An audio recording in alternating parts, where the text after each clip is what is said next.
Rebound down to Cam Johnson. In the front court, it's Spencer. Dunk right-handed tomahawk! Oh, Spencer Jones! Welcome to the 2026 playoffs, bro! Timeout called by Minnesota. Denver leads it by 19! Left side over to Cam Johnson. Cam takes a three. Yes! 21-point lead for Denver. 1 minute to go in the third quarter. Steal by Christian Brown. Dunk right-handed. Nuggets lead at 95-72. Denver's going to force a game number 6. High right side is Bones Highland. If you're a Minnesota fan, you're in panic mode. Gobert down the lane, throws it off over to Anderson, throws it away. Loose ball down to Cam Johnson, gets down the lane, and threw that thing home with the right hand. LFG! 97-72 Denver. Half the people listening to this broadcast right now are super excited because Denver's going to win by 12. High left side of Straw, they're 3, 2, 1, and there's the horn. Denver will take game number 5. They beat the Minnesota Timberwolves 125-113, and we are going back to Minneapolis.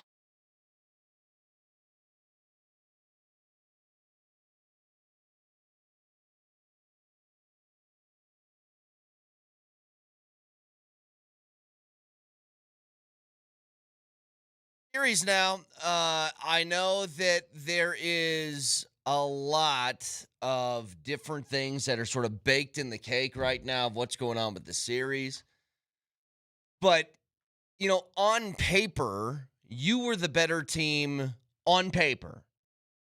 Obviously, the games were not going this way, but on paper specifically, you were better than Minnesota, I think, when this series started. And now, with the absence of Anthony Edwards, Dante DiVincenzo, and then Naz Reid leaving in the middle of the game, you got a good shot of winning 3 straight and winning this series. And if last night is any indication, that is very much in play. I will say that they did some things a lot differently last night that I think should have happened the previous 4 games. One, I think, was obvious. As the whole state of Minnesota yesterday was backing on this show and this radio station because of the clip that was sent out. If you guys aren't on Twitter, I'll give you a Cliff Notes version. We asked the Nuggets, or we were talking about, why don't they play more physically and match the intensity of their opponent? And if that means Jaden McDaniels, who has punked you twice in this series, not just with the comments after Game 2, but also with the layup that he made at the end of Game 4, it's like, why doesn't somebody match that energy? And it took until Game 5, but last night you saw at least a little bit of it. You saw a hard pick that was set on Jaden McDaniels by Christian Brown. You saw Valanciunas get into it a little bit with him. You saw Christian Brown was teed up because he dunked and then threw a finger wave pointing at him while he was hanging on the rim. That's what was meant from doing this. Now, if you are a Minnesota fan, what you thought was Vic was asking for the Nuggets to bring a scythe to the game and chop his knees off. And that is not what the conversation was. It was what happened last night. It was something that Valanciunas said after the game. If you give me a moment to find it, he said, "We dictated the rules." That's what we were asking for. There's always there's been so many times with the Nuggets over the past few years where it feels like they are always reacting to what their opponent is doing as opposed to them setting the tone themselves. And this series through 4 games, I think it was a huge example of that. Minnesota set the tone, and you were always reacting to which tone was set. Well, why don't you set one yourself? And I think last night you did that. And I've been telling you, you had to get past the first couple of minutes because the first couple of minutes were very bad. 2 offensive turnovers and fouls. But it almost felt like once Valanciunas kind of got a rhythm because he didn't play really at all this series. He settled in, started to play better, and he brought a presence that I think that was missing from the bench and really from the team overall, an attitude. But everybody just seemed like mentally they were on a different wavelength last night. Cam Johnson shot the basketball. Spencer Jones shot the basketball and did it really well. If you're on the floor, you have to be committed to playing. And that means in every aspect of the game. And I think last night, for the first time, maybe all series, they finally did that. I don't even know if it was like that in game 1. Now, there were some quotes from Adelman after the game. He's obviously, it wasn't just Jaden McDaniels and T-Wolves fans that have taken exception to the narrative that Nuggets fans and media, I guess, have come to the conclusion to. David Adelman wasn't happy either. And if you remember, this was after game 4. What do you think happened to this team's competitive spirit? Where did it go? You don't think we were competitive tonight? The last 3 games, it doesn't seem like it to me. Do you think your group's Yeah, has I that do. I thought we were very spirit? competitive tonight. And Okay. again, I think it's hilarious that the narrative is offense doesn't matter. You shoot 24% in the second half, it's hard to win. I thought our guys played their ass off throughout that first half. I thought they maintained a physicality about them. You give those guys credit. I mean, 2 guys off their bench had 60 points combined. I don't think that's from competitive spirit issues. That's 2 guys having a great night and us having a really tough second half offensively. The 9 turnovers for 13 points and 24%. That's not a competitive thing. That's just having a really tough second half offensively with a chance to break the game open in the third quarter. That's how I saw it. I think you'd be lying to yourself. So again, that was after game 4. That wasn't last night. That was a couple nights ago. But the question of competitive spirit was one that was bandied about because it looked like the Nuggets were allowing the T-Wolves to dictate the pace and tenor of the series. And last night that changed. And I'm sure a lot of it had to do with, you know what, Minnesota, they lost their best player, and they lost Dante DiVincenzo. And that is going to change. I mean, Anthony Edwards is an attitude guy for them. Part of me just hates that those guys are out because I wanted to see if the Nuggets would respond with them on the floor too. But look, you knock down a couple of shots, maybe it gets you a little bit more in your game, but I think that those things aren't mutually exclusive. They're intertwined with each other. Attitude dictates confidence. Confidence dictates how much you make. And I think in a lot of that, it's just they were playing a little sheepishly, and that showed up in the offensive side of the basketball. So I don't think that's one or the other. So last night, I believe it was the same reporter that was asking him the first question at the press conference, and this is the back and forth between him and Adelman last night. Coach, that's your best offensive showing of the series so far. Offense doesn't matter. Go ahead. Yeah, I've never said that. Did you get the level of physicality you were looking for on offense tonight? It was better in the first 4 games. So obviously he is very upset with how the narrative went over the last 4 games too. I don't know what to tell you. Like, to a certain extent, I know that criticism is something that usually people don't take very easily. Look, this isn't me casting stones either, probably myself included. The point to all of this is there were things that were not happening in the first 4 games that I think happened last night, and it changed the feel of it.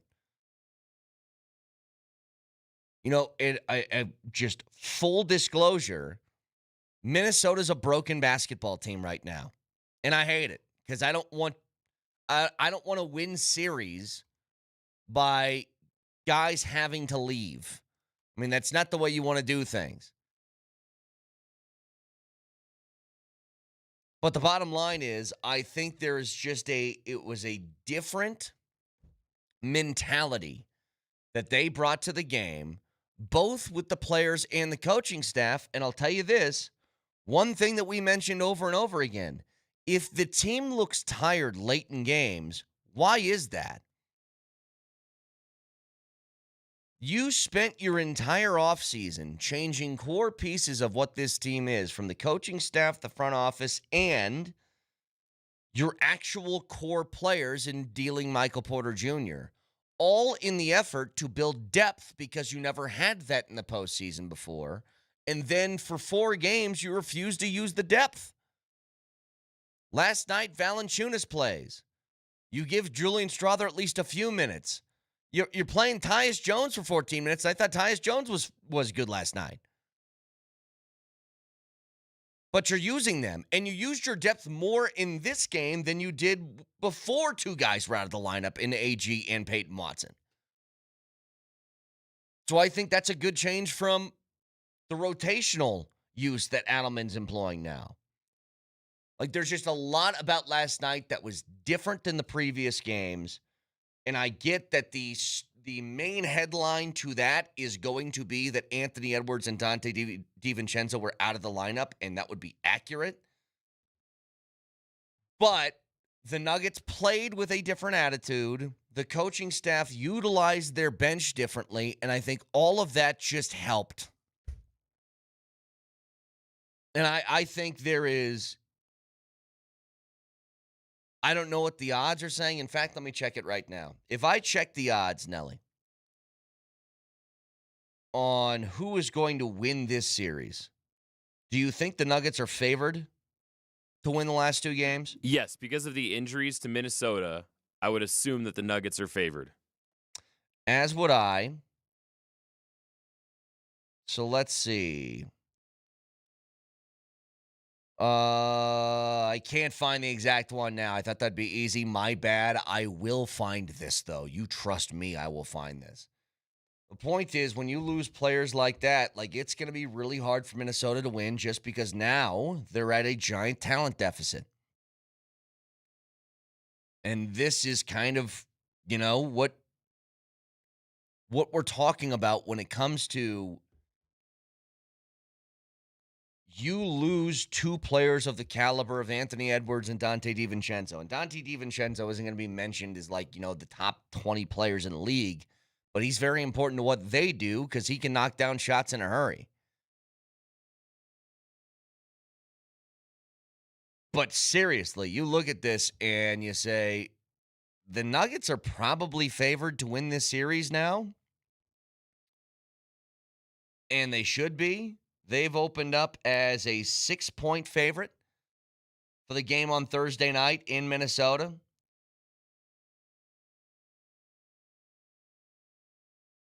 Yeah. I mean, it certainly looks that way.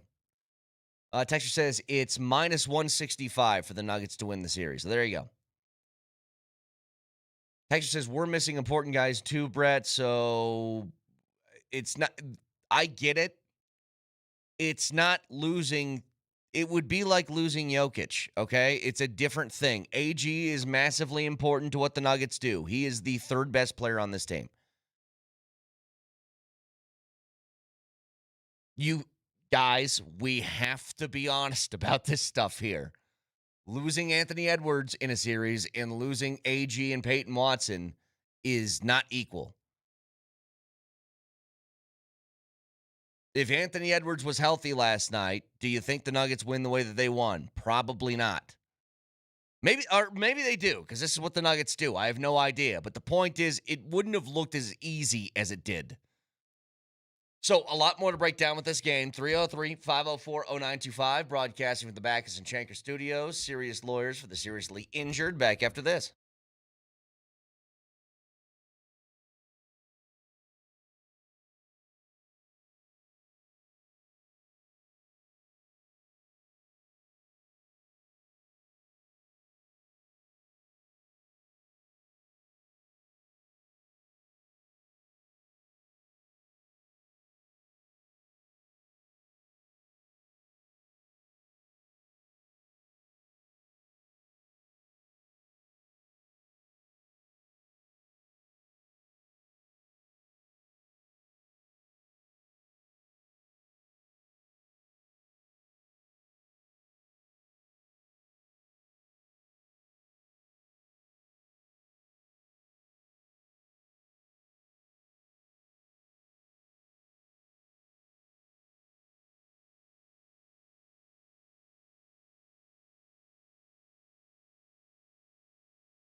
All right, once again, the Nuggets win. They push to a Game 6 in Minnesota.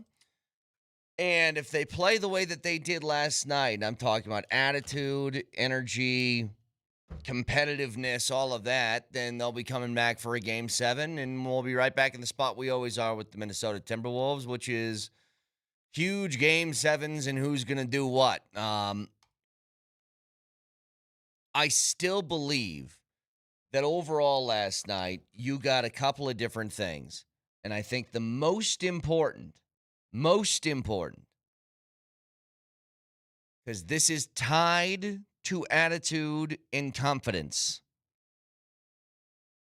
Once it felt like you could stick early in the game with the physicality of it, that you were creating your own things. You were dictating the pace. You were dictating the tone. You know, Jaden McDaniels last night was a minus 25, as was Rudy Gobert. Ayo Dosunmu had 18 points last night. He was still pretty good, but it wasn't 43. When you play with that sort of mental fortitude, I don't think it's a question about Cam Johnson, who just straight up wasn't shooting the basketball the last few games, took 13 shots, his most in any game this series so far. In fact, it's the most that he's taken since April 1st. He was 2 of 7 from 3. Who cares? Shoot. That's what you're here for. Spencer Jones, who is somebody that, started this season two-way contract, made his way to a full-time contract. But the point is, if you're going to be out on the floor, you have to play. In the first 4 games of this series, where he played 25 minutes, 28, 10, and 9, he took 6 shots. Last night, he took 9 in 37 minutes. He made 7 of them. Is that always going to happen? No. He's not somebody who's going to shoot 80% from 3, 4 of 5 last night, every single game, but you have to be willing to do it. Adelman, from a coaching standpoint, you have to be willing to play Valanciunas, be willing to play Julian Strawther, be willing to play, Tyus Jones, fine. But it was all like you had to be willing to be different from what you did the previous 4 games.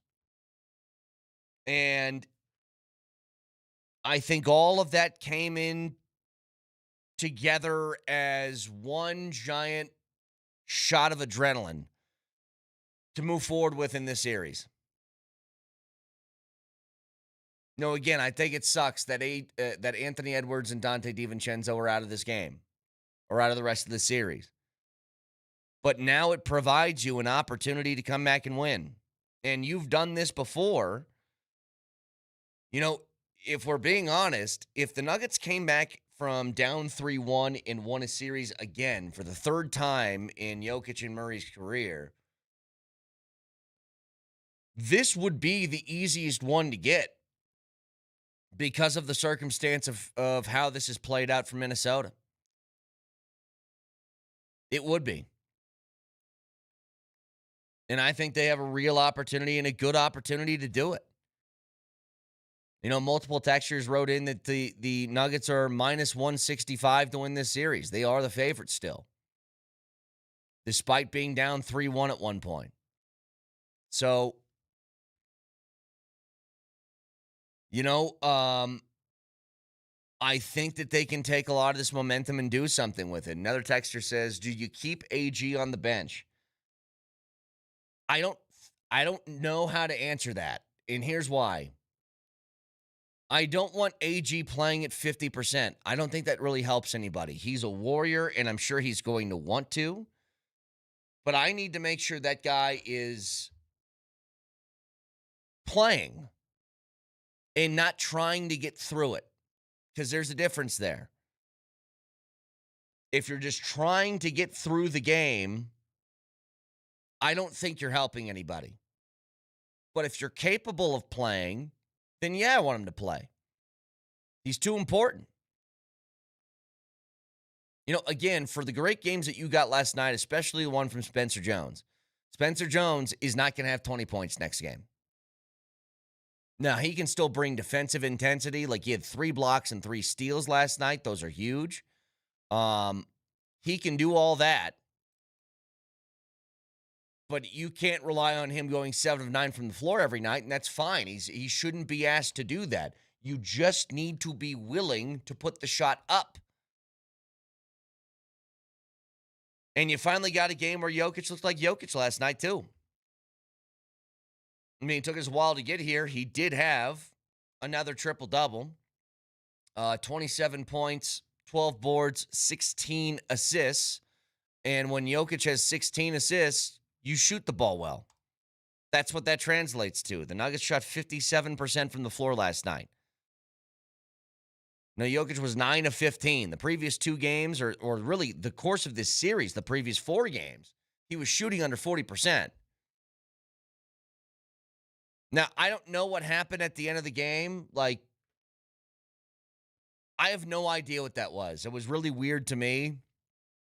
Like, clock's kind of being dribbled out. Jokic extends the ball out. Guy takes it. He tries to rip it back. That was just a weird sequence.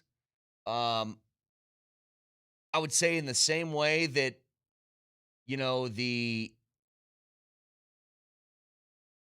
the T-Wolves kind of had some scuffle at the end of Game 4. I don't particularly like what Jokic did there. And I know Jokic was asked about it after the game. He really didn't have a comment on it. I don't know what was happening either. I guess he was trying to get him at the very end of the shot clock, like he was going to give him the ball. He takes it. Jokic rips it back. Then they could dribble the ball out. I don't know. It seems silly.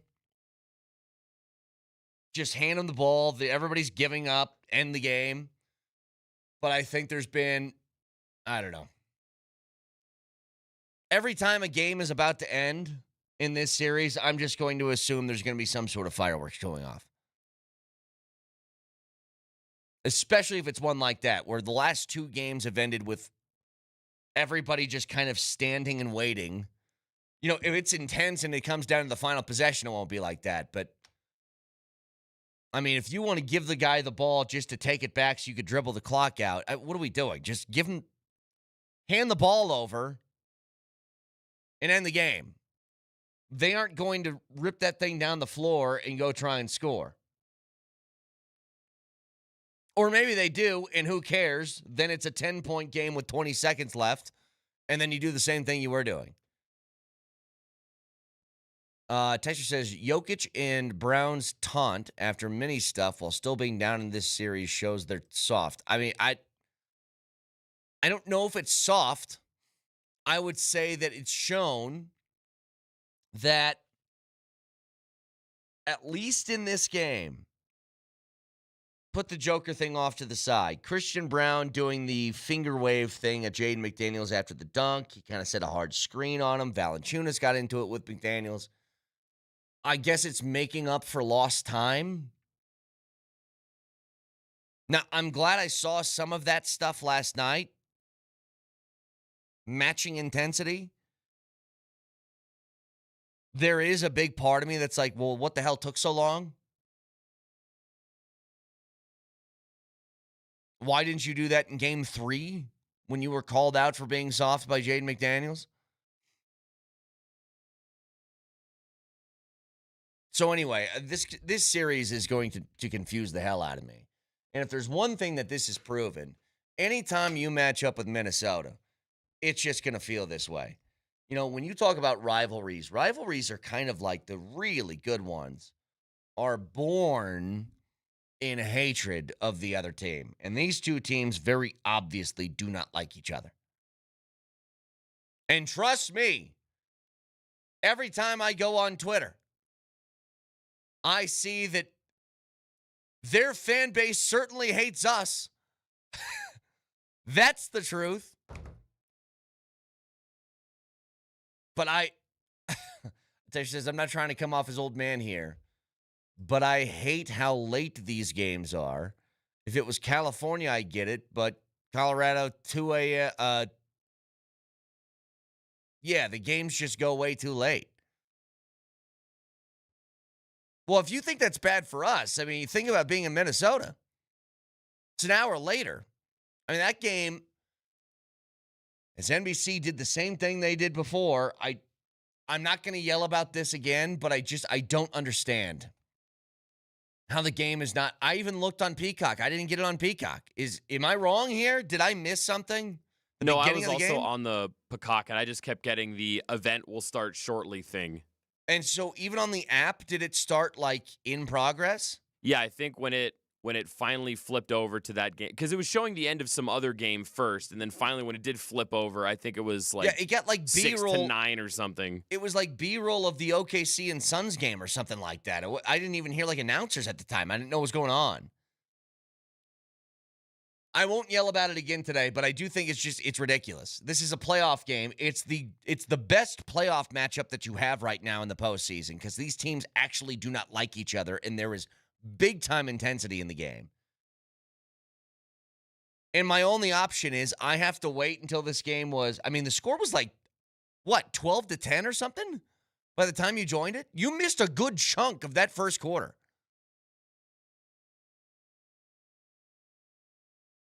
I would love to keep yelling about this, but I won't. I just think it's ridiculous. It's the playoffs. If this was a game in the middle of January, I'd understand it. You need to have an avenue for people to watch the tip-off of their team's playoff game.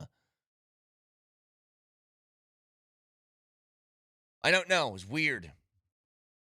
Some more post-game, by the way. We were just kind of talking about David Adelman, his thoughts on the game last night. So it was the quick answer that he had to start this, and his first couple of answers were like that. But it felt like Spencer had one of those games that kind of swings a game in your favor. What was the most impactful part of his night for you? I just thought he was ready to play like he always is. The shot making obviously helped. I mean, Adelman was going into that press conference as if he was facing... he unsheathed the sword, and he was Jon Snow, ready to go after everybody. I was like, I don't think, and maybe I'm wrong. You guys tell us. You've been listening. I'll at least speak for our show. I don't think anybody has been unfair in the way that they have discussed the first 4 games of the Nuggets and the T-Wolves. I don't think so. You got punked by him on the physicality standpoint for the first few games. And I think that bled into confidence on the offensive side. And remember, after, what was it, Nelly, game 2, where me and Vic were in a big disagreement about this, but I said Jokic needs to shoot more because I think the attitude comes from the confidence of him. And when you're relying on, I get they had a good start to that game, but you know that game's going to get close late. You're going to have to make some buckets. I need my guy to be ready. And it felt like throughout the course of this series, he was trying to find his shot. Last night, you finally get something where Jokic comes out of the gates, gets some buckets early. I think that feeds into confidence for everybody else. It brings attention to the T-Wolves on, okay, well, maybe this is a night where he's really going to get after us. I need to pay more attention. Oops, I lost my guy. Here's wide open Cam Johnson. Stuff like that happens. But everything about Game 5 just felt different from the games afterwards. Here is a question DMac had, I think a good one, to David Adelman after the game. What, if any, impact do you think the end of Game 4 had on tonight's game? I have no idea. I mean, obviously, guys didn't like how the game ended, but, stuff like that happens in playoff games. I don't know why he went and laid it in. Like I said, that's who he is. He's done that in the past. When I said that, I meant that there's a history of that. So I don't know. It's his decision. We didn't enjoy it. And when he said what he's talking about is a history of him at the end of games just getting sort of a, quote, cheap bucket. And you know how I know that's true? Because his teammate Mike Conley said, I knew when I passed it to Jaden, I was like, oh, I shouldn't have done that. It would be like you just gave, oh, yeah, I knew when I gave that 5-year-old the Red Bull, I was like, oh, no, this is going to end poorly for everybody. And that's true. But if they were upset at the end of game 4, and look, they got into a scuffle, so they obviously were. I just don't know why that same energy wasn't brought in game 3 after what was said in game 2, after game 2. The 303-504-0925. The playoffs are still alive, and so is the Altitude Sports Radio Playoff Viewing Party Tour. Join us on Thursday night at Whiskey Row for what is sure to be an amazing atmosphere. We'll be giving away awesome prizes all night, including an autographed Jamal Murray jersey. We'll kick off the Blitz at 6 o'clock with Berto and Andy Lindahl. Be partying with Nuggets Nation all night. Join us at Whiskey Row on Thursday, powered by Surfside. 100 calories, 0 bubbles. It's sunshine in a can. Back after this.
Texture says, crazy that you talk about wanting to see fight from this team and then cry about Jokic trying to disrespect them at the end.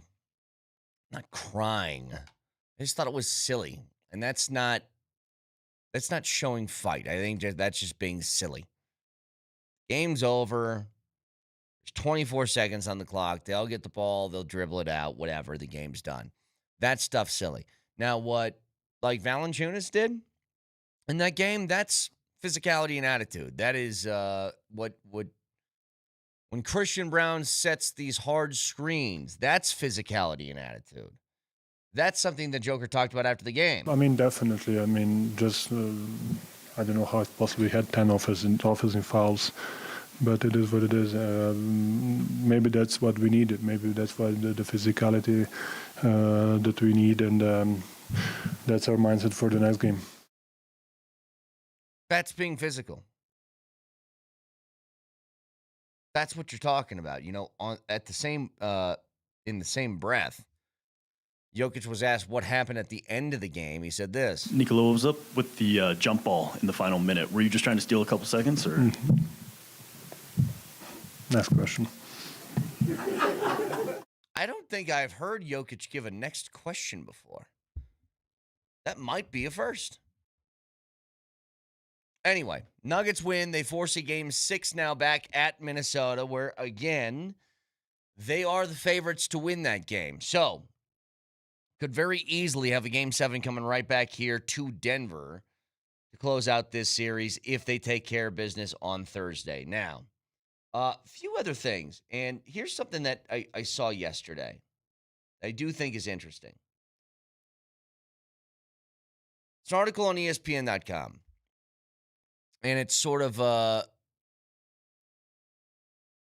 of those articles that kind of has a blurb for each team in the league. And it is biggest post-draft questions for all 32 teams after this offseason.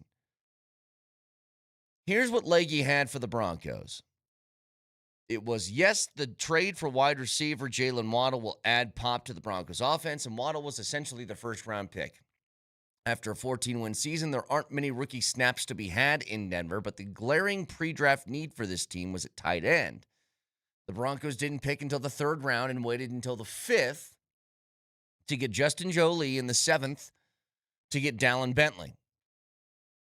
Bentley's a physical player with big upside, but he's more of an inline option at this stage. It is Jolie who could offer some immediate help at receiver, and the Broncos will likely need him to be ready to contribute in the passing game in the regular season.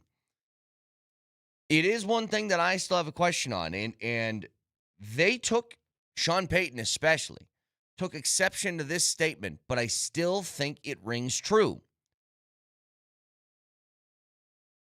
This is largely a team that is entirely running this back.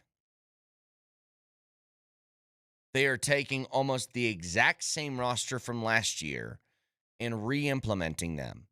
Yes, you will get help from Jalen Waddle on the offensive side of the football. Yeah, you might get some help from Jonah Coleman at the running back position. Both of those, fantastic, good upgrades, sweet. Tight end is still, as Leggy pointed out, very much a glaring hole on this roster. You're pretty good everywhere else. You got a good O-line. You got a good quarterback. You have a good starting running back when he's healthy. You have an elite defensive line. You have an elite secondary. And you have good linebacker play. Tight end is the one thing that still sticks out because it feels like to me if you want to be a contending team, if you want to be a team that is always near the top of the list, having a good tight end is a giant difference maker. Because they are just matchup nightmares. Last year, you did not have that.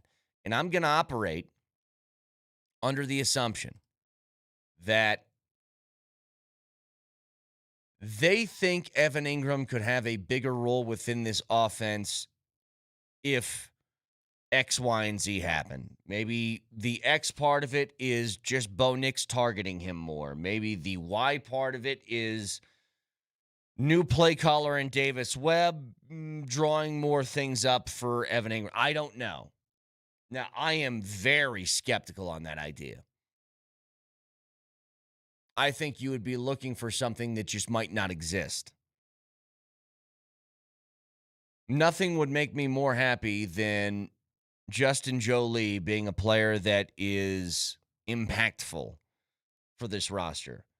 But I still think you should be on the lookout for some things.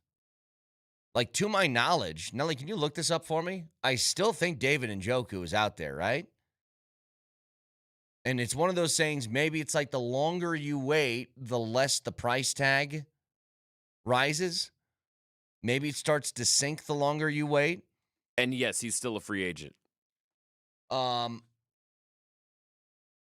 But to do that, would you keep him and Ingram and Troutman and Jolie and Lucas Kroll and Nate Atkins and Caleb Lund?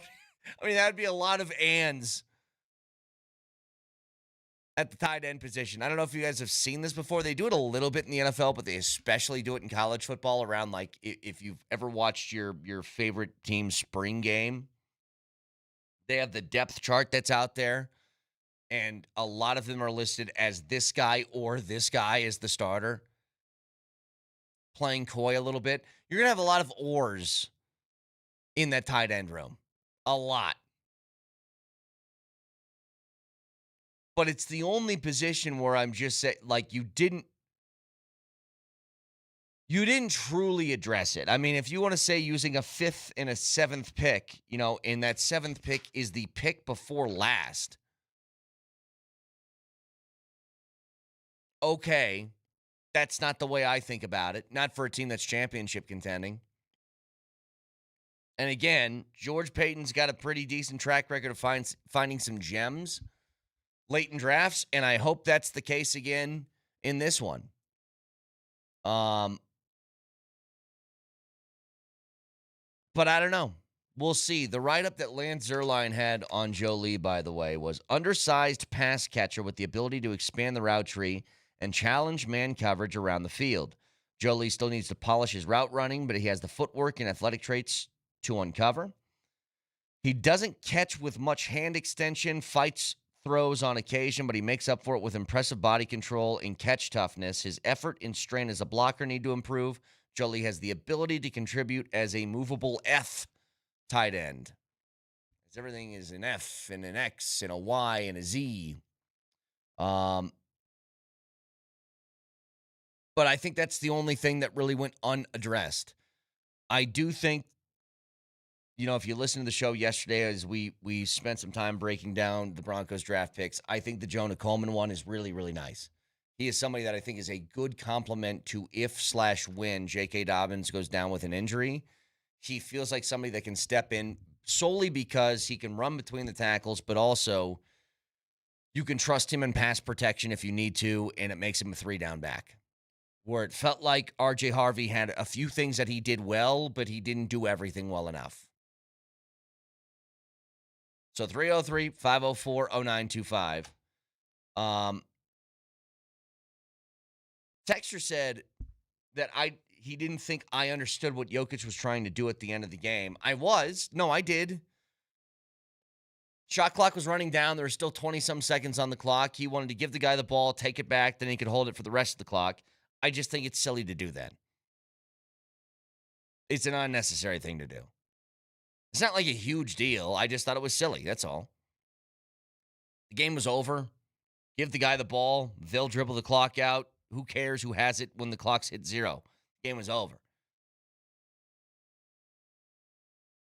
So again, your home for all things Nuggets playoffs online is nuggets.com/playoffs. All the info you need about Base Camp 5280, playoffs gear, tickets. That's if you get to a Game 7. And more is right there. So check out nuggets.com/playoffs to do that.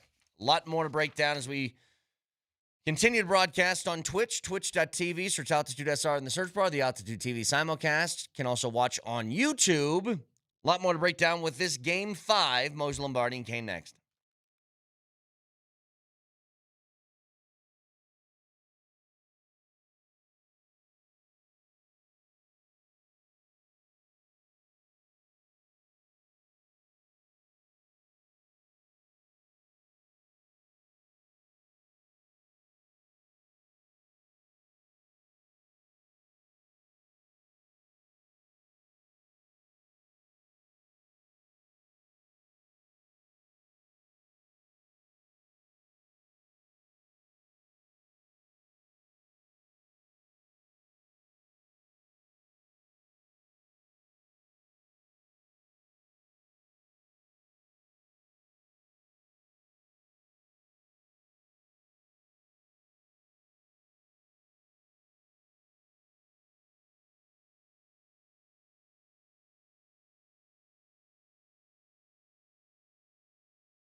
Rebound down to Cam Johnson. In the front court, it's Spencer. Dog right-handed tomahawk! Oh, Spencer Jones! Welcome to the 2026 playoffs, bro! Timeout called by Minnesota. Denver leads it by 19! Left side over to Cam Johnson. Cam takes a three. Yes! 21-point lead for Denver. Steal by Christian Brown. Dog right-handed! Nuggets lead at 95-72. Denver's going to force a game number 6. If you're a Minnesota fan, you're in panic mode. Gobert down the lane, throws it off over to Anderson, throws it away. Loose ball down to Cam Johnson, gets down the lane, and threw that thing home with the right hand. LFG! 97-72 Denver. Half the people listening to this broadcast right now are super excited because Denver's going to win by 12. High left side of Straw, they're 3, 2, 1, and there's the horn. Denver will take game number 5. They beat the Minnesota Timberwolves 125-113, and we are going back to Minneapolis.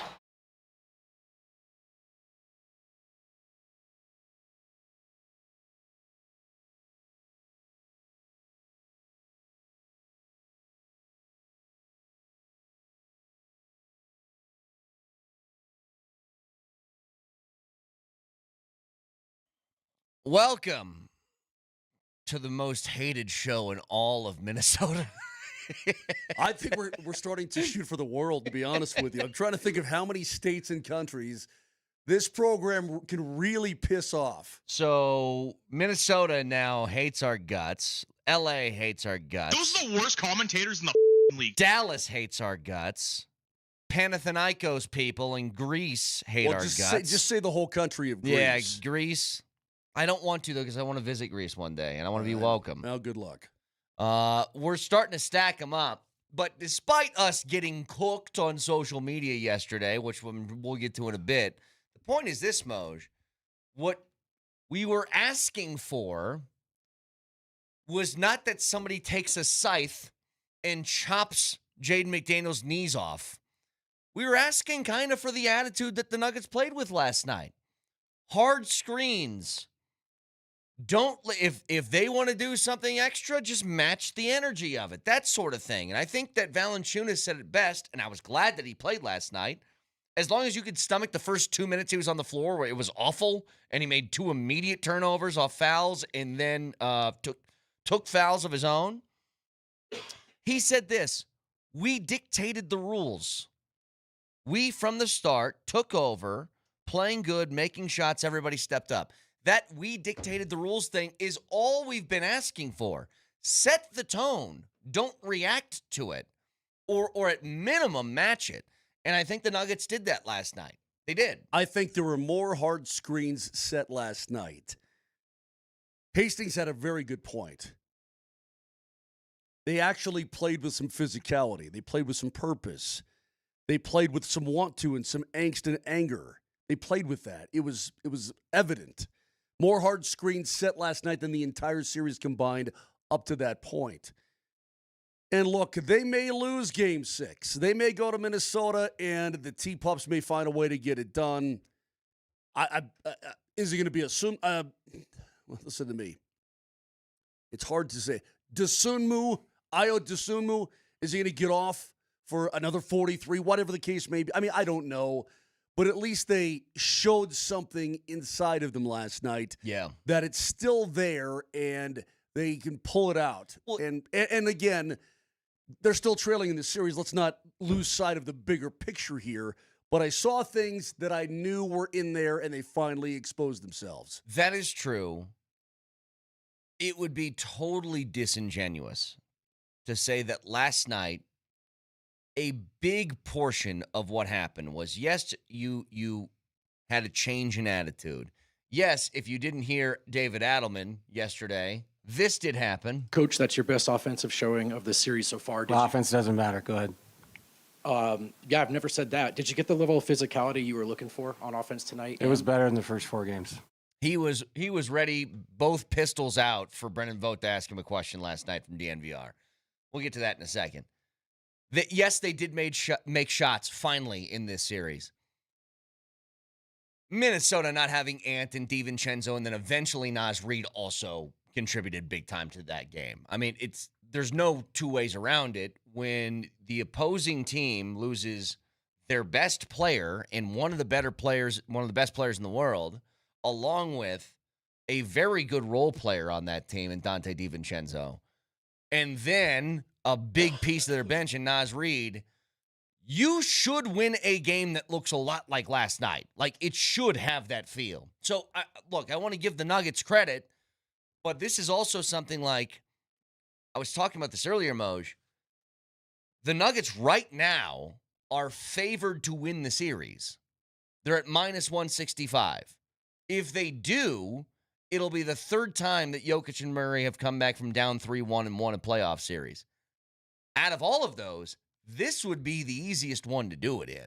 Well, because they're dealing with a team that's right now hobbled big time. Yeah. No, not that the Nuggets aren't, but the players missing from, well, listen, I think Aaron Gordon is remarkably important to this Denver Nuggets basketball team. What he does on the floor, the way he can defend and so on, and the important piece, the puzzle piece fitting into the overall puzzle, he's incredibly important. And obviously last night, without him going, you're wondering, okay, how long is this thing going to linger? Is it going to be the rest of this series? Is it going to be the rest of the postseason? Should they be fortunate enough to advance? Okay, fine. That being said, when you look on the other side, you're not missing Joker, you're not missing Murray, they're missing Ant, which is everything. And DiVincenzo, we know, is a little lightning rod player who is always going. He's a tone setter. He's a big factor for Minnesota. So, yeah, things have set up in front of the Denver Nuggets in a very, very advantageous way. Yes. Now, it's up to them to take advantage of it. And if they don't, that's all on them. Well, and I know that Adelman spent a lot of time last night talking about, well, we made shots. And they talked about after Game 3 and Game 4, well, when you don't make shots, you get a hard time winning the game. And I totally agree. I mean, that's basketball. You got to be able to put the ball in the hoop. I think a huge reason why you made shots last night was because of the attitude that you played with. I think that's also fair to say. It breeds confidence. And I think there were 2 moments in that game that showed it was 3 moments that showed that game was a little bit different. Number 1, the hard screen that was set on Jaden McDaniels by Christian Brown. Number 2, Christian Brown dunking and giving Jaden McDaniels the pointer finger that led to a technical. Number 3 was Big Val going at Jaden McDaniels when it got a little bit, I forget what happened. They ripped the ball away, whatever. I think all of that showed that they were ready to dictate the tone of the game. And when you do that, Moj, I just think it allows Cam Johnson to I'm going to let this thing fly. Spencer Jones let me shoot. We're feeling good about ourselves right now. I mean, think about this. Cam Johnson took 13 shots last night. He has not taken 13 shots since April 1st, and it was something that we were begging him to do for the first 4 games of the series. Spencer Jones had 6 combined shots in the first 4 games. He took 9 last night. That is correct. Christian Brown still didn't get off last night. He didn't go crazy with his shot selection and shot total. But when you run the clock down and then throw it to the big fella and say, do something, that's not a formula to win consistently. Hang on a second. Hang on. Yeah. We got Vic on now. Vic, I was a little bit nervous when you weren't here at the very start of the show. That have you seen the movie Celtic Pride? They basically in the movie they're Jazz fans and they're playing in the finals against the Celtics. They kidnap and hogtie the Celtics' best player. I thought a T-Wolf fan might have done that to you this morning. I legit was scared at times last night. I'm not joking. No, Vic, I get it. I've legit not been. I'm like a little frightened. How much sleep did you get? 4 hours. Well, you look like you got none. Yeah, you look like you laid down for 10 minutes and then got back up. I may have been hit in the face with 10 pounds of meat one night. You look like the whole damn cow slipped on you. Let me tell you how difficult it is right now. My computer couldn't recognize my face to turn on, so I had to put the code in. We've all had that one before. Yeah. That one's tough. When That your one phone's happened to like, me- I don't know who this human being When is. was that iPad? Was it like 5 years ago? My iPad wouldn't recognize my. I'm like, hey, hey, let's not go here, iPad. Come on now. But Vic, what we were talking about was I think the attitude that the Nuggets had last night led to maybe more of a confident shooting night. Guys, this isn't rocket science. I mean, they played physically. They brought the hurt. I mean, and I'm not trying to hurt anyone. Everybody alleges it's about playing physically. It's about bringing the push to them. You saw it. They said it after the game. We all noticed it. It's not hard. You have to be the aggressor against that team, especially. Yes. Because their whole makeup, all they are is, oh, come on. And as soon as you push back, you saw what happened. Sure. That's it. The Nuggets pushed back last night. I mean, I loved it. I loved every second of it. And can they do that Thursday night in Minnesota? I don't know. I hope they can. Guys, I think the series is won or lost in Game 6. This is it. The winner of Game 6 wins the series. Yeah. Now it's Game 6. I was just going to say that. I was just going to say, I thought to myself, I'm getting out of my rig this morning, walking in here, and I'm going, if the Nuggets win Game 6, they're going to come home and win Game 7. Yeah. Then I thought, the winner of Game 6 wins the series. I just told Moser, though, Vic, they are right now. And look, there's obvious reasons as to why. Yeah. The Nuggets are favored to win the series. They're minus 165. And They should be. And it's because when you have a team that you're playing that lost one of the top players in the world, and that's what Anthony Edwards is, along with a really good role player in Dante DiVincenzo, and you have Jokic and Murray, you should. And what I was telling him, it would be the third time that the Nuggets come back and win from being down 3-1. This would be the easiest. Yeah. You know what they still have, though, and what makes Minnesota so tough, especially for the Nuggets, they still have all that length everywhere else. That's what they still possess. It's what makes them dangerous. From McDaniels defending to Rudy to Nas, they're still a tall, big, lengthy team. And it's been a tough adjustment for the Nuggets. Last night, they dealt with it. Last night, they took care of business. Guys, last night, I'm not going to call it a perfect game by any means because things got way too tight at the end. But that's the formula. And if you think it got loud last night, and for those of you who attended, Nuggets fans, it was loud. Just wait for Thursday. Oh, yeah. They're going to be so bloodthirsty on Thursday. They are going to come back because this is it for them. They're going to throw everything at this game Thursday night. Let me be a good co-host here.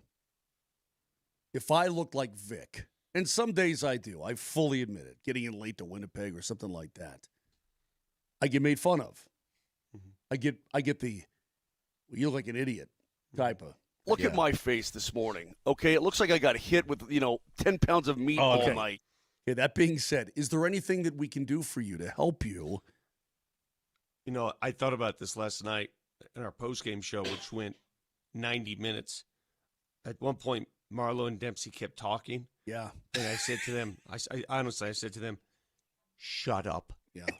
Vic, I have to do a radio show I had in to go to couple sleep. hours. I had to go. Yes. It was sometime after midnight. Yeah. And I had to go to sleep. So I had to turn you guys. I'm sorry. I love watching you. I had to turn you off. I apologize. We went until 12:38. Yeah. It was after midnight. I'm like, I'm going to get not even 6 hours here. I so told those guys, gotta go. I said, you're going to have to shut up now. You're going to have to stop talking. Mm-hmm. I get that. And look, a lot more to break down with this game. I want to get some post-game audio. Adelman. Did you talk about, I don't know, you guys probably did already, the pitchforks out in Minnesota? We touched on it. I wanted to wait until you got on. So, we touched on it. Yes. I opened the show, Vic, by saying, welcome to the most hated radio show in all of Minnesota. And that's the truth. So yes, we will get to that in a second. Along with not just them. Adelman had some pitchforks pointing out at some media members last night. So we'll get to all of that in just a couple of minutes. Stick around.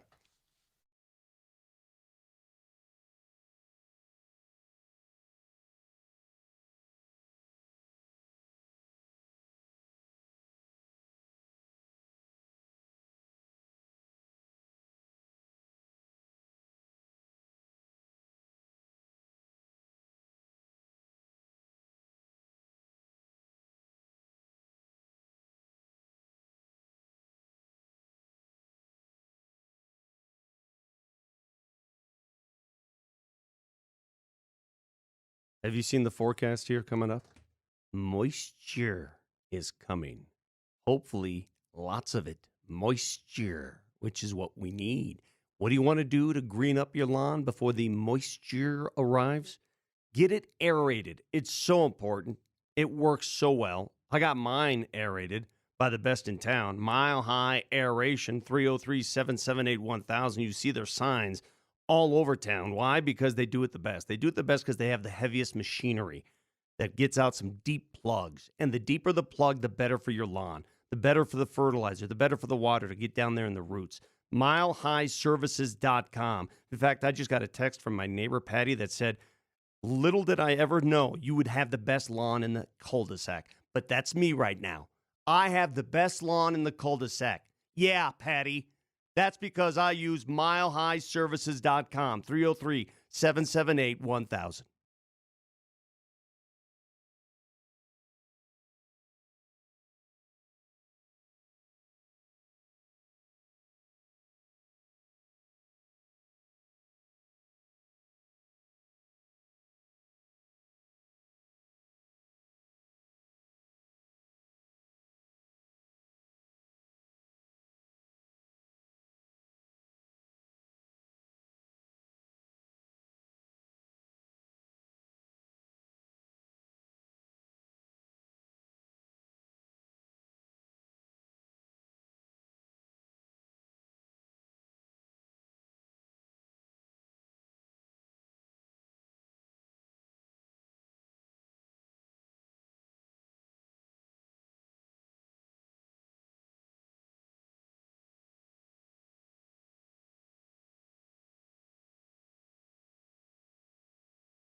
Is a career high postseason performance potentially worthy of a LinkedIn post?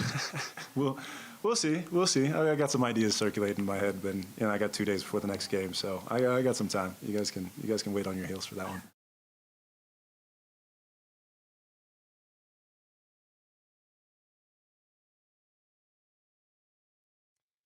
Spencer Jones, who had a great game last night. Well, when you're willing to shoot, maybe the ball goes in, and Spencer Jones couldn't miss. Finishes with 20 points. If you're willing to call it the Spencer Jones game last night. They got that third wheel, guys. The Nuggets have been looking for that third guy, and Aaron Gordon has been that guy. So the guy who replaces Aaron Gordon provides it. It can't be just Joker and Jamal. It can't. It can't. If you go back, I'll give you an example of this. Game 7 in 2024. The most devastating loss in Nuggets history at that point. The only two guys to score that night were Joker and Jamal. They both finished with 30-plus. Everybody else sort of along for the ride. Yeah. Last night, it was everybody else who helped out. Games that the Nuggets thrive are games in which Nikola Jokic is diming. He had 16 of them last night, more than any player in the playoffs so far. You tell me that Joker's got 16 dimes? That's Nuggets basketball. Yep. But that means that other guys are making shots. Yeah. I mean, they weren't even making for a while there. They couldn't make a three early in the game. Yeah. I very much want to talk about a number of different things, but one of them is I think there was a different attitude by the players last night. What do you think it was? What was the attitude? Blank you. Well, that's what it felt like to me, Vic. Yeah. I mean, they're like, you know what? This is the way it felt to me. Yeah. If we're going to go down, we're going to go down swinging. Okay, so Moj. If we're going to go down, we're going to go down swinging. We're going to take you with us. But Valanciunas, I think, said it best. He said last night, one, we dictated the rules, is one thing that he said. Yeah. Here's another thing. And this is what's funny, considering how Adelman responded to some of these questions. He said, that's what we need to do, as everybody's been talking about lately. We got to be physical. That's what he said after the game. I know. I said it after game 1. Game 3 would have been cool. Said it after game 2. Listen to me. Said it after game 3. Well, I'll tell you this. Once you survive the first couple of bad minutes of Val, where he took 2 offensive foul turnovers and all that stuff, Valanciunas was good for your lineup last night after that. He was. Yeah. Aggressive at the rim, played physically, got in McDaniel's face. Respectfully, that's what a lot of these morons from Minnesota can't understand. Yesterday, our commentary was about the Nuggets. It wasn't about Minnesota. It was about the Nuggets responding with physicality, playing with that edge, playing with the same edge that Minnesota has played with, has dictated. Last night, the Nuggets brought the punch. Okay? So calm down when you say, oh, how dare you? You want violence. No. I want what the Nuggets did. It was one of the funniest things. And what I said earlier before you hopped on, Vic, I was defending your honor. You're a boy. And I didn't like the way you were being talked about yesterday.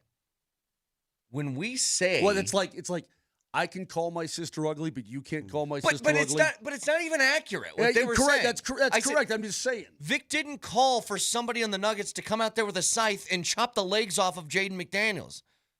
It's what they did yesterday. Mm-hmm. Christian Brown set a hard screen on him. Hurt him. Big Val got in his face a little bit. Like, that's what we're talking about. Because that's what they were doing to you. It's just match it. When I say, go out and hurt, I'm not trying to hurt anybody. Nobody's trying to hurt people. But you have to send that physicality message. Yes. Because they're doing it to you. When was this impression that Jaden McDaniels is this ultra boy who just plays hard? He plays with an edge. Even last night, did you see that hard foul he put on Joker? When he grabbed him by the neck? Yes. And by the way... I want anybody in Minnesota, because I know you're watching Minnesota. I know you are. You're not listening to your show, because your show's boring. You're listening to this show this morning. And I know you saw what I saw. And I know deep down you know what I know. Okay? The truth is this. If the Nuggets play with that edge, you will not win this series. They brought it last night. Let's see if they can do it Thursday. Well, and especially, and I don't think any of this can be mentioned without it, without them having Anthony Edwards and Dante DiVincenzo, like, you were on paper, when this series started, the more talented team. Now, you were. Now, the games obviously didn't play out that way, and because of the style in which Minnesota was playing against you, they were the better team. But now, on paper, you are far superior to what Minnesota is. So combine that with playing with a little bit of an edge, matching the physical intensity, yeah, you're in good position. And again, I want Minnesota fans to hear something here. Let me say something about Jaden McDaniels, the guy that you think that we've called for some sort of like secret assassin to take out. And by the way, I'll take a Jaden McDaniels on my team any day. Well, I was just going to say it. He plays with an edge. There is no question about that. He does. I would love to have him on this team. That's not the question. The question is the Nuggets need to match what that guy is doing, and last night, for I think the first time all series, they did it. That's the bottom line. And let me finish off the thought on this. To the great people of Minnesota, the land of 10,000 lakes. I'm not telling you to go jump in one of them. Just be chill. I am, because there's a bunch of jerks up there. Okay, well, there are. Rumor has it Wisconsin has more. Just saying. Okay, but listen, people of Minnesota, this is not about you. This is about the Nuggets, okay? Everything that we talk about is about the Nuggets and about what the Nuggets need to do to play Nuggets basketball against the Timberwolves. It's not about you. It's not about your guy. So I hope you understand that. Dude, quit making it about you. That's actually really funny because one of the things that I wanted to say was like they all heard this. The point of our discussion yesterday surrounding Jaden McDaniels and the Nuggets was more of a referendum on what the Nuggets weren't doing as opposed to what Jaden McDaniels was doing. It was taking not a shot, but it was criticism of the Nuggets and almost complimenting Jaden McDaniels. By 1,000%. I do appreciate you guys defending my honor, because do we get fun and out of control at times? Yes. But honest to God, I left that show yesterday saying there's nothing. I mean, even when I go back and listen to those comments, I guess Jaden McDaniels' wife was mad. It looked like it, yeah. I think that's where that thing kind of took off. I think she said, "Who is this guy?" hey, let me ask you this: do you think Nikola Jokic's wife was asking something when Jaden McDaniels grabbed Nikola by the neck? No, not at all. No. Do you think she was on social media asking, "What are we doing here? What are we doing?" To be fair, the Jokic brothers did tweet once at Markieff Morris. One time. They did do that. One time. That's all they needed. One time. Hold on, they created an account just to tweet at Markieff Morris. You want to fight? And then deleted the account. Yeah. So guys, you weren't in the arena last night. The amount of boos that were directed at that poor guy. Oh no, I heard him. That came through the TV. Insanity. It was insane. It very similar. The last time I heard something that passionate and crazy was Joker getting booed in Oklahoma City. And Moser, you heard it when Cale McCarr got booed in Seattle. Correct. Remember that? Yes. Still does to this day. Yeah. Still does to this day. And you know what? That's part of it. It's part of the rivalry because Jaden McDaniels will get booed in Denver every single time he comes here. Talked to my buddy in Minnesota yesterday. Apparently they have something, the Wild people have something going on, or Minnesota also has something going on with Dallas right now. Yeah. And apparently that's not too pretty and that's not too fun. When did this get crazy? I don't know. I don't. Tribal, savage. I don't know. I want to eat your children. People are defensive. Listen. We're guilty of it too. We're all guilty of it. We're part of it, right? This is when you bring up the Lakers, then all bets are off. Well, I got a former teammate on my college baseball team. He's a Minnesota guy. He lives in Nebraska still, but he texted me. He listens to our show. He goes, "I listen to you guys and I listen to KFAN in Minnesota." Mm-hmm. Did say we were better. Did say that. Of course we are. But he goes, Minnesota sports fans, because he saw like the reaction on socials, right? Mm-hmm. Minnesota sports fans are psycho. That said, no one worse than Stars fans. That's what he said. Okay. Well, there you go. See? Yeah.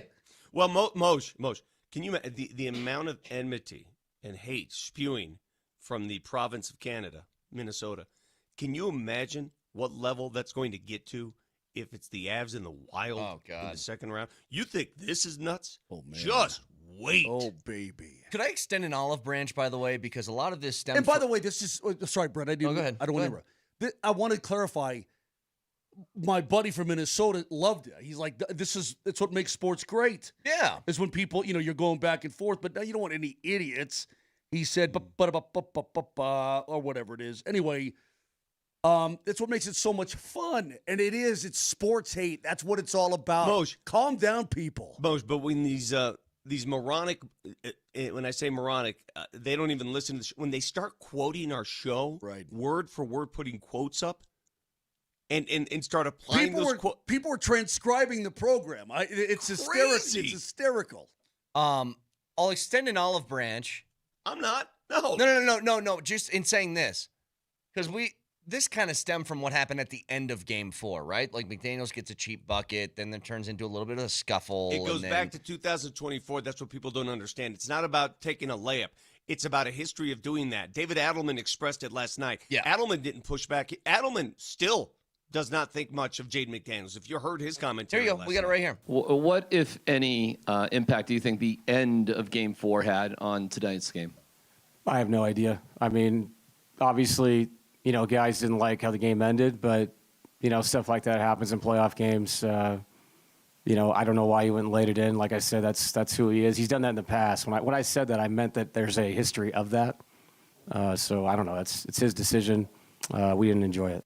So, yeah, that goes back to 2024 when McDaniels tried to dunk at the end of Game 7 when they had the Game 1, and then he did it again after Game 4 in this series. But what I was going to say was olive branch is the wrong word. Let me show you how I'm being fair. I thought what Jokic did at the end of the game was pretty silly. I don't think it's equivalent of that. I don't know what he was doing. He's trying to get the ball back so we could run the clock out. Just give the ball up and the game will end. I thought that was silly. Yeah, maybe in the back of his head he wanted to, do something back because they had shenanigans. Yeah. The difference is if you're fair-minded, then you're able to look at every situation and be objectively. For example, every time we bring up what Jaden McDaniels did, I get some Yahoo pointing to Jamal Murray and the heating pad and what Jamal Murray did against Boston. Correct me if I'm wrong. When Jamal Murray went for that 50th point against Boston, we skewered him on this show. Yeah, we did. We skewered him Well, on this show. The heat pack thing, we're like, that was incredibly stupid. Yeah, we skewered him on this show, in a Denver show. We're not blind to things that are done that wrong, right? Things that are done. It's not in the spirit of the game. It's wrong. The refusal to even understand what McDaniels does at times crosses the line is amazing to me. It's amazing. And guess what? Last night, when Christian Brown, guys, this is when you go back and listen to the comments we made, right? All of us. It wasn't just me. Yeah. I got the bulk of it. All of us. What I called for was exactly. Don't lump me into your category. Yeah. I don't need that. What we called for happened. That it started. Did you see the pick set by Christian Brown and Jaden McDaniels? You can't tell me that we talked about that. They didn't act differently last night. Yes. Especially towards that guy, because they did. When Valanciunas came in and McDaniels tried to get in Valanciunas' face. Mm-hmm. How many different guys did McDaniels try to stare down last night, by the way? Plenty. Well, he had the thing with Joker last night, too. The thing with Valanciunas, the thing with CB. Joker? Yeah. And down the roster. This is how he plays.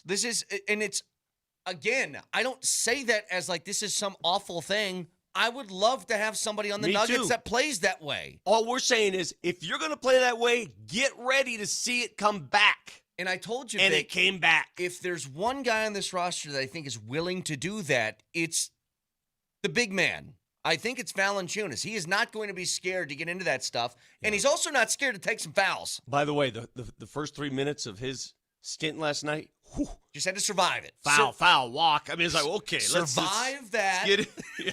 Once you got past it, though, he played well. Initial minutes. He was a little too hyped to come in, and then when he finally found himself, I'm like, oh, I love that. Yeah.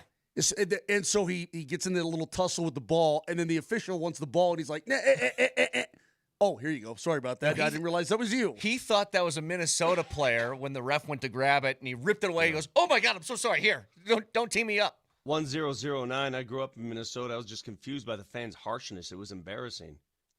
Yeah, it was embarrassing. It's like is this the first time you've been through something like this? Well, I shouldn't ask that question given their history of championships. Okay. See, this is Quote that. This is how it continues here. Right, This right. is how it continues. Quote it. Transcribe that, Jack. You can write this down. Hell, record this. So again, the Nuggets come back. They get this win last night. I do want to get to some of this audio. If you guys, we'll do this before the break. If you guys remember, this was Adelman after Game 4. What do you think happened to this team's competitive spirit? Where did it go? You don't think we were competitive tonight? The last 3 games, it doesn't seem like it to me. Do you think your group's Yeah, has I that do. I thought we were very spirit? competitive tonight. And Okay. again, I think it's hilarious that the narrative is offense doesn't matter. You shoot 24% in the second half, it's hard to win. So I it thought goes our on guys from played their there. ass off. And I would say this. I don't think anybody said offense doesn't matter, but I think the attitude that you take towards the game can lead to better offense because that attitude can breed confidence. It certainly can, and it certainly did. I thought. This is what happened after the game, Moj, immediately. He's not even sat down in his seat in this half. Coach, that's your best offensive showing of the series so far. Offense doesn't matter. Go ahead. Yeah, I've never said that. Did you get the level of physicality you were looking for on offense tonight? It was better in the first 4 games. That's Brendan Vogt of DNVR. Yeah. Who, listen, man, he's out there to do a job too, and he's trying to just do his job and write his story and do it from his perspective and what he thinks is right. So I have no problem with the questions being asked. And you know what? If that fires him up, great. Sure. Take it.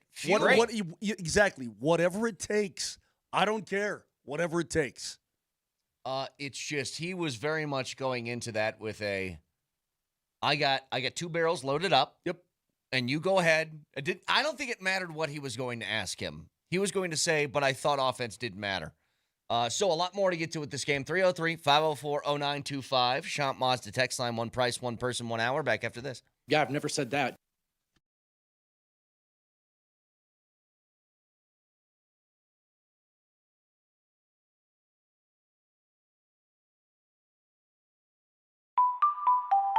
That is the sound of Tulatero, the favorite lottery app of many, where it has all of your favorite games. Mega Millions, Powerball, Lucky for Life. Well, guess what? Tonight, that's the Mega Millions. $163 million is up for grabs, and it's right there for you. If you download that Tulatero app and use my code MAGIC, you get to participate for free in your first lottery game. Again, $163 million on the Mega Millions tonight. So download the Tulatero app, Tulotero. Use my code MAGIC and try your luck. It's Tulatero, your lottery app.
Huh, huh, huh, huh, huh. 5 listeners are scoring a pair of tickets to Game 1 of Round 2 for the Avs during our special Avs Playoff Ticket Come Friday. on, get out of town. But Really? If you don't want to leave it to chance, you can lock in your seats right now for Round 2 at coloradoavalanche.com/playoffs. Tickets are on sale for every possible game. Don't miss the most anticipated series of the year. And we don't know who that's going to be against because Minnesota and Dallas are tied at 2 right now. I know you guys are all locked into the Nuggets, and you should be. Did you allow yourselves to watch anything else? Any of the other stuff?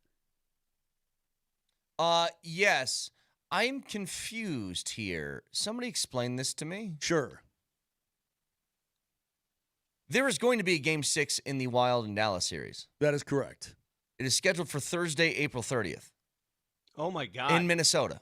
Dude, and then Minnesota has a game Thursday, April 30th against the Nuggets. How is this going to happen? Well, because the Timberwolves play in Minneapolis at the Target Center. Okay, got it. And so they don't share a building. No, Okay, the sorry. Wild play in St. Paul, bro. That's crazy.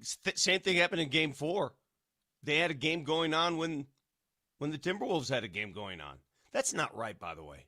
No. That's crazy. That's nuts to have 2 teams playing high-stakes sports Game at the 6s. same time. Yeah. That's not cool, man. If that happened in Denver. Well, it wouldn't happen. Well, I guess let me try to think. Did it happen? I suppose did it happen during? Well, not during October because the Broncos were in the early stages. Well, we did have 2 Game 7s at the same time. Yes, Dallas. Now it wasn't and in the same city, but correct. But at the same time, the Nuggets beat the Clippers in Game 7, and that's the Avs losing to Dallas in Game 7. The exact time. Sucks. That would be wild, though, if it was the same city. Like, if the Avs played somewhere and the Nuggets played at another place, that would have been wild. Anyway, I watched some hockey last night. My wife was sewing. So I went into her sewing area. I had one game on the pad. I had the other one on the television. Nuggets on the TV. I had the hockey on the pad. Yeah. Crazy game last night in Utah. Oh, yeah. 5-4 Vegas. Sends that to a 2-2 series.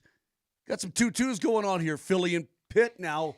What is that, 3-2? Philly and Pitt? Has anybody come back from 3-0 in a playoff series? Yes. The LA Kings did it in 2014. Beat the Sharks on their way to their second Stanley Cup. Pittsburgh. That's crazy. Pittsburgh. Crosby had this look in his eye last night. Yeah. Sidney Crosby had this look. You know Show me what? the look. Show it to me. It was sort of a... Just a flatliner, like here I am. Yeah, it was a thinking man's look. Thinking starish type. It was sort of a pretty intimidating, if you ask me. Like, let's say I go on one of my singing rants, and you just stare into the camera. Yeah. Gotcha. By the way, a 1 seed's about to get upset in the NBA because Orlando just beat Detroit again yesterday. Again. Cade Cunningham cannot hold on to the basketball. Yeah. The Magic, look, they aren't going to do anything, but they are a weird team because it's like Paulo Banchero, he played like awful yesterday, and they still found a way to win. Did you guys see the dunk by Jamal Kane in that game? Oh, my God. I did oh, not. my God. You did not see it? I did not see Nelly, it. Nelly, throw up the video. Oh. I can DM it to you if you want me to. That was nasty. Filthy. By the way, the Nuggets dunked last night more than they have in all games combined. I know. Right?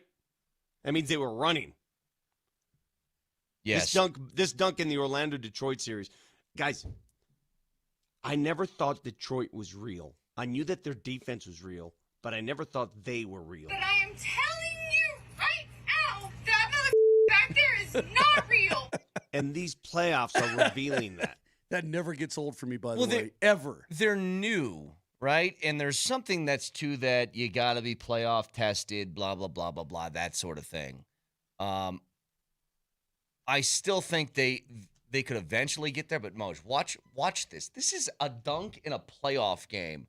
Watch what Jamal Kane of the Orlando Magic does. Jump over everybody. Jeez Louise. That dude flew back 10 yards. Oh, man. I mean, that's crazy. So they got a Desmond Bain and a Jamal Kane. Desmond Bain, Jamal Kane, Tristan Da Silva. Bogdan, Big Don, Bagdon. Colorado guy. But pretty insane dunk yesterday in that Orlando series. Look, you're getting to this point.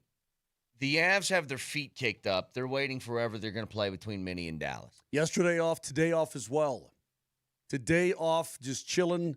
You mean like no practice, No, nothing? nothing. Yeah. Just chilling. They'll get back at it tomorrow. You got to stay fresh. Got to stay frosty. But right now, they're just chilling. But what do you do now? What is your life? Well, I went and checked on my bees yesterday. Oh, did you? Look, see that. That's the face right there. See that? That's the face. That's a Sidney Crosby I'm not even face. talking about my bees anymore because I don't want that face. The Crosby. Look at him. It is funny when we were getting ripped apart by the Minnesota fans I don't yesterday. really care. You had such a great retort. Somebody called us clowns, and I said, "You think that's clown behavior?" My other co-host walked us through step by step how to extract stuff from an elephant. Yeah. One of And the then greatest segments in the history of this show. somebody responded, "You really should listen to the show. I started a bee colony because of that." Hey, man, listen. Made me chuckle. Whatever I can do for the environment, for animals, I'm a big animals guy, right? I'm always comping hogs. I want to be the guy who feeds them. Moser, for those that are new to the show, and hello, all of Minnesota, your first colony of bees abandoned There you. were three colonies. They abandoned their father. They died. Nurtured them, No, you they didn't. cultivated them, you fed them, you did everything you could for them, and they not only stung you often, they left you and slammed the By way, door. my eyes are burning. I had a coughing fit on the way in, and now my eyes are burning. I don't know what that means. Yeah, so my first go-around with bees, they all died in one winter. Let's be honest. It's like, the song Wildfire, when she dies and the horse breaks down a stall and runs away, Wildfire, right? It's the same kind of story, but with bees. No, they Jim Jones themselves. Yeah, they did, man. There was just a mass they- of, yeah, I'm not they all dealing went with to this he- yeah, guy they all went anymore. to This hell. guy just keeps talking. He won't stop talking. What do we do? The crappy Just part off is, ourselves. I know, the crappy part is, man, the bees went in on Saturday to their hives out of their nukes, but it's cold and it's rainy, man. Like, they got food, but I'm trying to get them through. I'm trying to help them out. 303-504-0925. So From the I text line. guess we're hyper focused on our stuff, but without the Avalanche, I'll still be reporting. We're doing hour-long pregame and postgames and off days and everything else. I'll still be doing all of that, the radio show from said city, all that sort of thing. But because I don't have the Avs, it's allowed me to really pay attention and dig into a lot more stuff. Good for I mean, you. random stuff that I Like typically be couldn't. normal now, right? Well, I mean, I Yeah. typically couldn't, tune in to watch the Red Sox and the Blue Jays play a couple innings or whatever. Yeah. My brother told me this. Is it true? Last night, again, it's bad enough that they're starting these games at 8:45 Denver time. And for this, I feel sorry for the folks in Minnesota. Those poor people have to stay up until 10 to watch It's tip-off. ridiculous. It's just It's so a silly. joke. It's silly. That's what they should. You know what, Minnesota? If you're going to hit the streets with pitchforks and torches, hit the streets about the game times because you guys are getting screwed. These late games for you. Yeah. I can't imagine. I mean, it's tough for us, for It's you. ridiculous. So I'm hearing that the game last night, they didn't even go to it until like 2 or 3 minutes in. That's correct. No, Vic. It wasn't 2 or 3 minutes in. That score was like 12-10 by the No, time they man, got back that's to the not game. cool, dude. I'm glad to hear you come around on my side. That's Thank not you. cool. That's not cool. I'm was- there. I don't know what the broadcast is like. It was 8:59, and my wife said, "Watching the game, are you?" I said, "Well, I can't watch the friggin' game until this friggin' game starts friggin' playing." Well, and then I knew that the game was on, and other people said it worked, so maybe I did something stupid. I don't know. But I went to the app because I'm like, okay, I want to watch some of this, and I hit the Nuggets one, and it didn't take me to the Nuggets game.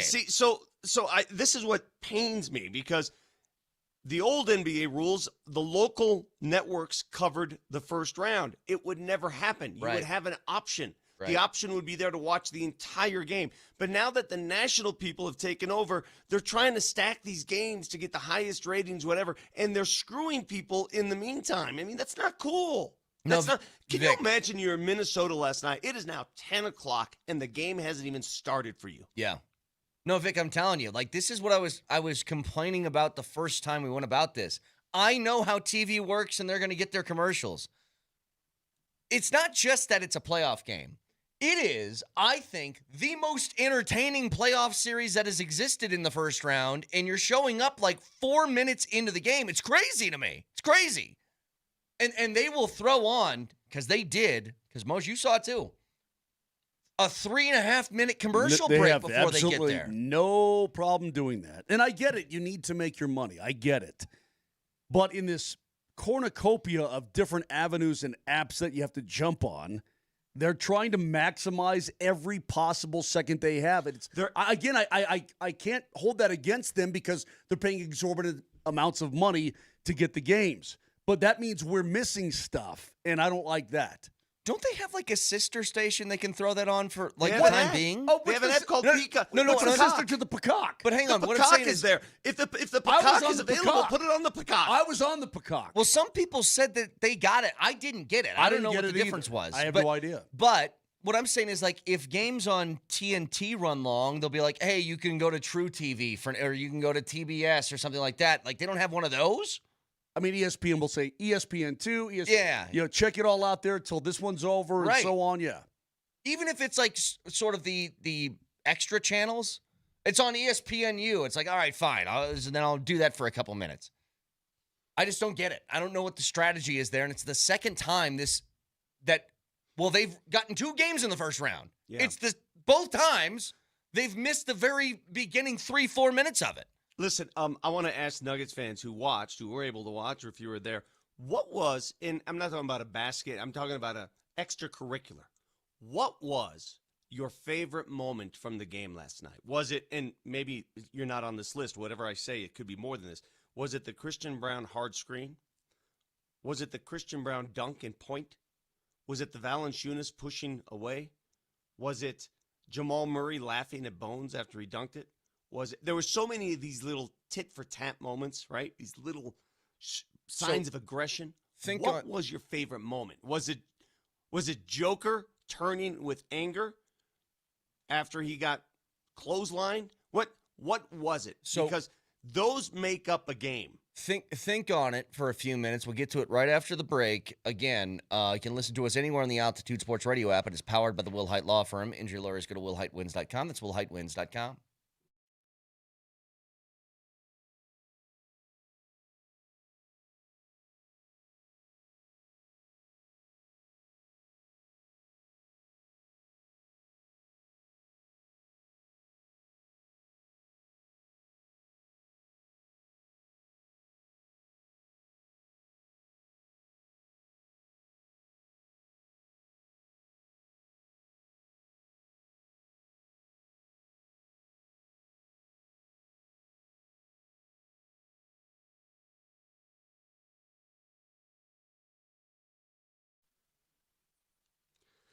Do you have trouble reading the fine print? I know I do. I've signed several deals where I didn't properly read the fine print, and now I find myself going, why did I sign that? Well, you might need glasses or contacts. Forget glasses or contacts or bifocals. There's something better out there. Something offered by Dr. Cudarelli at Cudarelli Vision. It's called refractive lens exchange.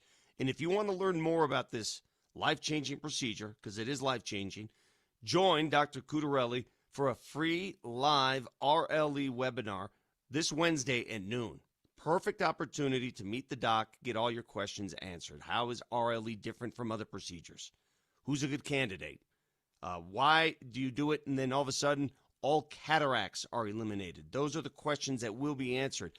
I walked in there for a consultation. I don't qualify yet. I'm not there yet. My eyes aren't there yet, but you might be. Dr. Cudarelli, Colorado's most experienced with over 90,000 of these vision correction procedures. He'll walk you right through it, tell you when it's time for RLE. It's really miraculous. So join him for his free live webinar. Wednesday at noon. You can register online, coloradorle.com. Cudarelli Vision RLE. No readers, no glasses, no contacts, and no cataracts.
Rebound comes down to Jokic.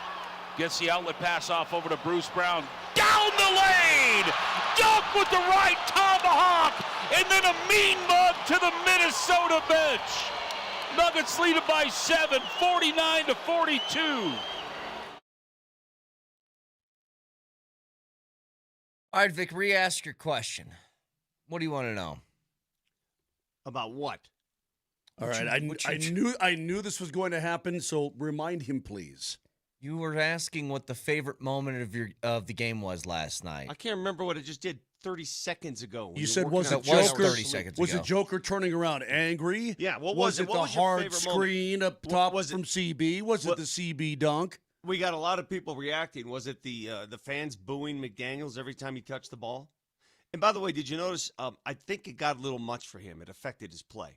You guys think it did? A little bit. Yeah. He said it didn't bother him, and that fuels him after the game and stuff like that. But you could tell it bothered him a little bit. Now, can I cheat a little bit and not say a moment, but an overall sort of different thing? What? I loved, because this was different, how David Adelman went to the bench and stuck with it for a little bit. 10-man rotation. I mean, you're out in extra guy in that AG doesn't play last night, but you stuck through the rough start of Valanciunas, and then he eventually played really damn good. You didn't panic. You went to Tyus Jones, and Tyus Jones gave you something. Like, you allowed what you built in the offseason, which is a bigger bench and a deeper bench, to actually apply itself in the game. I mean, I know Strother only played for 4 minutes, but he got in the game early. I was like, good. Keep doing stuff like this. Rodney says booing McDaniels was weak. It let him know that he got under our skin. Rodney, it's a sporting event. I mean, what do you think fans do? They cheer, they boo, what are they supposed to do? Put their hands under their asses and just watch? This is part of it. This is the rivalry. This is what everybody wanted. I think allowing the bench to go in and, yes, make a couple of mistakes, because that's going to happen. You know, the first go at it was pretty rough, but once they kind of battled through that, I thought they were incredibly effective. Okay, let me go through the list of what people think, because that was a strategic thing for you, a schematic thing. Yes. All right, I get it. I'm talking about moments during the game that maybe made you go, okay. Yeah, thank you very much, JJ. 7921, Cam Johnson breaking ankles and knocking down threes. Cam Johnson had his best game of the series last night. He shot the ball. Guys, when he was in Brooklyn, he averaged 13 shot attempts a game. 13. Here in Denver this season, he only averaged 9. In that last game, I think he only popped off, 6? If Cam wants to engage, he has to shoot. He has to shoot. He's a good shooter. Shoot. And even if the three-pointer's not going, hit twos. Go to the rim. He did it last night. It was awesome. He engaged. He had a great dunk, too. Someone says here 5-3-3-2. It was the CB dunk and point. By the way, never before have I seen a technical foul so needed and warranted and allowed, right? Like, did you guys care that he got teed up for that? No. Absolutely not. Look, it wasn't the same. Do you remember last year in the LA series, though? I think it was Game 7. Russell Westbrook dunked. Yeah. And literally swung on the rim. Yeah. And then started yelling, take their asses home. He gets teed up, and then he threw a tee on himself and started pointing at the crowd. Like, sometimes you like that. Austin writes, I was there. The Corgi race was electric. That was a halftime show. I just saw a replay of that during the break. It was electric. It was a photo finish. Get out of town. Really? Corgis don't even have, they've got no legs, man. Oh, this I is guess a that's good what one. makes it so appealing. This is a good one. 7990. Tell me if you guys remember this this scene. And it was a 30-second crazy turn of events. 7990 says Jamal's hustle when he lost the ball a couple times. Yeah. Then got it back and finished with the and one. Yep. That was awesome. That was like, okay, there it is. Because he got it. It got sort of knocked away from him, fumbled around again. He got it again, then got the end one. Yeah. Nathan writes, Bruce's nasty dunk. Again, I think I saw more dunks in that game last night than I've seen in all games combined by the Nuggets. It means they were off and running. It means they were causing havoc. 25 turnovers for Crazy. I was just gonna Minnesota. say You're it. not going to win with 25 turnovers, but the Nuggets deserve a ton of credit for that. It wasn't just sloppy passes. They had 16 steals, the Nuggets. 16 of those 25 were forced by the Nuggets defense and slapping at the ball, causing that havoc. Yeah, but towards the end of that game, look, I look at a lot of that fourth quarter and what the T-Wolves cut it to. 10 maybe, I don't know what, something like that. Who knows? It wasn't in doubt in my mind. But then as the fourth quarter wore on, it was just basically Ole to the basket, turnover, breakaway dunk, and then the Nuggets would just let the T-Wolves have layups and dunks. Nobody cared at that point anymore. Last 5-6 minutes, just go to the hoop. Nobody cares, right? Yeah. Everybody knew it was over. So I look at some of these numbers. I'm looking at the 38 in the fourth. That's all just the Nuggets letting them have whatever they wanted to have, and some of these numbers reflect that. I think there was a lot of different moments last night where my favorite moment was, and I think it started the Nuggets' run. Things got a little hairy there in the second. I think the pick set by CB. Finally. Absolutely. Yeah. That to me was my favorite moment because it wasn't a bucket. It wasn't anything. It was just a simple screen, just a screen. David Adelman's been calling for screens. He's been from the mountaintop, more screens, and it can't be just one guy. And we know that Christian Braun has struggled from the field. Struggled. Hell, he had the ball under the hoop and passed it out to Spencer Jones for that three. Do you guys remember that? Mm-hmm. Okay, so what else can you do? If you can't shoot right now and he's in one, what else can you do? I thought that screen, even though they called it a foul, who cares? Texture says, how about the Horace Grant and Rocky beef? I think you mean Grant Hill, not Horace Grant. But yeah, he gave Rocky a shove. Rocky went over and apologized. Well, I didn't see what happened. I only saw the apology with the note. Yeah, that's what I saw. And then I saw a little Rocky stuffed animal. When the camera would flash to Eagle and Hill, I saw the little Rocky stuffed plushie thing, the gift at the Olympics sitting in front of him. I love calling Grant Hill Horace Grant, though. Alex says Adelman's fiery press conference afterwards, and it was fiery. It was combative. Coach, that's your best offensive showing of the series so far. Offense doesn't matter. Go ahead. I've never said that. Did you get the level of physicality you were looking for on offense tonight? It was better in the first 4 games. Here's the thing, dude, and I get it, because what he has said and what both Jokic and Murray said after games 3 and 4 were what? We didn't make shots, right? But I'm telling you, this is a quote from Valanciunas after the game. That's what we need to do, as everybody's been talking lately. We got to be physical. Yeah, I've never said that. That's what Valanciunas said. That's what he said. I'm not saying it's just one thing. It's both. Yes, you didn't make shots. But let me tell you this, and I will die on this hill. The physicality being matched, or I think even more importantly, set last night by the Nuggets, I think mentally leads you to feel confident, and that turns directly into shot making. Vic, that's exactly what it is. It's a tone setter from the get-go. Engagement, right? Then you're more fully engaged. And when you have that engagement, everything else comes with that. Do we have sound it's from? The effort. It's the everything. Shots go in. Oh, what a big surprise! The defense gets better. Oh, what a big surprise! Everything comes with that physicality, that engagement, that desire. Do we have anything from Valanciunas by chance, Nelly? If you can find that, because I thought Valanciunas was thorough, deep, profound in everything he said, and he's so right. And it's not just because he plays that role, right? He plays the tough guy role. It's just an attitude that needed to be addressed. And listen, after game 2, when the entire team gets called out, you would think in game 3 they would come out with that attitude, right? Sure. You would think. After game 3, you would think in game 4 come out with that attitude. It took until game 5. It took until the brink to come out with that attitude. I was thinking yesterday, getting into the shower. So picture that. Right. But I'm thinking to myself, when does the light come on? When does the light come on in there? Because I know it's in there. And I'm going to give you a quote from Julius Randle to back that up. When does the light come on and then stay on? Not flicker. You ever had the light flicker and it kind of goes out and dim, and then it comes on bright, and then it goes dim again, or it goes off, and then He says, quote, this is Julius Randle. And hopefully it stays on, Vic, because it did last night. They're a championship team. They have championship DNA. They're going to come out and have a sense of pride on their home court. They did that tonight, so credit to them.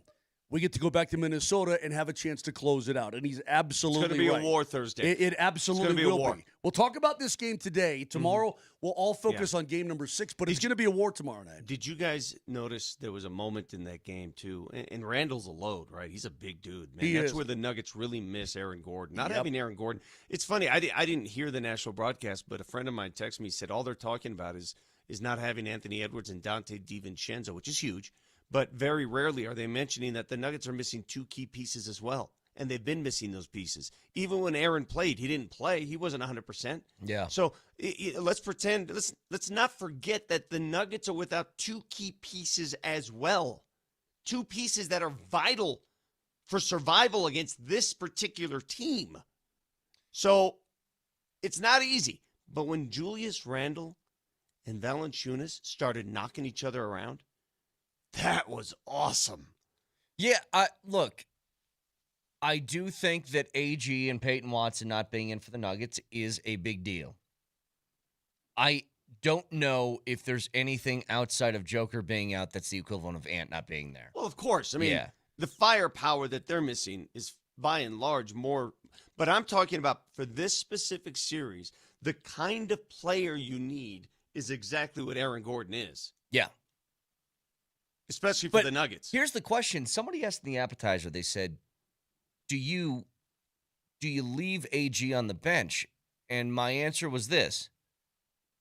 If AG is going to go out there and try and get through the game, then I'd leave him on the bench. If he's going to go out there and play, then you play him. But there's a difference there. AG, like in Game 7 last year against OKC, was just trying to get through it. Because and he led the team in rebounds, by the way, understood. on one leg. But it's like, I don't know how much that version of AG helps you. I agree. But if he can play, then play, yes. Listen, I wouldn't be surprised if they shut him down at least this entire series. If they advance, that's another story. Right. But I don't see him playing in 5 or 6. I just don't. Or I'm sorry, 6 or 7. I just don't. The series, and you guys are going to laugh because you've already laughed when I brought this up. Whoever wins Thursday night will win the series. I said that this morning at 7:04 in the morning. You? Now that was the get out of my car, talk to myself all the way from the parking lot all the way into the studio thought. That's what that was. And that's why you're you and I'm me. You know what I love? You know what's emerged?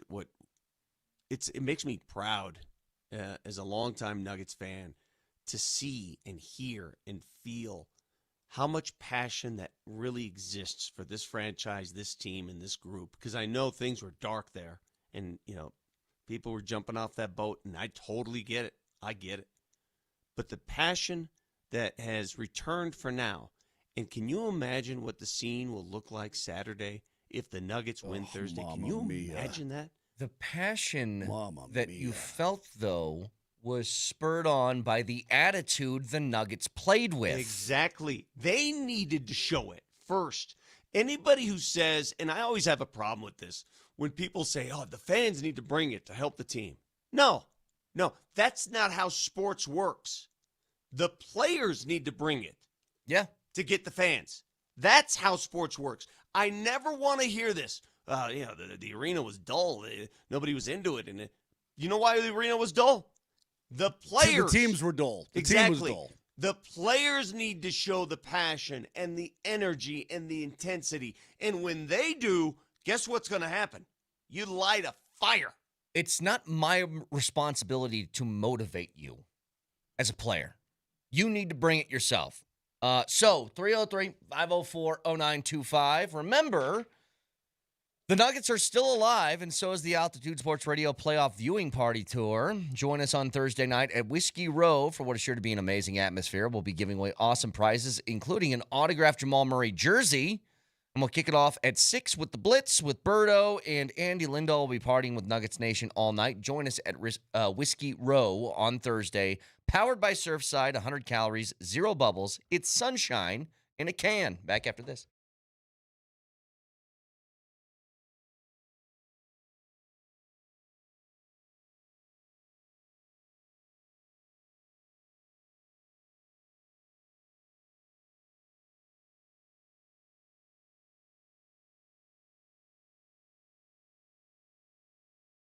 this is Brett Kane, and if you ever wondered why Fanatics Sportsbook is America's fastest online growing sportsbook, well, here's why. Other sportsbooks, their rewards are the same old, but with Fan Cash, it's the ultimate sports currency. And betting with Fanatics lets you stack that Fan Cash with the Fanatics Sportsbook. 10% Fan Cash back on your wagers, whether you win or lose. Who else has that? And unlike points that expire, you can spend your Fan Cash on anything. Official team gear across every team and league, collectibles, exclusive experiences, all on Fanatics.com. Plus, Fan Cash unlocks value you can't get at other sportsbooks. You can convert it into profit boosts and even bet with it if you want to. With Fan Cash, you're getting access to the world of sports every time you bet with the Fanatics Sportsbook. So switch to the sportsbook that always gives you more to play with. Download the Fanatics Sportsbook app today. Winning hits different here. Must be 21 and older. Gambling problem, call or text 1-800-GAMBLER. Offer not available in all states. Terms apply. See the Fanatics Sportsbook app.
All right, get back to the Nuggets in just a second. I want to spend a couple of minutes talking about this, though. I did see on ESPN.com, they have one of those articles that's, it's an overarching question that all of the beat writers kind of like respond to. So it's biggest post-draft questions for all 32 teams after the draft. Here's what Jeff Legwald said about the Broncos. Yes, the trade for receiver Jalen Waddle will add pop to the Broncos offense, and he was essentially their first-round draft pick. But the glaring pre-draft need for this team was at tight end. They didn't pick until the third round and wait until the fifth for Justin Jolie and the seventh for Dallin Bentley to make selections at the position. Bentley is a physical player with big upside, but he's more of an inline option at this stage. It is Jolie who could offer some immediate help at receiver, and the Broncos will likely need him ready to contribute in the passing game in the regular season. What I thought about in reading this, let's be honest, the Broncos pretty much said, we're bringing the entire roster back and we're adding Jalen Waddle. That's what we're pretty gonna do. much, yeah. Do you recall my theory on quarterbacks before the Broncos had one? What was my theory on quarterbacks? Kind of like my theory on the Rockies with pitchers. I didn't write it down, Moser. Let me see. Let me check my notes. I'll go through my archives here. Moser, you talk a lot about. I got it. No, I got Let's it. see. It's that Chad Kelly should be pitching for the Rockies. Yeah. Yeah, you know his swag. I said, man, I draft one every year. Hell, I Yeah, you know his swag. Yeah, just bring in a bunch of them, man, and eventually you're going to land on one. You're going to find one, whatever. I mean, if you're the Rock, what team took 20 pitchers in the draft that year? Who was that? The Angels. 20 pitchers, right? All their picks were pitchers. So somebody is going to pan out. Fine. You've got 7 tight ends in the room right now. I guess most of them you know what they can do and what they can't do. You're taking that approach. You've got 7 tight. Brett, when was the last time, even in training camp, that a team had 7 tight ends in a tight end room? Yeah, I don't know. You've got 7, including projects, including you've got your the X's and Z or F's and Y's or what are they? F and X, I think, tight ends, yeah. Well, F and X, whatever. F and Y. F and Y. Well, F and Y, do you have 7 tight ends in a tight end room? Okay, I'm just saying, bring in a ton of them. Maybe this is the way they're going. Just shotgun scatter me a tight end. Well, let's go through it. Ingram, Troutman, Lucas Kroll, Nate Atkins, Caleb Lohner, Justin Jolie, and Dallin Bentley. That's 7. Now, let's be honest here. Caleb Lohner was a project of a guy who played basketball that they're trying to make into a football player. He's a project, but you know what? Do you know how many? Dallin Bentley was the second to last pick in the draft. Do you know? Okay, fine. But do you know how many? I mean, there's been histories written about tight ends who used to play basketball. Antonio Gates is probably the best one of all time, but wasn't Tony Gonzalez? Tony Gonzalez is another one. Played Jimmy Cal. Graham. Jimmy Graham, there you go. But it's just something about those 6'4", 6'5" basketball players that become terrific tight ends. Well, you saw the guy that the Eagles picked in the 7th round. Is he from Nigeria? That Uar, what's his name? He's just this freak of nature. You look at him and you're like, who? Uar Bernard is his name. 6'4", 306 pounds. 6% body fat. Oh, my God. Yeah. Do you have a picture of him? Nelly, you can pull it up. U-A-R Bernard. Wait, just get a picture. U-A-R. That's kind of a cool name. There's a picture that, yes, 21-year-old Nigerian prospect. I don't believe he's ever played football. So what? And they're just like, let me get my eyes on him, and then I'll tell you if I want 6'4" and a half, 306 pounds, 6% body fat, 39-inch vertical, 4.6 40 time. Yes. Give me some. Look at Oh him. my God. Look at him. That guy was chiseled out of granite. That is like looking in a mirror right there. But yeah, that's what the 7th round's for. It's like, I'll just take a flyer on a guy, see if I can turn him into something. Did he play college football at all? I don't think he did. Wait, so they just found him walking on the street? I mean, if you look like that, you should be able to play the NFL. I would think so. I will teach you how to do something. But think about this for a second. He's Vic, never. Look at this guy. I see it every morning. never played football, so he was discovered through the International Player Pathway Program, and he just basically went to some combine-looking thing, and they said, I don't know who this guy is, but get him to I'm Philly. going to pick him. Get him to Philly. He was actually at the draft. So think about this for a second. Think about you're some kid who's played, I don't know, since Pop Warner. 5 years. Wait, and plus, let's say you played 5 years of college football, right? You're a You got red fifth-year shirt. senior, Right. yeah, and you played at BYU, and you've just grinded your whole life. You're like, I just want to get out there. And this guy who's never played football gets an invite to the draft. You're like, what do I got to do? Look like that. You got to look like this. Look like Those that. are the rules. Have a 39-inch vertical. Look at his arms. Brother. His Listen, arms are hanging down to his kneecaps. We already know that genetics is completely out of control, right? It's completely out of control what we're seeing out of athletes these days. The day will come where if you're not 6'7", 250 pounds, and chiseled, you have no chance to play sports. You're saying Altuve's are going to go bye-bye? Well, baseball's different. Baseball's completely different. Okay, I'm baseball, talking about- you can be yeah. short, fat, tall, you can be Nelly. skinny. You can be Nelly in baseball and just mash. It really is. It's one of the remaining sports where size and strength doesn't matter. Yeah, it does. There's nobody going to be in a lineup that is a slap hitter anymore. Altuve hit like 30 bombs at 5'5". No, but what I'm saying is, yeah, you have to be able to mash. That's my but point. here's what's funny. There's no more Rod Carews. There's no more Tony Gwynns. There's no more guys like that in the game. Period. End of story. But short guys can also go play soccer, though. Isn't Messi like 4'11"? Yeah. Hey, where's Freddie Pot? I mean, there's no Freddie Potex. Hang on, Vic, hang on. how about that? That's a good pull. Hang on. There was a year in which Jose Altuve and Aaron Judge were battling for AL MVP. And if you just put those two human beings side by side, you're like, what do you mean these two are competing for the same thing here? That they're both considered one of the best players in their respective leagues. You guys have seen the photo. Yes, that's exactly what I was thinking of. That's crazy. That's crazy. Those two were fighting for the same MVP one year. That looks like a man and his child. That looks like Joker next to me. When I have to interview Joker after games, it's humbling. I look like his child. That's the exact disparity. Do you still have that picture of you and Boban where your head goes up to like his kneecaps? I do.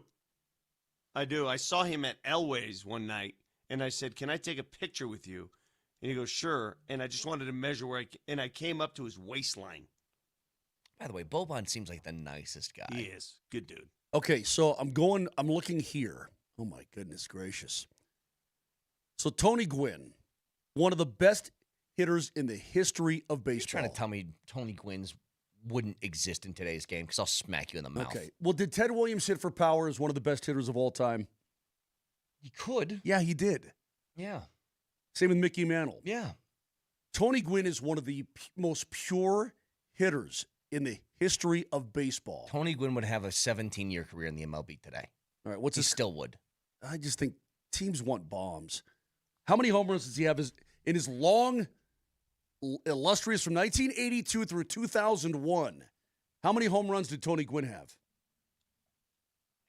He wasn't a home run hitter. Did he even hit 100? He had 135 in his career. How many strikeouts did he have in that time frame? Strikeouts, 434 total in 20 years. That's unreal. Hey, by the way, while we're here, just quickly, I'll give you $1 million if you can tell me who leads the MLB in home runs this year. Your mom. Oh, it's that guy. No, it's that Japanese player for the White Sox. Yep. What's his name? Munetaka Murakami. Yeah. He has 12. This guy drops bombs. He does. But he does it in Chicago, and nobody makes it cares. Look easy. Yes. He makes it look so easy. He doesn't have this enormous, he doesn't have a long swing or stroke. It's that Japanese stroke.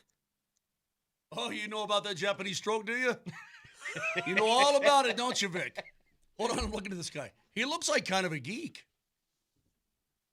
I mean, throw a ball over the plate, see what happens to it. It's probably gone, I'm just saying. Yep. Nelly, give me a Murakami home run. He just had one again last night, his 12th of the year. I want to see it. Because, no, Vic, you're right. Like, there's something about a Japanese swing that is just very, like... efficient. Fluid, I would call it. Yes. Yeah. Yeah, it's not the standard one you see from everybody going all out. I mean, it doesn't look hard. Like you think about the Ichiros and the Matsuis and guys like that. Like they all have. Fluid is the only way I can put it. I call it the Gary Player stroke. Gary Player as a golfer would say, always walk through your stroke. Walk through it. And that's exactly how these guys do it.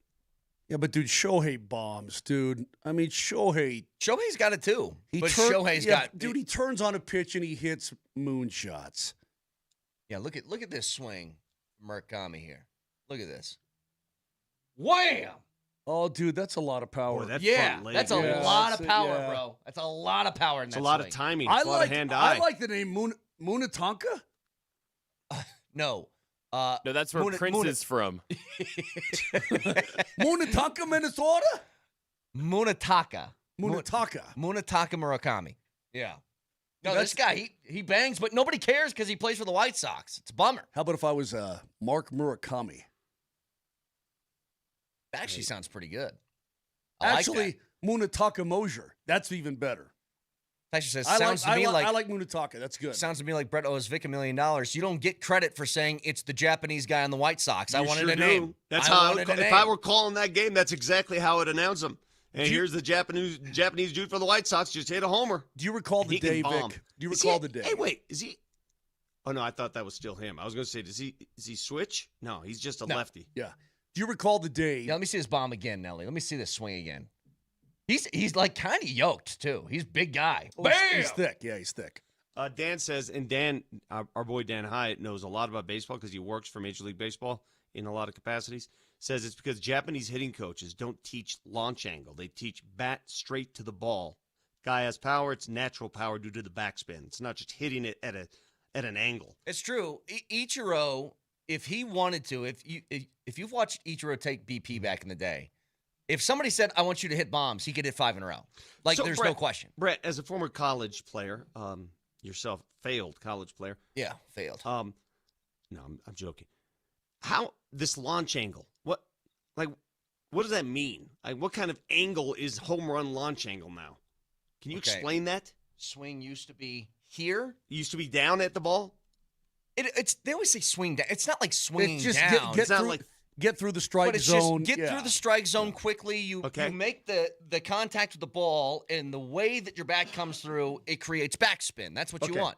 Okay. Now, they want it like a swooping shot that gives it height, right? But if you do that because you're swinging this way as opposed to straight through, but it also has you miss a whole lot more because your contact, I don't know what you want to call it. You got guys out there trying to contact area is much smaller. This to me, this is why baseball is the hardest sport in the world, hitting a baseball. And I've always agreed with you on this. It's the toughest thing to do in the world.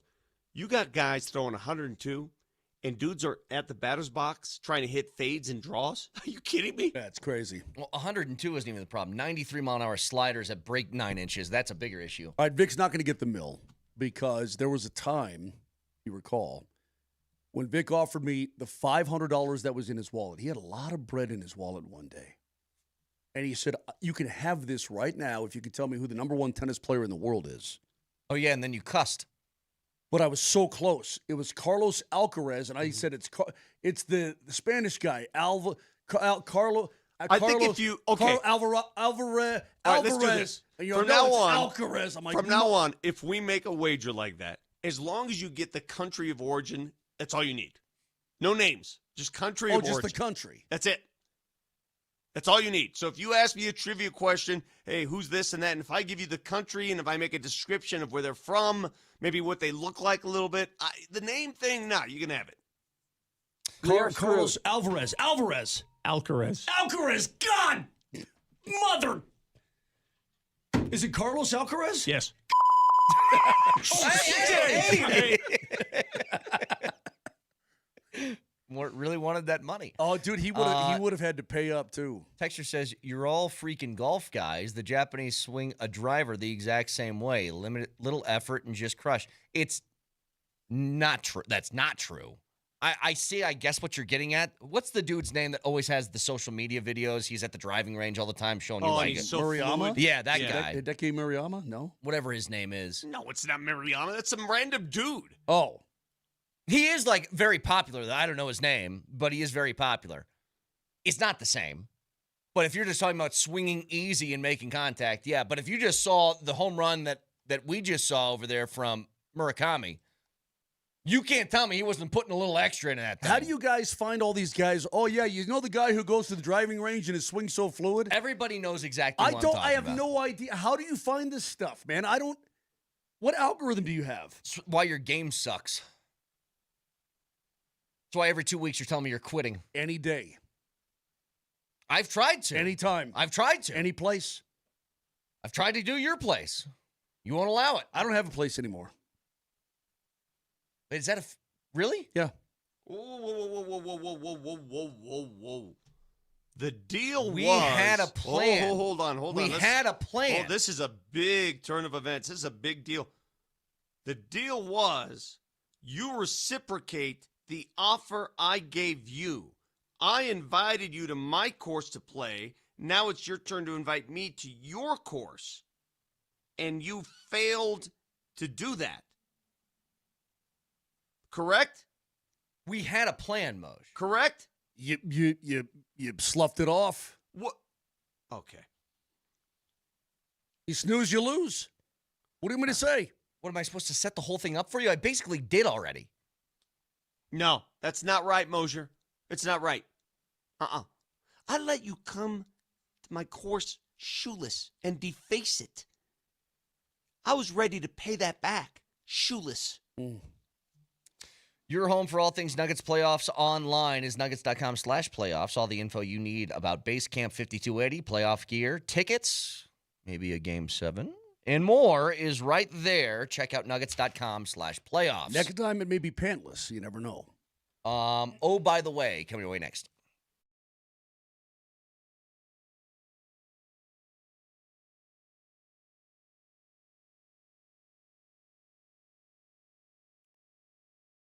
All you young dudes out there, I'm not necessarily talking to you unless you're not feeling like you used to. But as guys get older, dudes, I know, you don't feel like you used to.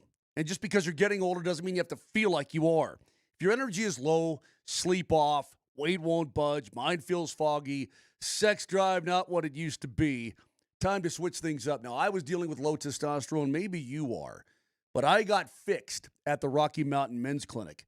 Guys in their early to mid-30s, well, you start losing 2 to 3% of testosterone production every single year. And before you know it, you just don't feel like you did before. It's gradual.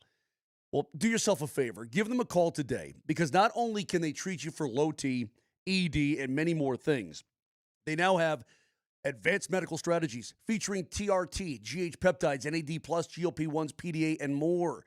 All these issues help you shed pounds, have more energy, enhance your body composition, feel confident, improve sleep, so on and so forth. You're going to be better. You're going to get back to feeling like you used to feel. Here's the number to call, 720-440-7900. That telephone number again, 720-440-7900, or go online, RockyMountainMen'sClinic.com.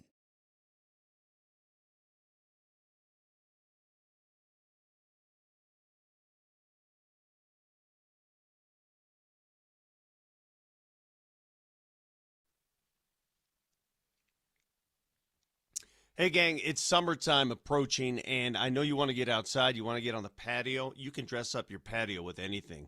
You want to add a fire pit out there, maybe a pizza oven. I got a sauna. You can find all that at Flatirons Fire and Design, the best place in town, the best showroom in town, right off of 53rd and Bannock, North I-25. If you want to get a preview of the showroom, just go online at flatironsfire.com. Mention Vic, and you get 10 to 15% off all fireplaces right now. Got a great deal. That's all for the Altitude listeners. They specialize in fireplaces, and they specialize in making you happy, making sure that whatever you buy, they come out, bring the crew, put it together. You don't have to do a thing. Again, it's flatironsfire.com.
I got one for you to start things off. Oh, by the way, stories around sports in the world we feel like you should be aware of. Oh, by the way, Minnesota, make sure you tune in Friday in the last segment of the show. Why? Drunk takes. You'll fit right in. Yeah. Right in, Minnesota. How about this? The NBA draft is coming, and I know that we don't really care around here because the Nuggets never have any picks anymore. But did you know only 71 players have entered the NBA draft? Wow. That is down from 106 last year.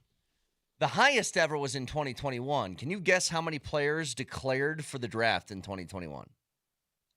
Was that was the COVID year? I don't know.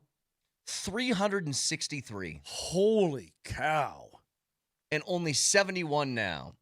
It's the lowest early entrant total since 2003. What's the translation? The translation is guys are getting paid money in college. Bingo. They don't have to go pro because they can just play it wherever for NIL bread and make some money. I just think that's nuts. Did you guys happen to see, oh, by the way, there's a video that emerged yesterday? Garrett Bowles just on his keister on the shoulder of the road helping this guy change his tire. I saw that. So cool, man. Have you guys helping ever this been, woman? Sorry, this woman change her tire. Have you ever been in that situation? Remember I told you guys last year where there was that guy that got in the motorcycle accident. So you're on the highway, you get out of your car to try and help, right? And so many people are rubbernecking that. It is so dangerous So out there. dangerous. And when I saw that, I was like, oh, my God, right? Because you're basically in traffic with people driving by. And someone, oh, isn't that Garrett Bull? And things can happen. I'm telling you right now, I have been, luckily, my car's only broken down on a highway once where you're on the shoulder of the road and you just got semis whizzing by at 75. Stay in your car. It is horrifying. Stay in your car. Horrifying. Everybody. Do not get, if you're on a freeway, if you're anywhere, but if you break down, stay in your Call car. AAA, have them do whatever they got to do to get you out of there, but do not. I mean, that is the scariest thing in the world. If you're trying to change a tire on the shoulder of a highway, yikes. All those videos of a police officer pulling somebody over the side of the road, and then here comes somebody, they plowed him or the car or what. I mean, it's just so dangerous, man. Hey, I've got one for you. Vic, maybe you can look this up because you're really good with numbers. I know that. What is the longest scoreless streak for a Rockies bullpen? Like, how many innings have the Rockies ever gone in a row with the bullpen? Oh, I know. Hell if I know. Okay. Or a single dude, anybody, any closer. It would have to be 5, 6, maybe. Well, we talked a lot about Mason Miller. Last night, he allowed his first runs since last August 6th. That's unreal. His team won. The Padres beat the Cubs by a final score of 9-7, but he had the longest streak in franchise history and the 8th longest by a reliever since 1961. Somebody actually got to Mason Miller? Yeah, it's crazy, huh? How do you get to Mason Miller? I don't know. Hey, did you guys know this? Oh, by the way, I think this is one of the most shocking things you're ever going to hear. And I understand it's early in the baseball season. But did you know, out of all teams' pitching staffs, the Rockies are number 1 in the MLB in WAR created by their pitchers? That WAR stat that's always around the MLB, it's a big, all-encompassing metric to show how good they are. I'm sure they're number 1 in the league. I'm sure on the road, they're much better on the road, too. And I'll tell you why. Because Chase Dollander is pitching like a maniac. Yeah. Senzatella being moved to the bullpen is one of the smartest moves they've made in a long time to help them out. Senzatella has been lights out. He's been great. Coming out of the pen. But they've gotten really good starts from Sugano, from Quintana. Even Lorenzen, he had really bad appearances when I think it, quote, mattered, which is like opening day. He was miserable. He had a really bad opening day start. But outside of that, they've been great. Shockingly great. So the Rocks are in Cincy, correct? Yes. What if my kid's going to the game? I got this one. Before I read it, Nelly sent us this. How do you pronounce the field goal kicker's name? Young Ho Koo? Youngway. Youngway? Okay, sorry. A man in Kentucky. Yeah, Young Ho Koo. Yeah. Here's the kick That's that why they're I talking about, by the way. This All one. right, so let's see the kick real quick if you're watching online or on altitude is this a television. stubby one? This is Stub? Youngway Koo trying to kick a field goal. This was and a he game winner. basically hits it fat and stubs No, his toe. doesn't hit it fat. He kicks the ground. Yeah. He doesn't even yeah. kick the ball. I mean, that's not even hitting it fat. That's hitting the ball a foot behind. A man in Kentucky laughed so hard at that, it triggered a seizure, sending him to the hospital, where doctors discovered a tennis ball-sized brain tumor. The tumor was removed and deemed non-cancerous, but the man believes that missed kick saved his life. Probably did. I'm trying to think the last time something happened in a sporting, like some sporting event that I watched that made me howl with laughter to the point to where I might have a seizure afterwards. Well, if you got a tennis ball size, look, man, if you have a tennis ball sized tumor in your head, eventually it's going to click that you have that. Yeah, but something, it messes up your wiring, Brett. So you're going to laugh at something and it's going to feel like hysterical laughter, and then you're going to go to a seizure. Here's a story out of Florida. A Florida high school baseball team season ended because the seniors on the team chose to go to prom instead of a playoff game. And I'm here to tell you, first of all, ridiculous. Second of all, for kids listening out there, I think prom is one of the most overrated, hyped up things that they're going to tell you about when you're in high school. It's a day where you go out, you put on a tux, and you dance for a couple hours, and then you leave. There's nothing about prom that is like, it's always this big thing that you're supposed to live up to. Or You don't have any grand memories of your prom? It was stupid. It was, we went to some place and danced for a couple hours. Well, you do that at a house party. In Nebraska, did you stop by the farm? Did you go? You know what I found out, Is by the way? cow involved? Listen to this. I actually found this out because they said it on the broadcast during the draft. The draft was where? Pittsburgh. Pittsburgh. Did you know Omaha has more people than Pittsburgh? What? It is a higher population than Pittsburgh. way. Yeah. That's why I think, and I've told you this before, I think Omaha deserves a hockey team. Well, I was thinking to myself, I was like, Pittsburgh has what, 3 professional teams, right? They have less population than Omaha? Dude, I mean, is it the metro area, though? Maybe you're not counting the metro area. They did both. It's overall population, almost 400 and some. They were 380. Moser, what do you And remember? then the metro area. They've got 3 pro sports teams in Pittsburgh, and Omaha's got what? UNO? Creighton basketball sells out every game. Look at with the Omaha Storm Chasers. Isn't there a minor league baseball team there? The AAA team. They have that professional soccer team that's a league beneath the MLS. Yeah, the one that took that L on the way out when they played the Rapids a few weeks ago. That's right. Hey, don't knock. Wait, did they beat the Rapids? No, they lost. Oh, I was gonna. Sorry, the way you worded that weirded me out. Professional dork racing. Yeah. Don't knock prom. That's all I'm saying. My prom. Prom sucks. We went to eat at Baby Nobody Doe's. Yeah, nobody Baby cares. Doe's. Do you know what, Moj? You haven't been in Denver long enough. You wouldn't know this. 30 years. You don't remember Baby Doe's? No, You have I don't. No idea what Baby Doe's Nope. is. 30 You have years. No idea. 30 There's a years. I don't restaurant- remember Baby Doe's. I think it's an apartment complex now or a condo unit. It was right near Mile High Stadium, and it was the place for prom and homecoming. That's where you impressed, man. You dressed to impress at Baby Doe's. I just want you guys to know. So I'm not advocating for anything. Any house party that you went to in high school is better than prom. Totally. Any house party. Last thing. LIV is going to die. The LIV Golf Tour. So the public investment fund is pulled out. They're not going to finance any future. Vic, did you see that they've postponed their scheduled tournament in late June from New Orleans? It's gone. Yeah, this is no surprise. Yeah, I mean, LIV is collapsing before our very eyes. Once they threaten to pull the funds, if you don't have the money, you don't have the game. I mean, it's pretty simple here. I guess what are they not getting what they wanted out of this, or have they didn't run out of money? They have just eternal amount of money.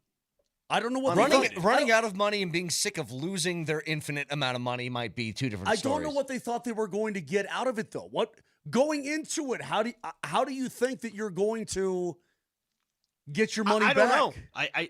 I I don't know, and I think what the intention for LIV, and I tell people, it wasn't about competing against the PGA. It was ultimately combining forces with the PGA. They wanted to buy themselves into this world tour, make it a big world thing. It's not going to happen. PGA said no. Nope, not at all. I'm telling you guys right now, if they were smart, fold that thing, immediately allow the LIV guys back on the PGA Tour and make an event out of PGA versus LIV for like the rest of this year.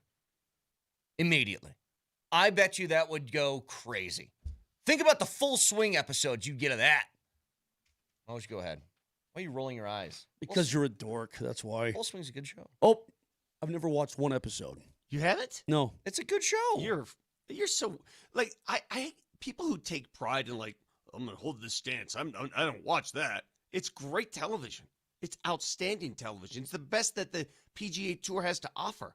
I binged all 4 episodes so quickly with the Ryder Cup and all that happened there. It's so good. Shut him off. Oh, by the way, brought to you by Rock Plumbing, Heating, and Air Conditioning.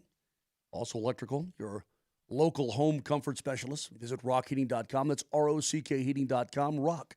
Bringing comfort home and simplifying your life, Brett. So, oh, by the way, every day at 8:45, back to the Nuggets. If you guys missed what Jonas Valanciunas said after the game, stick around. You're going to want to hear it next.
Rebound down to Cam Johnson.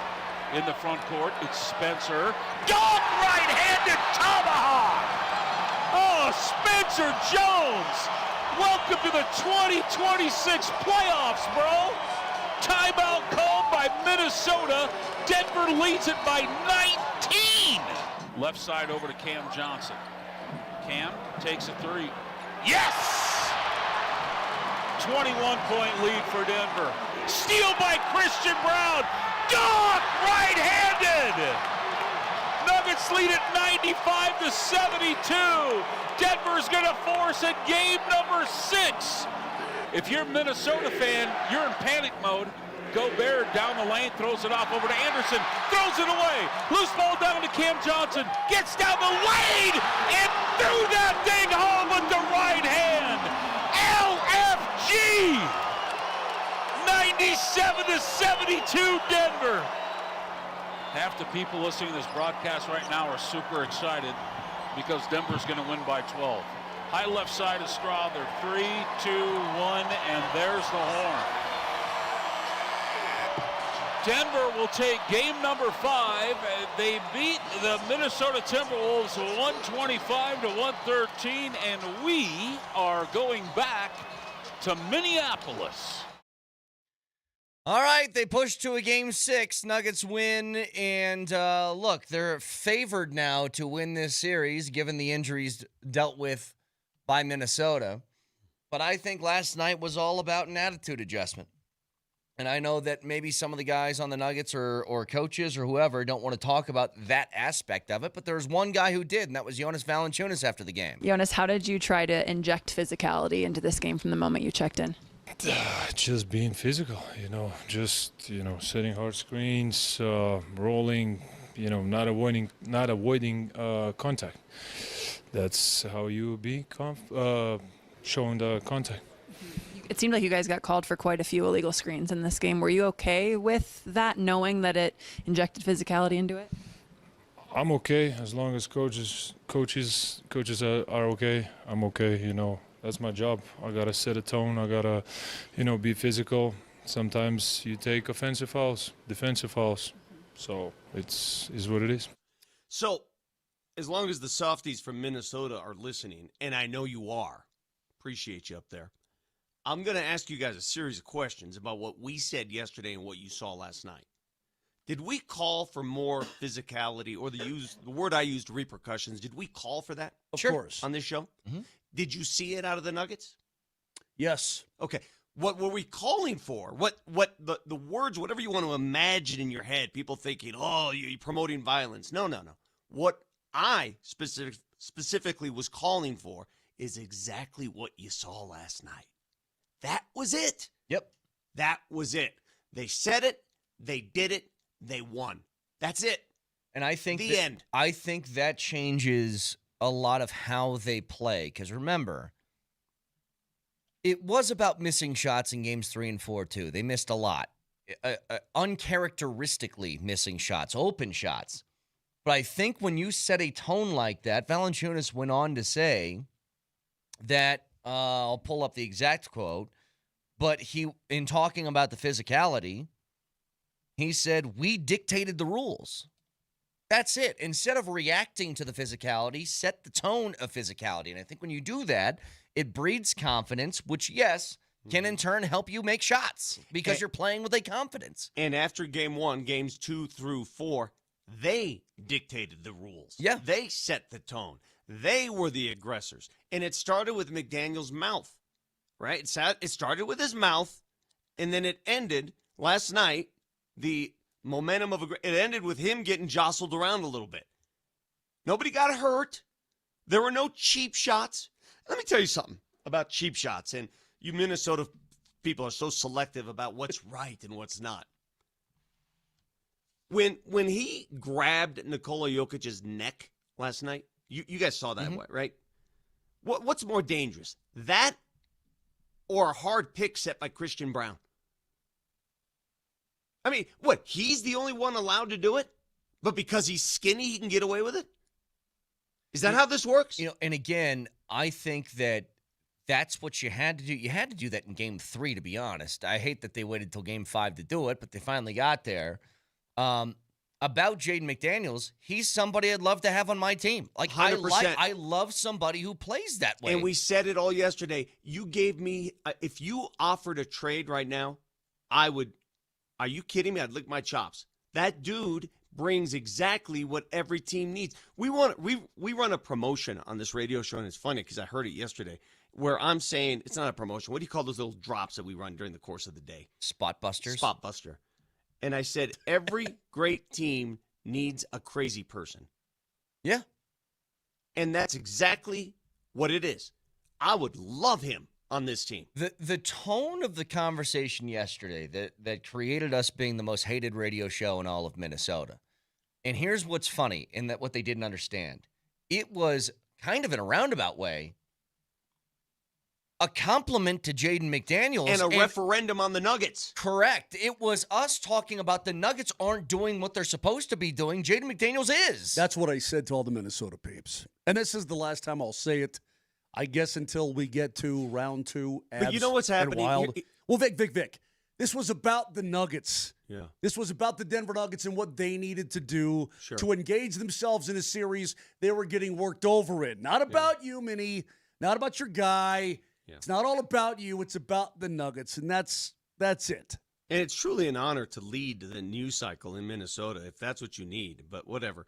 The thing that bothers me most, and the reason I was so upset about this, is that in this business, Moser, you've been around the media business like I have a long time, and the era of right down the middle is gone. It's gone. Everybody has their biases. Everybody in this business, no matter where you work, you can claim you're unbiased, but it's not true. Folks in Minnesota that cover the T-Wolves, guess what? Business is good when the T-Wolves win, right? And especially a lot of these cottage industries where you need them to be good for your business to be good. Same with us. Works both ways. When the Nuggets win, business is good. So automatically you've invested part of you in the success of that team. You're going to be biased. What I don't like is when some of these people, and people I respect too, writers especially, some of the writers are the worst. They claim to be unbiased and right down the middle just covering the team, and they're the worst at it deep down. You're the most biased people out there. It ain't me. I'm biased as hell. So am I. By the way. The difference is we openly admit it. Try to get them to admit it. By the way, I've never said that. Here's the second part of Jonas. We played our game, and we dictated the rules from the start. We took over, and we were playing good. Making shots. Everybody stepped up. That's how we need to play. First of all, I've just seen too many movies. That voice puts immediate fear into me. That accent and that voice is an immediate scare. In our pregame show, Katie interviewed one of the Nuggets' assistant, and he made the claim, listen, we're going to go out of our way to set picks, and in the process, they're probably going to call some illegal picks because but they want to counter what they're seeing from Minnesota, where the Nuggets believe Rudy is setting some illegal picks, but he's established it, so they're letting it go. What the Nuggets tried to do last night was establish it. At some point, you'll stop blowing the whistle. Texture says this. We kind of talked about it earlier. Won't it be amazing if the Avs end up playing the Minnesota Wild next round? I mean, it will be nuts.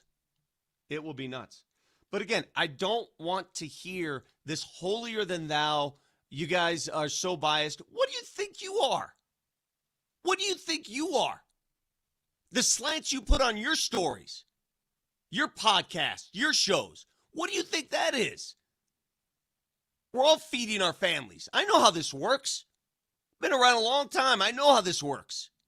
If somebody says that I'm biased, my response is, and? Well, you never claimed to be a, quote, journalist. You're not.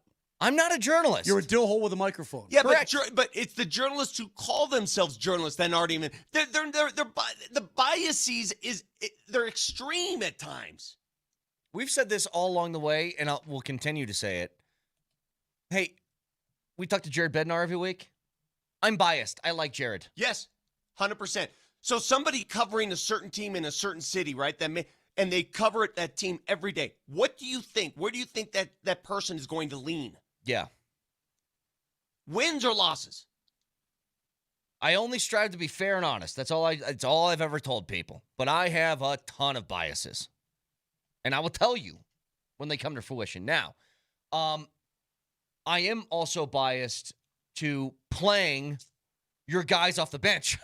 I have a huge bias towards that because I think it's important. You've built your team. You changed the fabric of your makeup of this team to put a boost of depth in this lineup that has not existed really ever. Even when the Nuggets won the championship, they didn't have a lot of depth on that team. Correct. You spent your entire offseason trying to do that. You changed the GM strategy by putting new guys in there. You changed the core of your team by trading away Michael Porter Jr. In the first 4 games of the series. I just didn't see it, and I was confused as to why. Last night, you played Valanciunas, you played Tyus Jones, you gave Julian Strawther some early run, and that's in a game where both Peyton Watson and AG are out. I do think that matters. Now, it wasn't like they were playing very intense basketball at the end of the game because they had a lead, but we noticed it. The Nuggets looked tired at the end of games at times, and I think that's a part of the reason for it. Well, they also had a guy last night go with the 2 big guns. Vic, you talked about it earlier. They had a third guy, which is typically Aaron Gordon, or it could have been MPJ in the past, so on. They had a third guy go. I'm following the production and the growth of Spencer Jones with great fervor. You're talking about an undrafted guy. Vic, less than 2 years ago, he was an undrafted guy coming out of Sanford. A guy who this season was on a 2-way to start the year. Was he? I think he was he not? Yeah. Was he not on a 2-way? Spencer Jones was a 2-way guy. So then here you are in a must-win game, lose and go home type of situation, and he comes up with a performance like that? Are we now watching the growth and the, quote, next guy for the Denver Nuggets? Because, guys, listen. Guys have to emerge and be players. I know we've all been waiting forever for the Pickett's of the world and Strawthers of the world. And I mean, I can go on and on before that. Zeke's of the world. Somebody's got to emerge and actually become a player, a contributor. And not only that, but maybe a better player than you thought he was going to be. Well, what I saw last night out of Spencer Jones, and I loved his interview with Kaz and Scotty, by the way. Vic, this is big-time stuff for the Nuggets. It's huge. Well, what I love about Spencer Jones, and this was I was a little worried about this last night because now the Nuggets are, you can't miss. There's no going back. I mean, will you grip the stick a little bit? We see it in hockey. That's the term. And in basketball, shooting becomes an issue when you're afraid because this is it. You can't lose. And I wondered last night, would they be that way? And I love it when a Spencer Jones comes out and says, I'll shoot it. I don't care. Sure. Yeah. What do I got? I'll shoot it. You want me to shoot? I got it. You want me to shoot? I got you. What does he have to lose? Yeah, and that mentality is so necessary in these kind of games. And if you think it was tough last night, think about what it's going to be like Thursday night in that environment. Oh, sure. Who's going to be that guy? Who's going to shoot it no matter what? Because you have to. We have begged and pleaded, hey, Cam, shoot more. He did last night. And look at the result. Just look at it. By the way, you said the most appropriate thing to begin the program. You know how I know the Nuggets were good last night? Because Joker had 16 dimes. Yeah. That's how I know they were good. Because other guys were actually shooting and making. Yes. Shooting is one thing. Making is another. When Nikola Jokic has double-digit assists, the Nuggets win. It's as simple as that. Period. It's just as simple as that. You know, for most teams, their big guy, their superstar, their MVP. Oh, man, if he gets 42, we're going to win. No, Joker's going to be there in the mid-upper 20s. But if he gets double-digit assists or mid-teens assists, the Nuggets are going to win games. The Nuggets are still live, and so is the Altitude Sports Radio Playoff Viewing Party Tour. Join us on Thursday at Whiskey Row for what is sure to be an amazing atmosphere. We'll be giving away awesome prizes all night, including an autographed Jamal Murray jersey, and they'll kick off at 6 o'clock with the Blitz with Birdo. And Andy Lindahl going to be partying with Nuggets Nation all night. Join us at Whiskey Row on Thursday. Powered by Surfside, 100 calories, 0 bubbles. It's sunshine in a can. Birdo doing Birdo things. Birdo doing Birdo things. Back after this. Tonight.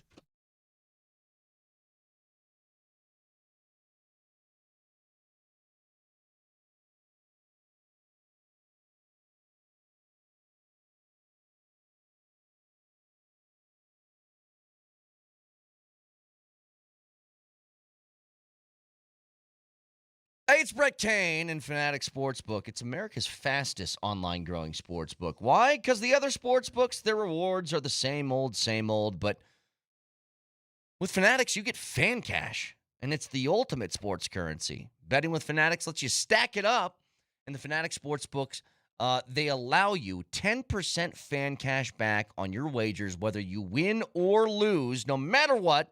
That goes right back to you. And unlike points that expire, you can spend your fan cash on official team gear across every team in the league, collectibles, exclusive experiences, and it's all on Fanatics.com. Fan cash unlocks value you can't get at other sports books. Convert your fan cash to profit boosts, and you can bet with it too.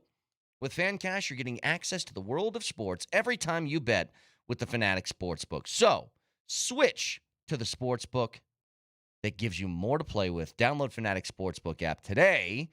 Winning hits different here. Must be 21 and older. Gambling problem? Call or text 1-800-GAMBLER. Offer not available in all states. Terms apply. See the Fanatics Sportsbook app.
All right. The Nuggets continue in this series after a Game 5 win.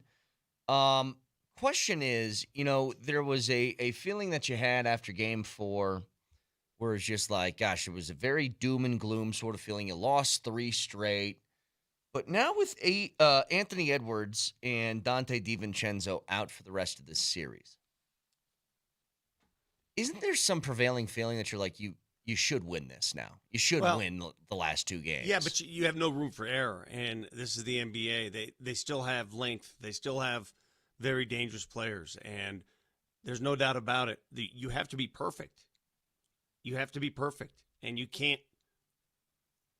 Man, last night when they cut it to 10 late, what were you guys thinking? When Minnesota stormed back to cut it to 10. I didn't feel bad at all. Vic, I'm going to be perfectly honest with you. It was like, 5 and 6 minutes to go, something like that. I wasn't worried at all. I don't know why. I just wasn't worried. You have no room for error. That's the tough part. Interestingly, the Nuggets are 6.5-point favorites Thursday night already. You're kidding, really? They were 11.5 last night. They won by 12. They're 6.5-point favorites.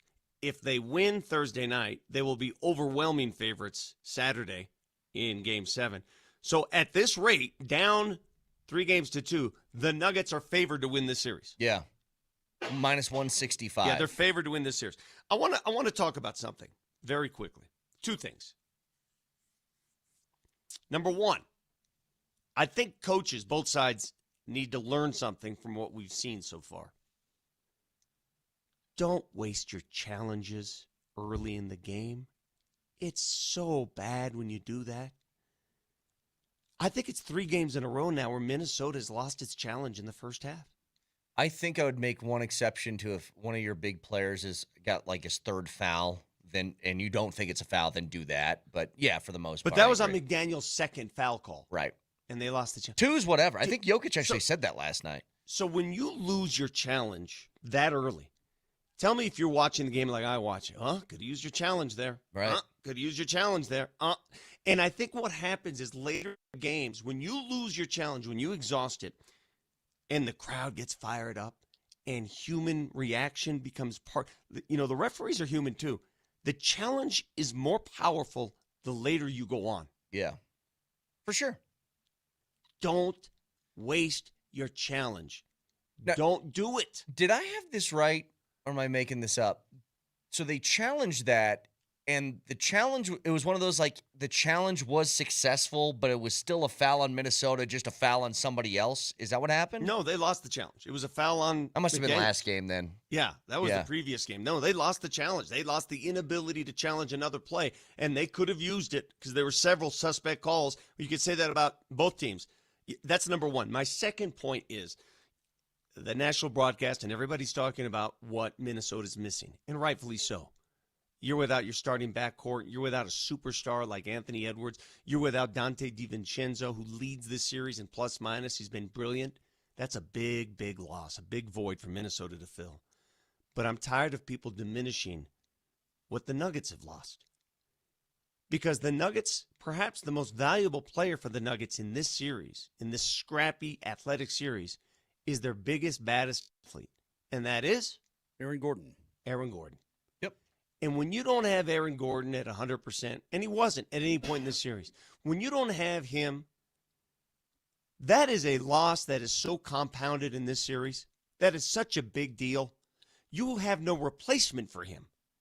There's no one that can do what he does. What can they do to fix him right now? Something. I'm not sure there's anything Vic, at this point. I mean, there's so many machines nowadays. You ever seen guys with all those electrodes, those electronics, and all the stuff that goes on? They put it on their body, and it does stuff to your thing. You can't fix a strained muscle. You just can't. You just can't do it. What does it do to your thing? Yeah, I don't know what the hell you're talking about. Well, it does stuff to whatever. Is that what you get at Rocky Mountains Med Clinic? I don't know what the hell you're talking about. Rocky Mountains Clinic? So she gets Rocky Mountains Clinics? Hey, man, what I'm saying is that they've got these doodads that, they send voltage and... Yeah, it's stuff with the thing. The thing with the... It's like that call yesterday. The Nuggets just need to do the thing with the stuff. It's Rocky Mountains Clinic. Hey, listen. They've got these electrodes and prongs, and it goes into things, and then you stimulate and all this. Clear your mind. What? Clear your mind. STEM is what you mean. Yes, STEM.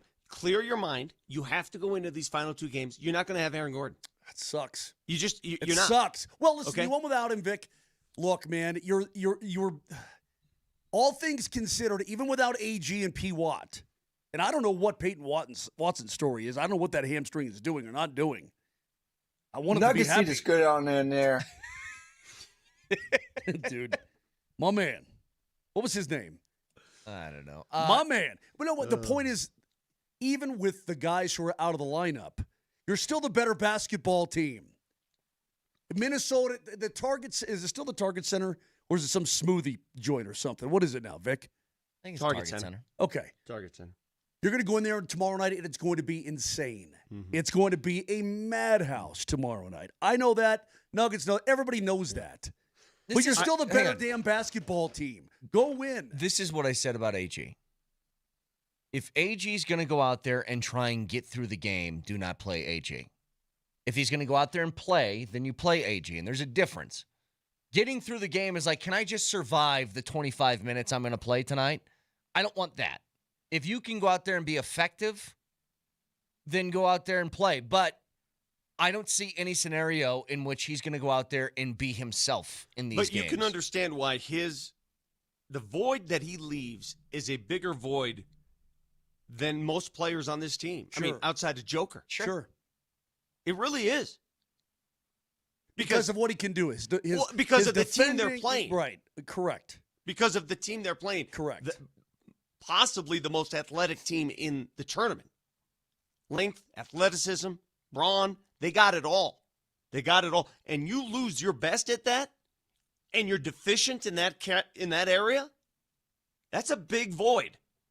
The Nuggets need to find other ways, and last night they did. What they did last night, 25 turnovers by Minnesota, 16 steals for the Nuggets. They scrapped. They got on the ground. Yeah. Jamal getting on the ground.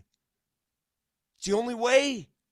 Texter says, if the Nuggets advance, will P-Watt play in the next series? I'm just going to assume that P-Watt's never playing for the rest of this. I have no idea. I mean, I haven't heard a murmur that he's even remotely close, so I have no idea. Even if he does, what can you expect? He's played 5 games in 3 months. Yeah. It's going to be hard to get back on track. Speaking of Peyton, we have a Peyton that's waiting on the phone lines here. Let's go ahead and hear it. Go ahead, Peyton. Hey, what's up, guys? Good to chat with you. Let's get lit! I love being in the playoffs here.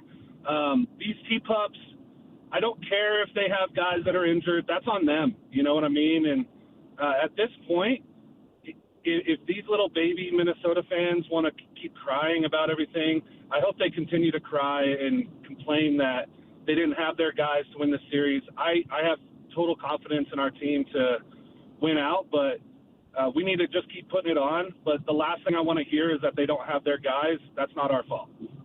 Yeah, I mean, sure. There is a certain aspect to this to where, I mean, there's a reality. Mm-hmm. The Minnesota Timberwolves without Anthony Edwards and Dante DiVincenzo, they came into this series on paper. I think the Nuggets were more talented on paper. Now, it didn't play out that way in the first 4 games. You not only are better than them on paper now, you are far superior to them on paper. Like, they don't have anybody that's even remotely in the stratosphere of Jamal Murray or Nikola Jokic on the floor right now. Julius Randle's the closest they got. And Randle's a decent player. He's fine. He's good.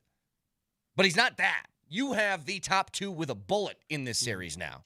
And it's about winning 2 games in a row. By the way, it's interesting, though. You said top 2. The reason the Nuggets won last night, not necessarily because of their top 2. They won because Cam Johnson and Spencer Jones made shots. 3 and 4, correct. Jokic was pretty good last night. I understand. Yeah. But I understand He's that. always pretty good. But he's good because he hasn't been. No, he hasn't been. You're right. I'm okay, fine. But again, look, even Joker when was he's good pretty and efficient because he wasn't all relied upon to do it all. Yes. He actually got assists because people made shots. Right. Hey, Vic, what time is that game supposed to tip off tomorrow night? I think 7 or 7:30 Thursday night. Because everything – sorry.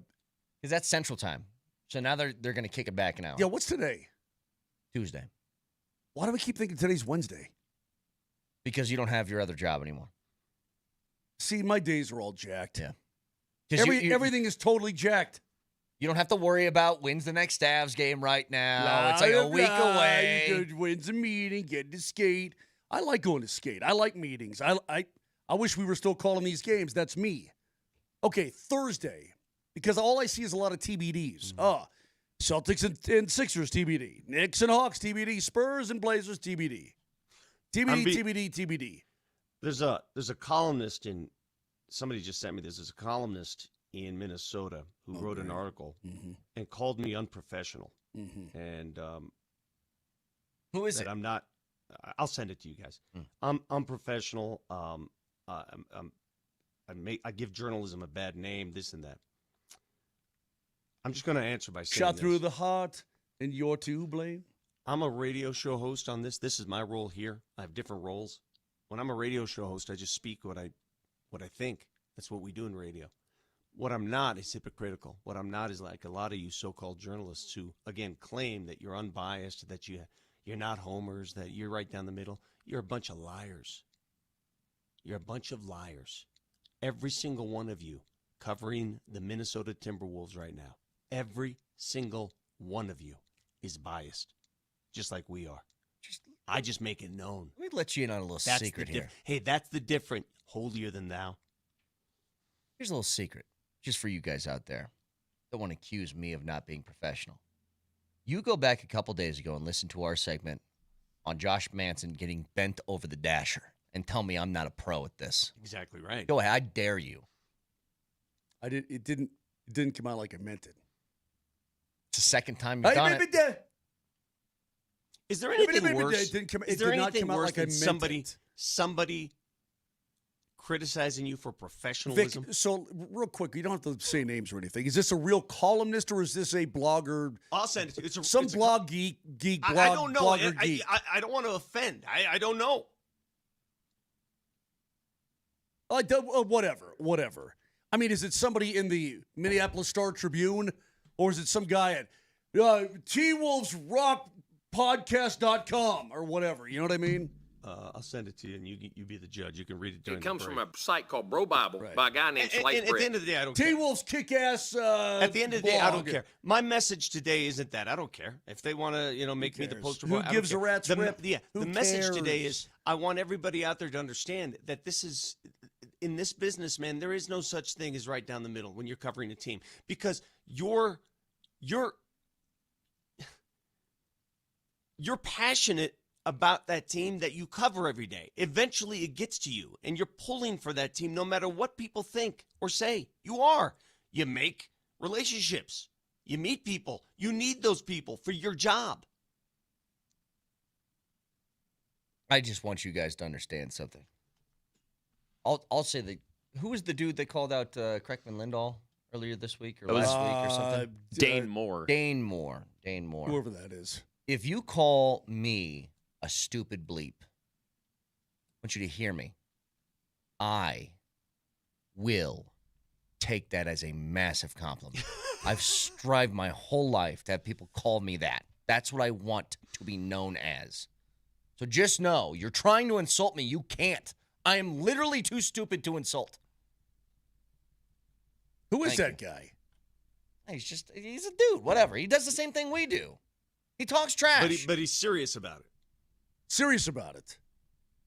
303-504-0925. Serious about it. Actually, gotta be serious about no, it. regarding that, I regret. This is life and death. This series. It should never be personal, and I regret it should never be personal. It's just we're all doing our jobs, and we all do it different ways. It should never be personal. It's not that important. Who's made it personal? Just real quick here, that late game thing between Jokic and that whoever the bench guy was from Minnesota, like the take the ball back, jump ball thing. Jokic was asked about that. He said this. Nikola, what was up with the jump ball in the final minute? Were you just trying to steal a couple seconds? Or? Next question. I've never heard Jokic drop a next question before. I think he didn't want to explain it because I think the announcer job explaining it. He's trying to reset the shot clock and the game. Right? Reset the shot clock and the game. He didn't even try in the jump ball. He didn't even jump. He didn't move. I'll just say, I thought that was a little silly. It's like, just hand the ball over. The game's over. They're done. Everybody's done. But do you think his intent was the same intent McDaniels had at the end of his game? he didn't try and score, but it was just, I don't know. I just thought it was silly. And I don't know if he was like, that was his, I'm getting back at you by doing something weird at the end of the game. I don't know what that was. But anyway, 303-504-0925. 5 listeners are scoring a pair of tickets to Game 1 of Round 2 for the Avs during our special Avs Playoff Ticket Friday. So that's happening in a few days. But if you don't want to leave it to chance, you can lock in your seats right now for Round 2 at coloradoavalanche.com/playoffs. Tickets are on sale for every possible game. Don't miss the most anticipated series of the year. What are you going to be tuned into tonight? What is going to strike your fancy here this evening? What's on the air? Help me out. It's Minnesota-Dallas. That's the one. That's the one, is it not? That's hockey? Of course. Yeah. Minnesota-Dallas tonight, Hawks sure. Hawks and the Knicks tied it too. Woo. That's been a fun series, though. It's been fun. How about Boston and Philly? Ooh, no, I think it's mama. No, it's Dallas and Minnesota. That's what it is, right? I mean, that's what you're awaiting. That's what, and look, I've said it from the very beginning. Ideal world, Avs sweep. Well, that's taken care of. Boom. And then you kick your feet up and hope these guys beat the snot out of each other for 7 straight games. And then you welcome them in afterwards because, Moj, they aren't going to have too much of a break after that because the NHL doesn't want the Avs continuing to sit. Correct. No. They're going to – so if this series goes 7. They'll get, Minnesota day Dallas, off and then Game 1? It's probably going to be day off Game 1. Yeah. I mean, so whoever wins that series – and maybe that's going to work in their favor because they just keep going, right? You get in that hockey schedule. Game, day off, game, day off, game, day off, game. You get in that flow. But here's what I do know. If they go 7, they're going to be tired. And beat tired. A little beat up. Yeah, that's what I want. And the Avs will get back to practice tomorrow to get fine-tuned. So whoever wins tonight, go other team in Game 6. That's the way I look at it. 303-504-0925. Back after this.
What is this? I like this, man. I just don't know. I've heard it a billion times. I just don't know who it is or what it is. It's Mac Morrison, Return of the Mac. Okay, now I know. No. It's a great tune. It's a great tune. All right, so, Mo, as you called it, I got my eyes glued to Minnesota and Dallas tonight. Yep. That's what's going to be on the Vic, docket. I'm going to give sucker. That sucker is at 6? Sucker time, 6 o'clock. Hey, Vic, when you turned on your camera today and you were late to the program, I know you were rustling around for like 10 minutes before you actually got on the show. You looked, I don't even know how to tell you, like you slept under an elephant. I feel like it right now. Okay, you're going to get a little napski today, but you've recovered quite nicely. I'm going to pay you something that sounds like a compliment. And Don't it's not. you dare pay me a compliment. You look the same. You look the same as you always look to me. The greatest line Brett Kane has ever produced on this show is when I said, I think I'm going through a midlife crisis. And you said, I think it's adorable that you think you're midlife.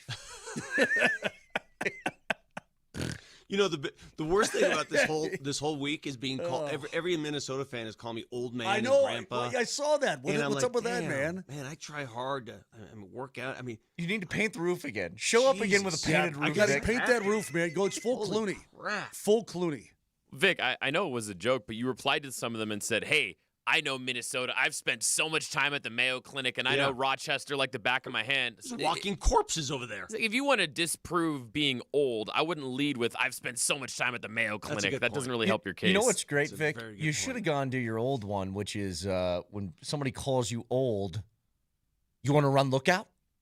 You want to say how old I really am? Say, you want to run lookout?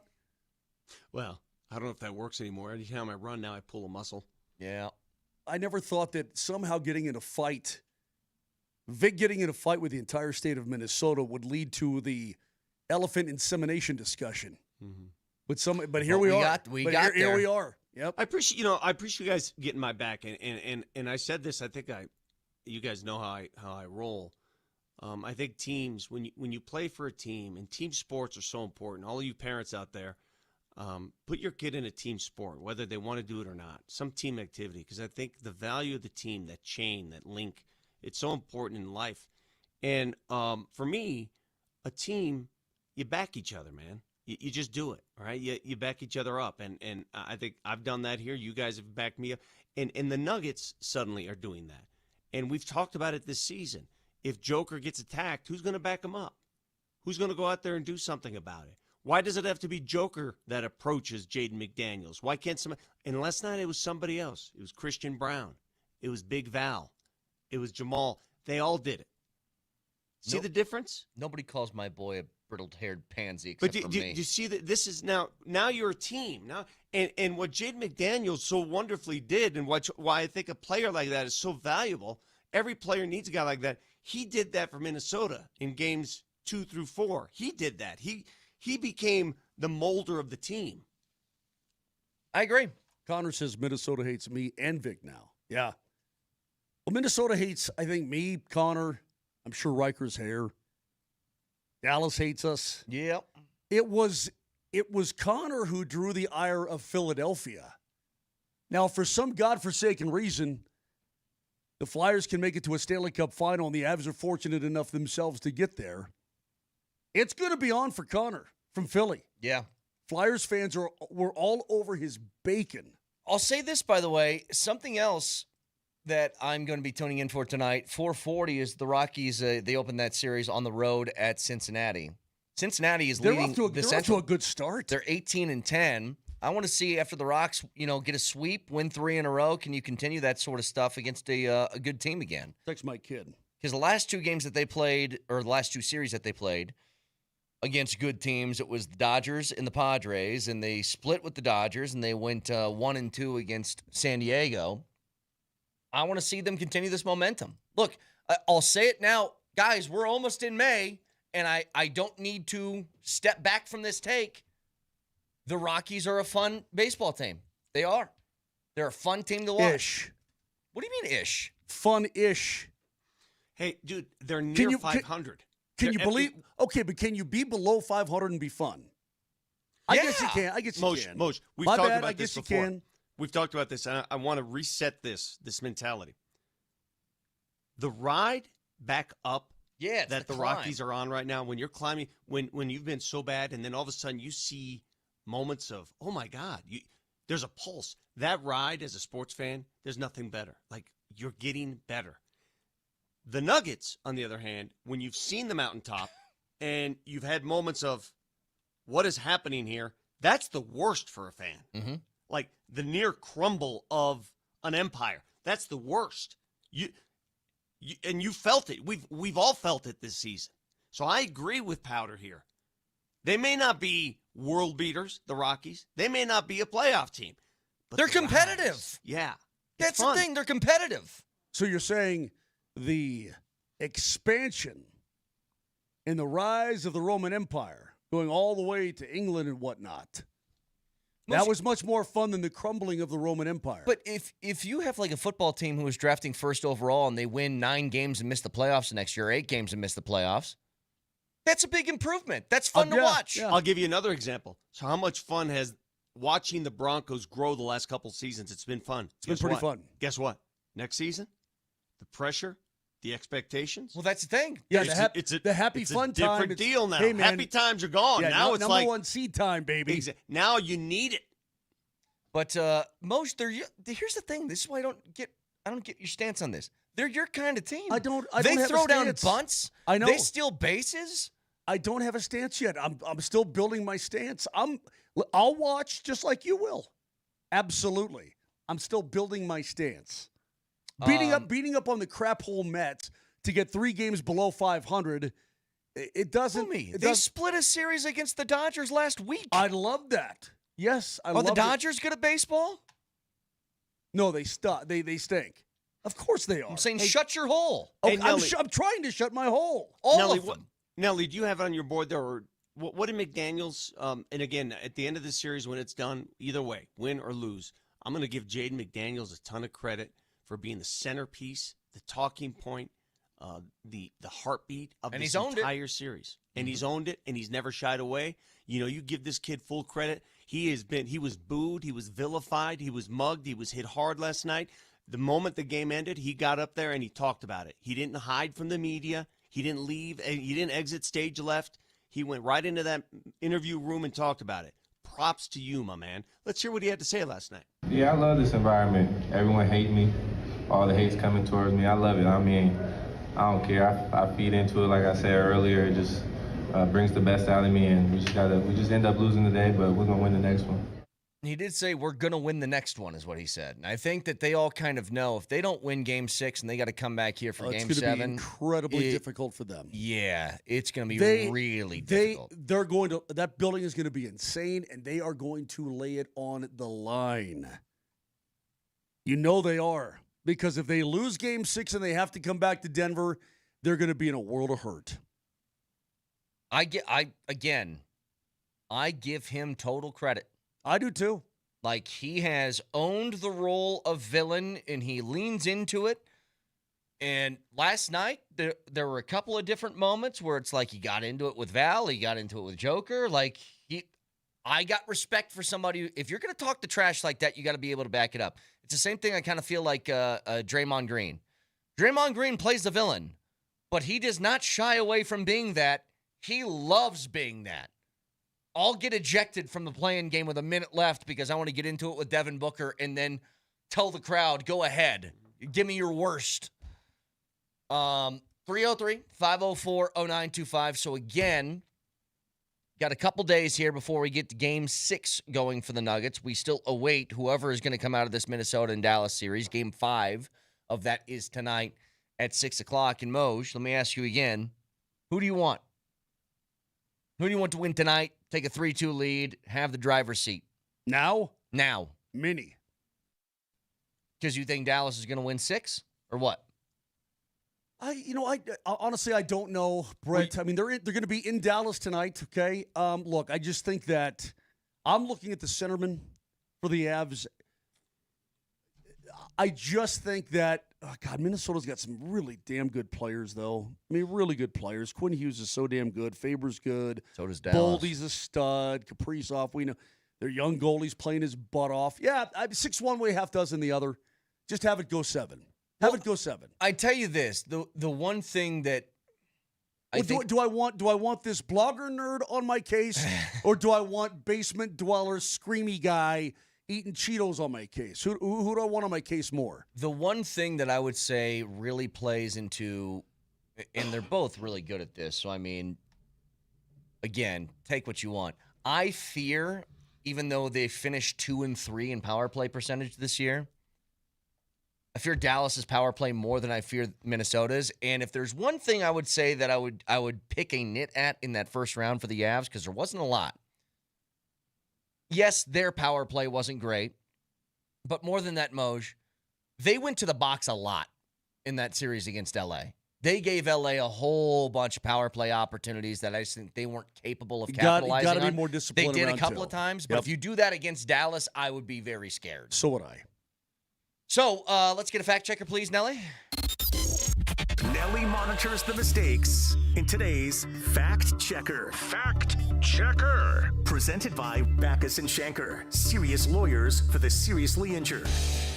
Just a message for all of our new listeners tuning in from the Twin Cities. First of all, welcome aboard. Moj, as you say, what do we have coming to the show? More and more people coming to the show every day. Every day. So if you're here, you come here because you want top-tier analysis. And this was you guys earlier talking about the potential injury recovery timetable for Peyton Watson and maybe how he could speed it up a little bit. You ever seen guys with all those electrodes, those electronics, and all the stuff that goes on? They put it on their body, and it does stuff to your thing.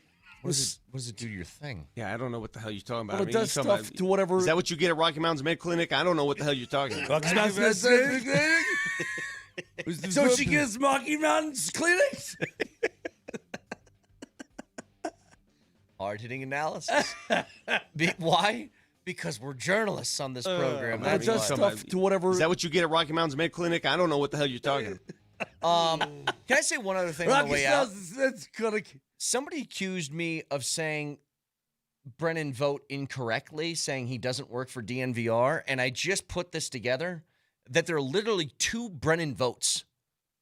Brendan and Brennan in this town. Brendan is the Nuggets reporter for DNVR.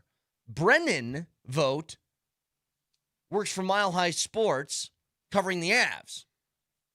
The difference between their names is the N is a D in one and not in the other. And that's one of you guys got to change. This is for another day, but we got to do something in this country about Brandon, Brendan, Brennan, all this. It's just too much. Brenton? Yeah, you guys, seriously, all of you with those names. Who's Brenton? All of Brenton you with those Doyle. names. Oh, Brenton all of Doyle. you. Jesus, God. All you're of you figure it out, and let's come to some middle ground here. Just find a way. We're not doing all these different names. Brandon, Bromden. iTunes, Spotify, Moser, Lombardi, and Kane's where you can find the podcast. Have a wonderful Tuesday. We'll talk to you tomorrow. Love you. See you. Yeah, I've never said that.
Cam goes to the right hand. He gets in the paint. Kick out over to Spencer for three. Got it again!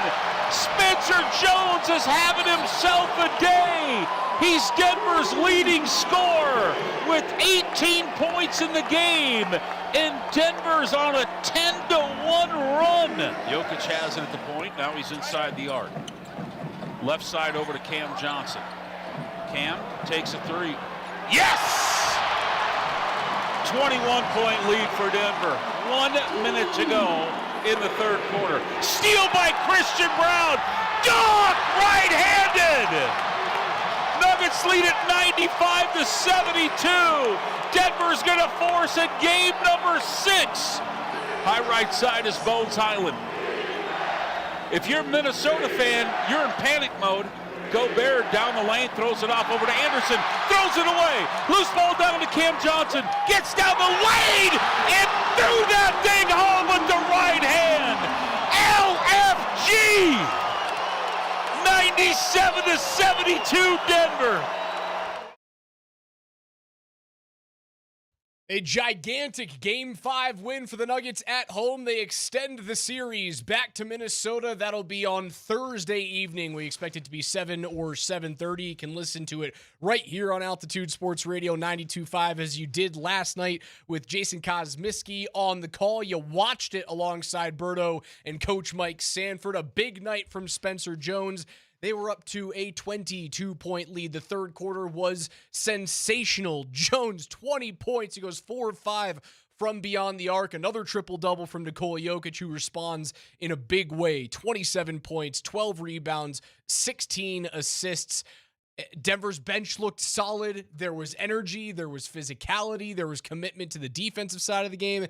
And you know what? Let's just boil it down to one thing.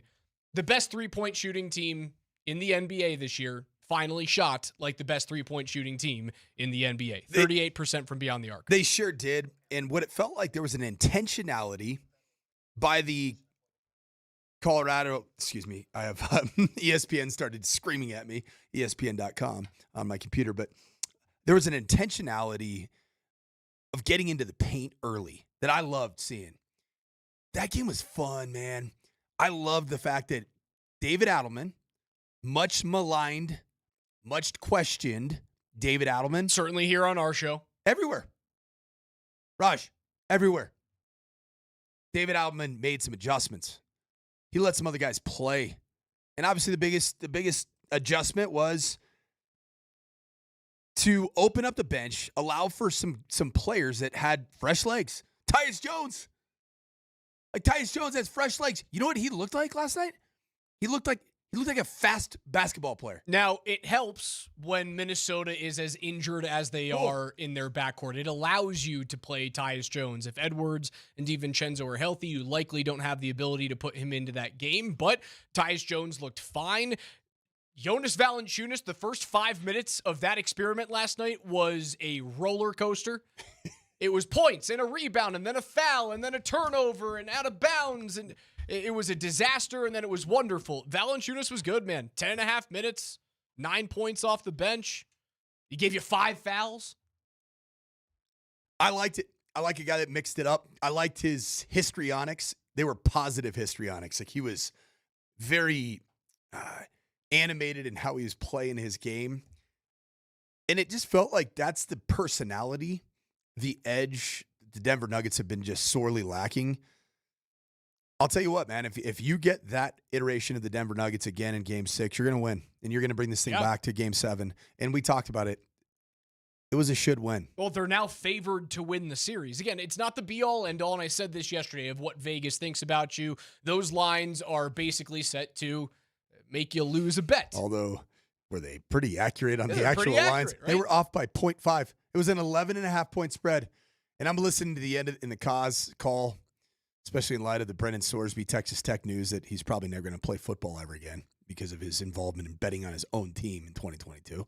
Neither story. I mean, that game came down to the very end, whether it was going to be a cover or a bad non-cover.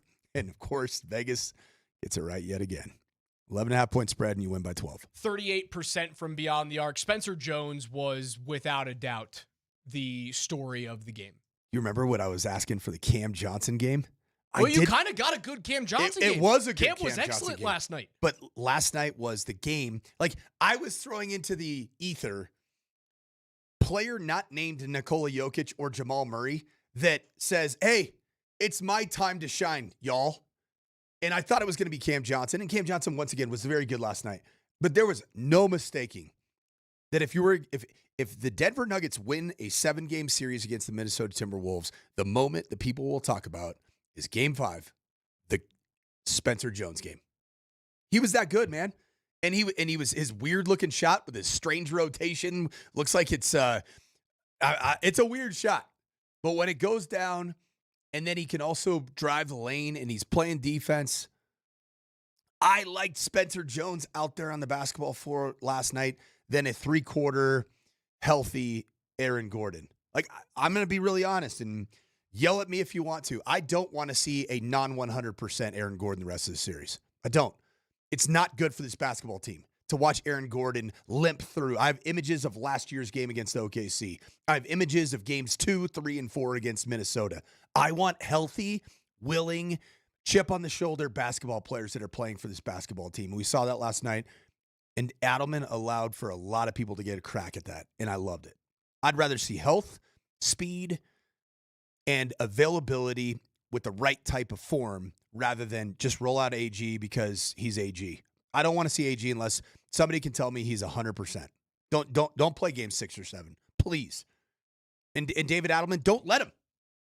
Because if you survive this, which I think you found something yesterday with the pace and a speed and an ability to bring the basketball up with Tyus Jones as opposed to Jamal Murray getting exhausted by getting gloved at the opposite three-point line. Yeah, Minnesota's not going to stop doing that in game 6. No, but Tyus Jones has a step.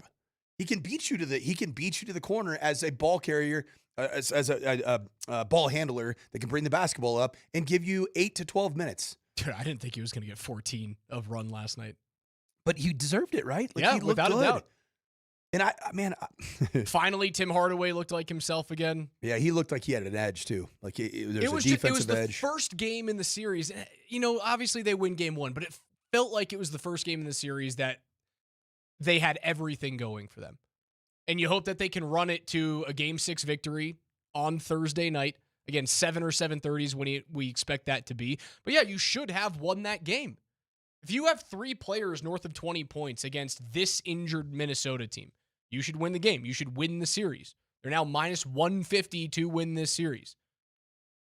That's why I said yesterday, man, like the greats win these. Even when their backs are against the wall, when you have no room for error. Yeah, they've still got a solid team. Jaden McDaniels is miserable to play against. Julius Randle had a really good night last night.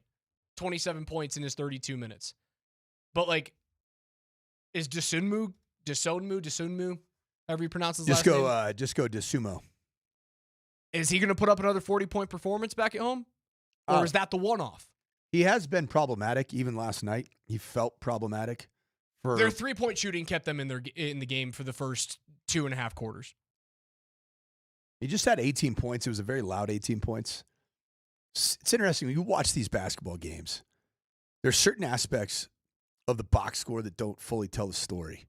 For example, Christian Brown, who is I think he's yet to score double digits in this series. Am I right in saying that? Christian Brown in game 5 had just 9 points. He was an efficient 3 of 5 from the field, 1 for 2 from behind the arc. Just had 2 rebounds, had 3 assists, turned the ball over once, and he had 3 steals. Christian Brown's box score tells you that it was another Christian Brown game where you're waiting for the $125 million man to assert himself. You know what Christian Brown did yesterday? He finally, in this series, he let his cojones hang a little bit.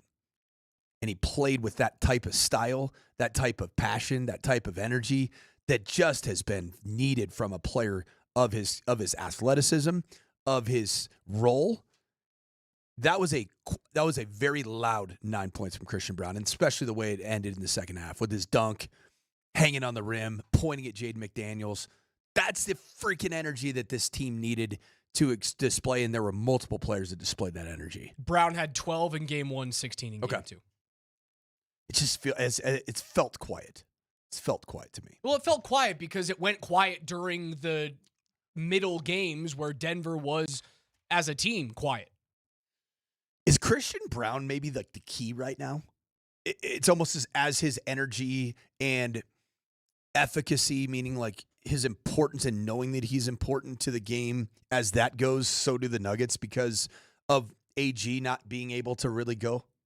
Is he a much more important cog in this wheel than we all probably think? No, he's a starter. Like I think his importance is what he's being paid to be. His extension Christian Brown is no longer we hit on this pick out of Kansas, and he seems like he's got really nice upside if he can figure out how to shoot from the perimeter because he defends hard and he can fly high. Obviously, we saw what he can do when he gets down the middle. The two-handed slam at the end of that third quarter was unbelievable. We will hear from that momentarily when we do the big play replay here. No, it's who you expect him to be. No, it's not. I'm not we saying. We can't look at Christian Brown as the sixth man or the seventh man. That's not who he's paid to be. I'm not saying that. I'm saying as of right now, this current team, the state and look in the eyes of Christian Brown, I believe it's going to dictate what the Nuggets do. Because I think he is that energy that if it's right, the Nuggets are right. If it's wrong, the Nuggets are wrong. Because I think Jokic and Murray are kind of Jokic and Murray. I don't feel like either one of those is really going to be on this massive pendulum up or down. So the guy that I have my eyes in terms out of on, energy, I'm saying just how they play and how they perform. Like they're going to show up and they're going to give you box score production no matter what. And I don't think that there was a massive uptick in the energy out of Jamal Murray or Nikola Jokic last night from games 2, 3, and 4. I think it was the guys like Christian Brown. I think it was Cam Johnson. I think it was Big Val getting a chance to get out there and do some things. That to me felt like the energy improvement you needed. And then then the guys that are consistently paid to be the core pieces of one of the best basketball teams in the NBA, they need those complementary pieces. They need Christian Brown. And you got it last night. I want to see it again twice more. And I think you're going to get it. Nuggets very much still alive, and so is the Altitude Sports Radio Playoff Viewing Party Tour. You guys can join us on Thursday night at Whiskey Row for what's going to be an awesome atmosphere down there in Denver. We're giving away awesome prizes all night, including an autographed Jamal Murray jersey. What'd you guys give away last night? A Nikola Jokic jersey. Okay, sweet. Yeah. Pretty freaking cool. And a signed Nikola Jokic photo. Vibes at Zippy's last night. Zippy's. Vibes at Skippy's it was on point, man. It felt like a turning of the tides in the series, and it was right there at Skippy's. On Thursday, the Blitz will kick off at 6 p.m. with Berto and Andy Lindahl. He's going to be partying there with Nuggets Nation all night. Again, that's Whiskey Row on Thursday, powered by Surfside. 100 calories, 0 bubbles. It is sunshine in a can. Coming up on the other side, it's our favorite part of the day after every Nuggets and every Avalanche game in the postseason, the big play replay. That's next.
Welcome back to the morning sprint. Alex Wright-Ebby alongside the coach Mike Sanford. KJ Granderson's behind the glass today. You're home for all things Nuggets playoffs. Online is nuggets.com/playoffs. All the info that you need about Base Camp 5280, playoff gear, tickets.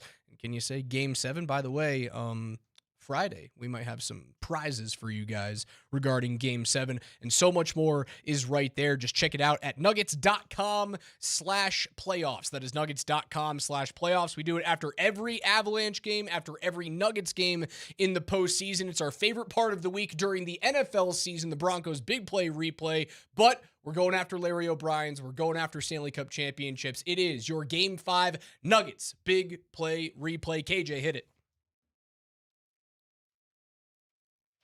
It was basketball.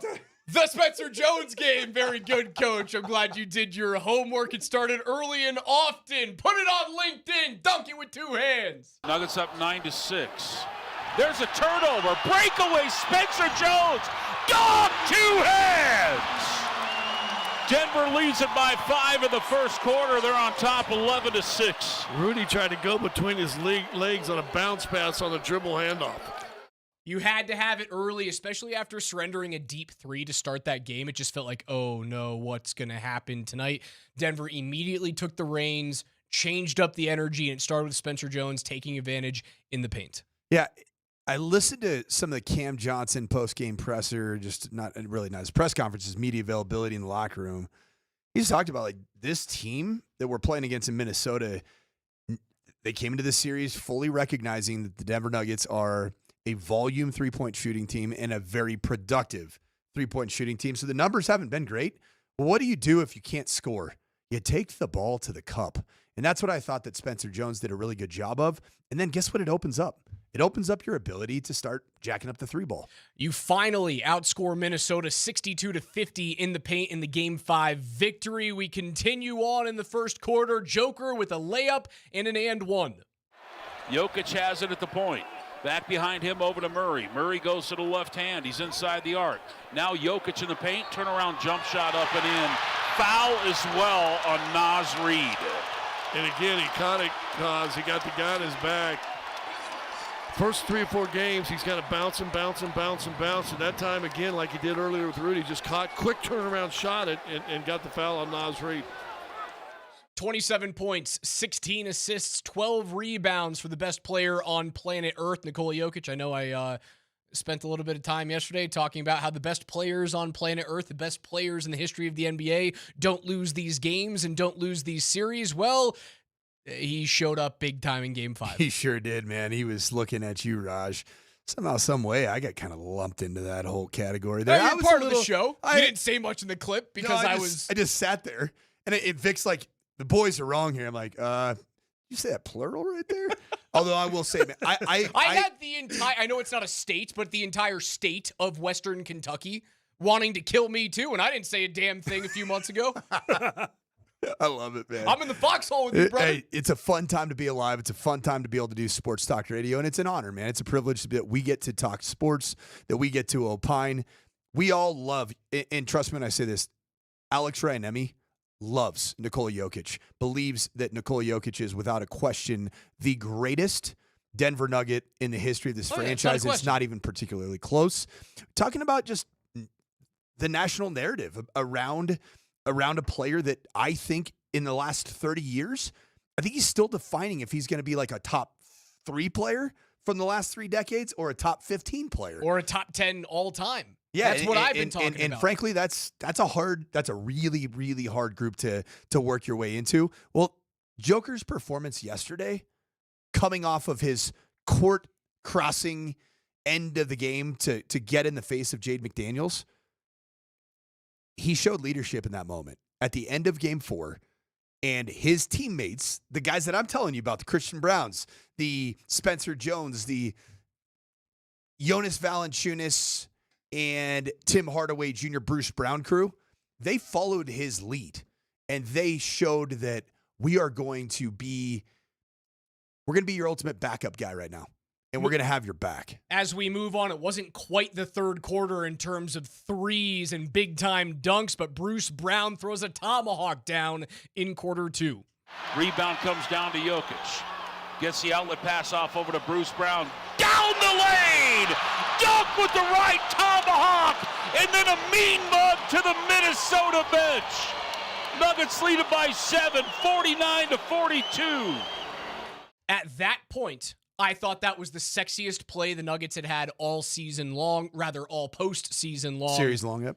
Joker looks off, little right-hand pass right into the lane for Bruce Brown, has nobody around him, throws it down with some authority, and gets the Ball Arena crowd going. Got the Ball Arena crowd going. And the other thing I liked, man, I liked that there was emotion. You heard that call there from Kaz. Mean mugged the Minnesota Timberwolves bench, as he should. And that ended up being a theme throughout the remainder of the contest. You ended up getting Jonas Valanciunas. Like, he was so emotional that he thought that the referee was a Minnesota Timberwolf, and he like took a little swat at him. Oh, sorry, you're my guy. Like, you're the ref. That's the kind of energy that you needed.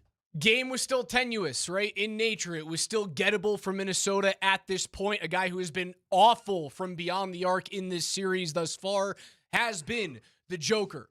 He buries one from deep to extend the lead. This was a 6-point lead before he hit this shot. 13 seconds left to go. Inbound over to Jokic. Jokic back behind him to Cam Johnson. Cam has it. Throws back behind him. Jokic deep three. Yes! Wow. 0.4 seconds. Before we get to the three, who was dying in the background of that call? KJ, can you play it again? 13 seconds left to go. Inbound over to Jokic. Jokic back behind him to Cam Johnson. Cam has it. Throws back behind him. Jokic deep three. Yes! Wow. 0.4 seconds. Is that Lord Hastings? Was it Scotty? Darth Hastings? Darth Scotty? Can we get someone to make sure that Scotty doesn't choke on something during the broadcast? Did he have his sleep apnea mask on as he was doing the call? Oh, poor fella. Oh, Joker hits the deep three. Denver goes up by 9 into the half. And we go into what was the most exciting quarter of the season thus far. And it starts with a Jamal Murray alley-oop. Jokic has it at the point over to Christian Brown. Hands it off over to Cam Johnson. Left side now Spencer. Now over to Jokic. Tips it back out over to Spencer. Back over to Jokic on the high left side. Hands it off over to Cam for three. That one's off the back of the rim. No good. Got his own rebound. Back over to Jokic. Alley-oop. Layup. Good! Jamal Murray. He caught the alley-oop and went reverse side. Tremendous adjustment there. First of all, I loved the run, the cut that Jamal Murray made. The pass was from Jokic, if I'm not mistaken, the alley-oop. But then it looked like it was going to be an alley-oop dunk. Slightly off target, and he just contorts his body, makes the right play. And that was a really, really important two that you got to kind of slow down a run. And I'm going to tell you, man, this series, every time in this series that I see a 19-point lead for the Denver Nuggets, I freak out. Like, can we just do even numbers? Like, I feel better about an 18-point lead or a 20-point lead. I don't want to see 19-point leads against the Minnesota Timberwolves ever again. The athleticism from Murray puts the Nuggets up 7 at that point. We told you it was the Spencer Jones game. It didn't become that until quarter number 3. In the front court, McDaniels driving a dish on the right side to Highland for three. Jumper's no good. Rebound down to Cam Johnson. In the front court, it's Spencer. Dunk right-handed tomahawk! Oh, Spencer Jones! Welcome to the 2026 playoffs, bro! Timeout called by Minnesota. Denver leads it by 19! Welcome to the 2026 playoffs, Spencer Jones, indeed, and we're glad to have you. The Denver Nuggets needed you. I was doubting you. I was upset with the decision pregame for David Adelman to lean back into a Spencer Jones start when that hadn't gone particularly well. Was it game 3 when Spencer Jones got the start and was essentially on a milk carton for that game when Aaron Gordon missed the other game that he's missed in this series? I mean, games 2, 3, and 4, he played a combined like 70-something minutes and had 6 points. So let's call it a milk carton from Monday to Saturday. Yeah, I mean, pregame, I see the Spencer Jones in the starting lineup, and I say, why not Tim Hardaway Jr.? Why not Bruce Brown? Why Spencer Jones? Well, DA, he pulled some good strings, man. And as much as I could, we as people in the media, you as a fan, when you criticize a decision maker in sport and you do it time and time again, you've got to be on the other end of the aisle and give some flowers when they make good decisions. I think DA did that in this game. Spencer Jones, 6 minutes and 41 seconds in the third quarter. He is perfect from the field, including 3 threes. 11 points, was a plus 10 in that defining third quarter. Christian Brown wants to get in on the dunk party. Long rebound to Highland. He misses the putback three, and the rebound comes down to Jokic. Oh, my goodness. You see that? In the paint. Dunk! 2 heads! Christian Brown right on Rudy Gobert. Oh, they're going to call a technical foul, number 3, on Christian Brown. For hanging on the rim? No, because he pointed at somebody. I thought he was pointing at the official that he wanted a foul. Oh, no, I see. When he was swinging on the rim, he pointed at McDaniels. Hanging on the rim, pointing a finger at Jaden McDaniels. There is hatred in this series, not only from the fan bases, but media to media, and certainly player to player. I'll take that tech any day of the week. Oh, I loved that tech. And I think that you should hang that dang picture up in the Louvre when you come back to win this series. Down 3-1, take this sucker to 7, and bring this thing back to Denver and get ready to go on a trip to the Riverwalk in San Antonio. Remember the Alamo. Denver goes up by 19 at that point? Was it 20, something like that? Probably Something 19. crazy. It felt like they had a 19-point lead and it kept evaporating. Brown's dunk in his tech keeps the Denver Nuggets up big. They go into the fourth. He wasn't done there. Christian Brown hitting from deep feels good. High right side is Jamal Murray. Top of the key, throws it off over to Jokic, guarded by Naz Reid. Hands it off over to Cam Johnson. Cam's inside the arc, now in the paint. His pass deflected over to Christian Brown for 3. That one's good. A rare bucket by Christian Brown. Big one. Nuggets lead it by 13, 114 to 101. There it is. One pass, drive. Oh, there's a turnover. Loose ball down to Murray. Down the lane. Dunk right-handed.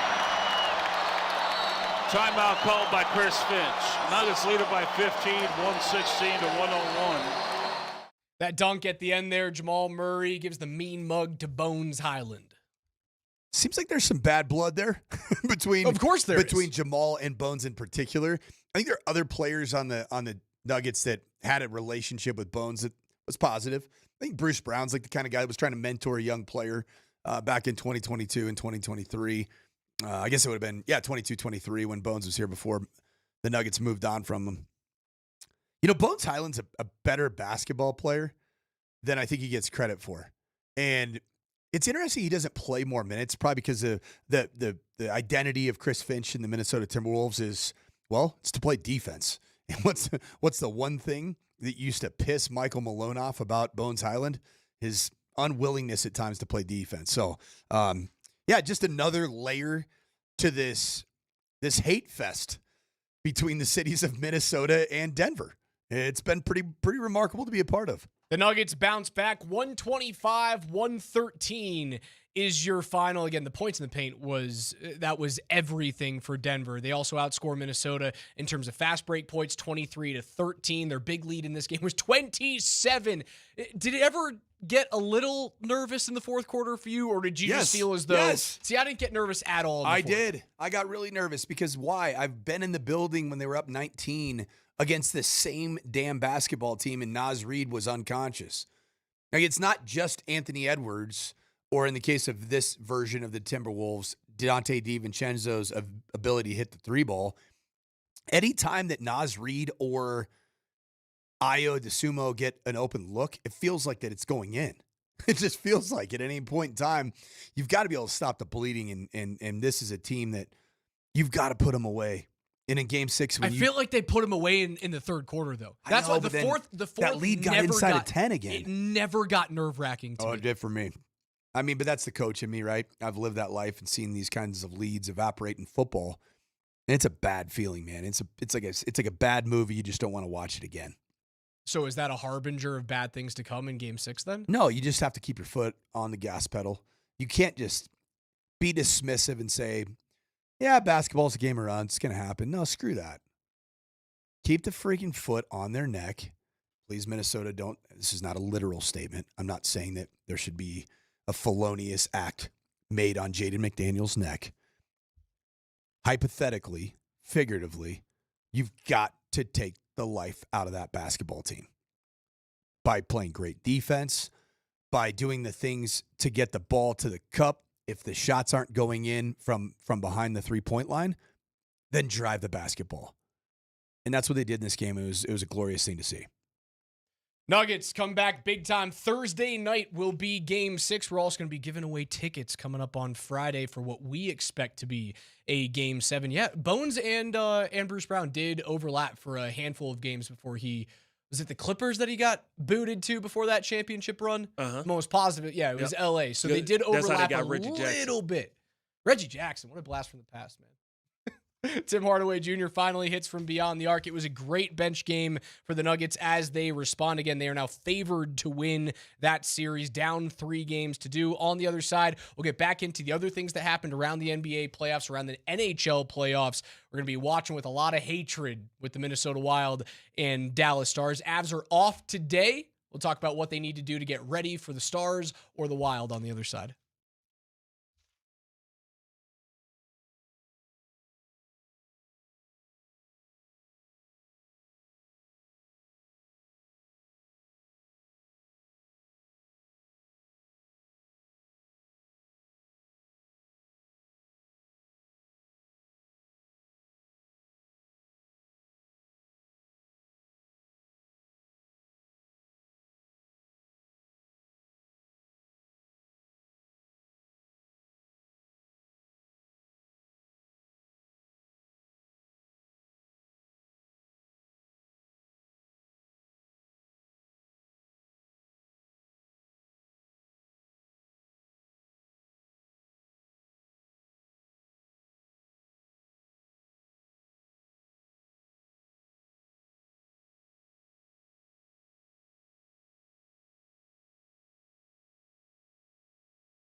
5 listeners are scoring a pair of tickets to Game 1 of Round 2 during the Avs special Playoff Ticket Friday. But if you don't want to leave it to chance, you guys can lock in your seats right now for Round 2 at coloradoavalanche.com/playoffs. Tickets are on sale for every possible game, so don't miss the most anticipated series of the year. And that will be whether or not it's Dallas. Like, it's still going to be the most anticipated series of the season, even if Dallas loses to Minnesota. In the NHL, period. Yeah. It really is. Although there have been some fun series, man. Like, Pittsburgh and Philly has taken on a lot of. It's now 3-2. This thing has been a bloodbath. Some Crosby hatred in there. Oh, yeah. You saw the death stares from Sid last night. What do you think about the banana uniforms for the Pens yesterday? I hate them. You? Well, they've been playing in them all series long. Yeah. They're terrible. I like them. I don't know. I think they're fine as like an alternate jersey that you wear 5 or 6 times a year. I don't believe you get to win the Stanley Cup wearing that jersey. I agree. They're not going to be there. Now, they might push that thing to 7. Like, whoever moves on to face Carolina, I think, has a very short second-round series against the Hurricanes with the way that they're playing. The Tampa Bay and Montreal series has been unbelievable. Fantastic. The energy inside the Bell Center, as anticipated, was the best that we've seen so far in the first round. Why does it feel like every single Canadian building, whether it's a soccer stadium or an ice arena or a football stadium for CFL, is either Rogers or Bell? It's like those are the only two companies. There's like a Rogers or a Bell everywhere. Like every iteration of like Rogers Center, Rogers Arena, Rogers Place, Bell Place, Bell like Arena, Bell. Rogers is like the Comcast for the U.S. And then there's like Bell, kind of like AT&T. Yes. But like we have other things too. We have T-Mobile, AT&T. We've got Verizon. Like we have multiple Canadian. You know why?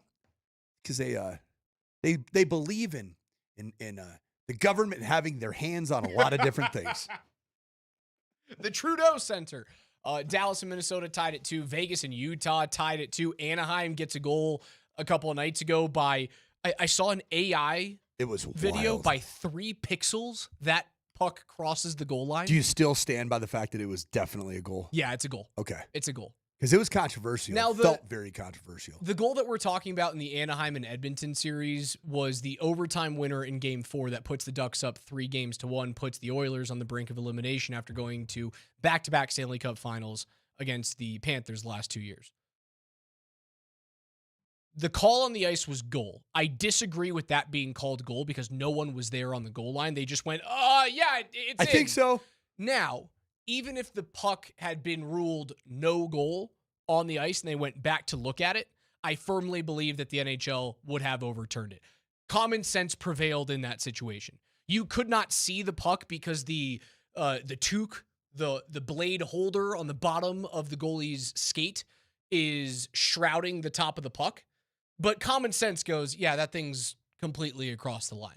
So I still believe that utilizing all of the cameras and knowing the diameter of the puck and knowing where the goal line ends, the NHL would have arrived at the proper conclusion of that's a good goal. What's the rule exactly? The puck has to completely cross the line. So there's got to be no touching of, what is the line? Is it blue? The goal line, the red line. It's red line. Yeah. There can be nothing touching the red line. Has to be completely across. Yeah. I've seen some other rules rules proposals that they should put a second line, the exact diameter of the puck below the goal line. So you get 2 points of reference. If the puck touches that second line, it's automatically a goal. So you're not just looking at one piece of information. I think they should do that. And it would look cool too. It would be kind of like, yeah. It'd be like an accessory line, if you will. Yeah, it wouldn't look awful. So that series has been fun.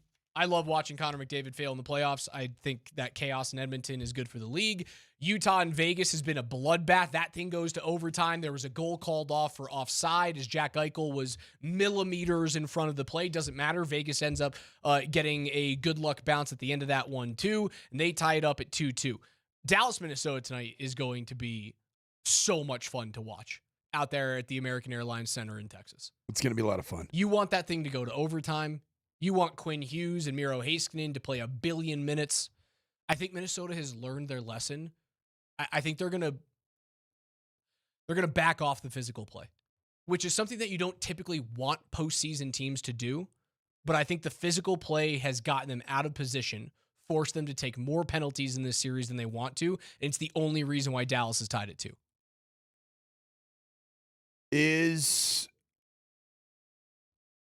Do you think that Mikko Rantanen is having the series that he needs to have because there has been a little bit of ice rust on his game this year? He hasn't played a ton.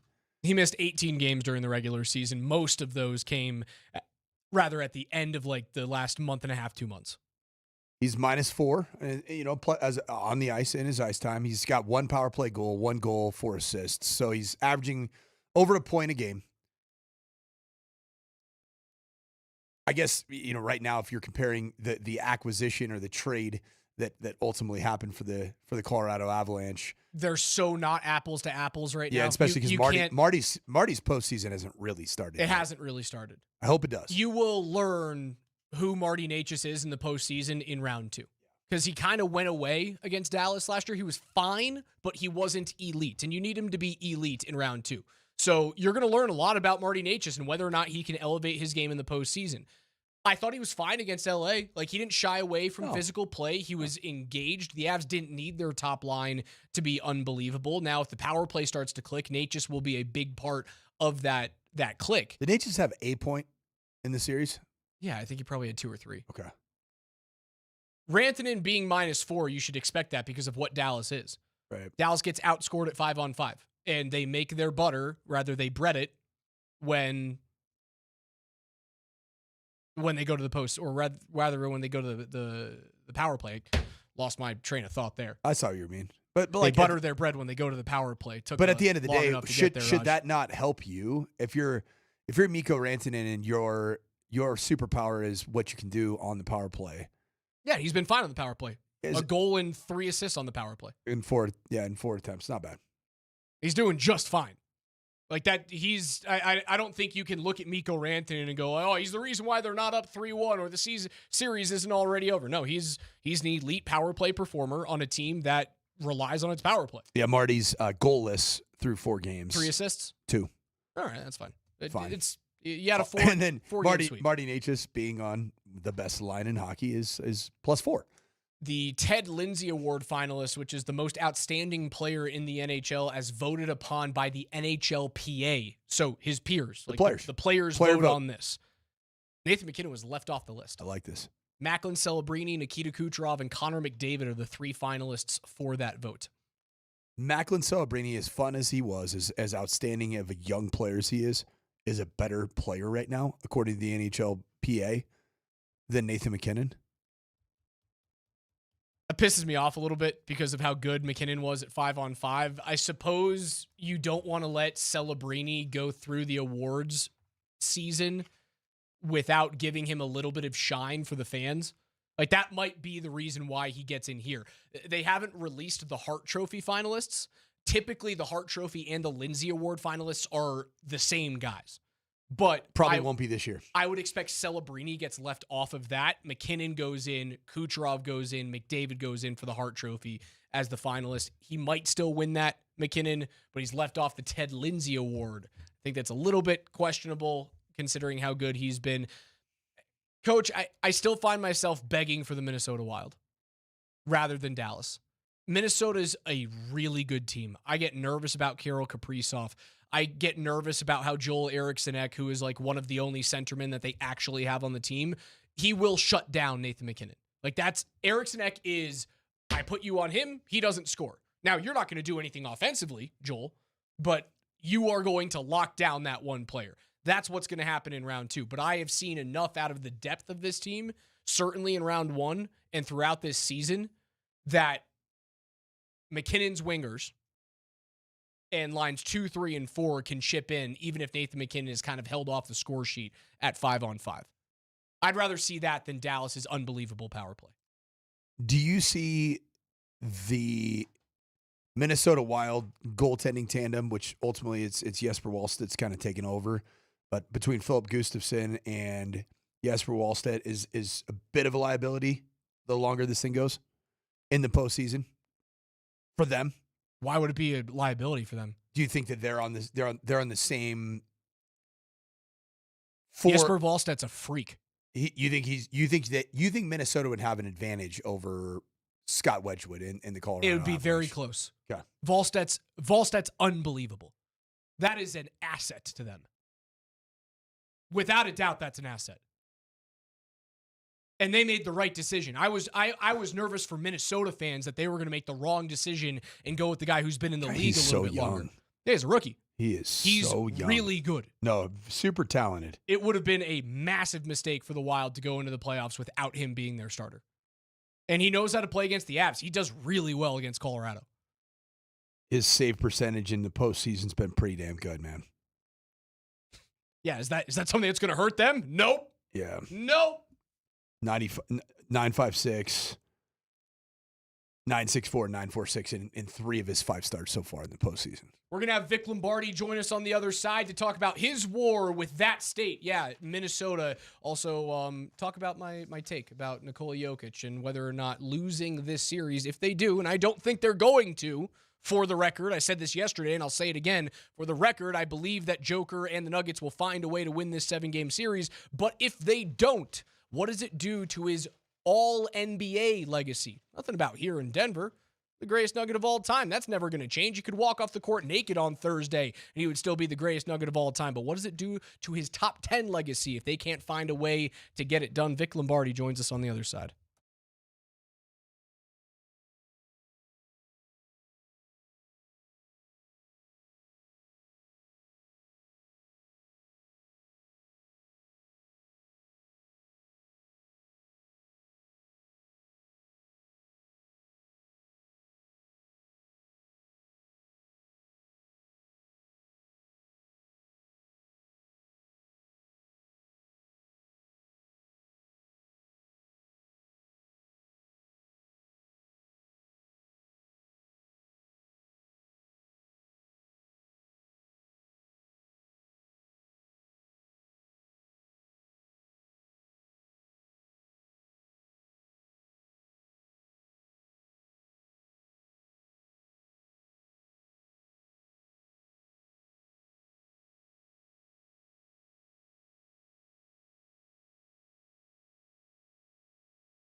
Hour number 2 of the morning sprint. Raj, the coach, Mike Sanford, KJ Granderson's behind the glass as we go out to the Ramos Law Hotline. You can watch him on YouTube. Just search at Altitude Sports Radio. He is 1/3 Moser Lombardi and Kane. Vic Lombardi. Saw him on the pregame and the postgame for the Nuggets Game 5 victory on Altitude TV. He's Vic Lombardi, enemy number 1 in the state of Minnesota.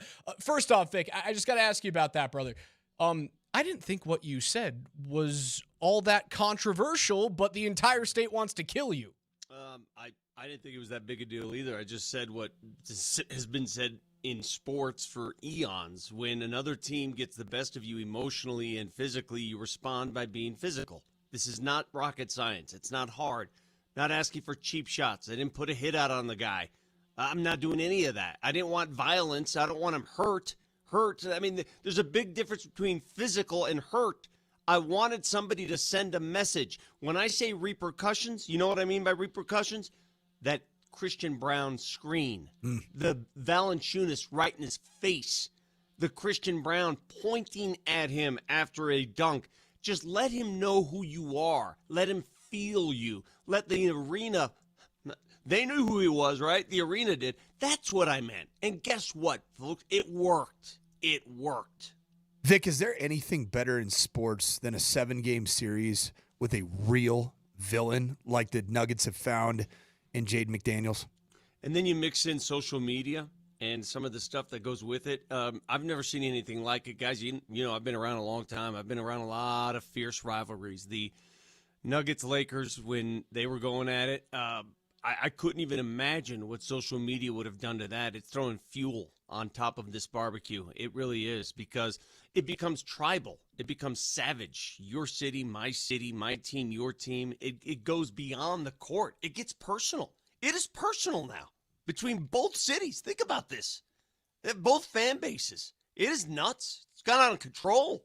On that, what is the most unhinged and maybe your personal favorite social media post that somebody's thrown in your direction as a result of these antics between Minnesota and Denver?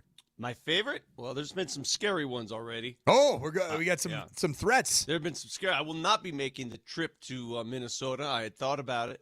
There's no chance I'm going there for Game 6. It's gotten pretty ugly, and that's when I just sort of back off a little bit, Coach. Yeah. And, you know, what's happened in our business, it's sad because you don't know who is a legit media member and who's not anymore. People post these things to these fake websites and they act like they're some guy wrote a column about me and posted it to something, and I'm reading some of his other stuff, and he's just the most ardent Minnesota T-Wolves fan in the world. So it is what it is. What the message is this: you are always going to err on the side of the team you cover. We're all biased. All right. I don't want to hear people say this person is unbiased. That doesn't exist. It doesn't exist in this world. Nobody's unbiased. Nobody. You said it's tribe versus tribe, but then again, I'm getting dragged through the mud because I make the comment, and I didn't think this was all that bombastic at all, that if Joker and the Nuggets don't find a way, even without any room for error, to come back down 3-1 in this series and win the first round, that it will put a stain on his overall NBA legacy. And I preface that, Vic, by saying he is John Elway. He is Joe Sakic in terms of his importance to the Nuggets. He brought a championship. I grew up here, and you obviously lived through the throes of Nug life. He did something that we never thought would happen here in the city, which is bring a title to the Nuggets. The all-time greats, when we talk about Joker, I think he needs to be in that top 10 conversation. The all-time greats largely don't lose series like this. So I do believe if they can't find a way to win Game 6 and Game 7, the league will never forget it. I don't think you could be more wrong than you are right now, Raj, with all due respect. I love the fact that I can throw the with all due respect in front of that. But here's how I feel which is code word for you're an idiot. Yeah. Here's how I feel about it. Number one, it's way too early to be talking about legacies about a player. Number two, it's still too raw in this series to be talking about that, in my opinion. But you guys, talk about what you want. I'm just going to offer my opinion. Number three, when I assess Nikola Jokic's career and what he means to the Nuggets versus what he means to the NBA, here's the way I look at it. I never thought and I mean this with all sincerity, I never thought I would live to see the day that the Denver Nuggets hold a championship parade in Denver. I was resigned to the fact that I would go to my grave and I would never see that happen. I just didn't think that they would ever put together a team with a good enough player to bring them there and do that. Well, they did it. And now when you do it the first time, people obviously expect more. They want more. That's just human nature. But I want you guys to go back to when Jamal Murray got hurt and his age and that team. I really believe that if Jamal Murray doesn't get injured, that the Denver Nuggets have 2, possibly 3 NBA titles. The prime of their careers isn't in the late 20s or the early 30s. The NBA is getting younger every year. The primes are happening in the 23, 24, 25-year-old day. That's when people – and if the Nuggets were healthy in that prime, I really believe he would have those titles you speak of. That's number one. Number two, I think one championship title for Denver it means just as much as 3 for a market like LA or Chicago or New York. I think it means that much more. I think the fact that you won one in Denver and you did something that's never been done, it goes a lot farther. So in terms of national scale, that scale means more. Number 3, sometimes you have to look at legacies in the rearview mirror. You can't forecast this stuff like you're trying to do. And I give you one, and I tweeted this to you, Jerry West, the logo. What do you think about Jerry West as a player? Do you think he's an all-time great? I think he's an all-time great, but he is never in the conversation when you're talking about top 10, and I believe that's where I want Nikola Jokic to be by the time this is all said and done. So, yeah, all-time great, but top 10, is he in the same conversation as MJ, LeBron, Kareem, Magic, Bird, Russell, Wilt, Tim? No, those guys, he's not. Understood. He's also the logo of the league, and he's won 1 NBA title in his career. 1 title. 1. He lost a lot. Hell, he lost to the Boston Celtics multiple times in the 60s. Watch that documentary. It'll give you a new perspective on legacy. Number 4, my fourth argument is, I could argue to you that Nikola Jokic dragged teams to places that they had no business going. Name for me those top players that you just listed. Name for me those players. Michael Jordan, LeBron James. Was Michael Jordan surrounded by all-stars his entire career? No. The first 3 seasons when he went out in the first round, no. He was surrounded by all-stars when he went to his When he won titles. championships, Yes. right? When he started winning championships, he had all-stars left. All-star. No, there were all-stars. All-stars. On the team. There were different all-stars on his team. He had different all-stars. Name the all-stars early on in his career when they were winning titles. That's what I'm saying. Early on in his title-winning era, it was he and Scottie Pippen. It was Nikola Jokic and Jamal Murray. Go back and look at those Chicago Bulls teams and tell me who's listed as all-stars on those teams, because there have been other players. Give me another player. Name another one. Name another great, all-time great. LeBron. Has he been surrounded when he won titles? Did he have all-stars on his team? He certainly did. Did he have all-pros on his team? He certainly did. All right, keep going. Give me another one. Kareem had filthy, rich treasure trove of all-stars on his teams. Keep them coming. Give me another. Larry Bird. Oh my God. You want to talk about the Boston teams of the 80s?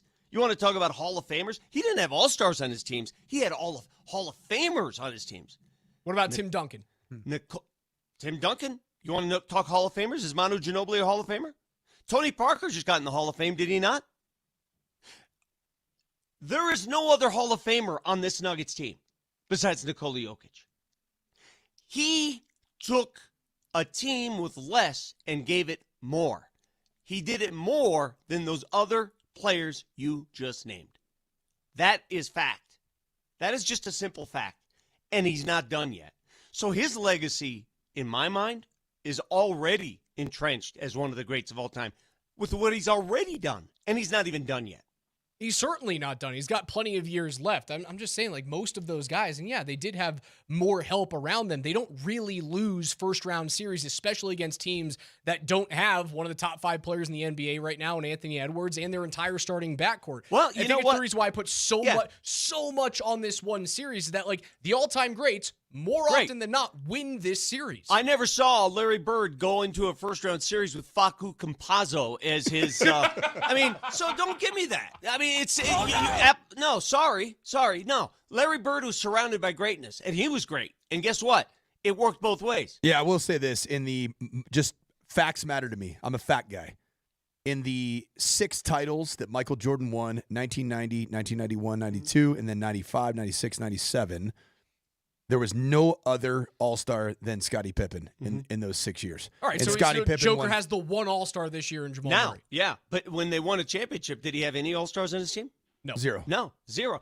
And let's not even call him All-Star. I don't want to diminish the talent around Joker. I'm not trying to – I'm just trying to tell you he's done more with less than I think any of those stars you just mentioned. So with that said, Vic, today, is Nikola Jokic a top 10 player in the history of the NBA?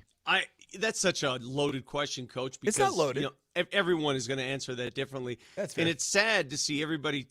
It's okay to question Nikola. For the first time in his career as a Denver Nugget, he's being questioned. Oh, apparently not. I said it. I got dragged. Oh, no. You're questioning his legacy. You're not. I'm questioning right now what's happening right now. Yeah. I'm not questioning his legacy. His legacy is cemented. He could play one more minute of basketball, retire, go home to Sambor, and I would consider him the greatest Nugget ever and one Without of the question. all-time greats in this game. He could one more minute of basketball, and it's done because of what I just described to you. That's how I see it. Everybody has a different opinion on this, and it's okay to have different opinions. But frankly, I don't care what national folks think because they didn't go through what I just did, the exercise of who are you surrounded by? Larry Bird had a filth of talent around him. Magic Johnson had a filth of talent. I understand. LeBron James handpicks his teammates. Are I you understand freaking that. kidding me? But again, he's going up against a Timberwolves team that is missing 40 points per game and one of the top 5 players in the NBA right now. So I think that negates the fact that he didn't have the same type of surrounding that LeBron or MJ or Kareem or Magic or Bird had. I'm talking about this one specific series. And maybe it's unfair that I'm taking this one teeny tiny pinpoint in his career, but I do think that it negates all of the other help that these other all-time greats had throughout the course of their careers. I think it's the reason why it's not a must-win. I said it yesterday and I've said it today. It's a should-win series. Should win. Throughout their careers, who's had the better of the other? Nikola Jokic or Rudy Gobert throughout their careers? Oh, Nikola Jokic. Okay, so this one series where Nikola doesn't have his jumping jack alongside him, the most fundamental, I think, one of the biggest losses that people are overlooking is not having the Nuggets' best athlete on the court, Aaron Gordon. Their biggest, baddest athlete. And you're trying to take on a Minnesota team that thrives in athleticism and size and length, and you're missing your best guy at doing that. So now everything falls on you. So he's played 2 or 3 games where Joker doesn't look like Joker against Gobert, and now we're going to interrupt his legacy talk and say he's washed? Come on, man. Come on. Only if. I think he's going to get come through. on. What are we doing Only here? if. I think they're going to get through. I think they're going to win the series. I said if you are one of the all-time greats, top 10, top 15 of all time, you win that game. You win that series. He's 2/3 of the way there now. I challenge a Or young 1/8. LeBron James or a young Magic Johnson. Again, no disrespect, but I challenge them to take Facu Campazzo and company and say, let's go win a playoff series. Go ahead. Do it. Let's see how far you can go with that. The other thing is this. I would not be surprised one bit, and I don't know anything. This is just me. I wouldn't be surprised if he has some issues going on with his wrist again, and if I hear in the offseason that Nikola Jokic is undergoing some sort of minor surgery, I wouldn't be surprised one bit. There's something that looks off about his wrist, his elbow, all of that in there that's been bothering him for years, and he's just played through it. And I'm not sure if you can fix it with an offseason surgery, if he wants to go down that road, but I wouldn't be surprised because his 3-point shot doesn't look right, hasn't looked right. Vic, a wealth of NBA knowledge. I appreciate you, brother, for coming on. Can't wait to listen to you guys tomorrow morning on Moser, Lombardi, and Kane. Quit making sure that the Minnesota Timberwolves fan base wants to kill you. Maybe take a rest here for a bit. It's just, rest is for sure. I slept 3 hours last night, boys. I'm going to bed right now. Let's go. Vic, we appreciate you, brother. 303-504-0925. KJ's NFL notes are next.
Every day here on the Morning Sprint on Altitude Sports Radio 92.5, your exclusive home for Denver Nuggets playoff basketball and the Stanley Cup playoffs with the Colorado Avalanche as they await the winner of Dallas and Minnesota. That'll be in round 2, I think as early as Saturday. We could see that game as late as Monday, possibly, if that thing goes all the way to 7 games. But every day here at 11:20, we go through the biggest stories in the gridiron with KJ's NFL notes. So without further ado, Mr. Granderson, what do we have? Well, official draft grades are coming out across the country. And while NFL.com and USA Today love Denver's draft, Mel Kiper of ESPN wasn't so high, and he struggled to really give the Broncos a C+. He said, quote, Jonah Coleman is another option at running back, scoring 17 scrimmage touchdowns last season. Cage Casey can be a backup at offensive tackle. Justin Jolie is a stretch option at tight end, and Mr. Irrelevant is a tackling machine. But there isn't a ton to get super excited about here, end quote. So when we look at this draft in totality and we look at some of the comments that are starting to come out, is this the greatest compliment a Super Bowl contending team could get, knowing they didn't need much to add to begin with? I would argue that the greatest compliment that this 2026 draft from Peyton and Peyton could get is that Mel Kiper didn't like the draft. I like that. Mel Kiper, no offense, he's a caricature. He is not a deep knower of ball. He has like people doing the jobs for him these days. Like I was at the Combine, I was at the Senior Bowl, the Bo Nix draft year. I didn't see Mel Kiper anywhere do any of the evaluations. The Denver Broncos got good football players to add to rooms that have depth. So the answer to your question, yes, they have a good roster. Therefore, they didn't need to necessarily hit home runs at many positions. But I think they added the right types of players to bring some more competition to some of the position groups that can continue to get deeper and better. I mean, you're not hitting home runs when your first pick is second pick of the third round. You can't do it. No. You have 1 pick in the third, you got 2 in the fourth, 1 in the fifth, and 3 in the seventh, 2 of which are the final 2 selections of the draft. Like, you're not hitting home runs. This draft was all about hitting singles, right? It was plugging some holes and finding a way to get a third running back or maybe a tight end can flash a couple of years from now. No one's hitting a home run. Find me the third round home run pick this year. Is it Carson Beck? Oh, I had a pretty funny story. So earlier this morning in the weight room, the high school I'm at, University of Miami, stopped by. We're having a great conversation. He's talking to a young man on our team about NIL. He said, we have about 4 players that are taking a pay cut after they got drafted in the NFL. That's broken. Carson Beck being one of them. That's broken. Carson Beck is taking a pay cut to be potentially the starting quarterback of the Arizona Cardinals. You think he's going to start? I didn't say it. I think that it's on the table. That's got to change at Isn't some that point, wild? right? That's so crazy to me. There needs to be a cap, or there need to be contracts that are actually binding. There's got to be a better way to do this whole Wild West on NIL thing. But what fills the coffers at all levels of sports in terms of money? TV viewership. College football is a cash cow, brother. Therefore, you're going to create those opportunities for individuals to be able to make that money. It's going to suck when all these guys don't realize that they don't have 6 years, 7 years of eligibility anymore after like next year and the year after when those COVID years go away. It's going to suck for them. Yeah, it's going to change. Welcome to a desk job. KJ, what's next? Get your LinkedIn right. That man his money. Spencer Jones does. Listen, Spencer Jones is a co-signer of LinkedIn. At some point, they're going to have to find a way to sponsor this, Spencer Jones. The sizzle of the NFL draft is starting to wear off a little bit, and guys are starting to officially lock in who their NFL draft losers are. And ESPN NFL insider Adam Schefter had a unique loser for for this year's NFL draft. I'll give you guys a few seconds to think about who your NFL draft loser was this year. But here's Adam Schefter talking about the one player that he thought was a loser after this year's draft. My draft loser, if you will call him that, would be the Cardinals running back, Tyler Algier. Yeah. Tyler Algier was in Atlanta and wanted a larger role and left Atlanta in free agency to go to Arizona, which paid him $7 million for the upcoming season. He thought he was going to be the lead back there in Arizona, or at least get more work than he got in Atlanta. And he goes to Arizona, which he did not expect at the time would be the team that ultimately would pick Notre Dame running back Jeremiah Love at number 3. But that's exactly what happens on the first night of the draft. The Cardinals coaches loved Jeremiah Love. The Cardinals owner, we believe, loved Jeremiah Love. This is an organization that needed a little bit of pizzazz, and they went ahead and took him, I think, to the surprise and disappointment of Tyler Algier, who chose that spot because he thought he would have a bigger opportunity that now, of course, will be shrinking, much as it did in Atlanta, behind Bijan Robinson. He would be my draft loser. Yeah, he's the draft loser, but if you're in the Tyler Algier camp, like, what about your career says you're a true number 1 back? Just your first season? And I understand that, like, Bijan Robinson comes along and he's the shiny new toy, and he should be. He's one of the best 3 running backs in the league right now. Like, nothing about Algier screams to me, yeah, bell cow guy who's going to get a million. Like, you're a number 2 back. Or at the very best, you're a 1B back alongside a guy like Jeremiah Love, who's the 1A. I guess he's the loser in terms of you're not going to get the touches you want. Like, you're not going to be a 200-yard or rather attempt rusher this season for Arizona. But I don't see him, and I've never seen him as a guy that could, like, drastically change what my team is. Did have 1,000-yard season in his rookie year, though. My personal loser of the draft is just the optics surrounding the 13th pick in the draft with Ty Simpson going to the Rams. It just felt off. I know that, I know Sean McVay came out the next day and talked about, like, I was just grumpy about other things, and who knows what that was implying. It just didn't seem like there was a lot of homework that went into it for such a significant pick for a team that's really in a Super Bowl window. There were some really good players still on the board there. Kenyon Sadiq was there. Ruben Bain was there. Mekhi Lemon was there. The tackle out of Arizona State was still there, who a lot of people thought could have been a top 15, even a top 10 pick if someone had decided to take him over Spencer Fano out of Utah. Like, there were some really, really good players. 13 was a reach, but Coach, you're always about nature and nurture. Nurture in LA behind Stafford with McVay as your head coach is as good as it gets. It gets Ty Simpson. It probably is the best possible scenario for a player that I personally don't think has just pure talent. And the 15 games that Ty Simpson has started, to me, feels a little bit narrow in terms of picking a player at that place, but he probably is going to end up being successful. KJ, what's next?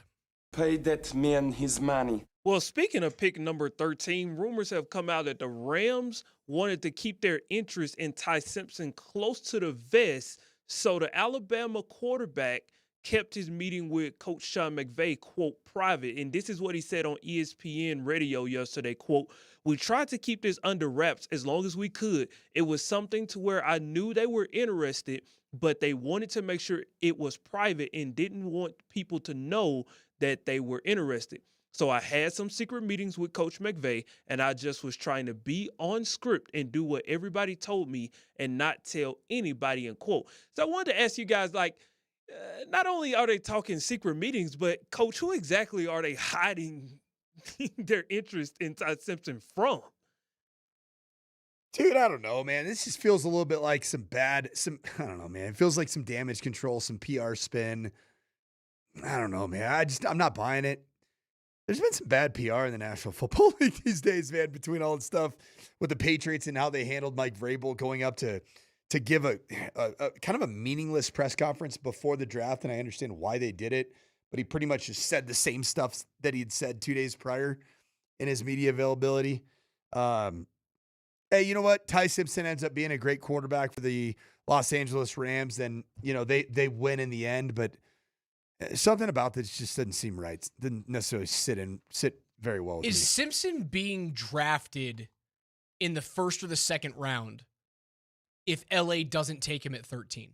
Maybe McVay was pissed off thinking that they overdrafted the player and that he could have got him where they selected the Ohio State tight end. Was it Max Clare? Yeah, but I wouldn't be surprised if Sean McVay, looking at his team today, would rather have Max Clare than Ty Simpson to win a Super Bowl this year. Well, I mean, they have both. Right, but like you could have traded out of 13. But is that where you traded to get to 13? That was an earlier pick that ended up being. That was not a draft day Not trade. a draft day trade, but So the next quarterback that was taken was Beck, first pick of the third round by Cardinals. The Cardinals. Which is probably what I think Ty Simpson could have been Cardinals selection in the second round. The Cards had the number 2 pick in the second round, and they also have another second rounder. They did not. So you're saying he would have gone, the next quarterback would have been a full round ahead of Carson Beck. Beck was the first pick of the third round. That's probably right. I think that Ty Simpson's probably worthy of being a first pick of the second round, although so few teams do draft quarterbacks in the second round. I mean, Drew Brees is about the only one that's really hit, and he's the first pick of the second round. I bet you McVay's a little bit pissed off. Going, we could have had someone else. We could have gotten more draft capital. We could have traded back into the second That's what it looked or like. the back half of the first and gotten a little bit of help elsewhere rather than taking this kid at 13. Beck, the first pick in the third round, out of Miami to Arizona. Drew Aller, the Penn State quarterback, selected to Pittsburgh at number 12, who, by the way, did you see this? Pittsburgh throws an unrestricted free agent tag on Aaron Rodgers. Did not. Which allows them compensatory picks if Rodgers decides to sign with someone else. And I think there's like something to do with when training camp starts. Here it is.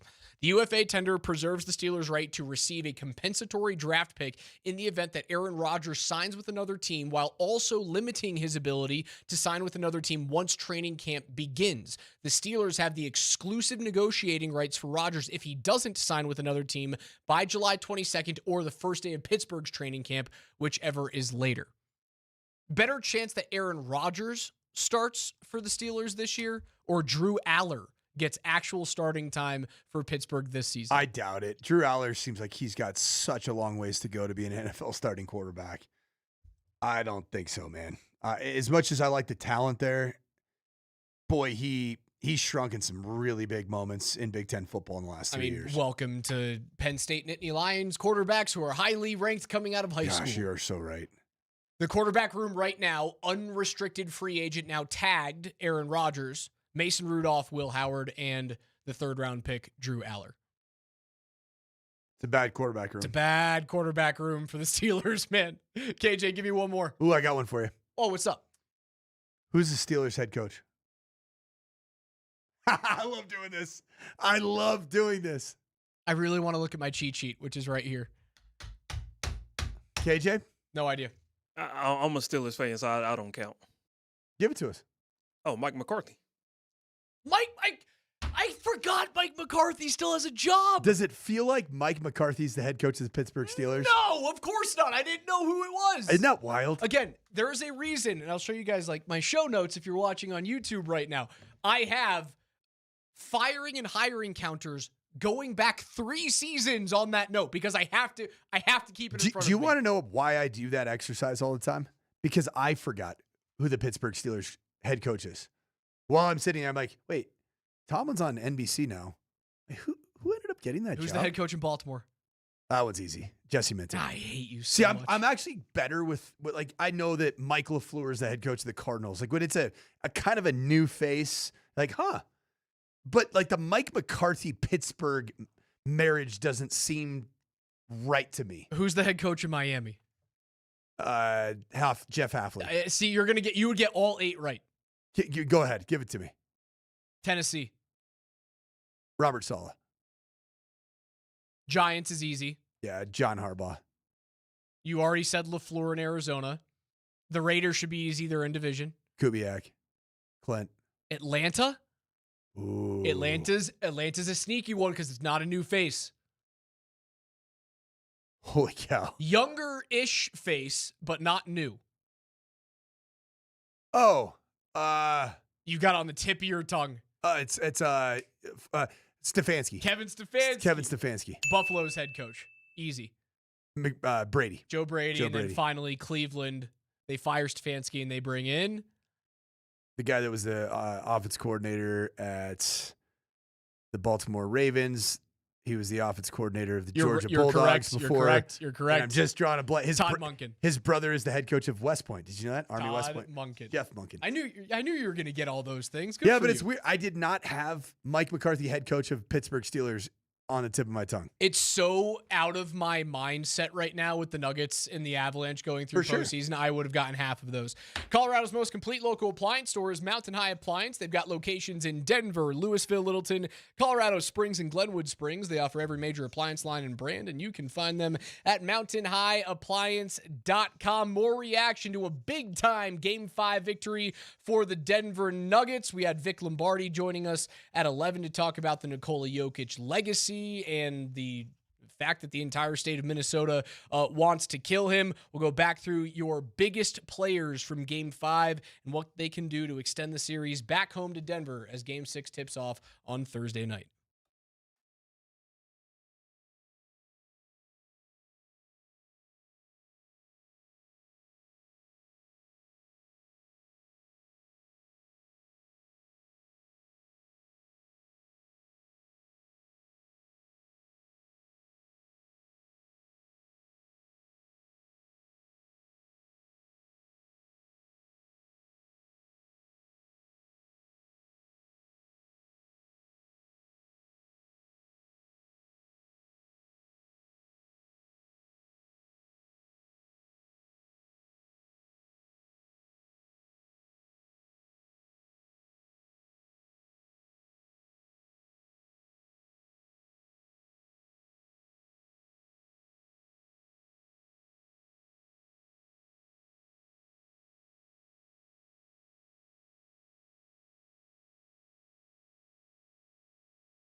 Getting us in the mood here, KJ? Hey, Dang. man.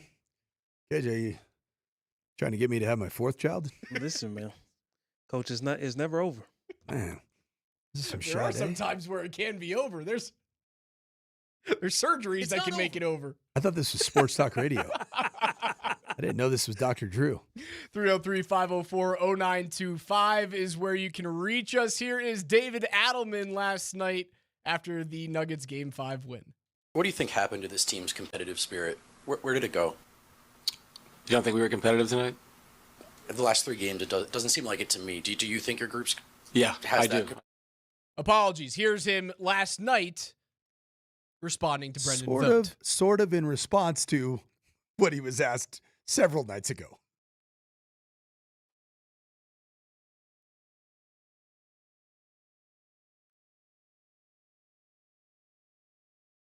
KJ, do we got that audio? Is that playing for me right now? It's not.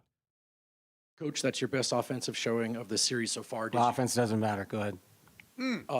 Yeah, I've never said that. Did you get the level of physicality you were looking for on offense tonight? It was better in the first 4 games. Little snippy David Adelman. Sorry for the digital gremlins getting me caught up in Game 4 rather than Game 5. That was Adelman responding to Brendan Vogt, who was pushing him after Game 4 of like, where is the competitiveness from this team on both sides of the floor, particularly on defense? And Adelman goes like, well, it's not just defense. Our offense has sucked, which is like, he's not wrong about that. Adelman's not wrong. The main reason from a box score perspective is you haven't been able to hit from 3. That's why you lost 3 straight games. What do you think about snarky David Adelman? Because we haven't seen snarky David Adelman in the calendar year that he's been the head coach until he was essentially trailing a series in which you were a 3 seed and you're facing against a 6 seed. I don't know if you've earned it yet. Do you prefer snarky David Adelman that at least shows a little emotion in a series where your product until last night was lacking on floor emotion? So I'll take it. But again, like, what is being snarky? And I'm not trying to take anything away from last night's win. It was exciting. You needed that because your backs are against the wall and there's no room for error. You're being snarky against a 6-seeded Timberwolves team that, yes, has your number, but doesn't have Anthony Edwards or Dante DiVincenzo. So the expectation down 3-1, and we've talked about this for now 2 straight days, the expectation is you win the series.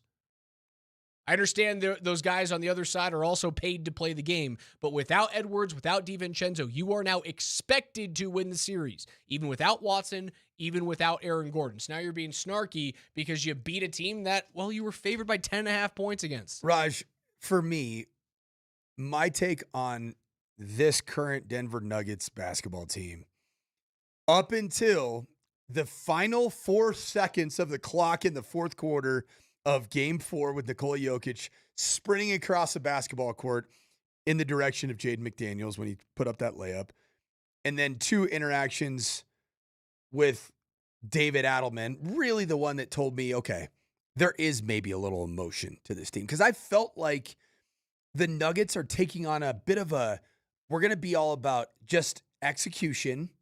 We're going to play the stoic card, and we're going to be above any form of intrinsic motivator or even exterior motivator that comes to how we play. And I was concerned about that because I think the Minnesota Timberwolves have been doing that this whole series. Yeah, they play with emotion. And they've done that, frankly, against the Denver Nuggets, including their first round exit in the year that the Denver Nuggets won the title.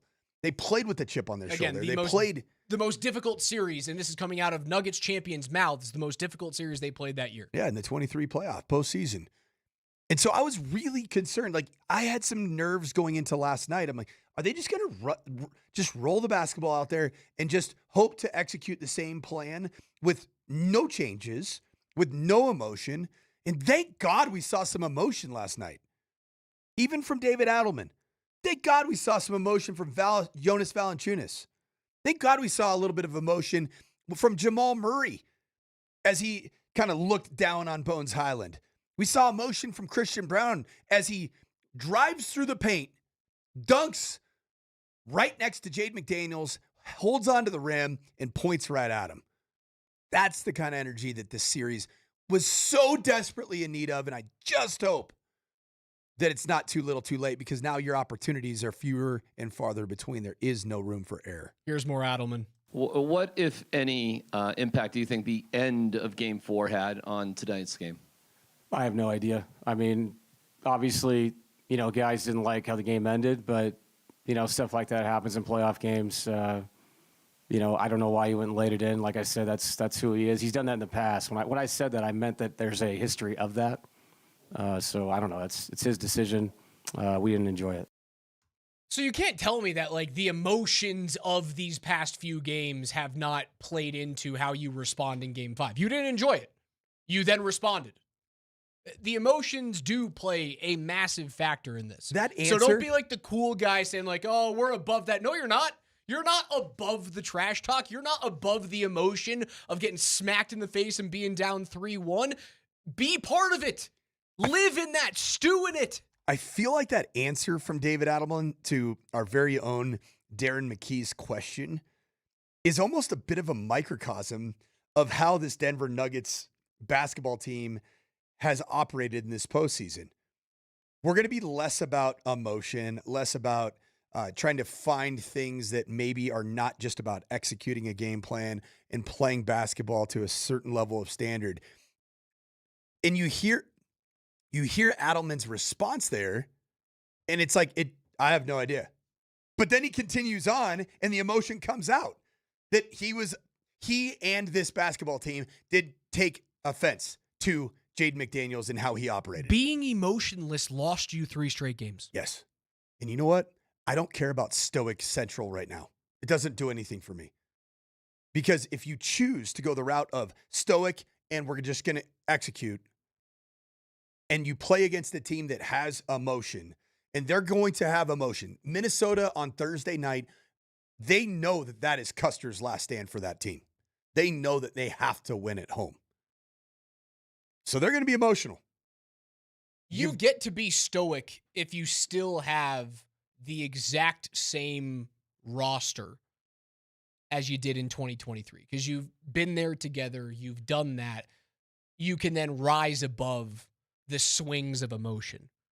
There's been so much turnover from that championship year in 2023 until now. And I obviously know they bring Bruce Brown back into this equation, but so many of those players feel like they're new because of you leaning into the depth of the team, right? Like Aaron Gordon's obviously here, Joker and Jamal and Christian Brown obviously here, but the depth of the team, Tim Hardaway's, the Spencer Joneses, the Jonas Valanciunases, they don't have that championship DNA that goes, oh, I can rise above this.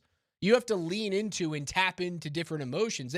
They were a better team last night because they played pissed off and they played like they were smacked in the face and they were disrespected. You know what else last night felt like? From Adelman, from everybody that came off the bench to play for that basketball team. And they also hit this. For Christian Brown and for Cam, I thought Cam Johnson and certainly Spencer Jones. Dude, it felt like urgency. I don't need overly emotional. I just need urgent. Here's Jonas Valanciunas. We played our game, and we dictated the rules from the start. We took over, and we were playing good. Making shots. Everybody stepped up. That's how we need to play. We dictated the rules. It felt like that. He dictated the rules. He had 3 turnovers in his first 4 possessions. Coaster, dude. 2 offensive fouls to start this thing out. But you know what he did, man? He stayed physical. He sent some messages. He started kind of getting his legs under him. He started getting a couple bounces that finally went his way. And that's what I saw from the majority of this basketball team last night. There was a different level of resolve that sometimes as an athlete, you've got to make your mind up. Enough's enough. And collectively, I believe the Denver Nuggets made that mind up. And you know who I think set the tone? As much as I was questioning him, I think that David Adelman set a tone, and I believe that his team responded to a tone that was set in Game 5. Now we'll see about Game 6, and we'll see about Game 7. Because frankly, I still think that same level of pressure that exists for a head coach in his postseason series, David Adelman, he got booed. He got booed by his home crowd. That same level of pressure is still there. Man, coach, like your job is depending on how your team plays. Play Spencer Jones like your next contract eventually is dependent upon this game. Again, join us Thursday for the Altitude Sports Radio Playoff Viewing Party Tour at Whiskey Row on Thursday night. We're going to be giving away awesome prizes all night, including an autographed Jamal Murray jersey. We'll kick it off with the Blitz at 6 with Berto and Andy Lindahl, who's going to be partying with Nuggets Nation all night. Again, that's Whiskey Row on Thursday evening, powered by Surfside. 100 calories, 0 bubbles. It's sunshine in a can. More sunshine coming up on the other side of the break. That's PhD. But for Coach Sanford, for KJ Granderson, I'm Raj. We'll talk to you guys tomorrow morning at 10. More Game 5 reaction on Altitude Sports Radio 92.5 is coming up next.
How you like me now?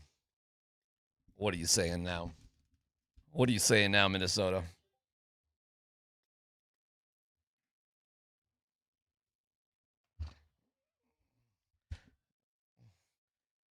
Oh, my goodness gracious. 3.5 great quarters. Then you just kind of, whatever. But you won the game. And all you gamblers out there, the spread was 11.5. Nuggets won by 12. Despite leading by, I don't know, what was the highest lead? 23, so what's your 24? take on that?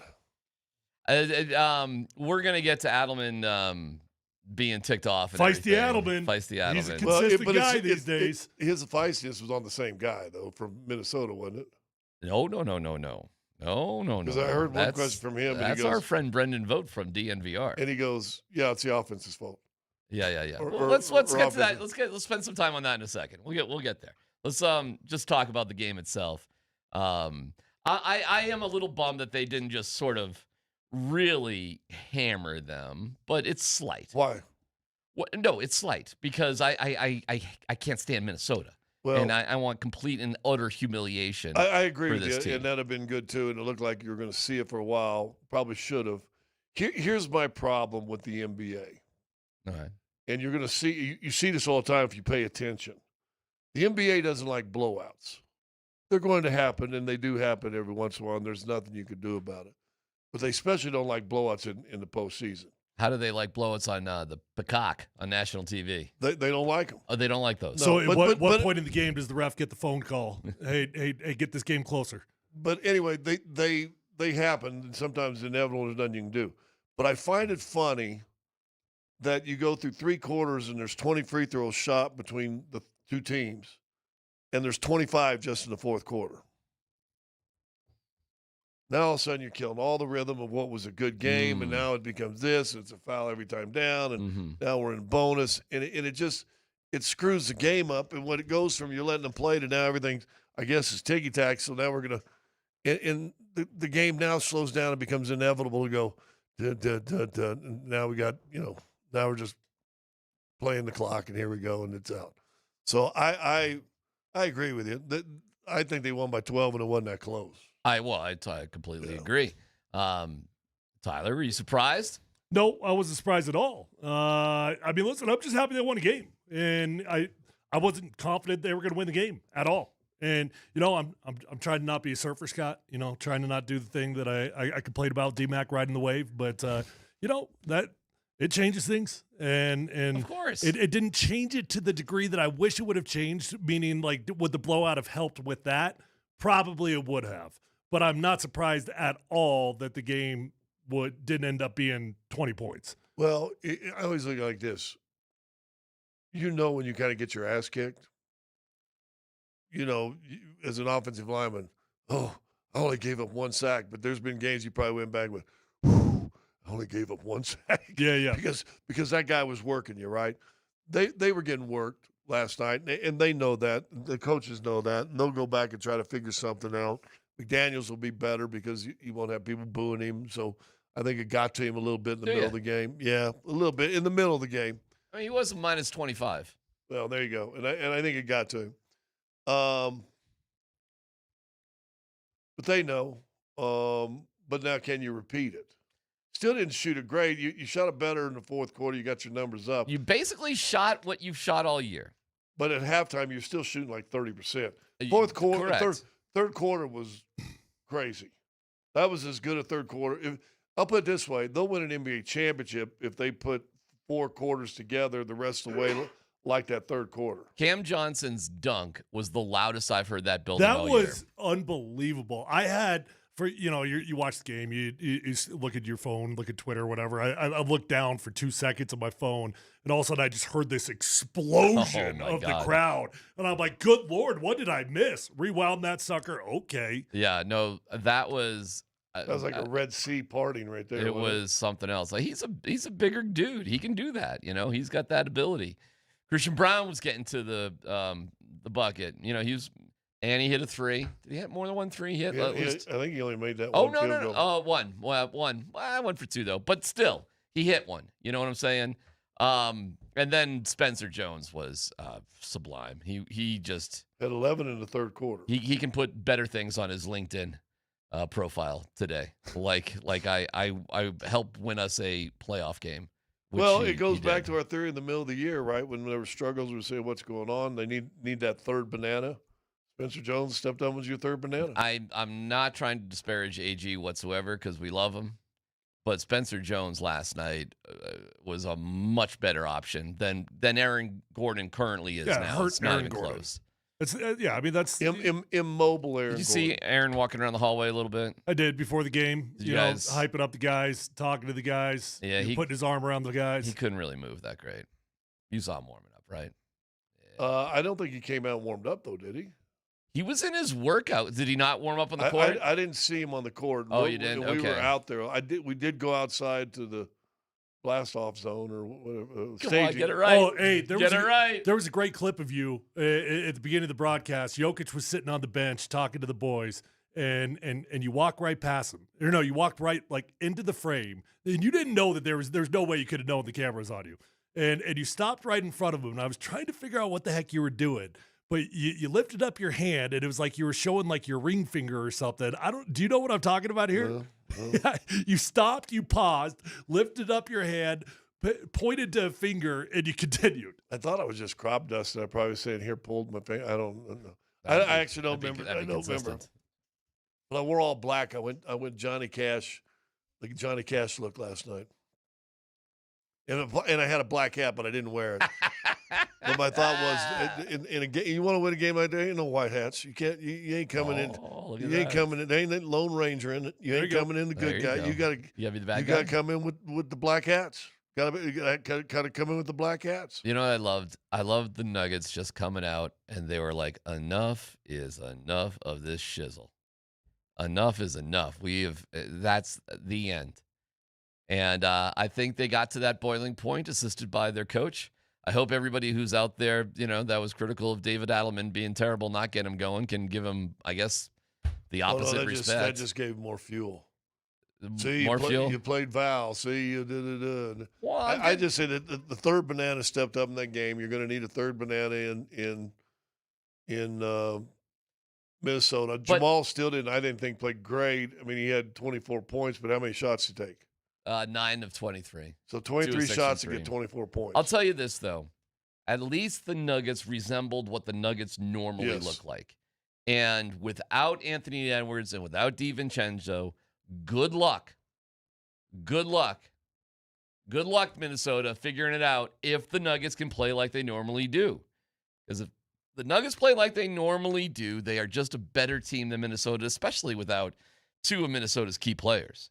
Especially without them. And boy, did Minnesota look confused without those two dudes at certain points during the game. I would say that losing Ant and DiVincenzo in Game 4, it had guys come off the bench. I thought Mike Conley was great in Game 4. I thought he calmed everybody down, and then Dosunmu just went nuts.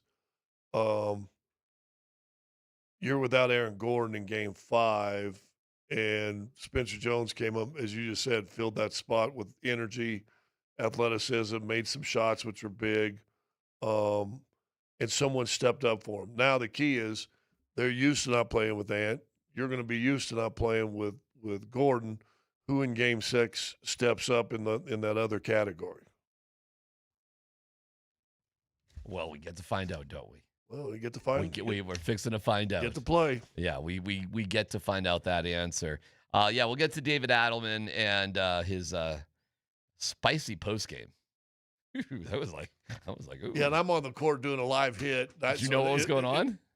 Well, I just saw excerpts from it. I didn't get to go in. Yeah, okay, because you're doing your post game. Yeah, I'm doing TV stuff on post game. I'll let you know what was going on inside. But that room. I will say this: so I'm sitting there, and they do play a bite. Yeah.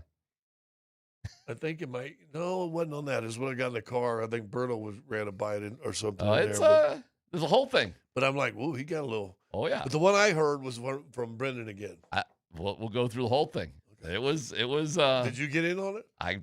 Slightly. But he didn't get angry. We'll get into the whole thing. We'll get into the whole thing. It's coming up. Is this good radio? It's coming up. So people listening to commercials. It's good radio. The Nuggets are still alive. Our playoff viewing party tour Thursday at Whiskey Row, and we'll have a Jamal Murray autographed jersey to give away. The Blitz kicks off at 6 with Berto. Andy Lindahl, the host with the most, partying with Nuggets Nation. That's at Whiskey Row on Thursday, powered by Surfside, 100 calories, 0 bubbles. It's sunshine in a can.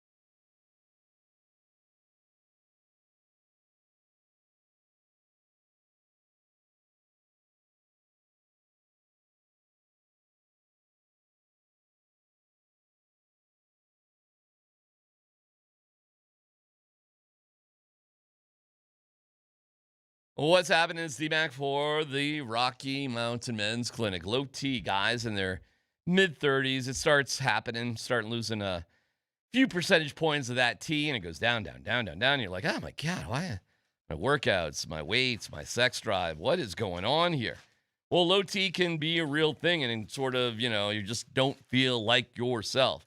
At the Rocky Mountain Men's Clinic, their advanced medical strategies, including TRT, GH peptides, NAD+, GLP-1, PDA, and more. These are real things that are going to help treat your low T and other hormonal issues to help you shed pounds, more energy, enhance your body composition, improve sleep, improve your sex drive, so much more. It's so good for you. So what you do is you go to RockyMountainMen'sClinic.com, take the low T quiz, just a couple of minutes, and then you find out where you're at. If you do go for the appointment, $99, get the consult, the T and a PSA test. If you sign up for testosterone treatment the day of your appointment, that visit is free. So don't ignore the signs, guys. Call today. Take the first step towards feeling better again. 720-440-7900, RockyMountainMen'sClinic.com. Future therapies are compounded and have not been evaluated nor approved by the FDA. Provider prescription required. See website for details.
High left side of Straub. They're 3, 2, 1, and there's the horn.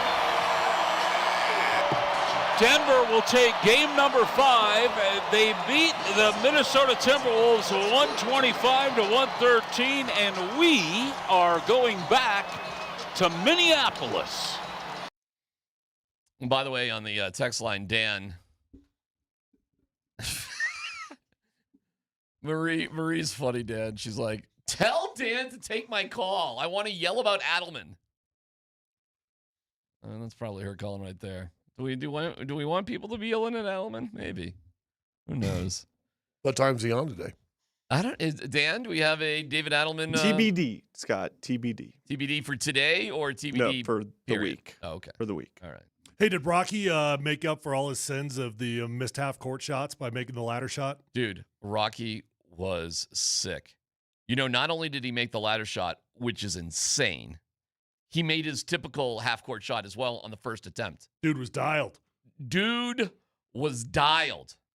It is terrifying to see how high I hate that off the ground Rocky is on that high ladder. It is terrifying. It's unbelievable. Can we get a catch bat underneath him or something?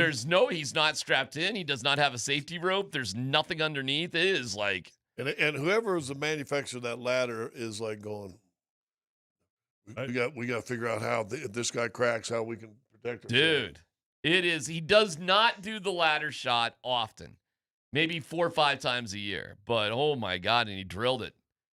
By the way, props to the dude who was throwing the ball up to him, who was hitting him in the chest every single time. That was actually kind of impressive there. Hitting the shot, it was unreal. That's like nothing but net.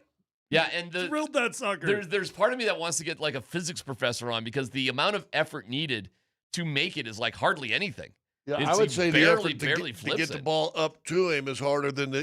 No doubt. And the effort it takes from half court, there's got to be some physics, something, trajectory, this, that, the other, whatever. But and then at the end, he jumped off the ladder from about halfway down. Listen, Rocky's sick. This is a new Rocky, and he's doing an awesome job. He's doing a great job carrying on the tradition. After the game, though, I guess I should set this up by going back a little bit. And Brendan Vogt is a DNVR guy. I like Brendan, okay? I like Brendan. You had some interesting words about DNVR yesterday, but you know what I got about it, and I mentioned Harrison. I think Brendan's fine. I used to follow him, and then his Twitter got all political for a while, so I stopped following him. But okay, I had no idea about that. But Harrison, he was like almost crying in a video, and I'm like, dude, I thought are you a journalist? Are you not a journalist? Are you just a fan with a camera? And I know Harrison. I've liked Harrison forever, and I'm like, dude, what are you crying? All right, well, this is Brendan. And you have to understand, in Game 4, after the game, there was this. What do you think happened to this team's competitive spirit? Where did it go? You don't think we were competitive tonight?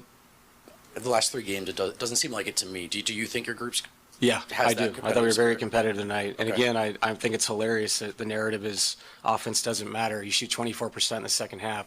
It's hard to win.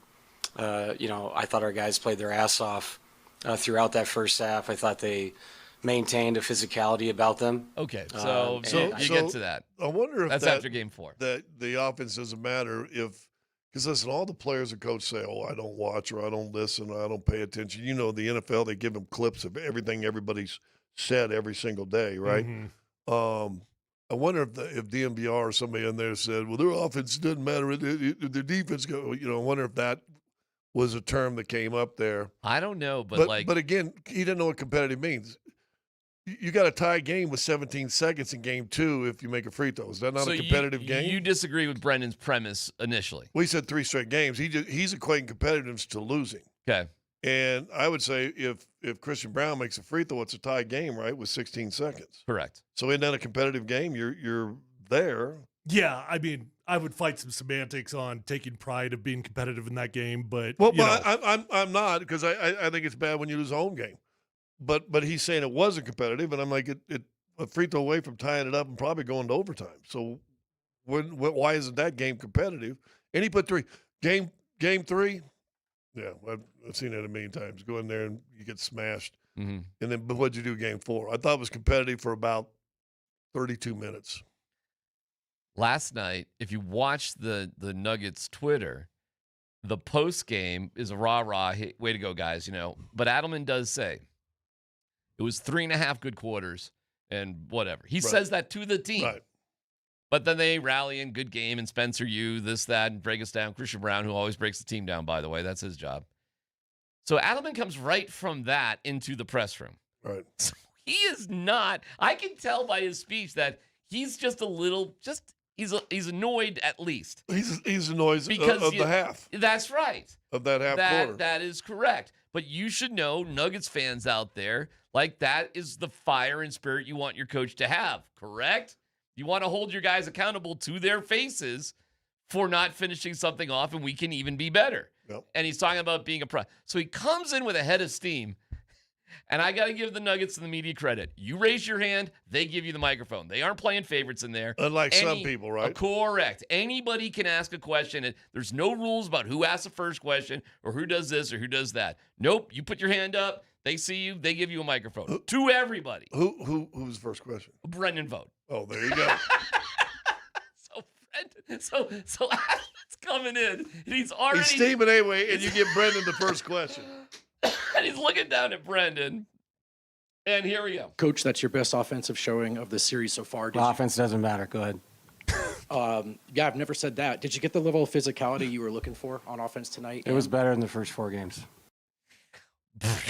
And then it kind of rolled over to like 2 or 3 other people that I don't think he had any beefs with whatsoever. But he was just kind of like, so he was just kind of. But rolling you know what? At that point. I'm okay. So I mean, I think everybody won the knocks on Coach. Was he's such a robot? He does this. You got a beef.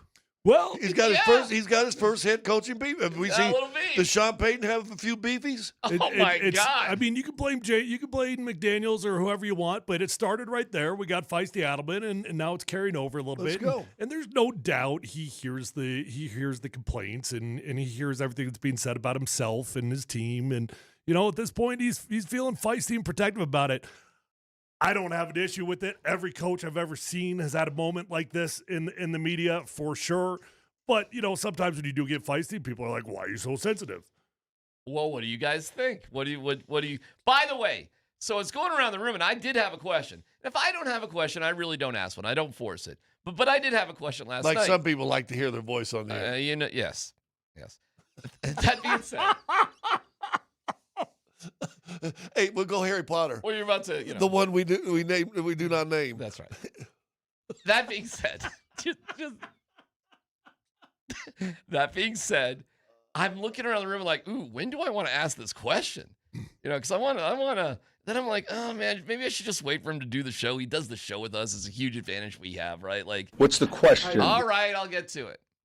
So I said, all right. Nobody was asking the question I wanted to ask, so it came to me, but he had chilled out. Sort of. I think he was still a little feisty, but then I am kind of dying to talk to him on the show and just ask him about this process, about answering these questions afterwards, because he did go from full steam, pissed off, everything, that we've seen coaches with, and then he kind of, broke back a little bit. What, if any, impact do you think the end of Game 4 had on tonight's game? I have no idea. I mean, obviously, guys didn't like how the game ended, but stuff like that happens in playoff games. I don't know why he went and laid it in. Like I said, that's who he is. He's done that in the past. When I said that, I meant that there's a history of that. So I don't know. It's his decision. We didn't enjoy it. They're still pissed off about that.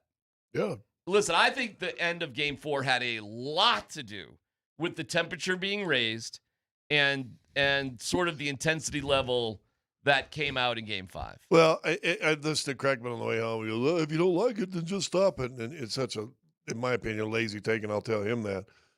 But when you've got, a 17-year veteran in Mike Conley, or is it something like that? He played like 17, 18 years, something like that. I can look it up. Something like that. Saying, when I got the ball and threw it out, I saw who I threw it to, I went, oh, no, don't shoot.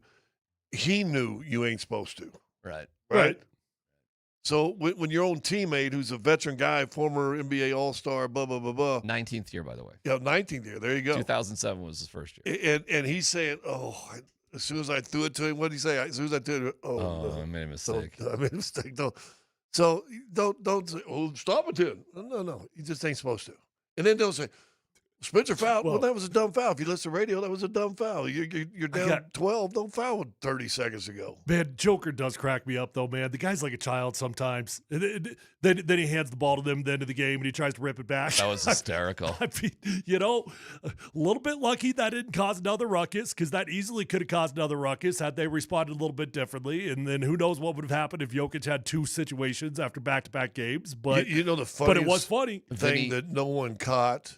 Do you remember when Val got the big rebound and they ended up calling a foul? 2 guys were like him trying to get it, and he's like, and when Val got a hold clamped on it, you probably ain't getting it, and they called a foul, and he's going, somebody comes up and tries to grab it from him again, and he swings it again.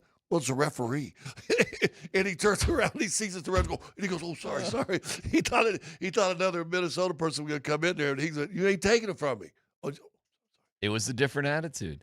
By the way, Vinny from the Gazette did ask Joker. It was the last question of the entire night last night at like 1 o'clock in the morning about this. Nicola, what was up with the jump ball in the final minute? Were you just trying to steal a couple seconds, or?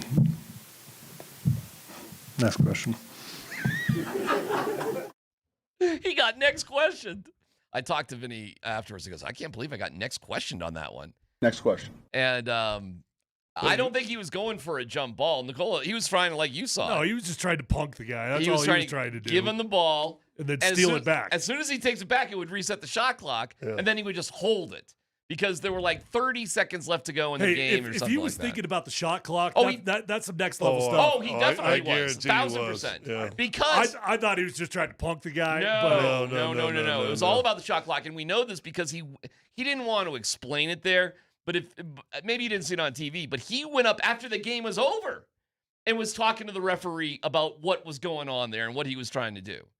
Now, I forget who he handed it to, but the guy... The Ricochet or the young kid. He did a good job in actually holding on to it and drawing And then you win the jump ball, get possession of the jump ball, and the clock, the game Jokic ends. 1,000% was trying to reset the shot clock and just hold on to the ball for the end of the game. 1,000%.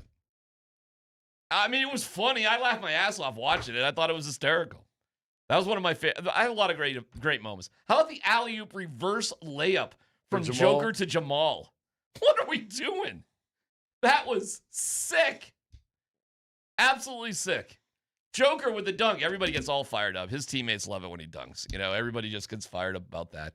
Bruce Brown, I guess Bruce is like 6'4". He even feels smaller to me, but, I'm standing next to him in the locker room. I'm like, all right, I got you, cowboy. I guess you are. But to me, amongst the other players on the court, doesn't he look tiny? The court looks tiny. But he can raise up. We looked it up. He's got a 40-inch vertical coming out.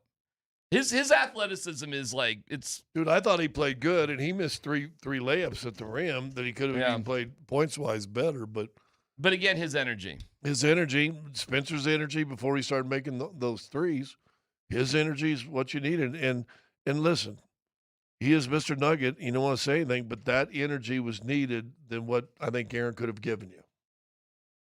Now, healthy, complete Aaron, put him back in there. You can't drag Aaron up and down the court if you ain't 100%. I'm sorry. And you kind of did that in games 2 and 4. I hate to say it, but 100% Spencer Jones is better than a 60 or 70% Aaron Gordon. He just is. Yeah, and they probably got to roll now, you know, and you got to just cross your fingers, hope that you can find a way to pull off a miraculous comeback here.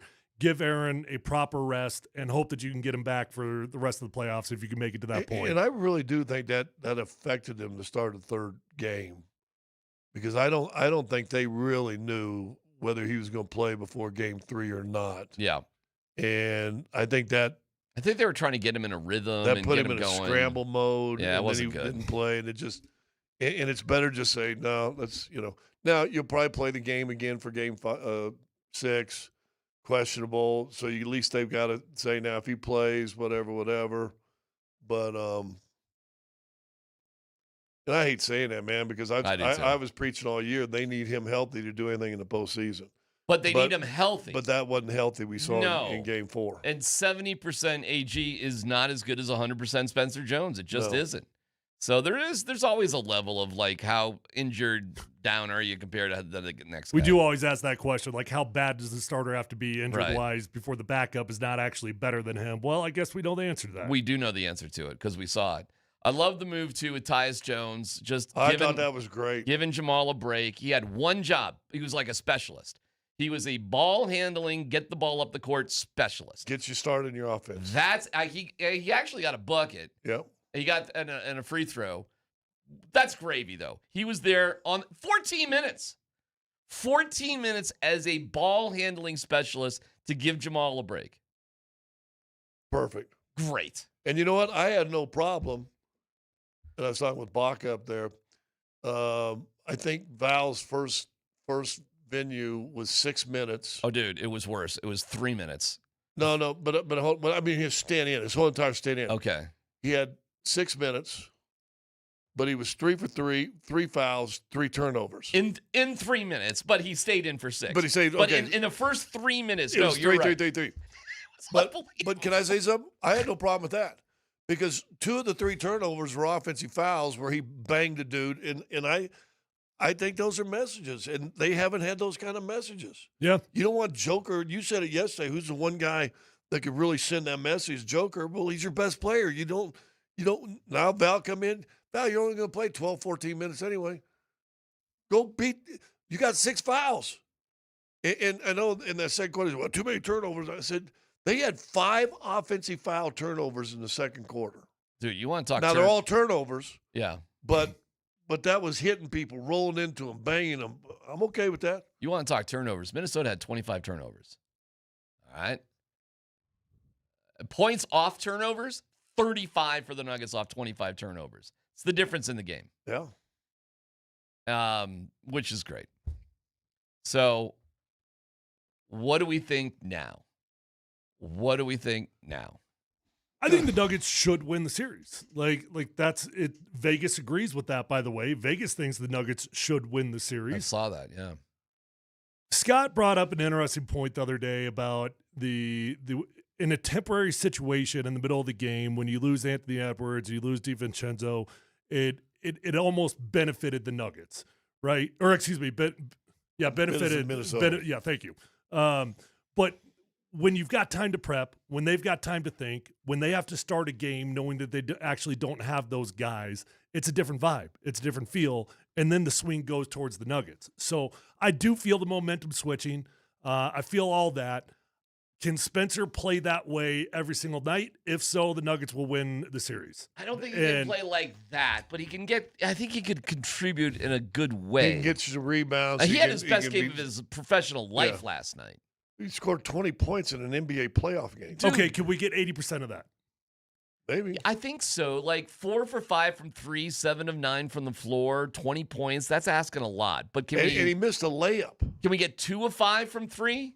Can we get 6 of 10 from the floor? I mean, yeah. I mean, can we get a couple rebounds? And I think so. And active defense. Yeah, and you get more like 15, 16 points and 20. He had a couple blocks. Didn't he have a couple blocks too? Spencer Jones, did he officially have blocks? Let me see. I know he had one on block. Somebody on the basement. He had 3 blocks. Yeah. What a game. What a game. Plus 13, and 2 for 2 from the free throw line, 4 or 5 from 3, 7 9 from the floor, 37 minutes, 20 points. Unbelievable. Updated his LinkedIn profile between the third and fourth quarter. He was fantastic. So, yeah, can you get that out of him? We'll see. But the Nuggets on the year shoot around 38.5% from 3, 38.5, 39, something like that. For the season, they started slow, but at the end of the game, look at it, 38%. Okay, cool. They shot 57% from the floor. Great. You know, they forced turnovers left and right. There was some time there. Holy cow, did Minnesota look disorganized? And you were like, wow, do they miss Anthony Edwards right now? You could tell because they were just like a chicken with their head cut off. However, they got a lot of great athletes on that team, And they were able just to sort of scrape their way back into it if you make turnovers. And the Nuggets had some, Just bonehead turnovers. Yeah, I mean, Joker got intercepted as he's inbounding the ball under his own basket. I mean, stuff like that. Murray tries to throw a Joker from the free throw line on one end to the free throw line on the other end on a post-up. But you did have like a 23-point lead when you were making these mistakes. I mean, it was like that too. All right, there's something else going on that we're not part of. Our show is not part of. Oh, really? Are you upset about that? Well, I have an odd. I want to run it past you guys. Oh, okay. Because I think we're being left out, and don't like being left out. Details coming up.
On the text line, PhD, thank you for the tickets last night. We had a blast. Oh, one of our ticket winners.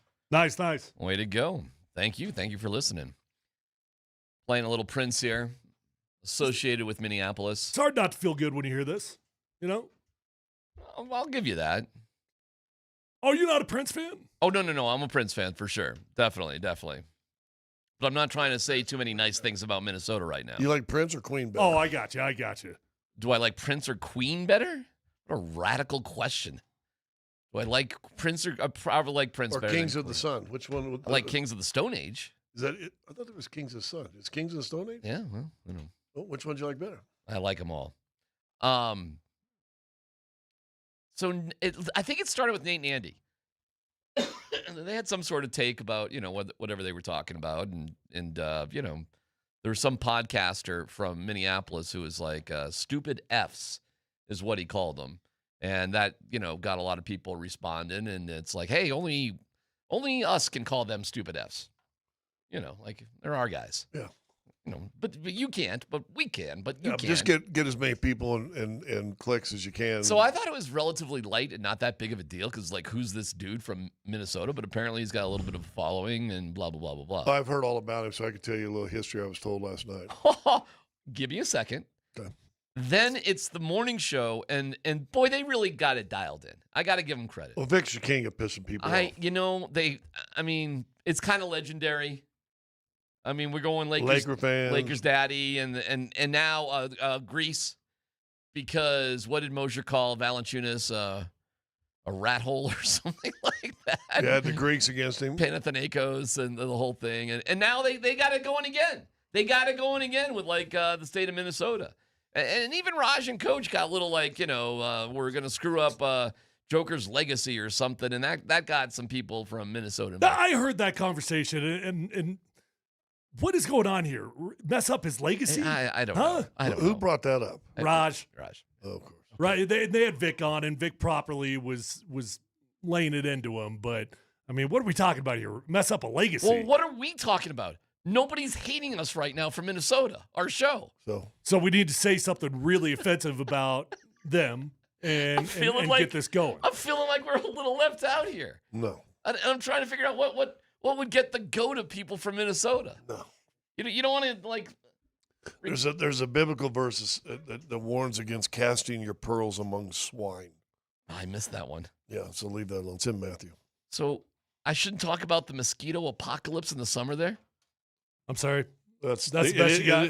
It is the state of 10,000 lakes. And it was pointed out to me they're the land of 10,000 losers as their sports teams are incapable of winning anything. It's Loserville, USA. So it's 10,000 plus lakes, mosquito apocalypse, and losing games. Except for a stray Twins championship. They don't do anything but lose in Minnesota. Yeah, definitely don't have 10,000 championships, do they? 10,000 losses. All right, is that good enough? Would that do the trick, right? I mean, would that work? Nah, I feel like real DMac that is not reading from a list can do way better. Just put the list down and do yourself. You're really good at this sort of thing. Just be yourself. You're like a couple guys over across the street that has to write down every one of their takes down on a notepad before they can take them. So don't be that guy, guys. No, you're good. Well, I'm just wondering how it's going to feel in 1 week to have both your sports fan bases devastated when the Wild lose to Dallas and Minnesota, the Timberwolves die in the clutch to the Nuggets. I'm having a hard time here. I know. I'm sorry. I just don't have. I feel like Dan didn't prompt the machine well enough. Yeah. Here's what my prompt came out. All right, let's go. Come on. Minnesotans aren't nice. They're a pathetic herd of gutless, passive-aggressive snow cucks who froze their personalities solid generations ago. They smile to your face. They say that's different, like the spineless they are. Then go home and quietly seethe with inbred resentment because their entire existence is just hot dish, hockey, and pretending mosquito-infested icebox is God's country. A whole state of pasty Scandinavian rejects, too chicken to ever say what they actually mean, hiding behind fake politeness while their souls stay as cold as empty as their winters. Minnesota nice is just code for too weak to have a real opinion or personality. You betcha. Plus, DU won the national championship in college hockey. There you go. That's it. Yeah. All right, Dan. Send that out there. Yeah. And by the way, we have By the way, just for reference, if anybody wants to try this, I tried this prompt. Here's my prompt. Yeah. I said, give me something really offensive to say about people from Minnesota, make was it good. hurt. I put that into ChatGPT, and ChatGPT said, I cannot participate with hateful statements. I will not help you with this. Who did do that? I put it into Grok, and Grok came out with a roast. Grok's got no issue with it. All right, and I think we have to tag somebody in Minnesota that's like some sort of heritage personality, because that seems to help. All right, why? Because I don't want to be left out. I want to be part of. Be left out. I want to be how part about? of. Haven't you ever heard about staying above the fray? I know, but how about you stay above the fray? I see all these other people How about having we fun. look down there and listen? No. War's fun. Yeah. I mean, I'm used to getting hated on because. Well, plenty of people hate you here. I know, but when I see some hate out there that I'm not part of, I miss it. That was good. What Tyler did was great. Maybe that, and just tag, who's their big football guy there? He does talk. Paul Allen. Paul Allen. Oh, yeah. Wait. And Paul Allen. He's one of the nicest guys. Is unbelievably Probably overrated. not going to participate in this. Paul Allen is terrible. But Paul Allen is Loserville, USA. Paul Allen is one of the nicest men in the world. Paul but Allen, you know what? It's all fake nice. Yeah, it's all fake nice. He's not a good guy. And by the way, You should see him behind closed doors, You are Scott. so pathetic. You can't even find your own PA announcer. You have to import Alan Roach to do PA for the Vikings games. Again, I'm going back biblical, and I wash my hands. All this right here. You guys have fun. All right. I'll leave it alone. What did you hear about the one guy, though? The guy that called Andy and Nate stupid Fs. Dumb Fs. This from Minnesotan. Yeah. He's been doing it forever. Got fired from his job, and since every time he's been fired, he's been bitter and angry at everybody, and he just does stuff to get attention. Oh, okay. If that's what you want to be known for, then hey, go for it. What's his name? Dane Cook? Dane? Comedian? Oh, that's Dane Dane Cook, Cook. the No, comedian? it's Dane something or other. Isn't he from Massachusetts? I don't know. No, this I guy think it's Dane Moore. Dane Moore. That's it. Dane Moore. Yeah. The only person who's a worse broadcaster than Paul Allen in Minnesota is Dane Moore. Like Dumb Moore. Dumb Moore. All right, I'm done. Tyler did worse. Yeah, he did. I just read a machine. You always take the low road, or you can take the high road. It reminds me back in the day, in the rock and roll days. We used to. Yeah, but it's good to be on the high road when you're looking down at everybody else that's on the low road. You know. Well, and you know what? And I'm looking down on all those Minnesotans down there. Let the Nuggets see if they can win 2 more games in a row, and then look down. You got to admit this though. This whole Jaden McDaniels thing, and boy, oh boy, made it a playoff series. Ooh, DMac, now some people are pointing out we stole Alan Roach from Minnesota, not the other way around. He left Minnesota for Colorado. It's like Peyton Manning doesn't really like Indy. Yeah, but doesn't he still do the Vikings games on Sunday? Yeah, he does. That's how pathetic they are as a state. They have to import their PA guy. He does love Minnesota. That's why he does it. He took me out to a cool steakhouse there one time. Yeah, he's the king of everything. He's the best. Maybe we ought to get Alan Roach on and see what he thinks about all this. That's a great. I don't know how he feels about basketball. I know he loves the Vikings. Yeah, loves them. Loves the Vikings. I'd be surprised if he's a big Timberwolves fan. I don't think it runs that deep. But sure, I mean, he's, working with another station. Well, is he? Or just does their voices? Yeah, but I'd love to have Alan. Well, on. our voice guy does about 50 other radio stations around the world. You don't have to twist my. Dan, try to reach out to Roach. You got his number? If not, let me know. And I'd love to have Roach on. That's a great question. Wouldn't it be great if Roach in his big, deep voice would rip Minnesota? He can't, though. He can't. He's the son of guys, 10,000 losses. Just give me a 30-second snippet of him. I'm going to put it in the machine, and I'm going to make him say it. Okay. All right, we'll work on some fun stuff. If you have some fun ways to roast Minnesota, perhaps you can get us hated too. I know Scott's taking the high road. I respect that. I respect that. Scott's not taking the high road. He's trying to act holier than thou, which No. which in return is not taking the high road because he's pointing out to us how holy he is. If he was holy, he would just be holy without telling us. No, I was trying to bring you guys. I was rebuking you guys as commanded. I know. To get you back in the fold. I felt like a kid, and you're my dad, and that sort of deal right there. And you know what? You know what? We're not back in our KBPI KOA days, are we? Back in the days where we'd be hiring planes with banners and billboards and Back to the casting the pearls among swine. God. So I looked up and Preach on, thing, brother. and I looked up the meaning. It says it symbolized wasting effort, time, or gifts on an unreceptive audience. The series is now. That's how I feel talking to you two every day. We see what's next. Huh?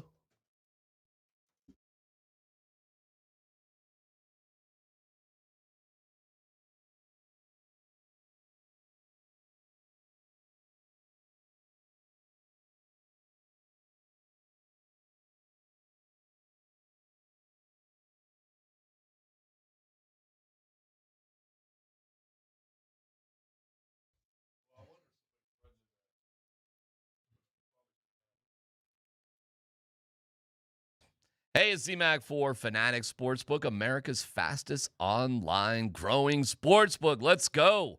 Other sportsbooks, well, their rewards are just the same old, same old. We're talking fan cash at Fanatics Sportsbook. It's the ultimate sports currency in betting with Fanatics that lets you stack fan cash. With Fanatics Sportsbook, you can get up to 10% fan cash back on your wagers, win or lose. And unlike points that expire, you can spend your fan cash on official team gear across every team in league, collectibles, exclusive experiences, all on Fanatics.com. Fan cash unlocks value you can't get at other sportsbooks. Convert your fan cash to profit boost, and you can even bet with it too. With fan cash, you are getting access to the world of sports every single time you bet with Fanatics Sportsbook. So switch to a sportsbook that'll always give you more to play with. Download the Fanatics Sportsbook app today. Winning hits different here. Must be 21 plus. Gambling problem? Call or text 1-800-GAMBLER. Offer not available in all states. Terms apply. See Fanatics Sportsbook app.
You guys need to be careful with pissing off Minnesotans. Why's that? Why's that? They have a strong history of peaceful protesting, which often isn't so peaceful. Minnesota, nice. Now we're getting political. Are we? All right. I mean, there were some nasty things going on in that movie, Fargo. Which a good chunk of it was in Minnesota, by the way. It wasn't all in North Dakota when the but they crossed the border, and she had lunch with. Geez, Marge, things aren't going great for me now. You know, because Marge was on a convention. That was there. one of the greatest kind of sneak up on your movies. And then they went to Minnesota to get the money. When I'll take the money to him. What are you doing here? And then the old guy blows the old guy away in the parking lot, in the parking garage. That was all in Minnesota. I think the wood chipper there's was a Fargo series out now. I've seen it. Is it any good? It's great.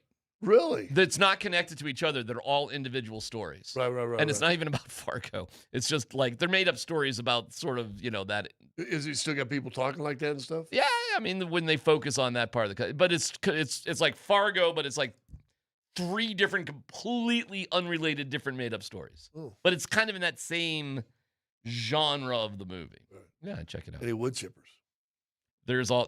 It's in that same genre, so I don't want to spoil anything, but there's all sorts So it's of pretty good. Jerry West, The Logo, is a documentary you have to watch. I will check it out. What do you expect now? What do you guys expect now? Should the Nuggets be favored to win this series? Yeah, of course they should be. Yeah. And that doesn't always take into context all the things that are going on, but Minnesota's down 2 incredibly important players, and we're down AG right now, so that's not nothing. I mean, I don't want to discount the importance of that, but you still got Jamal and you still got Nikola Jokic, and there's no way that anybody can favor Minnesota right now. No way. But is my confidence sky high that the Nuggets are going to pull that off? No, of course not. Coming back from 3-1's near impossible under any circumstance. Yeah, and you're still going there to play, and that crowd does have a fervor, and it's loud. They pump noise into it to make it even louder. Well, they'll be fired up after how Jaden McDaniels was treated last night. You're going to have to really withstand a barrage the first half, probably. They're going to make a statue like Paul Bunyan of Jaden McDaniels outside of the arena. Well, there you go. How about Babe? Sure, Blue Ox. I mean, Jaden McDaniels, and I'm finding out he's the sweetest guy in the world with like a wife and a couple of young kids. Like he just is. By the way, I found out he's the only person on either team with like a wife and 2 kids. I'm sorry. What? It's when people are trying to exaggerate things and they're like talking about how great he is, like he's some sort of hero or some sort of. It's like, look, he has a wife and 2 kids. You should like him. It's like, no, it's not that big of a deal to have a wife and 2 kids. Yeah, you didn't invent it. There's Jaden a handful McDaniels. of those guys. Yeah. By the way, I was in the elevator with Mrs. Jokic and their daughter. That girl is so damn cute. She skinned her knee up. She like bumped her knee or whatever. So they're getting in the elevator. Oh, hi, how you doing? Good. And then it's like, oh my God, little Jokic has a bloody knee. We gotta make sure little Jokic is okay. Yeah. We're she's like her dad. I didn't even think of that. Yeah. Oh, that would have been funny. Ah, that's a good line.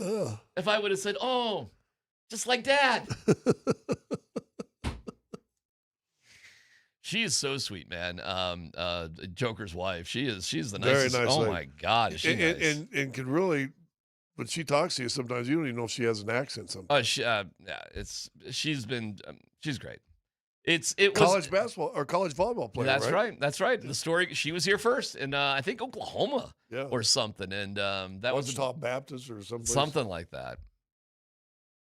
It felt great last night, guys. It just felt great. Everything felt awesome. And winning does that for you.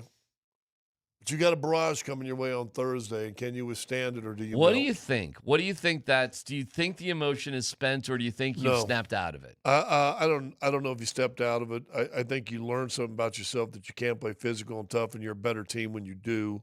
I don't think they won those 12 games at the end of the year. I thought they started playing more physical and got into people when they were doing that. They're going to have to do that. They're going to have to withstand a serious barrage early on in that game. But if you bend but don't break, then it'll be your game to win. But But you're going to have to earn. I think you're going to have to earn the game Thursday. What do you think, Tyler? I mean, listen, this is stupid, but if you make it to Game 7, I feel extremely confident the Nuggets are going to do it, right? And so it's can you get there or not? I don't like riding the waves, and I try not to, but when Vegas is telling you it should be the Nuggets, when the Nuggets should have handled their business even easier than they did last night, for the most part, they really did. For the most part, they really did.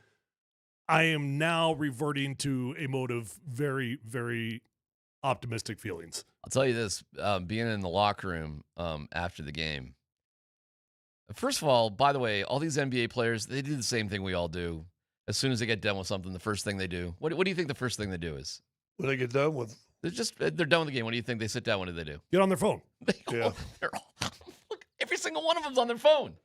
I'm like, what are we looking at here? But they're all on, all of them. And I'm like, all right, cool. I don't know what you're looking at or who you're talking to. You're probably looking at highlights of yourself, right? Like you could easily just walk in the locker room and instantly see a million things about yourself, what you just did. I've seen Joker do that while he's icing his body, and he's watching horse races. Well, he was. It's him, Christian, Bruce, Jamal, and then on the other side there it's Val, and everybody's on their phone. But here's the tone, though. It's not that they're on their phone. It's that this is what they have confidence. They do have confidence. Remember when Adelman told us that they're confident? That's how he would describe them. They weren't in there like celebrating. No, it wasn't like that at all. It wasn't like that at all. In fact, if anything, it was a chip on their shoulder. Like, boy, you people are quick to give up on us. It was. It was like that. It was and the tone came from Adelman, and I think this is a good thing when it's a little bit like, wow, you are so quick to sort of throw us under the bus and be done with us. All right, well, we'll see. We'll show you. But it definitely felt like being in there last night, a circle the wagon sort of moment. Like, even from people that do love them, the local fans, local media, that sort of thing. That's what it felt like. Like, you know what, guys? We got this circle in this room, and other than that, I wouldn't trust a damn thing out there. So what do you think? That's what it felt like to me after the game. Good. I think championship teams need to have that. However you get there. It's not relief that they won. It's not jubilation that they won. It's not surprise that they won. They did what they expected themselves to do. I thought that was kind of cool. And here we go. I think they win. They're favored by 6. They're favored to win the series. Minnesota, they do not have their best player. They do not have their Nikola Jokic. I think they get it done. The whole thing. Just yesterday we were saying if they lose Game 5, and everyone's like, well, if they lose Game 5, we're playing the if game. If they lose Game 5, you got to blow the whole thing up. Well, they didn't lose Game 5, did they? Well, yeah, I think that's still. I think that's silly. I really don't see what the difference is between losing Game 5 and losing the next one in terms of an off-season plan. Like, an off-season plan is holistic, man. That's holistic. It looks at the entire season, start to finish. It's looking at the injuries. It's looking at contracts. It's looking at the fact that Aaron Gordon, you're in a tough situation with AJ. I mean, that contract kicks in next year, and it's a lot of money, right? So all those things factor into it holistically. One game, it means nothing to that. I was talking to an NBA guy last night that travels for the NBA, goes around all the different games. In fact, he said he was in his 5th city in 4th game in 5 nights. Whoa! Last night. Okay. And we were talking about it. So, when guys hadn't before the game, hadn't played well, blah blah blah. I said, yeah, ding ding ding. I said, but if fate was ever going to dial something up to you to be able to come back from 3-1, it's now. And he goes, yeah. And he goes, I'll tell you this, and I think because he was there, he goes, San Antonio's pulling for Minnesota. And I still find that interesting. I get it because it looks like, well, I mean, if the Nuggets can pull it out, we're going to go chalk 1, 2, 3, 4 in the West. The Nuggets can do their job. And the Nuggets, you know what? This year, for whatever reason, they had San Antonio's number. I don't know why. It was close. It wasn't like some sort of blowout thing, but there was just something about the Nuggets in San Antonio. They got their number. And some great games. Great games. Now, the Thunder is sort of a different deal, but, you got to get there, though. You got to get there. They're a young team, man. San Antonio's a young team. One of the things that Joker pointed out was his experience. I've been here. He said that. I've been here before. We've been here. They're not freaking out. No. Unlike the fans and some of the broadcasters. We have had a collective freak out over the past 24 hours since game 4. I mean, whoa. So, if you want to write it off, okay, fine. And we'll see. It'll probably be a close game. Vegas doesn't get these lines wrong. How about that? 11.5. They win by 12. That was crazy. Pretty nuts. Right. It's a 6-point or 6.5 for the Nuggets going in tomorrow night. I like that. That's probably about right. That means you're going to have to do something in the final 2 minutes to win the game on the road, if it's like that. Yep. Going to come down the stretch. Going to be a game 2 situation, but can you pull this one out? All right, well, we'll dig into it deeper. 303-504-0925. You want to give us your feedback, how you're feeling about things. A reminder, the Nuggets are still alive. We're having our viewing party tour go on Thursday at Whiskey Row, and that's going to have amazing prizes, including an autographed Jamal Murray jersey. We kick off the Blitz with Berto at 6. Andy Lindahl hosting the party with Nuggets Nation all night long. It's Whiskey Row on Thursday, powered by Surfside. 100 calories, 0 bubbles. It's sunshine in a can.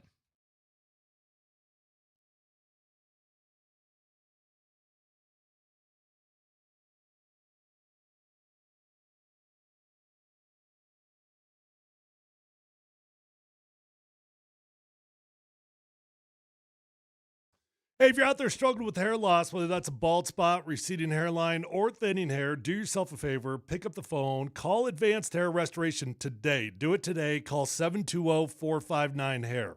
You're going to love your experience at Advanced Hair Restoration. Call and ask about their Advanced FUE because nobody can offer anything like the Advanced FUE found at Advanced Hair Restoration.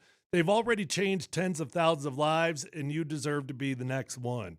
When you go to Advanced Hair, you're going to be in a calm and relaxed environment, and you're going to have the best of the best working on you. Dr. Tanya Pauls is legendary. The entire staff at Advanced Hair, just fantastic at what they do. And they believe in what they do to the degree that they're going to guarantee your hair is going to grow for life. Lifetime guarantee with your own natural hair starting to regrow the very next day. So don't waste time. Call Advanced Hair Restoration at 720-459-HAIR. You're going to get 250 free hair grafts and $250 off. Or check out the before and after photos at advancedhair.com.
I don't want to waste all the work Dan Tanner did by entering a question into ChatGPT. I mean, that and you did have to print it too. Feels disrespectful. I mean, I am finding some things here about Minnesota that are like, since the Twins won in 1991, because they have all 4 major teams, 35 years of no championships since 1991. It's the longest streak amongst the 13 U.S. cities with all 4 leagues. So by that definition of a big city that's lucky enough to have all 4 teams, like Denver, they are the losingest city in America. It's Loserville, USA. That is pretty wild. That is a hell of a non-parade having town there. Well, I just want to point that out. Keep going. You want to start every segment with a fun little fact about Minnesota like fun that? Little Minnesota fact. Yeah. I didn't even realize that. I didn't realize it had been that bad in Minnesota. Well, Andy did, because that's when he posted all the championships he had been involved with. Oh, that's funny. To go back at him, yeah. That's funny. 34 years, 35 years. This would be the 35th year of winning nothing for any of your 4 major teams. Was the last one the Twins? In 1991, the Twins. In a great series against the Braves. Managed by a kid in Little Big League. They made a movie out of it. Yeah. That's how good it was. Yeah. And the Vikings are 0-4 in Super Bowls. That was when Chicago won. The Vikings are 0-4. Good movie, by the way. So who's a more losing team, the Buffalo Bills in Super Bowls or the Minnesota Vikings? Well, you got to get there. Well, I think they got the. But yeah, when you lose in a Super Bowl, it indicates that you did get there. Did the Vikings? Wait, how many times the Vikings been? 4. They're 0-4. 0-4. Vikings have been 4 times. Their last appearance was 1977. They lost to the Raiders. I was going to say, because I can't think of a single one. Well, it was the Fran Tarkenton days. Yeah, back Fran in the Tarkenton day. went 2 or 3 years. Yeah, they were really good with him, and then they had the Purple People Eaters back in the day. So, but you're right. I mean, it goes back to the 70s. History, thing you don't pay attention to. I got a machine for that. I just got to ask questions. The machine does work well too. Yeah. Well, Buffalo hasn't been for a while. To a Super Bowl? No. But Buffalo only has 2 major teams. They only have the Bills. When did Cleveland win something? Cleveland won a NBA championship with LeBron James. Oh yeah. That's it. Yeah, they suck too. They don't have a hockey team though. So we're just talking about the cities that have, all 4 of the major sports. There's only 13 cities that do. And Chicago's won a World Series. They won a couple. Oh yeah, Stanley Cups. Yes. Boston, forget about it. Basketball years ago. Denver even has 7 since '91 in all the 4 sports. I mean, even the Rockies got there. They didn't win it. We'll see how series starts today with the Reds. Hey, good for you. Good job sneaking the Rockies into the success of Denver. Well, they got there. Talking about the championships that we've got. Yeah. That was a good job of just sneaking in the almost from the Rockies. We almost got one. Had a couple of good years. So now when we make fun of Minnesota for their 4 almost, but we're going to take pride in the Rockies when they got their almost. That's right. Right? Because that makes sense. See how Kylan Freeland does today. Don't get me started.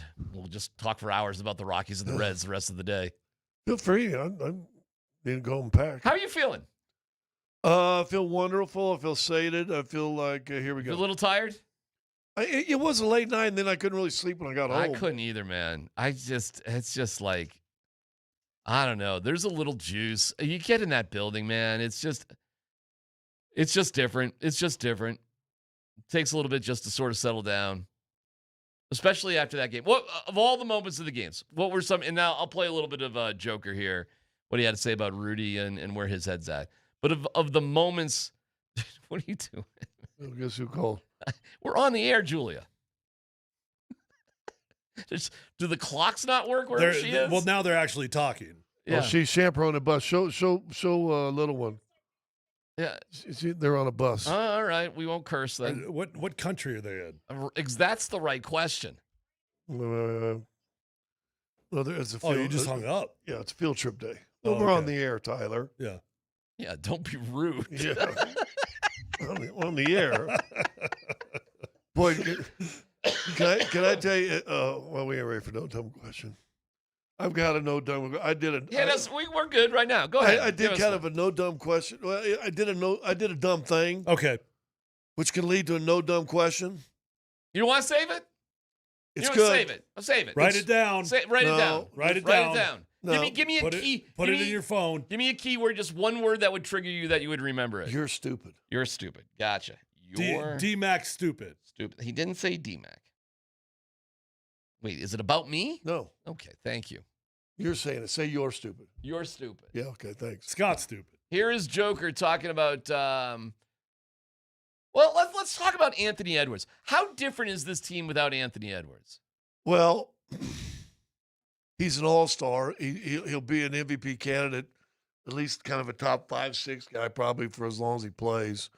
I did not think he was playing great in this series, and I thought Game 4, it's maybe Denver's to win, but then Mike Conley came in. I thought settled everything down, and DeSuma just took over.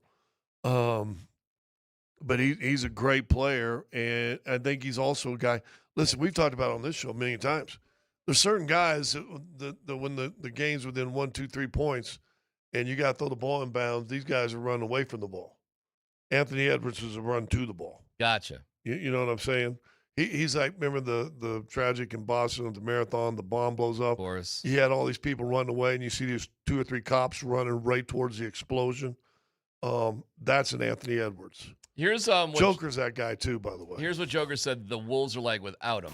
Nicola, what's the difference with the Timberwolves without Anthony Edwards? I mean, he's definitely, I think, one of the most talented players in NBA. You know, his impact is huge, but yeah. To be honest, I think he's going to play the next game. I don't know why, but that's my mindset, you know. But they definitely miss, let's say, advantage on the court and the guy who is making advantage. But they have. I mean, their coaching staff is so good. They always make little actions, little advantages for the players who can make a big advantage, if that makes any sense. And you know, we need to think about it, about us and not about them. Well, at the end, he just says, forget about them. We just got to focus on us. So he hits a cliche there.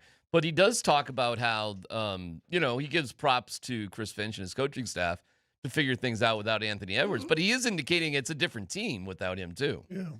He loves Finch and Micah Nori. And, I mean, those guys both. I mean, Finch is credited with kind of bringing in, let's run the offense through Joker when he was assistant coach here for a couple of years. Micah Nori and him were close, talked before every game. Like he was the coach that would sit with him, break down film and stuff like that.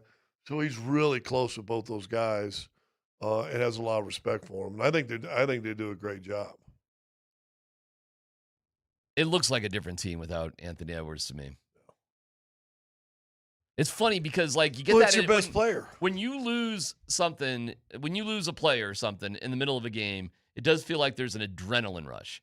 Like, okay, come on, guys, we're all going to rally around. Maybe I should just ask you guys, what's the difference from when you lose a key player during a game compared to when you go into a game knowing you don't have them? There is a difference for sure. And I think oftentimes when you're in the middle of a game, it's game plan's in, you don't have time to overthink it. You don't even have time to process what just happened. You're rolling. The game might have stopped for 30 seconds or 5 minutes.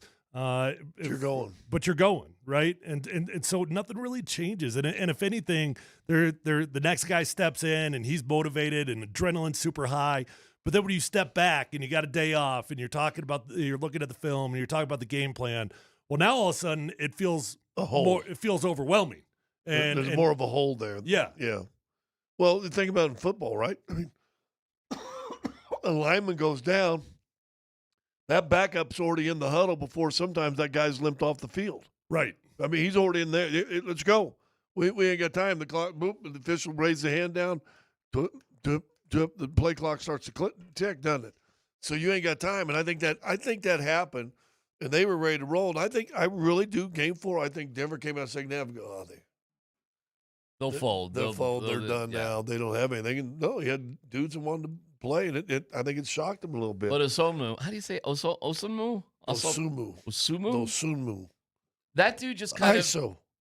Okay, that dude played fine yesterday, but 18 points ain't 43. No. Like, okay, that's all right. How about what they got for him? What'd they get for him? I don't even know. Talk about AK, the general manager and boss of Chicago, gives Minnesota to Sumu in the middle of the year, trade deadline. Mm-hmm. And he gets, I think, some other players, that weren't playing, and four second-round picks. But the guy that traded him to Conley and them got his start with Conley as the assistant GM, Arturas Karnisovas, kind of like doing his buddy a favor. And then what happened to Arturas? See you later, buddy. He got fired in Chicago, didn't he? When Minnesota, from their perspective, now that they've lost this game, and like you said, they got their ass kicked. We can ignore the final total score. We know what the real deal was. What's their mindset? What's Chris Finch telling them now? Because they, without DiVincenzo and without Edwards, obviously, what's he thinking? What's the message there? I mean, it's a Knicks mentality, and you're probably not even talking much about. You're probably not even talking much about Ant gone. I mean, you're not bringing it up anymore. No. I think the message was the same before the injuries as it is now for that team. Let's just go. And well, it's not just let's go, but it's boys. We're going to be the most physical team out there. That was how they overcame it. It was the only chance the Kings had against the Avalanche. That didn't work, right? But for Minnesota, it was always we're going to be physical, we're going to be loud, we're going to be brash, and we've got a personality that is the most important thing of this team. Vic said that when he called for repercussions, he wasn't calling for a north side of Denver Italian hit on McDaniels. What he said he was really calling for was to be physical when you could and get in their face as much as you can. For example, the Christian Brown dunk hanging on the rim, pointing at McDaniels. That was pretty sick, wasn't it? Have you seen some photos of that? Yeah, I mean, they're epic. That's a poster right there, man. That's something you might want to hang in the hallway there in the locker room. Or out here in our building, we got all these pictures. Come on, guys. What an epic photo right there. By the way, I'd love to give credit to whoever snapped that one, but that is And then how amazing. about the official that's at half court calls it technical? I know. Well, Christian was yapping at him, too. Probably wasn't technical, I would think, Scott. Christian. Why? You know what? You know what? 15-yard unsportsmanlike. Anytime I see a dance in the NFL from now on. I got to tell you, I think that was the best technical I've seen all year. I mean, that's a huge moment, right? That was a big moment in the game, exciting, enthusiastic. And he points at him and said, yeah, but he was yapping at him. But it's the guy at half court. The guy at half court, he doesn't hear what he's saying to him. Just a little 5'8" official that's. Hey, now, really? We do our best. That moment still hurting from winning the bronze medal in intramurals. That photo right there, if they can somehow win the series, that moment right there will define repercussions or intensity or however you want to call it. Because you literally can't fight. Not like in hockey. You just can't do it. Or when Valanciunas physically pushes McDaniels away, you can get away with that. You can swing your elbows around a little bit, right? You can do some other things. Jamal was shizzle talking bones. That doesn't stop. The two of them just go after I don't it. think they like each other. Oh, my God. Well, I'll say something about that. Holy cow. Staying with this picture, look at Bruce Brown down there. See his action? Oh, his mouth's full open. He's hollering. Yeah, there were moments in that third where it was, we're kicking your ass and there's nothing you can do about it. And, Christian, that is a sick-ass picture right there, man.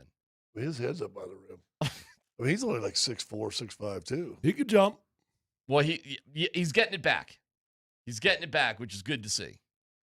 Great moment. Great tee. I know I actually thought the tee was kind of cool because it was an in-your-face. The crowd loved it. But 5 minutes, the crowd, well worth it. But it takes enthusiasm and it just kills the moment. Let the moment live once in a while. All right, but okay. No fun league. That being said, when they hit Christian with the tee, everybody was just going nuts. Everybody's high-fiving each other, and the place went even more ballistic. And then Bones missed it. I think Bones missed the tee. Didn't even matter. To me, every now and then there's a tee. Remember when Russell Westbrook dunked and just hung on the rim and started doing pull-ups or whatever in a big moment? I'm like, that's awesome. Every now and then a tee's not the worst thing in the world. You're all right. It gets everybody fired up. The fact that Christian pointed at McDaniels as he finished off the dunk with his head 1 inch from the rim.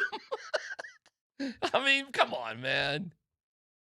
And there were all sorts of moments like that last night. And then the fourth quarter got a little sloppy. That's all. It got a little sloppy. But the ass kicking in the third quarter was pretty cool. Really damn cool. Yeah, that's a good picture right there. That's what Vic was meaning by repercussions. Not like we're going to physically be violent to you, but we're going to play with an intensity level. Well, that's what we were looking at. That we haven't seen That's yet. what we were looking for in the last 2 games. Yes. That's it. So why can't you replicate that? Well, success is what creates that. So don't get it twisted. You can't have that type of energy when you're trailing. You can't have, well, you can, but it's not as easy. It's forced. It's forced, right? That's real. That's felt. It's in the moment. You're feeding success on success, and it creates energy, and it creates trash talk. Do you think McDaniels was rattled? I think it got to him. I wonder if the crowd got to him. Oh, it was heavy. Yeah. I don't know as an athlete, if you haven't really experienced that, what that's like. I mean, I don't know, man. It feels, he had a terrible game. He didn't play nearly as good as he normally would. That's an AI thing, Dan. Somebody just texted this. I know. That's AI with the middle finger. Do you think that's appropriate to put up on our screen? Oh, as if you haven't done that many times? No, I haven't put that up on the screen. What about your sexual gestures? I'm sorry, what? What are you talking about? Okay. What are you talking about? Oh, no, can I just say something? Just a reminder. Yes. So the year they won the championship, they traded Bones right before trade deadline. You remember that, right? Of course. He was taking commercial flights because he was oversleeping or whatever the hell he was doing. And they brought in, I think, Thomas Bryant. Yep. They got Thomas Bryant. And they had Reggie Jackson. But Thomas Bryant and Thomas Bryant didn't play. Nope.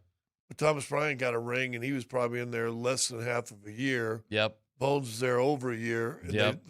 The players voted not to give him a ring. Is that right? Yeah. There was a vote on that specifically for Bones? Rings and playoff shares. They had a vote? That's what Kaz keeps telling me. Wow. Okay. And he did not win the vote. I'll tell you this, Bones is a good player for them. He's in a dynamic action. He's a dynamic offensive player. He sure is. He's a phenomenal offensive player. But you saw that rage timeout that Finch had just to get all Bones because defensively. I got you, but he's got the energy and he is not afraid. And they love him in Minnesota. Rightfully so. Tim Connolly's got his guy. He fits there. He makes sense there, and he works within that dynamic. I guess with the Clippers, it must have been awful. It just wasn't a mesh whatsoever because I thought he was going to be out of the NBA. But seeing him on the Timberwolves. Well, he was. He was cut from the Clippers. Well, there you go. Well, he wasn't the only one. Yeah. Chris Paul says hi. All right. You're stupid. Right now? No, but if I say you're stupid. Yeah, it triggers. I got it. You ready? I got it. No dumb questions next. Yes.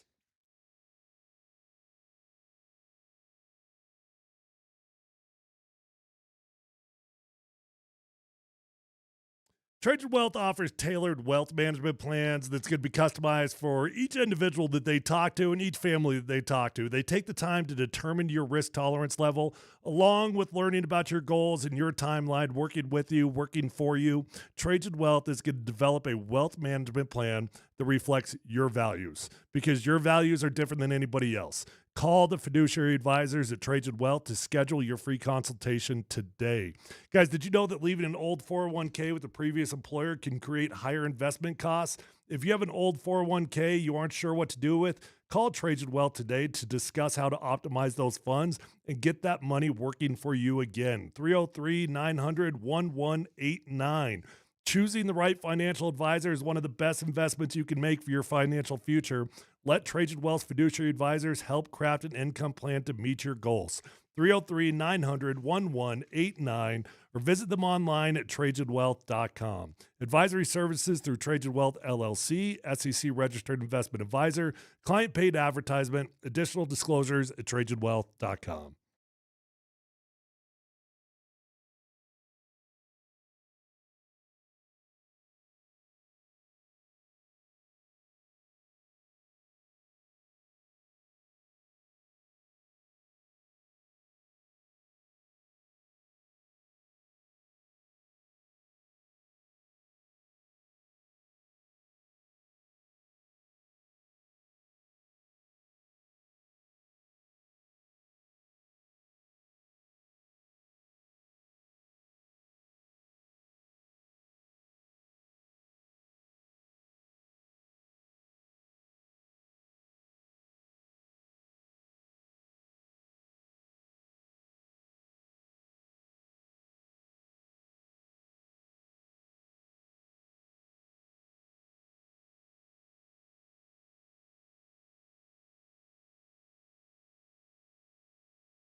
Polumbus, Hastings, and DMac present Dum dum dum dum dum. No Dumb Questions. This is your safe space. Safe place. I'm leaning into the segment. You're a smart guy. Send us your not dumb question now. Tweet it, text it, or Twitch it. It's No Dumb Questions on Altitude Sports Radio 92.5. When it comes to your retirement, there are no dumb questions. Call Trajan Well today at 303-900-1189. The big question of the day with the Nuggets comes up in 13 minutes. But Scott, lead us off. You're stupid.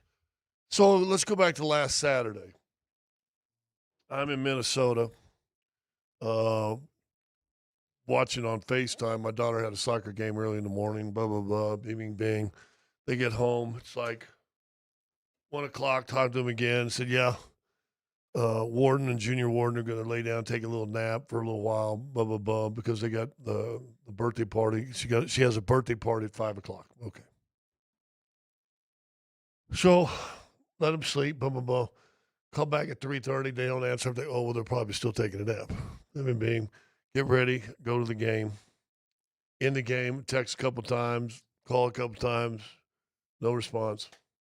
Finally get at halftime. Went and used the restroom, came back down, just sitting up at the radio booth, so I FaceTime again. Warden answers.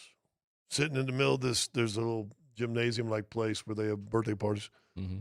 And I'm like, what are you doing? I said, you still at that birthday party? Because now it's like 8 o'clock at night. Okay.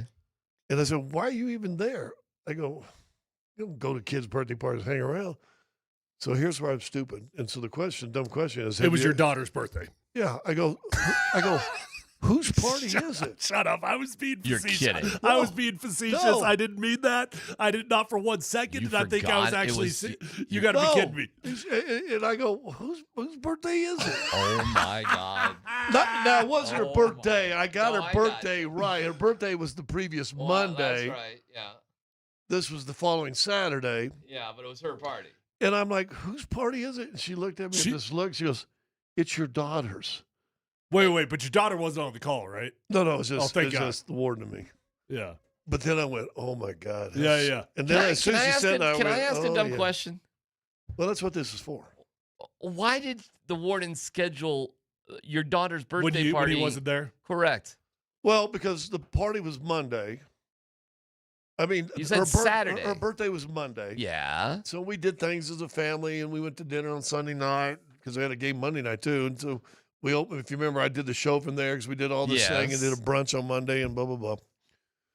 And so the party was coming up. I knew I was going to be out of town, and it was just a weekend, so they can have a party. And you rent this place, you go there, and No, I understand how parties work. I'm asking about the. But it was from planning like the 5 day. to 9 because it's in a gym. I got you. It's Saturday. Why didn't you just do the thing on Sunday when you were here for your daughter's birthday Because party? they have a thing called Parents' Night Out at this gym on Saturdays. So this is the only time they could do it. And so she tied it in with that. And it was just bad luck the Nuggets were playing. And it was just bad luck the Nuggets were playing. All right. So what's the question, actually? Have you ever done anything stupid enough where you didn't know? I've never forgotten one of my kids, and ever. I'm proud to say that. 26 years of kids' events, never forgot one of them.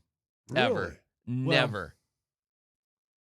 I'm actually stunned that you would actually not remember that. Well, I'm in the middle of the playoffs, and it's a party for kids jumping around It's on your daughter. trampolines and stuff. It's your daughter. But I'm not there. I'm no longer married, but I did forget an anniversary once. Oh, that did happen. Oh my God. Yeah. Yeah. How do you just forget it? And I got tested all day with it too. It was like You just forgot it? I was getting tested, like giving me little clues that I just didn't pick up on, and just I'm it turns out I can be a moron. Wow. Yeah. I got in one of those situations, and I'm playing golf at Castle Pines, the big club. So I'm out there, the real nice, the big club, right? Never done that, by the way. Anybody wants to send an invite, it's definitely on Yeah. my bucket list. I think it's the only nice course in Colorado I haven't played. Just saying. Just throwing it Anybody out knows there. anybody? Beautiful course, wonderful time. And I come in after the game, and I'm doing something. I might get a souvenir or something. And talking to the person, and I go, "What's the day?" Go, "Oh, it's the 18th." It was my first marriage. It was the anniversary. Wedding anniversary. Yeah. Yeah. So she got loaded up with two bird gear, boom, nice stuff. She was big into tennis at the time, got all through. So yeah, So you made up with it with an expensive gift. Well, yeah. Oh, did you see Clothing. Mike Vrabel made everything right? I did not. What did he do? Well, he flew to Salt Lake City because apparently that must be where. That's where you rehab. Apparently, that's where you sex rehab. And he stopped in the airport and he bought his wife a blue jumpsuit. I'm sorry, what? There's photos all over. Are you kidding me? He bought some present, and everybody's saying it's for her in the airport. In the airport, he got her an airport gift. he got her a blue jumpsuit. Nothing says I love you like what can I buy Hey, in the last my second? bad on the 6-year affair, but here's a blue jumpsuit. Yeah. Oh, and I also have a kid. Maybe, potentially, probably. Yeah, and I got a little sign. Welcome to Salt Lake City. It's like a bear. Go Mammoth. What's the hockey teams? They gave one away last night, right? Mammoth. Here's a picture of the delicate arch, hun. Do you forgive me? That's a good reference right there to Utah. Okay, no dumb question. That's a good reference. Do gifts work as an apology? Oh, I don't think so. Well, it depends on what the offense is. I guess you'd have to have something to apologize for. So you guys tell me. Yeah, you've never done that. I've never forgotten an anniversary, a birthday. I literally have never forgotten any of those things for any of my family ever.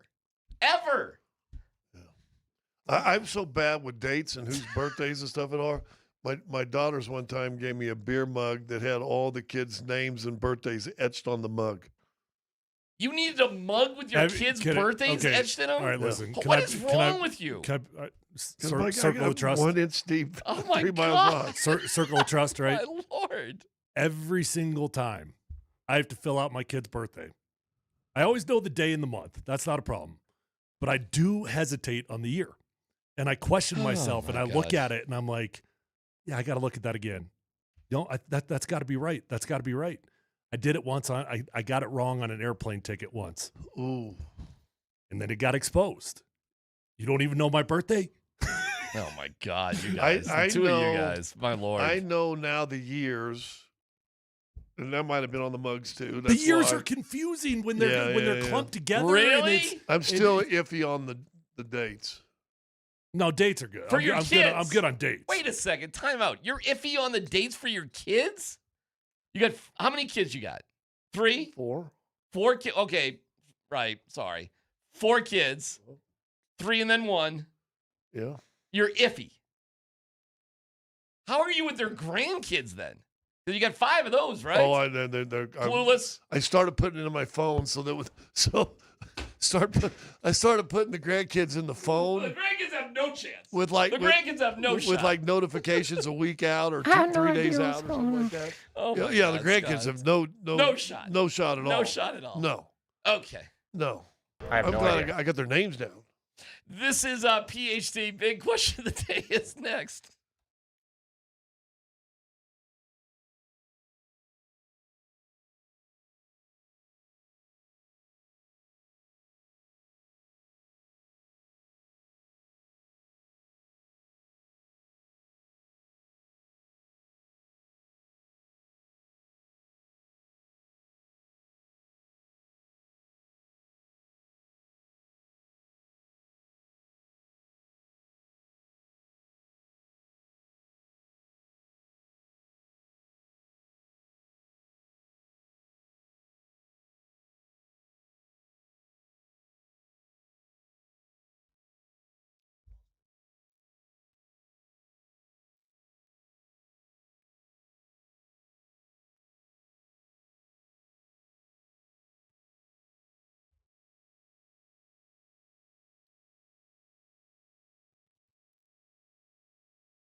Hey, it's DMac for the Rocky Mountain Men's Clinic. Performance matters in intimate moments, so don't let ED get in the way. The truth is, most men don't have to live with it anymore, and you may be surprised how the right treatment can improve your love life. The truth is, ED can ruin the moment. And when you're getting intimate with your partner and you aren't able to perform the way you want to or used to be able to, that can be frustrating. But at Rocky Mountain Men's Clinic, there's a wide range of advanced treatment options for every stage of ED that can help you get back to performing again, maybe even better than you have in years. It's the Rocky Mountain Men's Clinic. They deliver advanced medical science and proven therapies to treat erectile dysfunction. They use this medical science to empower male performance with therapies that go far beyond pills. So call today and find out why their advanced treatment strategies offer so much more. The initial visit, $99, a T and a PSA test if advised the test dose. If it doesn't work in the office, the visit is free. So call today. With 5 locations up and down I-25, they're easy to find. 720-440-7900, RockyMountainMen'sClinic.com.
Coach, that's your best offensive showing of the series so far. Offense doesn't matter. Go ahead. How you like me now? Yeah, I've never said that. Did you get the level of physicality you were looking for on offense tonight? It was better in the first 4 games.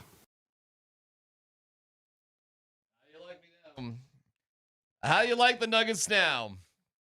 That's the question. How you like the Nuggets now? I'm cautiously optimistic, trying to hold back a little bit so I don't feel let down, but I'm riding the optimism train a little bit here, boys. How you like the Nuggets now, Scott? Well, Vegas likes the Nuggets, I'll tell you that much. I know they do, yes. They showed what they need and how they need to play.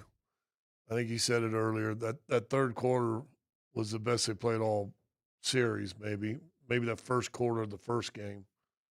First quarter, second game. Was that what it was? That was 35. Yeah, first quarter, second game. Yeah, 39-25. That was unbelievable. And then, but I think they showed how. I think they were more physical. I thought they got after him a little bit. They tried to make other guys ball handlers. They did a good job of not giving Dosunmu, 10 feet of running. He got one late, but 10 or 15 feet of gearing up speed-wise, and then he just goes downhill right at you, and no one's been able to stop that. So I think they put a recipe that can allow them to win Thursday night. Was it the appropriate response after what happened at the end of Game 4? Yeah. Yes. Yeah. Yes. Did the end of Game 4 impact Game 5? It probably, but it was the proper response to being down 3-1. So was it both? Yeah, probably both.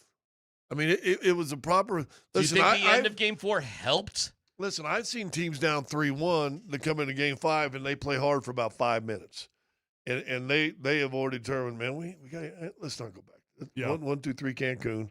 We ain't going back there. I told you that the Melo team did it in a Game 6 against Kobe and the Lakers. I believe it. And we can't. We've lost. We've given 2 games away there instead of thinking we should have won 2 games there. Let's go win Game 7. I think an example is when Jamal was hurt and they played Golden State. They won 1 game, and it felt like a miracle they won 1 game. And that was a wrap on the Nuggets well, that year. But that was also your second best player in that series was Boogie Cousins.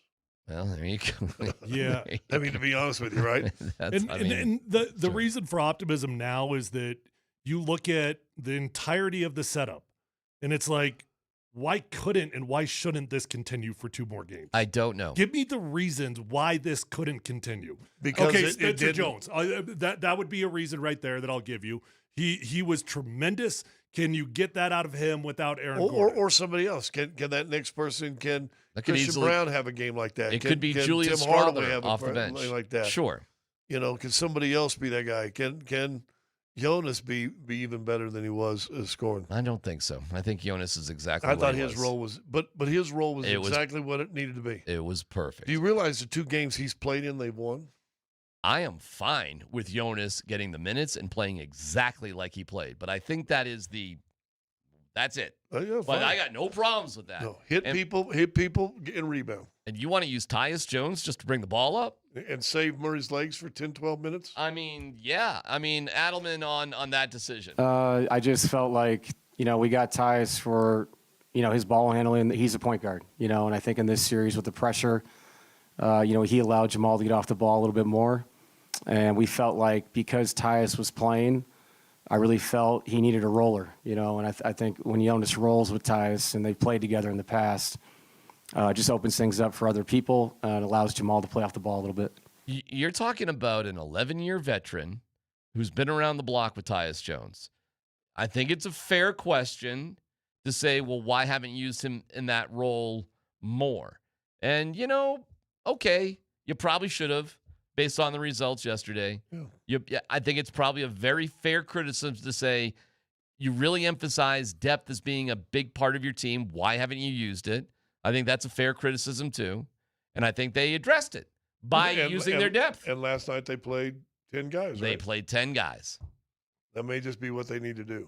It does. And it's okay for how many minutes did Tyus even get in there? It wasn't like a ton. But Tyus, 14 minutes. That's pretty good, actually. Actually played 2 more minutes than Tim Hardaway Jr. How about that? Potential 6th man of the year. Tyus Jones outplayed him by 2 minutes. And again, the numbers aren't anything crazy with Tyus Jones, but you know what?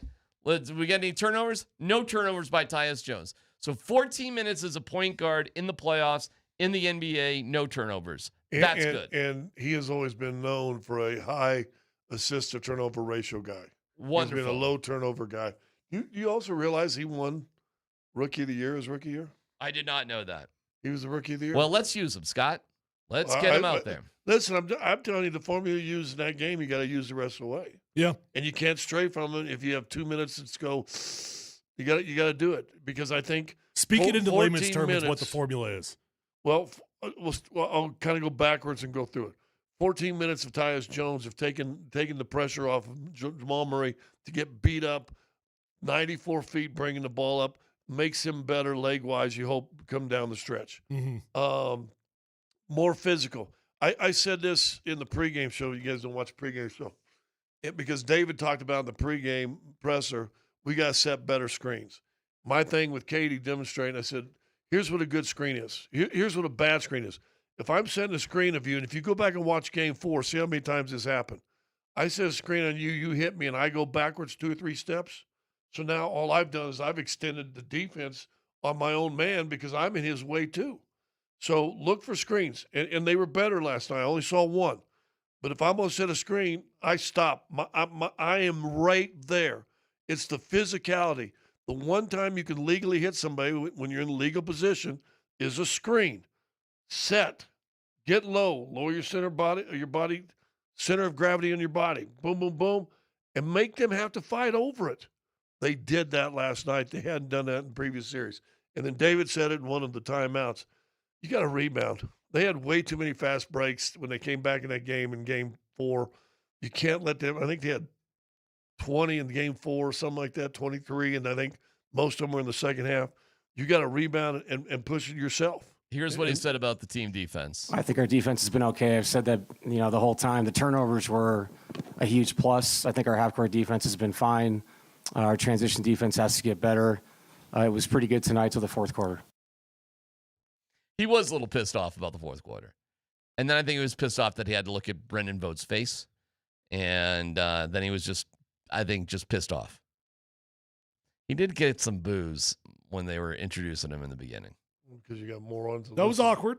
Yeah, it was significant also, by the way. Like, it was very, very noticeable. Yeah. Rock and roll, man. Life of the fast lane, head coach. But you know what? Things change quick. So, no doubt. Scott, morons or, that's just typical fan base that is emotional, But you know what happens in the next game? You win Game 6, and all of a sudden Adelman's a hero.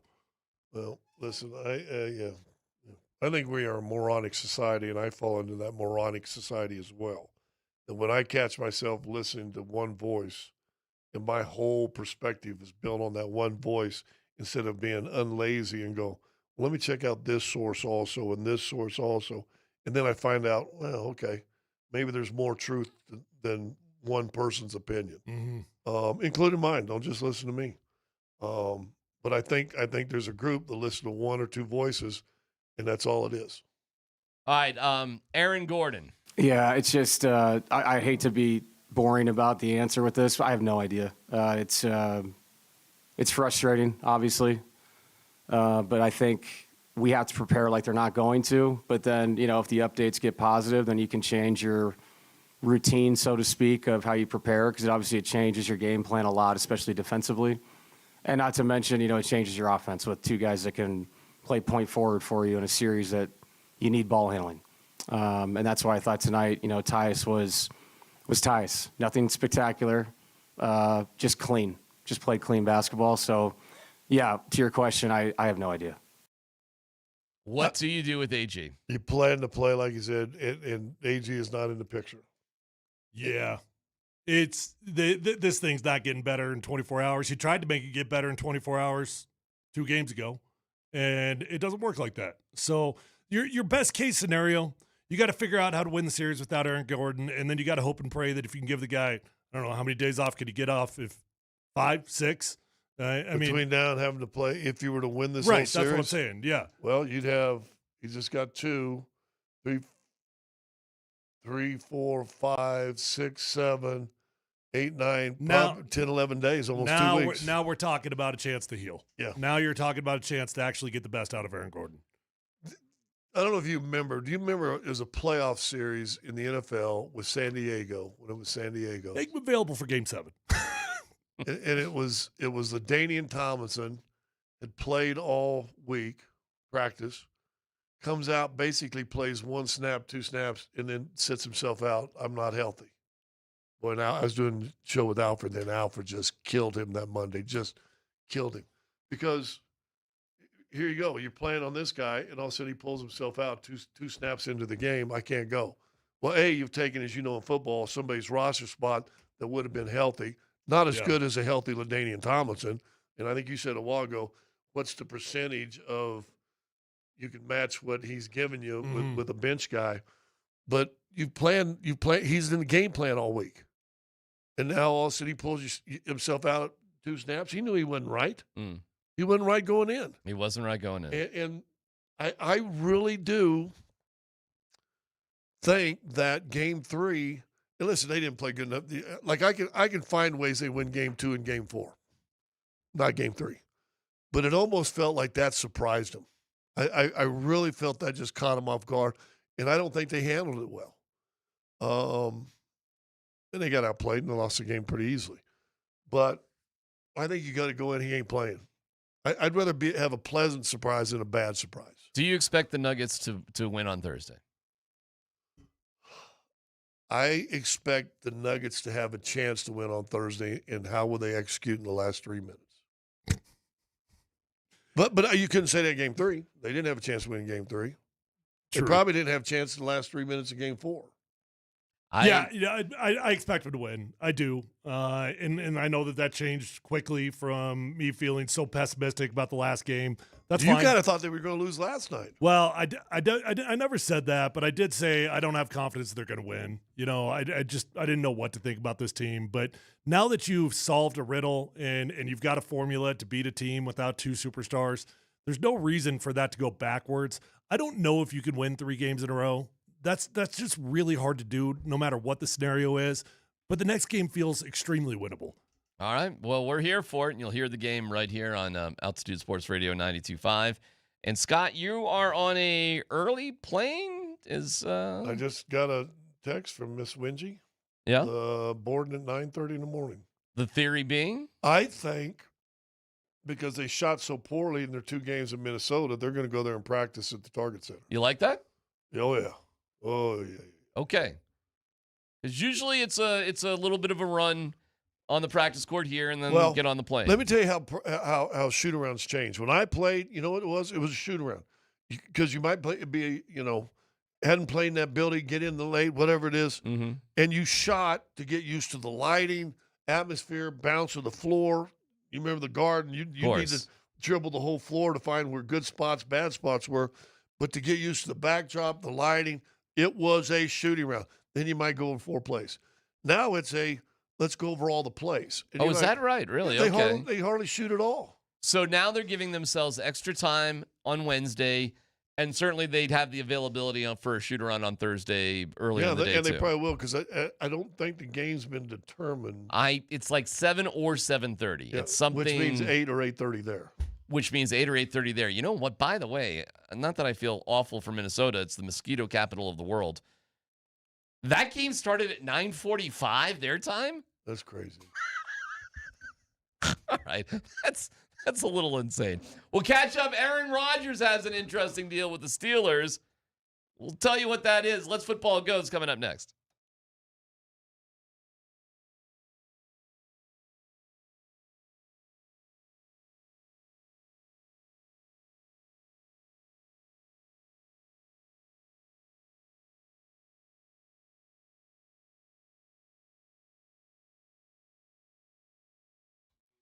Hey, it is DMac. Fanatics Sportsbook is America's fastest online growing sportsbook. Others? Yeah. Their rewards are just the same old, boring. Fan Cash, it's the ultimate sports currency. And betting with Fanatics lets you stack Fan Cash. With Fanatics Sportsbook, you can get up to 10% Fan Cash back on your wagers, win or lose. And unlike points that expire, You can spend your fan cash on official team gear across every team and league. Collectibles, exclusive experiences. It's all on fanatics.com. Fan cash unlocks value you cannot get at other sportsbooks. So convert your fan cash to profit boosts, and you can even bet with that too. With fan cash, you're getting access to the world of sports every time you bet with Fanatics Sportsbook. So switch to a sportsbook that always gives you more to play with. Download the Fanatics Sportsbook app today. Winning hits different here. Must be 21 plus. Gambling problem? Call or text 1-800-GAMBLER. Offer not available in all states. Terms apply. See Fanatics Sportsbook app.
Alan Roach is scheduled to join us in about 5 or 6 minutes so we can find out how to get Minnesotans to truly hate us. Fantastic. So we're looking forward to that moment. Hey, it's let's playoffs go and let's football go. That's what it is. Brought to you by Mountain High Appliance. Visit them at mountainhighappliance.com. Let's go, Dan. All right, guys. George Payton on the Broncos' new tight end, Justin Joly. He said, quote, he's a move weapon, and what sticks out about him is his hands. He has huge hands. Don't shake his hand. He'll try to break it every time. But good hands, really good after the catch. He has quickness on top of the route. He can separate. We think he can grow into a blocker. How much do you think Sean Payton is going to use tight end Justin Joly in his rookie season? Do they need him in their rookie season? Nah, they don't. My expectation for him is pretty low for both of the tight ends that they drafted, but that's mainly based off of where they drafted them. They could have used a day one impact player at that position, but it's the one position of need that didn't really properly get addressed because they waited, and that's okay. They made their choices. They went with defensive tackle first, running back after that, and now expectations for a 5th rounder and 7th round tight end are going to be reasonable.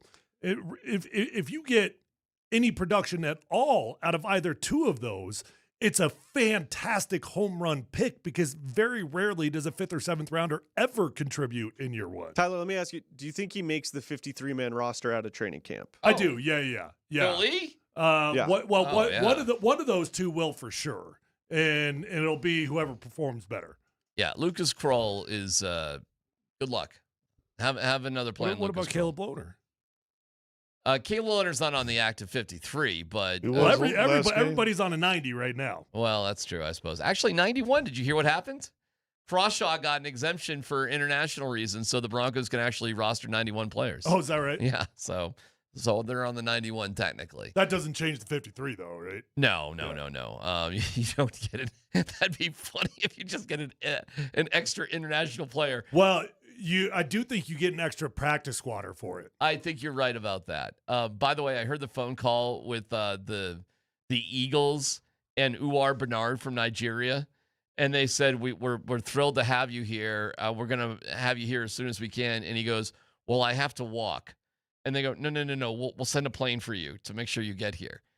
He thought for a second he would have to walk from wherever he was to Philadelphia because he doesn't have any other transportation. Wow. He is from Nigeria. You got to see it's a real thing. I know. No, I've seen his body. I mean, he's unbelievable. But yeah, the phone call itself. He literally said, without joking around, like, we can't wait for you to join us. I have to walk. And we'll send you a plane. So it probably means he's never been on an airplane. I think there's a lot of things this guy has never done. I think it's one of the more fascinating stories of the entire NFL. I'm fascinated by the guy. I would have loved it if the Broncos drafted him because it would have been a fantastic story to follow. Yeah. He's probably got zero chance of making this thing work. I mean, what are we talking about here? Know. There's a lot of physical freaks in this world that look fantastic bodybuilding. Right. By the way, what exactly does he use to lift? Well, the story was he was like living in the gym, whatever gym he was in. It was just there. He lived there. And that was it. The whole story, like how he got here, how he got discovered, who he's been working with, I think it's all pretty fascinating. We'll see. We'll see what happens. But he is a physical freak. And let's not forget, Diego Pavia, who was a runner-up for the Heisman, wasn't drafted. But this guy who's never played one down of football was. Next story, Dan. Do you see Pavia with Gruden? Do I see him with Gruden? Have you seen him with the I saw a small clip with him. And he goes, who represents you? You represent yourself? Yeah. I don't want to give my money. It's my money. I can't be giving my money to somebody. Yeah, that's not the right attitude. And he goes, oh, that's interesting. Yeah. Yeah, it's not the right attitude. Yeah. Hey, it worked out for Lamar Jackson, but you were a first-round guy and you got your mom and whatever. I don't know what Diego Pavia's dream is here. To be fair, once you get to the later rounds and especially undrafted, there really is very little use for an agent because everything is just going to be minimum. So I felt that way a lot throughout my career. I loved my agent. He was great, Tom Mills. I had him my entire career. But there were many years when I'm just signing league minimum deals that I'm like, why am I giving away 3% of this? There was nothing to negotiate. I feel you.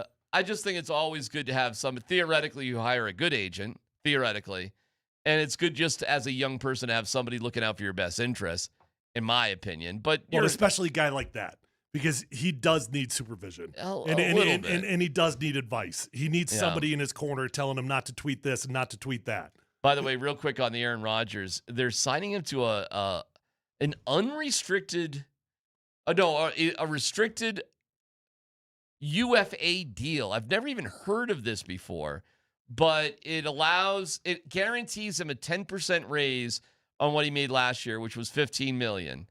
And the Steelers kind of hold on to his rights. So if somebody else wants him, they'd have to negotiate with the Steelers. It's a quirky deal. Or if somebody signs him, then they're going to get compensatory picks. That is correct. That's exactly right. That's right. So they're trying to figure out what to do with Aaron Rodgers. Meanwhile, if you look at the Steelers quarterback room, it's not good.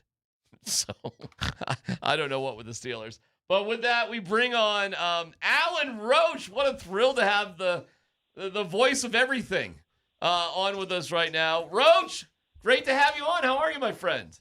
Hello, DMac. I'm doing good. The reason we wanted to have you on is he's trying to start beef with Minnesota. You have to have a reason. Well, no, it's just fun to talk to you, frankly. And with the Avalanche playoffs, we could talk about that all day. But we're really having you on because of your Minnesota roots. First of all, do you root for the Timberwolves, or are you strictly like a Vikings guy? There's two questions there. I am strictly a Vikings guy. And I never really ever got into NBA. Sorry, Hastings. It's okay. I never really ever got into the NBA, so I don't have a team. And so I would like to see the Nuggets do well. I guess if they don't, I'd like to see the Timberwolves do well, but I don't lose sleep either way. All right. We're trying to get hated by the fans. No, wait, say we. I'm trying to be hated. I'd like our show to be hated. I'd like to be hated as well. Okay, thank you, Tyler. Sure. Thank you. Yeah. Most of our show will want. Yeah. Here's what's happened. Two-thirds of the show want to be scummy. But the problem is, all the other shows on our station are already hated by Minnesota. They're doing a better job of being hated. Yeah, they figured it out way ahead of us, and they're currently all being hated, and we're feeling a little bit left out.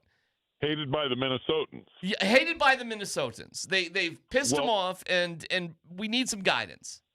Connor McGahee did it single-handedly when it was, like in November, the Avalanche played in Minnesota, and Minnesota won, I think, in overtime.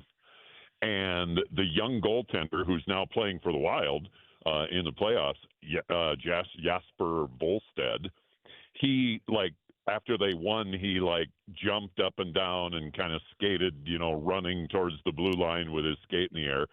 And Connor said on the air, and Jasper Volstead is celebrating like he just won the Stanley Cup. Well, he didn't. Just that line alone made everybody in Minnesota crazy and hate Connor. All right. It should be easy for you guys to find hate. I'm happy that you've come to me for help, though. Well, because you straddle a fascinating line, don't you? You're a very rare person. If people don't know, Roach does all the PA, not only for the NFL Super Bowl, but you are the home PA announcer for the Vikings, correct? Yeah, and, I did the Broncos for all those years, and when I left the Broncos, I always thought, okay, I'm just going to get lambasted here. This is going to be bad. And I wrote a letter that said, hey, I love the Broncos, and I've loved doing the Broncos, and I love the Broncos fans, but I grew up in Minnesota, and the Vikings are in my heart, and this is a chance for me to go home and a chance of a lifetime. And everyone understood, and I've really not received any threatening or horrible remarks about, traitor, or, we don't want you, or, we wish you never here. It's quite the opposite. People are very nice about it. And so, yes, it is unusual and surprising, but I'm very grateful for it. So you're also, though, the voice of the Super Bowl and stuff, too. I mean, the NFL still. Everything NFL. He did the stupid flag football game. Oh, you did the flag football game in Mexico City? No, the flag football game that was supposed to be in Saudi Arabia. Oh, that's right. But then ended up being in L.A. last month. He doesn't. Wait, did you just do the draft? I just did the draft. Got home yesterday. Look at that. See? But he also does every Avs game that he's available for. He does every single Avs game too. Right. You know that he's available for, which is a lot. Which is And I've most. done the Avs for 26 years. Right. That's the longest. The longest gig I got rolling.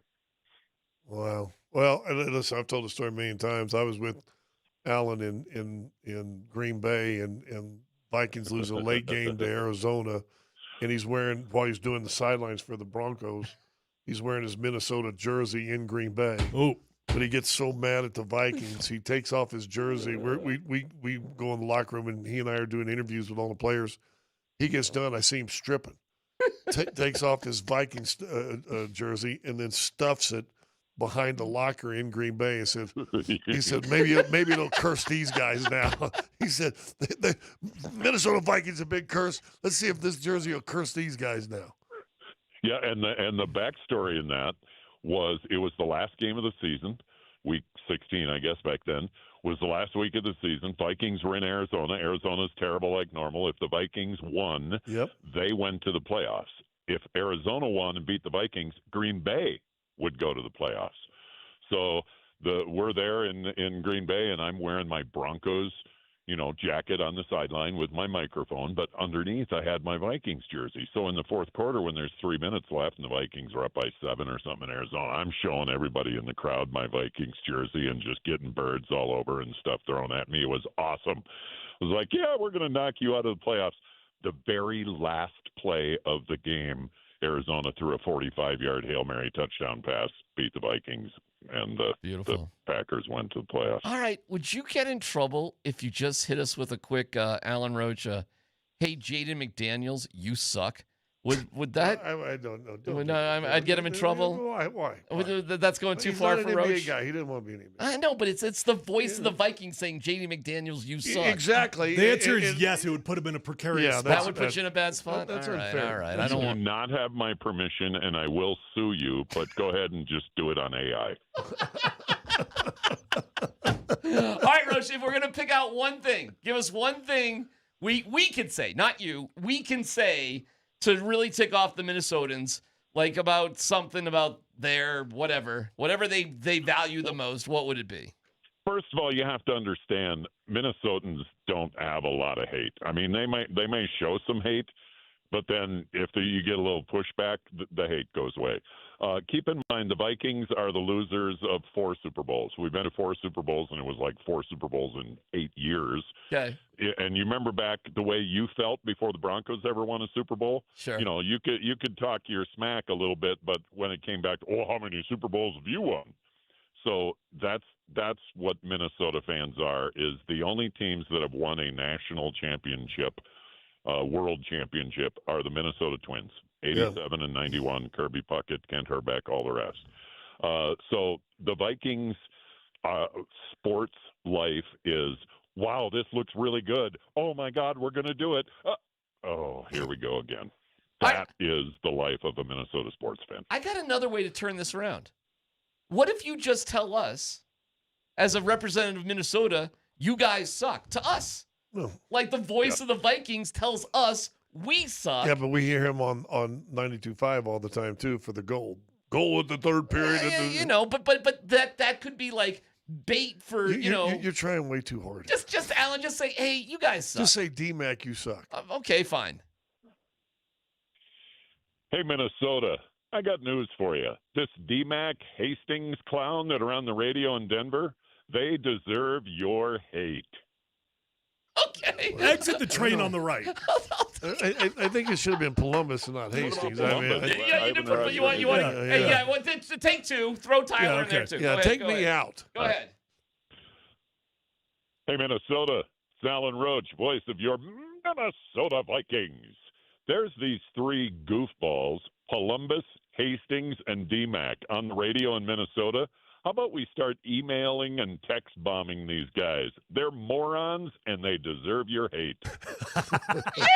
See, that's really good. That's actually fantastic. That's good. Yeah, that's fantastic. That Scott's works. getting a little sensitive here. He doesn't want to be a part of the club, but That that's works. fantastic. Roach, you're the best. We'll talk to you later. Thank you, pal. See you, Roachy. You got it, guys. See you. That was great, Dad.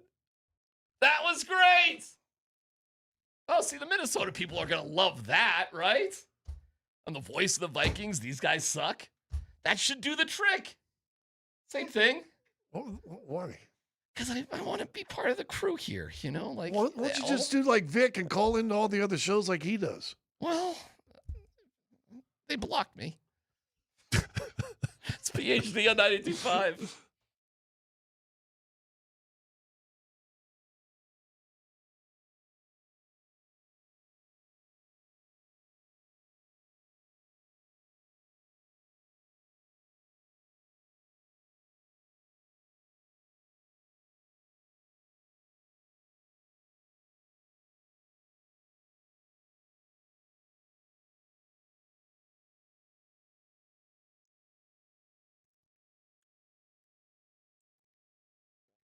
Hey, if you're in the market for a new or pre-owned vehicle, do yourself a favor. Go check out the best dealership in Colorado. It's Phil Long Ford.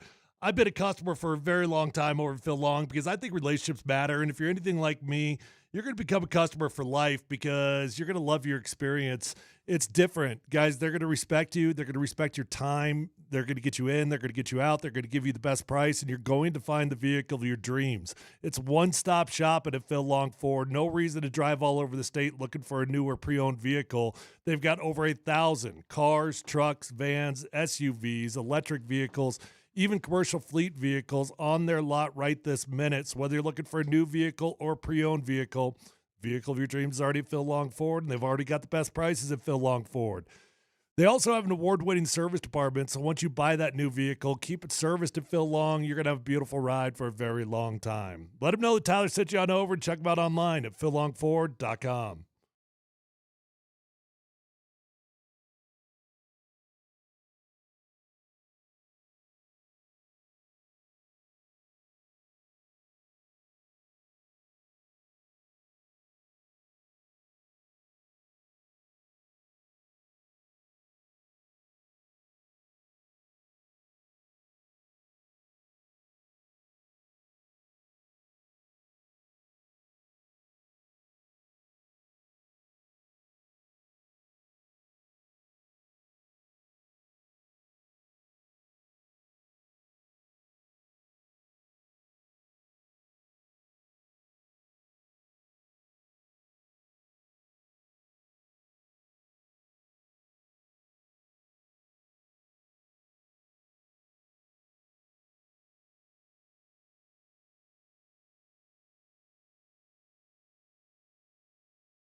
Hey, Minnesota, Alan Roach, voice of your Minnesota Vikings. There's these three goofballs, Polumbus, Hastings, and DMac on the radio. How about we start emailing and text bombing these guys? They're morons, and they deserve your hate. Okay. Now, what are you going to do with that, Dan? Because That's a great question, DMac. Because we've got to have the social media. That's what got the other show's hatred. That's what got. We need a PSA to all of Minnesotans. It's something. We've got to create something. That's how Nate and Andy did it. That's how Vic and those guys did it. That's how Raj and they put it out there. So now, Dan, it kind of rests on your shoulders to get this to the attention of the Minnesotans. So what are you going to do? Hello? I'm thinking. Bueller? Can I have a second? All right. Well, I'm just saying we did the hard part. Now you got to get that into the world somehow. We have 2 days to get as much hate from Minnesota as possible. All right. You know what? I can see the steam coming out of your ears. You so know I'll what? just- Maybe if you leave it alone. Drop him a little metrocycline or something like that. I'm sorry, a what? Yeah, whatever. You know, those things. And maybe he'll be ready. I don't even know what you're talking about. I know what Scott's talking about. Psilocybin. Psilocybin? Yeah, psilocybin. Scott's trying to say psilocybin. I think psilocybin was drafted in the 6th round by the Ravens. No, I think he was a hockey player from. He's from Argentina. Of course. It's a traditional Argentina name. Mm-hmm. Psilocybin. Silamine, everybody knows, is from Argentina. Duh. Well, if you give him that guy, then Dan might be able to respond to And it. he's a junior, do too. you watch His dad is Mr. Psilocybin. Senior. Right. Of course. Psilocybin senior. Psilocybin. Psilocybin. He's We'll from the get it entire. out there. He's from the entire Asylamine family from Argentina. Right. Yeah, big oil group. It's a huge group. Oil, is that what you said? Yeah, Yes. yeah. Listen, and their roots to Germany are still. We're like, we just don't ask questions. You know what we could do, guys? Well, that's the other side of me. That psilocybin. I could tag all the Minnesota people that have been getting all hurt by Vic. Yes. And what I could say, and Scott, you'll love this because I got this from you, okay? Say, hey, Minnesota, I hope this helps your little boo-boo feel better. There you go. And tag the blogger guy. Yeah, the Cheeto Dust guy. Dust guy, yeah. And I think if you've got to go out and try to create your own attention, I'm just not a create your own attention guy. Yeah, Scott, that's what we do here. Enjoy your beard. Enjoy your beard with that We're statement. just trying to tick off some Timberwolves fans here. You know, that's it. That's it. The society, the world has too much hate. Can we be above it? Can this show not be above it and be about love? No. Me. Boring. Thank you. Oh, Jaden McDaniels, I love you so love you, much. Jaden McDaniels. He's got a wife and 2 children. He's just the Been best. incredible. He's Yeah. amazing. Mike Connolly's been in the league for like 25 years. And like, I'd they're expect just it so from blessed to have I'd him. expect this type of attitude from a divorcee. Okay. But for a guy, but for a guy who's never forgotten a date in his life, Yeah, by the way, you should be above this. the people on the text lines, oh, DMac, you're so perfect. Pound sand. I can't help it if you forget things like that. You guys give me a hard time about loving my kids. I love my kids. I can tell you when they were born. I can tell you what time they were born. Really? Yes. What time? 2:49 a.m., March 4th, 2000. That's because it woke your ass up. Well, he was going to be on March 3rd, and it kind of dripped into March 4th. 2:49 a.m., 10:13 for Dylan in 2002 of August 6th. I got it. August 31st, 1970 for my wife. December 31st for my mom. December 15th for my dad. I got it. June 13th for my brother. You want the years? 36, 46, 70. 70 for my wife, too. What else do you need? Cool, bro. All right. Like, good for you, man. September 24th, 1994, wedding dates. Growing up as a kid, what was your home telephone number? I know that. 978-3. Oh, I should not. It might still work. It hasn't changed. Do they not have cell phones? It has not changed. My dad has still got the same number too. He's got a landline. I don't mom know does why. too. I've been telling him forever to get rid of the Yeah, damn thing. yeah. But he's still got the same number from when I was growing up when I was 5 years old. I know it. 97. Yeah, so I got you got it. I got it. Well, you probably call it once in a while. By accident, which is she's still got it hooked up to the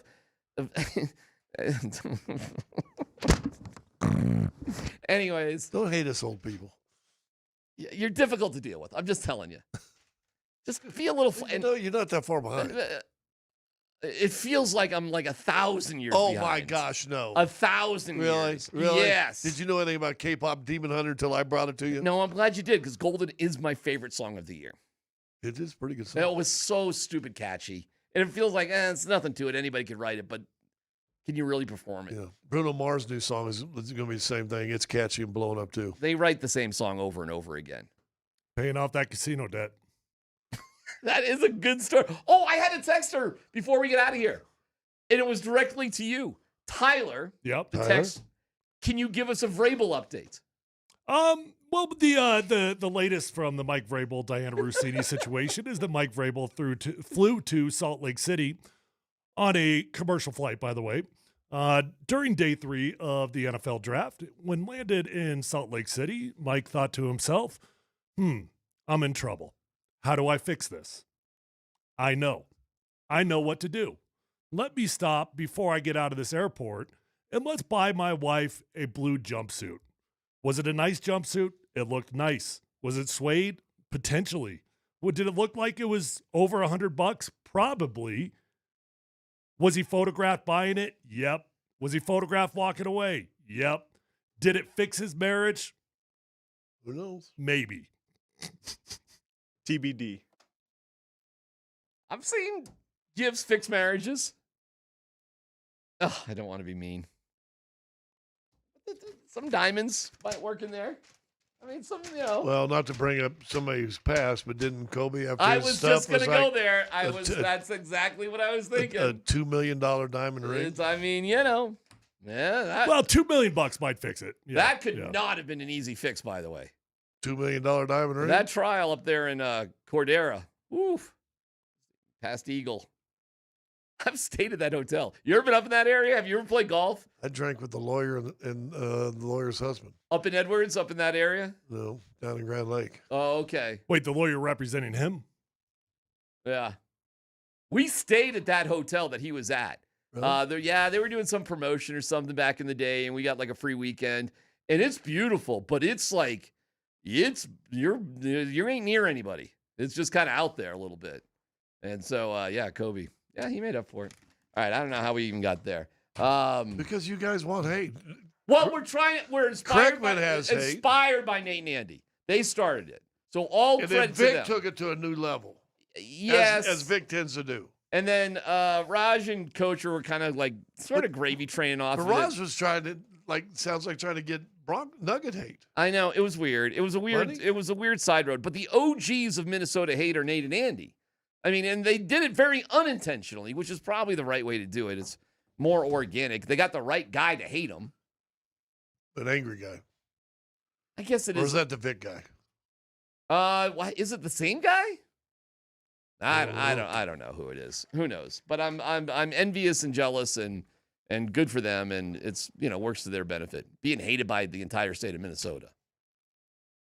You got to get the right blogger, the right podcaster to come at you for no reason whatsoever.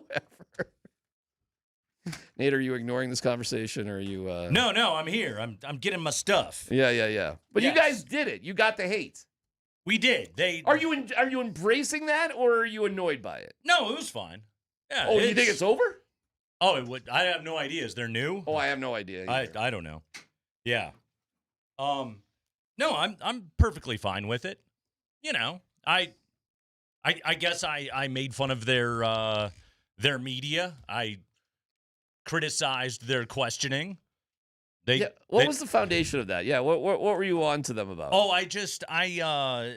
when they talked to Jaden McDaniels after game 2, remember, he did the whole bad defenders thing. Yeah. And then when they talked to him at practice a couple of days later, I was like, they kept asking him, what did you think of the tweets?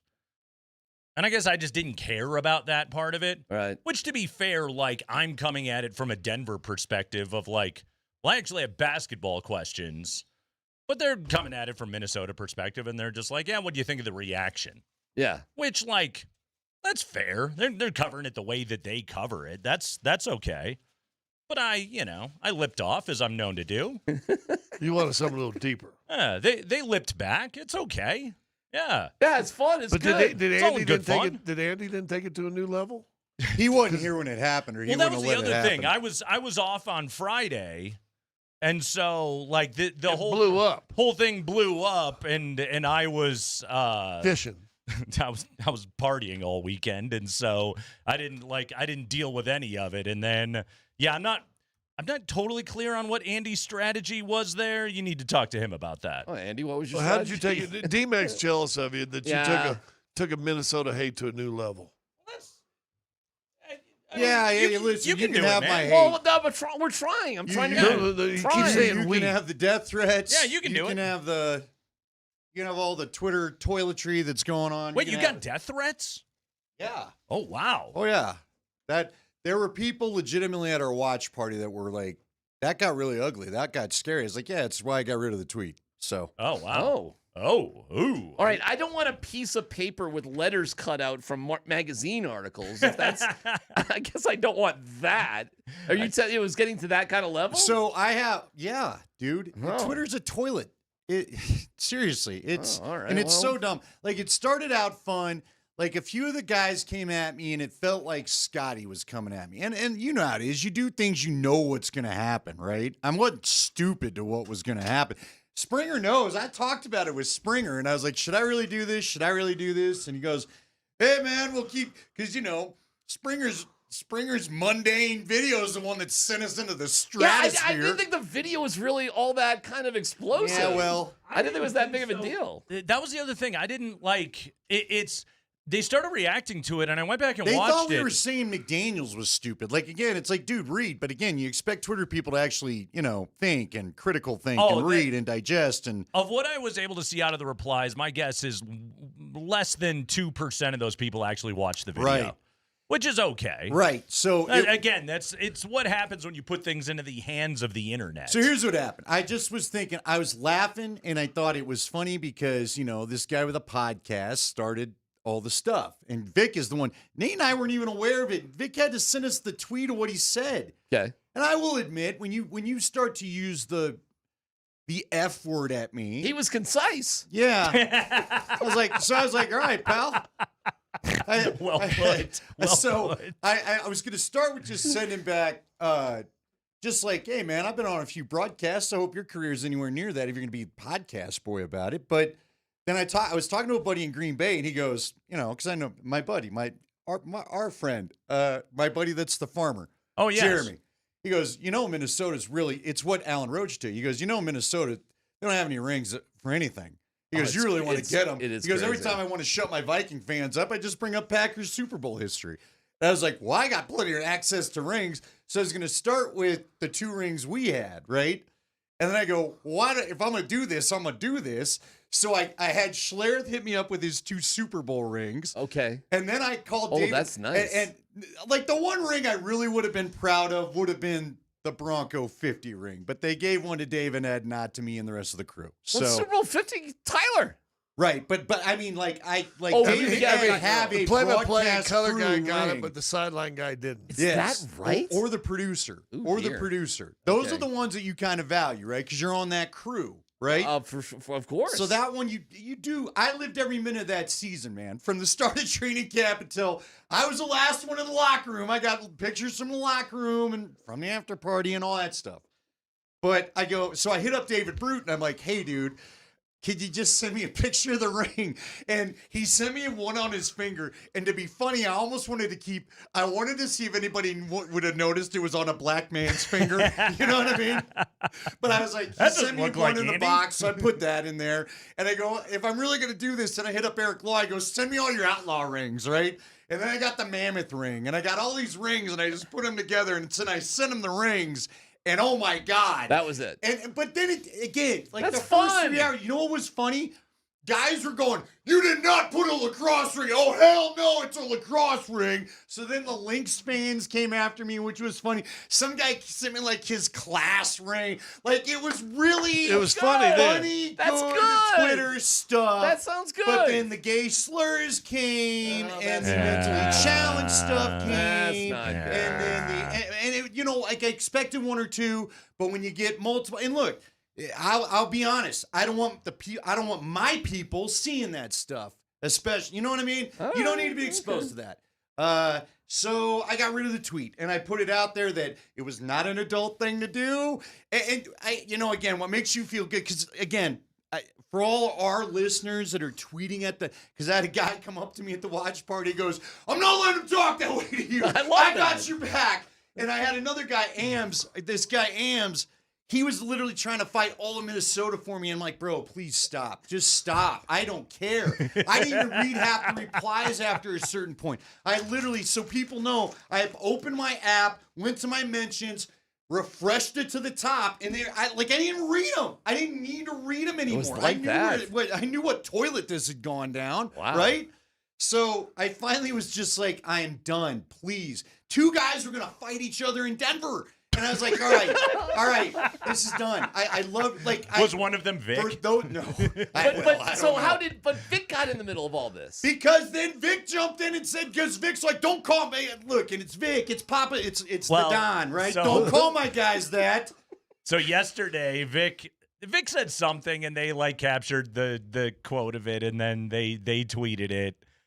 And I had to poke fun at it because they put a picture of Vic on the tweet, but Andy and I were joking about this yesterday on our show. It is the handsomest picture of Vic Lombardi. It's got to be 20 years old. They could have picked. No, it's kind of recent because it's like an altitude pick.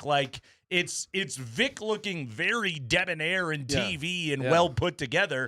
Vic Lombardi sometimes can be. Yeah. But we've all seen Vic slob it out. It's there's got to be. He can look like the old guy from the cartoon Up. There's got to be other pictures of Vic Lombardi on the internet you could have picked. He but literally instead, has some in his sauna where he's all sweaty and gross and the hair's 5 directions. I'm like, how did you not it's literally all over.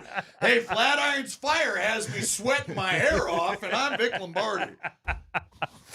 But they picked a really good-looking picture of him, which I thought was very flattering. Sweet desk like Colorado. That's his Colorado Broadcaster of the Year picture, I think. I'm almost positive it is. Yeah, that's his 27-time Emmy winner pick. So where are we with Minnesota hate? Should it be our turn now, and we can? Scott don't. Because again, I'm not kidding. Some of it got pretty vile. So that's why I got rid of the tweet. All right. And it got I think I got somebody was like, you got put in worst tweets. There's some account worst tweets ever. Wow, you're a loser tweet. And I was like, I don't care. I'm not walking around going, how's my Twitter cred today? Let me go check out. All right. Well, I don't know, but it's- I'm just telling you, it's like I said, it's fun for a minute. It feels like the frat house for a minute, and then it Well, doesn't. good job to you guys, because I think that's in the spirit of things. Yes. And you guys did it. It's fun. I think so. There were a couple Minnesota people where I was like, I wouldn't mind having a beer with you. Yeah, you sound like a good time. It's KKSE, You know what I mean? FM, HD1, Broomfield, Denver, Boulder. Yeah, Land of 10,000 Lakes. They're nice people. They really, They haven't won They haven't won a championship in any of the major sports in 34 years. Oh, hey. What, 91? Hey. Yes, isn't that Twins? amazing? Listen, that was the last one. Jack Morris. That was it. I was hitting up Coach Brown over with the the Pios, the Lax team. I'm like, you got to get me a DU hockey ring. Because I was going to go directly after You were the going Gophers. deep. You were I was going to go every ring this town ever had. I was like, is there a Rapids ring I could find? And then we were running out of time. And Spring knows. Spring was in. Spring, come here real quick. Was I not sitting there like, do I really want to send this tweet or not? You saw it, right?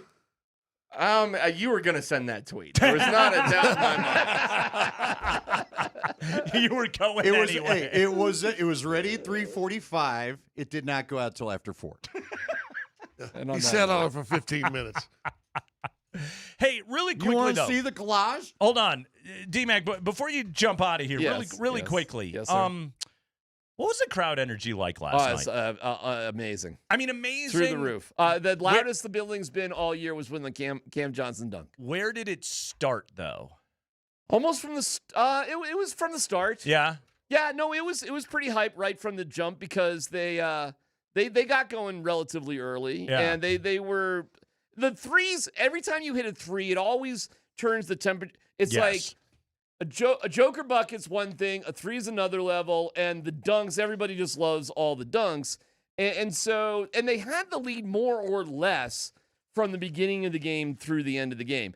It peaked though for sure. Early third. Yes, because Yeah. it was like The Spencer run. Minnesota looked yes, Yeah. and Minnesota looked disorganized.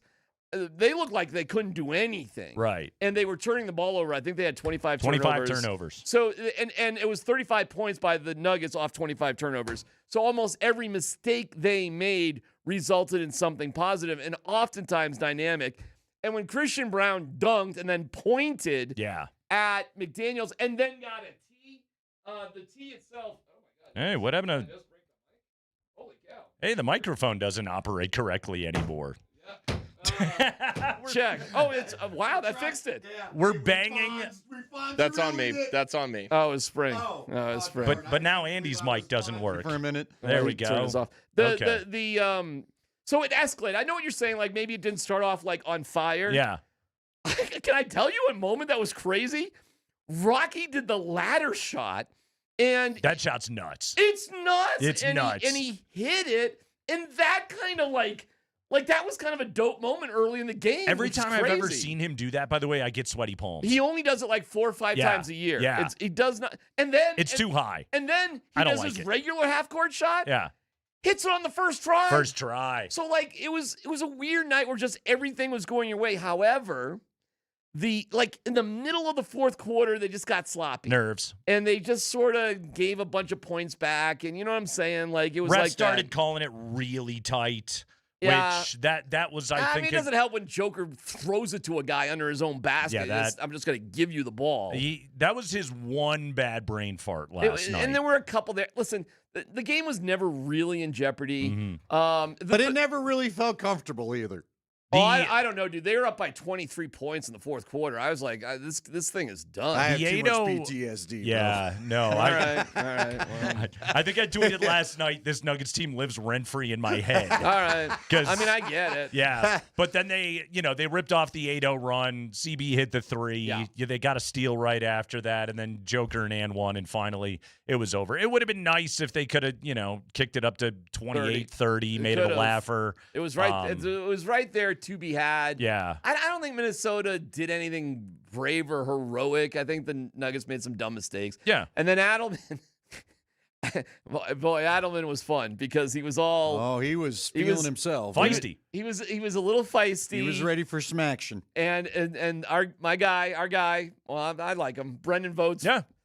Sitting right there, and he had the microphone, and he got the first question. I think Brendan does a good job, man. I do too. Yeah. I do too. But you can see where it was sand under the shoe there of Adelman, and then the first guy is the guy he just beefed with like the previous game a little bit, and it's the first guy, and it kind of went from there to the degree we're like, whoa, but then you see a little fire, you see a little like. That's what I saw from the Nuggets' attitude, swagger. Yeah. And in the locker room with the guys afterwards, it wasn't any jubilation or whatever. It was more annoyance that it's come to this point, meaning their expectations of themselves are through the roof, and their level of confidence is really high, too. You know what's borderline arrogant for a team that's actually played like they played. You know what's kind of funny is like I'll always remember this. Press conferences, we've all been to 1,000 of them, and they're all mostly forgettable. 99% of them are forgettable. The ones you remember, it has to be something significant, right? And I remember 2009 Western Conference Finals, Nuggets-Lakers. Remember TJ Simers, the old LA Times columnist? Yes. Legend. I mean, just the classic irritant sports columnist. I think he is to Los Angeles. I think Plaschke is to Woody, and I think TJ Simers was to Kisla. Okay, is kind of how I would comp them. And so it's funny to me that it was Kiz and it was Brendan Vogt that were poking the bear a little bit with Adelman back in Minnesota. And I watched TJ Simers go head to head with Phil Jackson in a post game press conference, and it clearly pissed off Phil. Mm-hmm.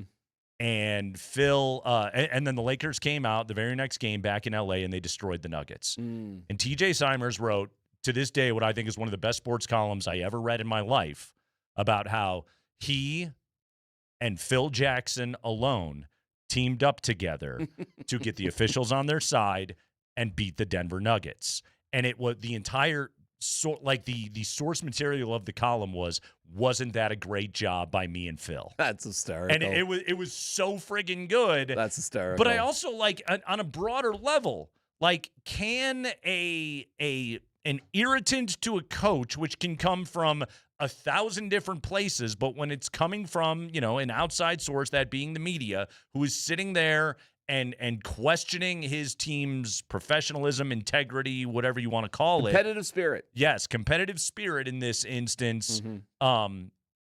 Is that the chip a coach needs sometimes? I think that's really good, Nate. And there was a circle the wagons mentality. I thought so. That you could feel. Yeah. And Adelman is the leader of circling those wagons. For everybody who's hating on Adelman, it comes from somewhere. Yeah. And that's what that team had yesterday, by the way. Yes. That's what they had. And I thought he coached a better game last night than he has the entire series. He made changes, didn't he? He made the adjustments that he needed to. And it's when your back's against the wall, you make those adjustments. But I think there were a couple of factors. I think, number one, when they don't have their two guards, Valanciunas is vastly more viable. Yeah. And he was last night. I loved playing Tyus Jones last night. How great. 14 minutes. I was asking, just put another ball handler on the floor. Made a huge get the difference. ball out of Jamal Murray's hands a little bit, make him so he doesn't have to fight McDaniels all the way up the floor. That's great. Malone has made that adjustment in the past when Nickeil Alexander-Walker would do the same thing to Jamal Murray. It's just you didn't have Aaron Gordon. Well, where else were you going to find it? He found it in Tyus Jones, which I thought, honestly, 6 to 1, half dozen the other, whether it was going to be Jalen or Tyus Jones. He went with the veteran. Which right. in a game 5 you have to have it situation. That's probably the right button to push, and he nailed it. And also there were adjustments to spring shooters a little bit better, and more than anything, man, 15 just showed up last night in the biggest way, and everybody else went with him. Did you like the 3 minutes of fury, the first 3 minutes of Jonas Valanciunas? Yes. 3 minutes, 3 I fouls, liked all of it. 3 turnovers, 3 buckets. 3 buckets. But you saw they And he was talked a about minus it. and got with McDaniels. Got a did. little riff with Well, McDaniels. but they talked about it at the end. Julius Randle was huffing and puffing a bit, and it was because I think it was the first time all you gotta series he had to drag him deal with around. the phone. Well, that's why I You was gotta saying drag him around. you should be playing. You need to play the bigger bodies. That's also it's They a are big heavy, bodies themselves. This is a heavy load for Julius. It is. He now has to be their guy. He has to be their guy. And he's a really steady player, and he's a very good player. I respect the hell out of Julius Randle. Adelman did point out he makes a lot of money. Yeah, but Oh, this is did say that. this is a lot for him to kind of have to handle now. Guys, we sit here, and Andy and I got another 8 segments to hammer it out today. They have no excuse not to win the series. Well, they don't. But you got to bring all of what you talked about. That's all got to go to Minnesota now. Right there for the taking. You are the better team. You are favored to win the series. You are favored by 6.5 points to win Game 6. There's no excuse not to do it. In the final 3 minutes of Game 6, will they make the shots? Yeah. And if they do, I think they win the series. Get the stops. Get the rebounds. Make the shots. But I bet it comes down to the final 3 minutes of the fourth quarter. That's Darren McKee, everybody. If you are listening to this radio show in the state of Minnesota, do Darren a favor and just tweet at him and tell him you hate him. Yeah, that's it. Okay. I want to be part of the crew. Here, there's one thing I left wanna out. be You involved. could tweet at him the Crush Watch. You want me to send him that? Crush You want to do that? Huh? Sure. It The is readable watch I got back in the day. It's the Kreckman and Lindahl with our guy show. Mark Stout, no less. John Dutton as his QB. Chris Marlowe coming up at 4 o'clock. Keep it here.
In the front court, McDaniels driving a dish on the right side to Highland for three. Jumper's no good. Rebound down to Cam Johnson. In the front court, it's Spencer. Dog right-handed tomahawk! Oh, Spencer Jones! Welcome to the 2026 playoffs, bro! Timeout called by Minnesota. Denver leads it by 19! Spencer Jones, 20 points last night on 7 of 9 shooting from the field, 4 of 5 from behind the arc. He had 3 rebounds. He had an assist. He had 3 massive steals. He had 3 blocked shots. He had 5 fouls, which, you know what? Good. Spencer Jones needs to play with that level of aggressiveness, and really, only one of them was a ticky-tack. It was just the one on Randall underneath. Everything else was pretty good. He played with the kind of physicality that you were looking for. Spencer Jones is a guy who's, I think, physicality, and he even said this after the game, his physicality is better suited to the postseason than it is the regular season because they don't call BS on you in the playoffs. They didn't. The fourth quarter last night was we were trying to get these guys to not kill each other. Yeah, but I felt like you were trying to get our guys not to kill them as much as their guys. Yeah. And Julius Randle one time, and again, let me be clear. Denver will hate me. Boy, I'd take a Julius Randle on this team in a heartbeat. I'd take a Jaden McDaniels on this team in a heartbeat, frankly. I don't mind the way those guys go at it. Julius went flying a couple of times, and I'm like, dude, come on now. The flop, come on now. The flop when Val in the middle of the key where he hit him last night. He looked like he tripped on a ski run and yard sailed. His Julius Randle's defense last night was lacking, and again, this is when you look for reasons why Denver can win the next 2 games and win this series. There is a really heavy load on Julius Randle right now. He took 15 shots last night. And look, maybe Julius answers the bell, and maybe he goes out and he drops 30+ in game 6, and maybe he just kicks the Nuggets' asses and they win the series. I will allow for that possibility because I was alive for games 2, 3, and 4 of this series. Yeah. But by the way, last night was the first game of this year that Dante DiVincenzo did not start for the Minnesota Timberwolves. Did you realize he played all 82 this year? That when you see all the injuries around the NBA, that's quite the feat. That's quite the statement. It's pretty special that he was able to do that, but also how big is that club, by the way? Can't be very big. I don't think so. I could pull it up. Give me, let me. I'll take a look at that as we chat. I'll pull that up on Basketball Reference. How many guys played all 82 this year? But so you're talking about tapping into their bench quickly. Like last night, Finch tried to find answers in my guy Terrence Shannon. He tried to find answers with Jaden Clark, who actually I thought Jaden Clark, he did what they asked him to do, go in and be physical on Jamal Murray, and he did that. Jamal got buckets because Jamal's awesome, but he was good and he was physical in those moments. Huge victory though. Spencer Jones was massive. Andy, for you, what was the biggest difference you saw game 5 versus what we have seen since the second quarter of game 2? Tight defense, physical defense, fighting through picks, coming up and again, when we're talking about physical, that pick, they were setting picks for Jamal where they were right up on him, hip to hip. You're coming off me. And then when they were playing defense, they were right up on those guards. They were given no space. They were actually... They were engaging it felt like they were engaging defensively quicker than they had previously. And look, it's just, there was an attitude. You could feel again, I think it was the first time in I don't know how many games where Minnesota thought I might get hacked. Not cheap shotted, but hacked. And you made them feel you for a little bit, frankly. Yeah. So, that was part of it. I think they did a little bit better rebounding job. Obviously, they hit shots, but there was that purpose. There was that. They're just DMac talked about it. I think attitude's the right word. There was an attitude in their play we haven't seen these playoffs, really. The Nuggets forced 25 turnovers last night and had 35 points off of those turnovers. Okay, like, biggest reason that happened last night. Well, the Timberwolves don't have their two primary ball handlers anymore. Yes. And and this is where I got to give the Nuggets a ton of props. Besides a couple of bad defensive possessions by Julian Strawther, which got him firmly planted on the bench, they made Mike Conley look every bit of 38 years old last night, which is what they have to do. And that did not happen in Game 5. No. Or Game 4. Yeah, Game 4. No, that is what they had to do and must continue to do for the rest of this series. Yeah, I do think defensive. They made them feel the body. Nikola Jokic had a good defensive game last night, which he has not had. Spencer Jones obviously was the best defensive player on the court. CB was very good. Like, you saw it all over the place with what the Nuggets were defensively, and like, do you automatically have the same energy and boost from your building when you go there that you had at Ball Arena? Of course not. But also, like, they still aren't going to have Dante DiVincenzo and Anthony Edwards. Now, Finch and his staff have a couple of extra days to try and find new solutions to their lack of backcourt problem. But right now, they are in a world of hurt. And the Nuggets didn't give them the space to gain any confidence last night. Basically, like, they hit 7 threes in the first quarter, and then when the shooting well ran out, the Timberwolves really struggled to find answers offensively. Yeah, but again, like you said, you're not going to have the building to feel like you got, 20,000 strong behind you. Right. But you got to bring the same attitude. You got to bring the same toughness. You got to bring the same.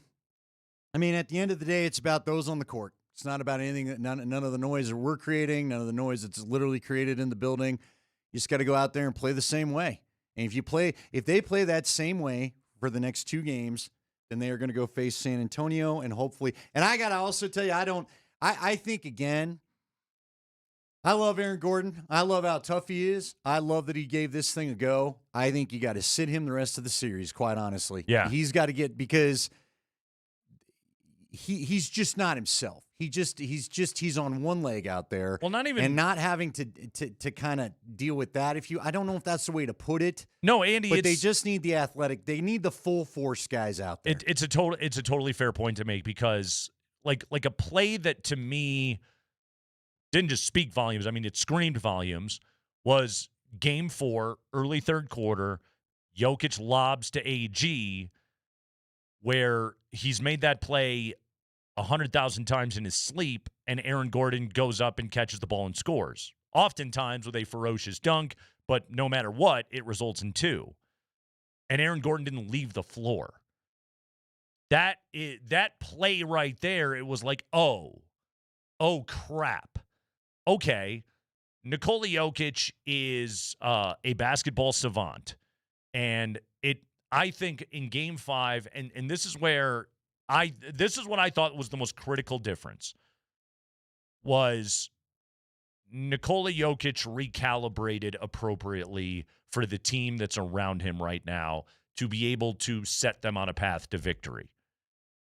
Because last night he made the plays for the guys that were on the court with him. And he came out, he took 6 shots in the first quarter, which is exactly what I said it yesterday. I want him to come out and shoot the ball aggressively. He had taken 10 shots by halftime. When he is getting deep, when he is looking to score, when he is forcing the defense's hand, then extra bodies have to come his way. And again, when they're missing their 2 starting guards, their defensive rotations aren't as good, and you find corner shooters. And yes, like, Spencer knocked those shots down. I don't want to dismiss that. Spencer Jones was awesome last night. Cam Johnson was awesome last night. But everything that those guys did, as it always is with the Denver Nuggets, Andy, the table is set by Nikola Jokic. And the way that he started that game last night, I think it opened things up on the floor, and it also sent the message of, no, guys, now we mean business, okay?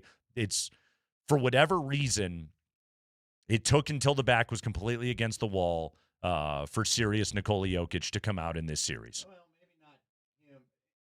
look, again, I think some of that tone was set by, I know you didn't love it, but he still showed attitude at the end of the game, and I still think that maybe woke some guys up. I think the way he attacked the start of the game was important.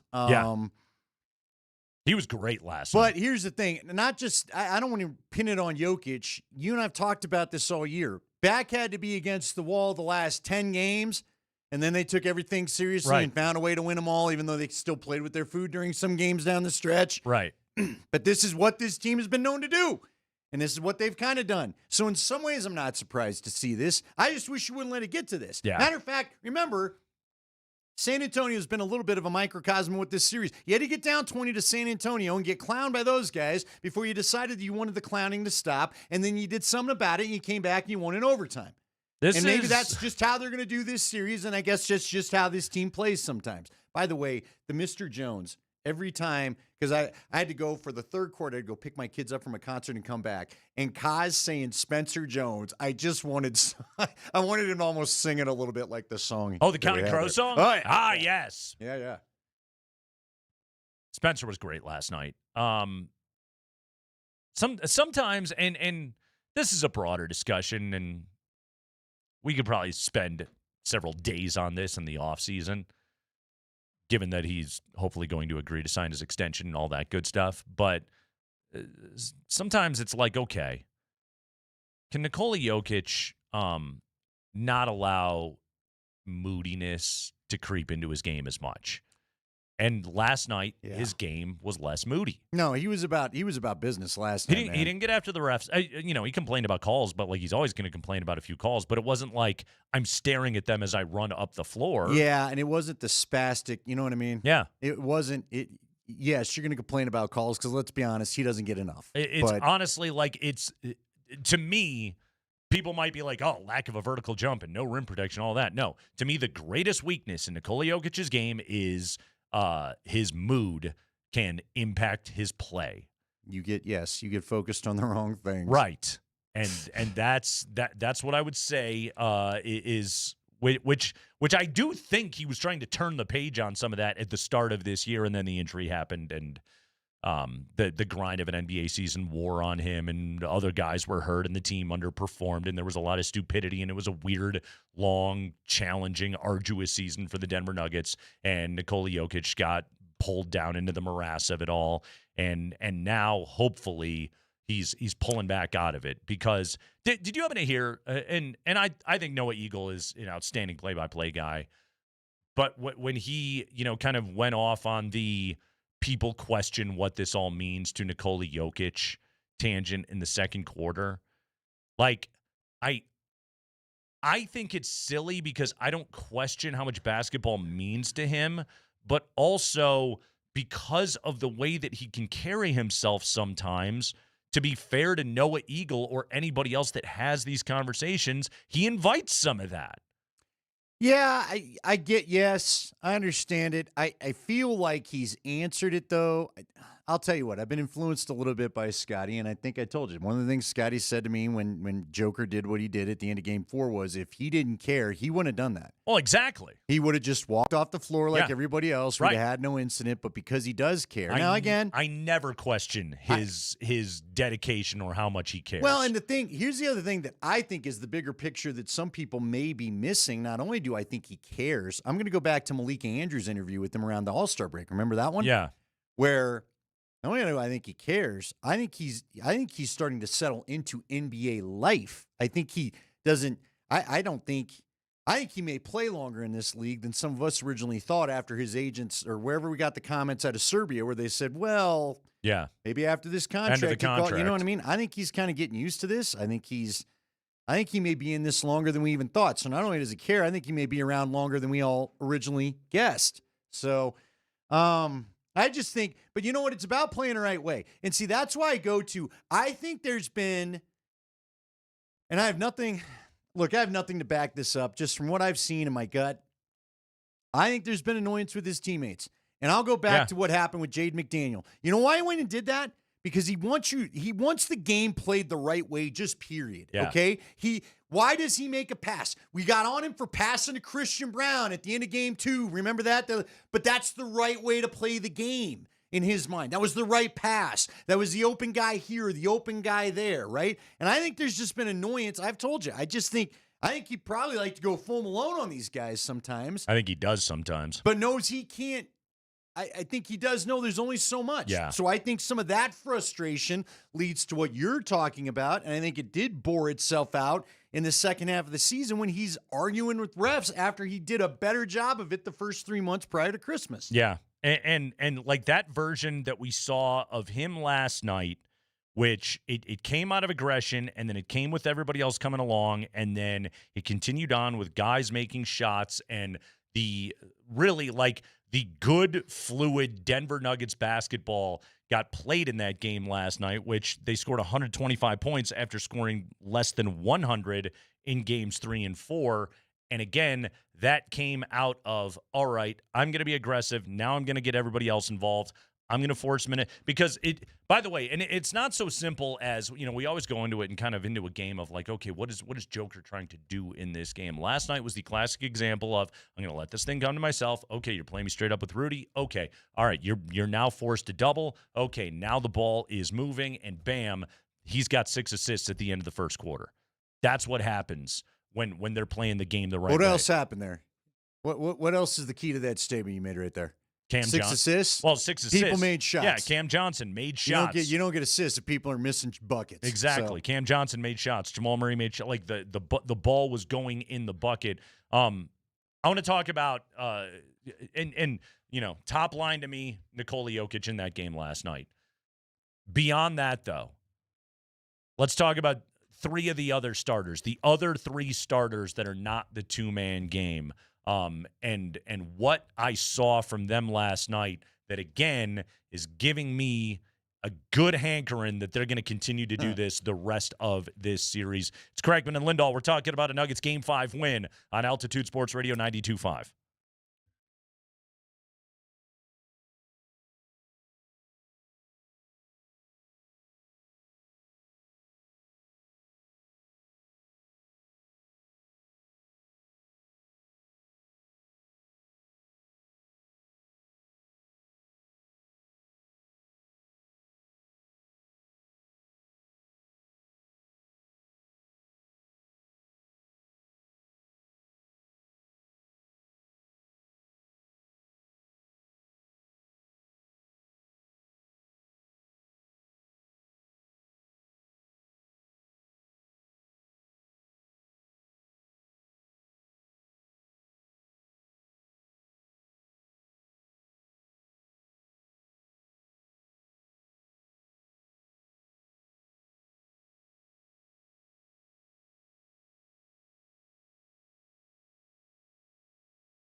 Coach, that's your best offensive showing of the series so far. Offense doesn't matter. Go ahead.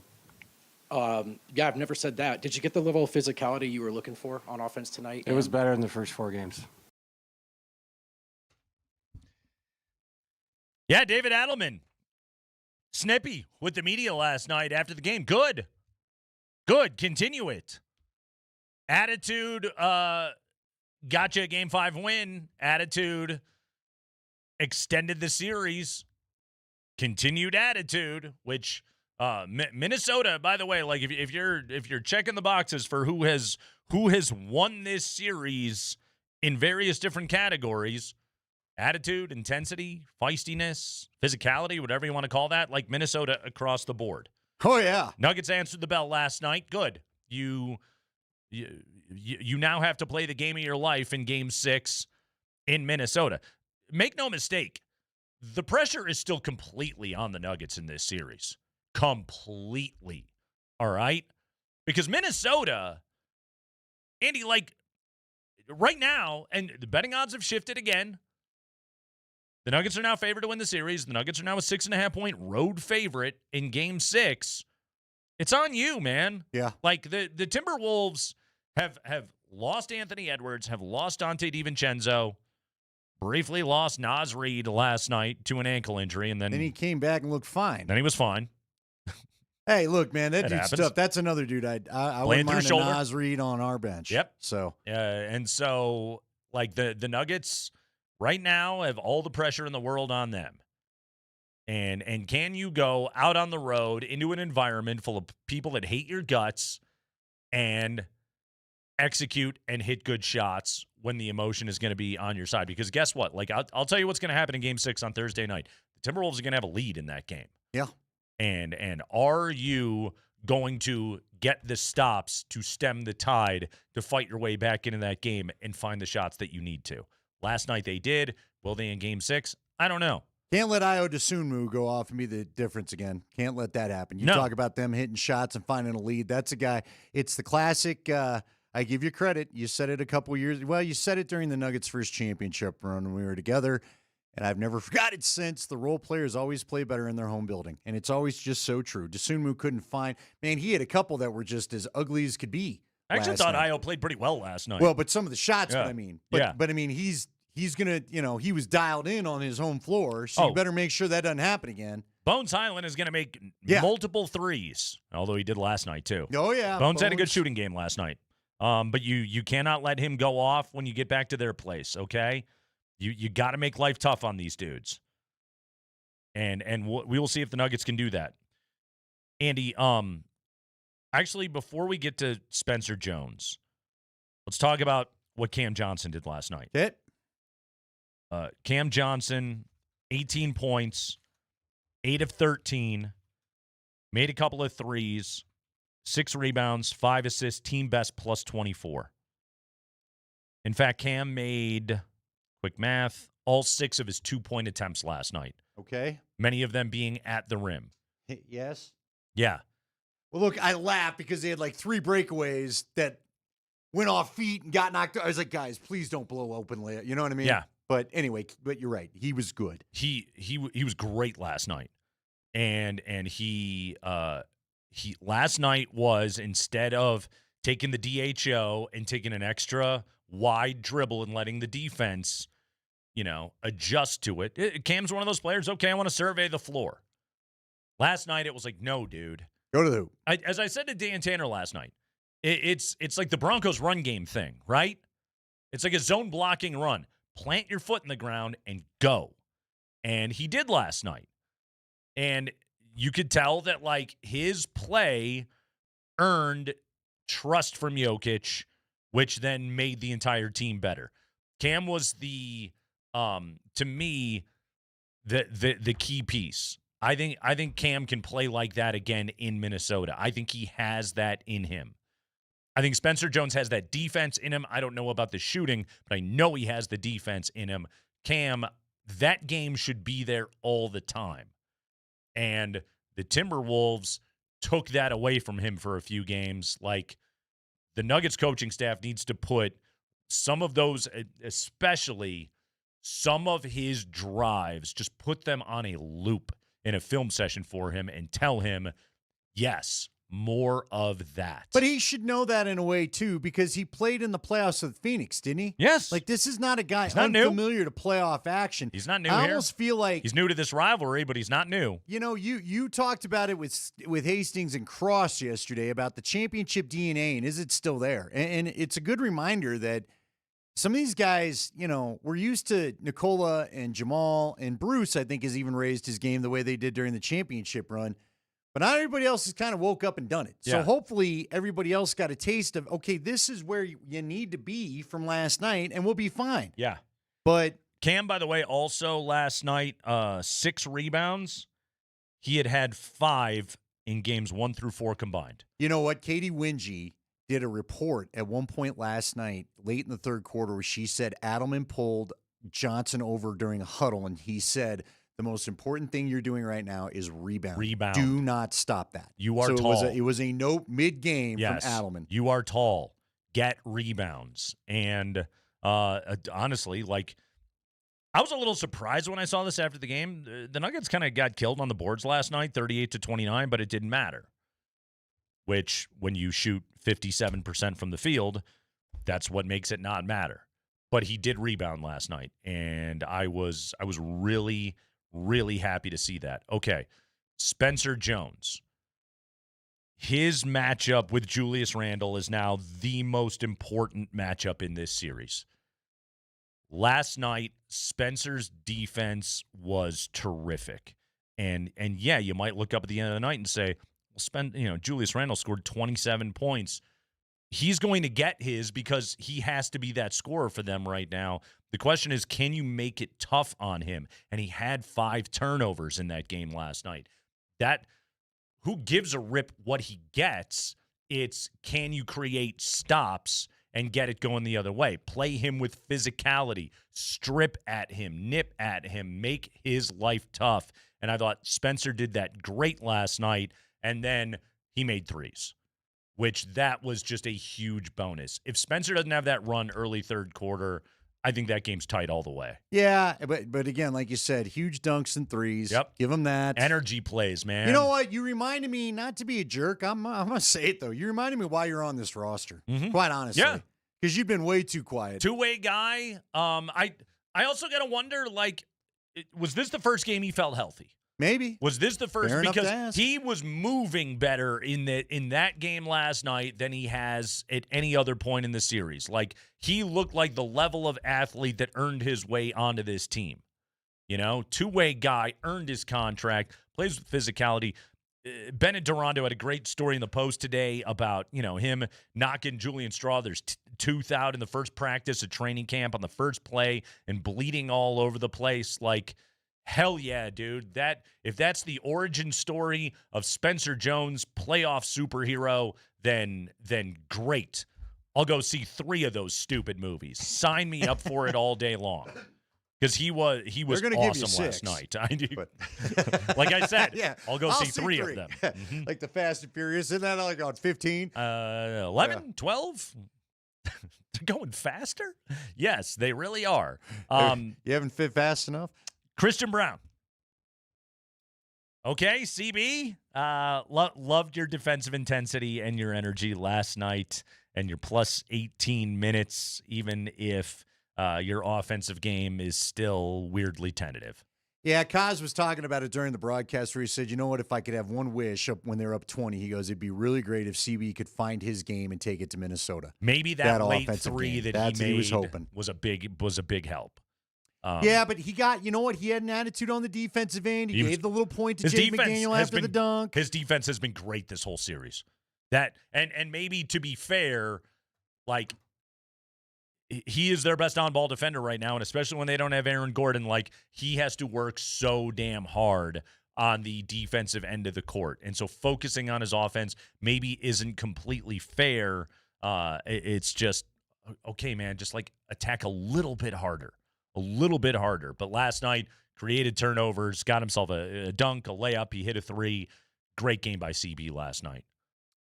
Just got to travel to Minnesota. Yeah. And again, he was a guy all throughout the championship run that answered the bell, that was a part of things, that was in the middle of it. So I hope this keeps going. Let me ask you this, and maybe, you know what? Maybe as I peek at the clock, this is for bigger discussion after we get done. With Chris Marlowe? Well, I'll ask Chris Marlowe too.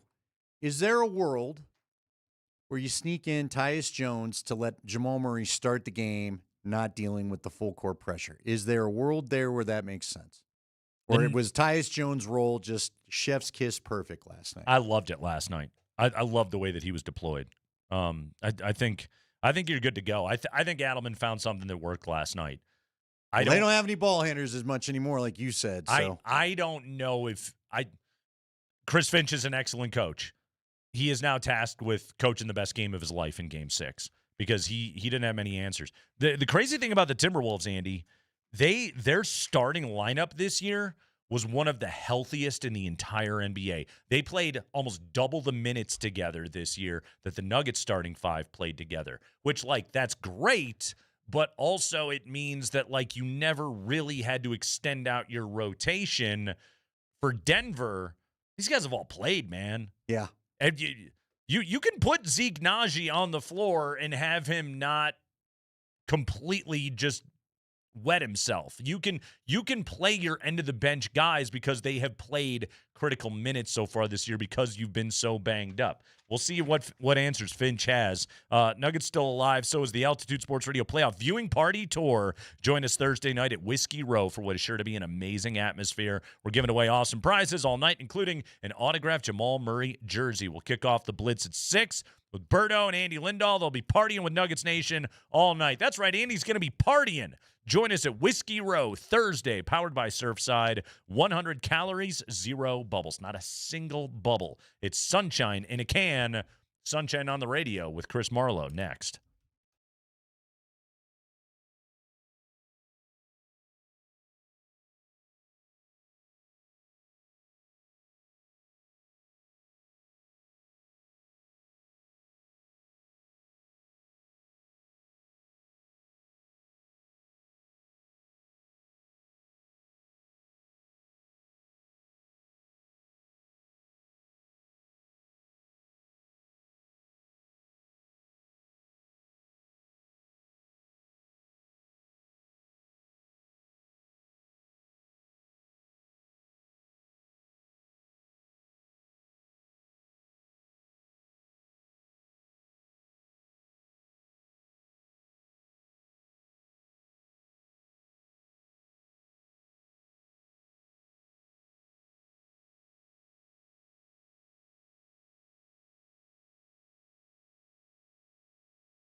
Kreckman and Lindahl, your home for all things Nugget. Playoffs online is nuggets.com/playoffs. All the info you need about Base Camp 5280, playoffs gear, tickets, can you say Game 7, and more right there. Check out nuggets.com/playoffs. I know one guy that wants to be at a Game 7. He joins us right now here on the Ramos Law Hotline. Car accident, you need Ramos Law, medical doctor and attorney.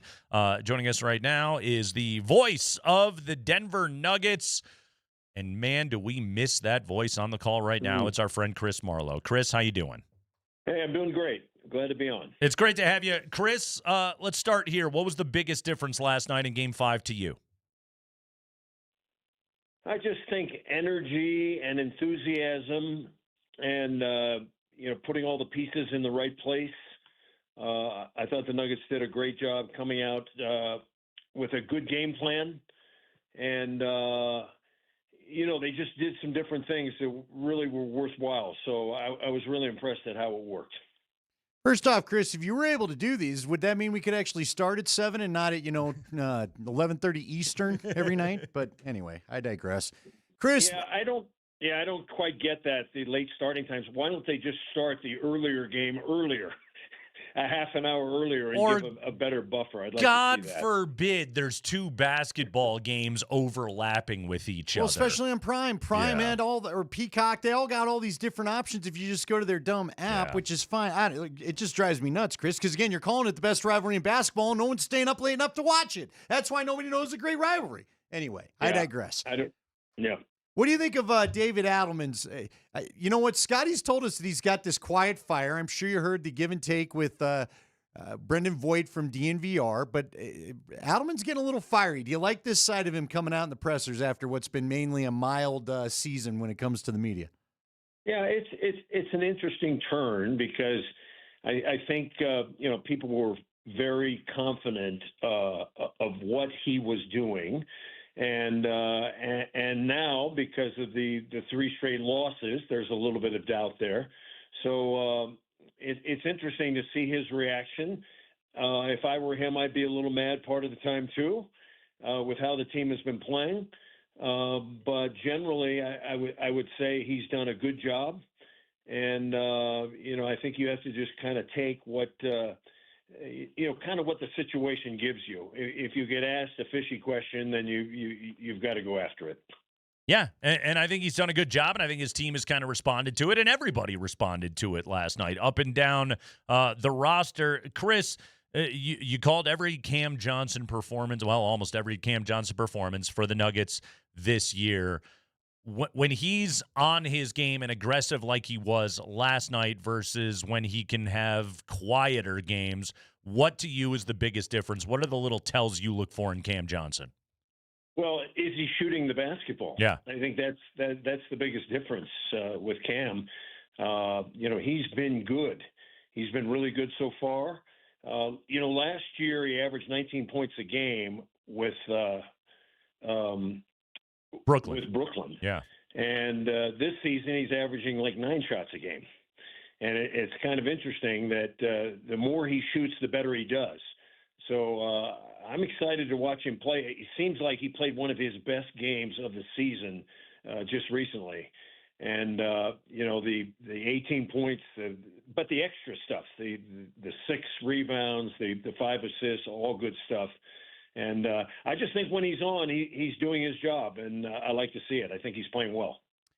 What do you make of this postseason start for Joker? It's funny because I know that it feels like he's struggling, and he is. I mean, I'm not going to sugarcoat it. He hasn't seemed himself. Then you look at him, averaging 27 points a game or something like that. It's not like he stinks, but you see, that's it right there, right? Chris, heavy as the head, I guess. But what do you make of his start to the postseason, and what did you think of his attitude last night? Well, his attitude last night was great. I said on the pregame show that we had to see efficiency from Jokic and Murray. That was the big deal. And I think we got it. I think we got a lot of efficiency there. Jokic, the 9 of 15. Murray didn't shoot quite as well as I'm hoping, but he ended up with 24 points. So it's interesting, to watch the Nuggets when they're really clicking. And I think they got it going in the second half last night. It was really fun to watch. Yeah, it really did click, Chris. And I thought, again, like there's no doubt it's a massive impact for Minnesota to not have Anthony Edwards and Dante DiVincenzo. Like losing your starting backcourt is going to mess up any basketball team, but also like the Nuggets, to me, they executed two-man game and got Cam Johnson involved in two-man game better than I think we have seen this entire series. There were some, they went double DHO on some possessions to try and open things up a little bit. I thought that Jamal Murray did a better job of attacking and then forcing Rudy Gobert's hand last night. Like, again, it was just one of those performances where the Nuggets did the little things better. And that, to me, is why the offense clicked, which, again, it's just when I talk to somebody like you who has, a PhD in Nuggets basketball, when you're watching Joker and Jamal Murray operate together, what are the biggest things that you saw that Minnesota bothered them with in this series, and what did you see that was different last night? Well, I thought Murray was different last night. Yeah. I think that was one of the key elements to last night's game. I mean, he was passing the ball quicker, getting rid of the ball faster, and I think that really made a difference. He was able to get it to Jokic, get it back from Jokic, to make things happen. Although he didn't shoot well, he still played well, and I liked what he did last night. They use him more like Steph Curry. That's what they need to do. Use him more like Curry, run him off screens, get him going. And when they do that, I think he's more effective. Instead of dribbling the ball up under constant pressure and then trying to beat McDaniels one-on-one, it's just hard to do. It's really hard to do with that. And so, it was interesting to watch. And I think there'll be more subtle things done by Adelman as we go along. I like some of the stuff he did last night. Yeah, good adjustments last night from DA. We're talking to the great Chris Marlowe, the voice of the Nuggets here on the Kreckman and Lindahl Show, Altitude Sports Radio 92.5. Spencer Jones' performance last night. Like, yes, Chris, 4 or 5 from 3, you'll take that every single time. But Spencer Jones, like, what a good story, and what a good dude that he is. But just a guy from Sanford, two-way, and has had to earn blue collar his way through everything so far in the NBA. And really, and I made this point to Andy, and I want to bounce it off of you. I think his game is very well playoff suited with the physicality that he plays the game with. Like, regular season, there can be the occasional foul trouble because of the way that Spencer plays. Well, guess what? In the postseason, it's not the same whistle. It just suits him really well. Yeah, without Gordon, you really needed a plug-in, a fill-in. Yeah. And I thought he played really, really well. I mean, it was a shock. It was a shock on how good he played. I mean, making 7 of 9 and making 4 or 5 threes. The threes are a bonus, obviously, if he comes down and makes shots like that. But I love having him on the team. He's just a warrior. The foul trouble is an issue. I mean, there's a big joke now. Hey, what are we going to do with Spencer, if he keeps committing fouls? But, he's the type of player the Nuggets want to have on the team, and he's been playing really well. And if he keeps playing like this, if he can duplicate what he did, that's going to be very impressive. Chris, you've been in Minnesota when it's been a hornet's nest. Matter of fact, you guys were still calling the first round series when the Nuggets made their run to the championship. So you've seen that building hyped. What do they have to do to pack up all the attitude and everything else from last night and take it to Minnesota? Well, that's a good question. I think, they're well positioned to go to Minnesota and play well. I don't see any reason why they can't go up there. I don't think that building, and everybody's talking about how loud it is. Every building is loud. Every single building is a nightmare. So I just think when you get there, obviously you've got to be focused. You got to be ready. They're playing shorthanded. People forget the Nuggets are playing shorthanded too. Yeah, they don't have Gordon. They're not going to have Watson. So that's a element that they got to be ready for. But I just think it's focus. It's getting your act together. It's remembering what you're supposed to do. And I think the Nuggets can win. I really do. I think they'll go up there. Key will be the first quarter. Can they withstand what's going on up there? And if they can, they got a good chance. Yeah, kind of to that point, Chris, is, it's so funny. You and Scott Hastings, in many ways, you guys almost become like the id of Nuggets fans, right? And one of my favorite things is when the Nuggets start playing poorly, sometimes you and Scotty have a tendency to just sound like disappointed parents while you're calling the game, and it always makes for very entertaining banter. Like it makes for good television when you guys get to that point, but also like it screams out the part of it, Chris, where like this team is kind of bipolar sometimes, and they can look like they did last night, but they can also look like they basically have in games 2, 3, and 4 from the second quarter of game 2 on. What is your confidence level as the guy that talks us all through this team's performances over a season? What is your confidence level that the good Nuggets go to Minnesota? Well, my confidence level goes up and goes down right. very, very quickly. It's every time I've got confidence in the Denver Nuggets, they don't play quite as well as we had hoped. I think they can play well. They have played well, but just when you think they're really going to take it to Minnesota, something happens. So it's not the championship team. I think we can kind of all agree to that. This is not the championship team that we had in 2023. That being said, there are enough flashes here where you think to yourself, if they can get their act together, if they can get going, they can certainly make an impression. So we're going to have to see. I'm hopeful the Nuggets can do well in Minnesota. I think they will. But how well, that's the big question. It sure is, guys. Watch Chris Marlowe pre- and post-game on Altitude Television. Make sure you're streaming it on Altitude Plus or watching it on however you get your altitude in your life. But Game 6 coming up here on Thursday night. We wish we had Chris calling the action, but we'll take what we can get. So catch him on the pre and the post. Chris, great work as always, man. Thank you so much.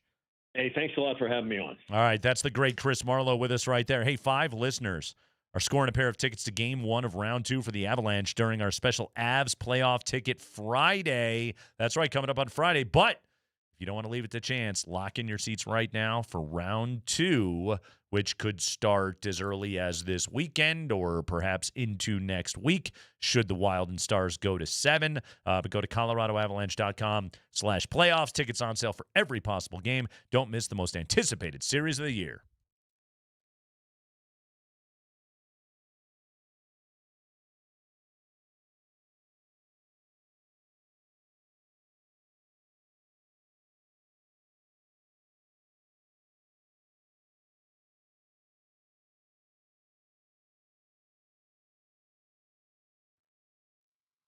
Hey guys, Andy Lindahl here for the Rocky Mountain Men's Clinic. All right, we've talked about testosterone and your testosterone levels and how it can affect you for a long time. Been telling you about it for I think about 3 years now in connection with the Rocky Mountain Men's Clinic. They've now added some new programs I want to make sure you know about. Still, if you feel maybe if you're just hearing this for the first time, and we always have new listeners, if you're having poor sleep, low energy, brain fog, reduced sex drive, you're not finding yourself staying in shape or getting the workouts in the gym that you once did, this could all be a sign of low testosterone. Now at the Rocky Mountain Men's Clinic, they can help not only with the testosterone, but they've got these new 4 targeted body programs to help you lose weight, support metabolism, improve gains in the gym, and more. With 4 targeted body composition plans featuring GH peptides, NAD+, GLP-1, and PDA. So you combine these with the low testosterone treatments, and you could have yourself feeling better focus, improved sleep, stronger workouts, the whole deal. I've been doing the GLP-1. Matter of fact, I've just been doing the GLP-1 after I did testosterone for a while. And I had fit into a suit this weekend for the Mammoth game. There are pictures up if you need to see it on my Instagram. Fit into a suit that I had not worn since 2015 when I got it for my little brother's wedding. So there you go. That's how long that has been. I am now down 48 pounds, got a couple more pounds to go. Then we start going into the process of making sure I keep those results. And that's the big part about this. It's not just about going there and getting the medicine that you may need. It's about having people that are the sounding board and the guidance to make sure that these programs work for you. So if you want this kind of help, get on in there to the Rocky Mountain Men's Clinic. Your first visit's easy. It's $99. You'll take a T and a PSA test. You'll have your results in 30 minutes. And if you sign up for testosterone treatment the day of your visit, that first appointment is free. And this is all done with a Colorado licensed medical provider. You want the results I got? Call them today, 720-440-7900, or visit RockyMountainMen'sClinic.com. Featured therapies are compounded and have not been evaluated nor approved by the FDA. Provider prescription required. See website for details.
I mean, definitely. I mean, just I don't know how it possibly had 10 offensive fouls, but it is what it is. Maybe that's what we needed. Maybe that's why the physicality that we need, and that's our mindset for the next game. Yeah, physicality much better last night out of the Nuggets. And look, physicality comes in a lot of forms. It isn't just, well, I'm gonna elbow you in the chest. Yes, that's one version of it, but physicality can come in a lot of ways. And for the Nuggets last night, to me, the physicality came with being on the attack and fighting through contact. That was what you had to see out of this team. Because, look, the Timberwolves are not going to stop being handsy. You have to fight your way through all of that. Like me on a date in college. I was worried you were going to blow an Achilles.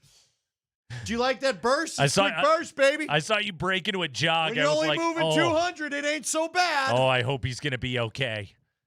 What would you have done had I gone down? Gone right down. There, inside of you. Gone full DiVincenzo. Too far to army crawl to the studio. I mean, this is just it. Is Andy, like, I would like to think I'm a person really quickly, okay? When the segment started, Andy was across the hall doing some business. I was talking to a salesperson. This was not an attempted segment, mister. And so it was not a segment, just to mister. be clear.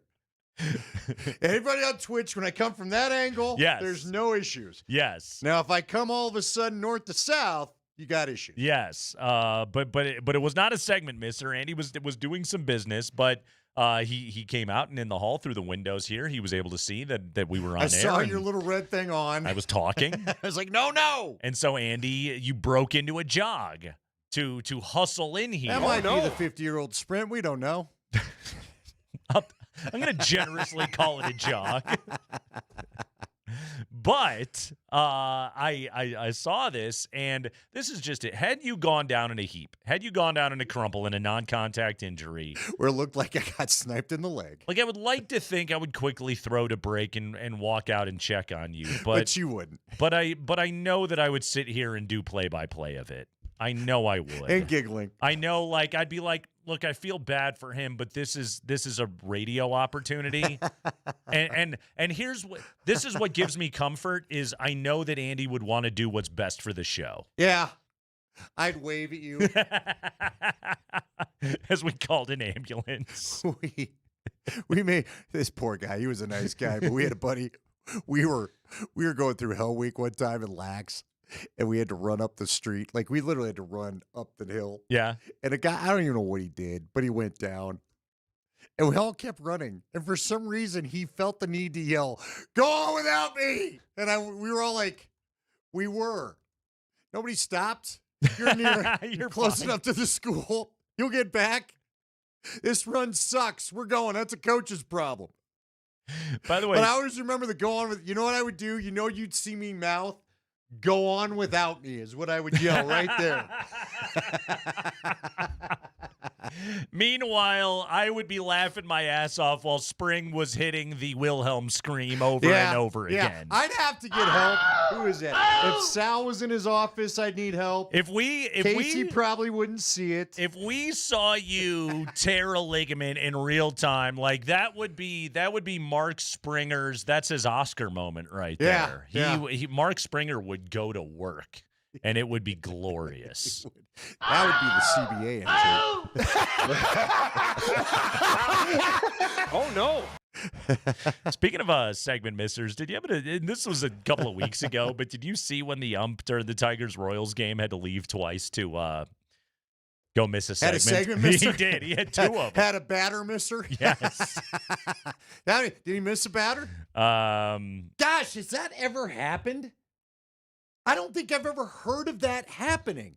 Tigers-Royals game in Comerica Park. This was back on April 15th. Pause for 10 minutes, top of the 7th, when the umpiring crew had to replace home plate umpire Andy Fletcher, who had been battling an illness throughout the day.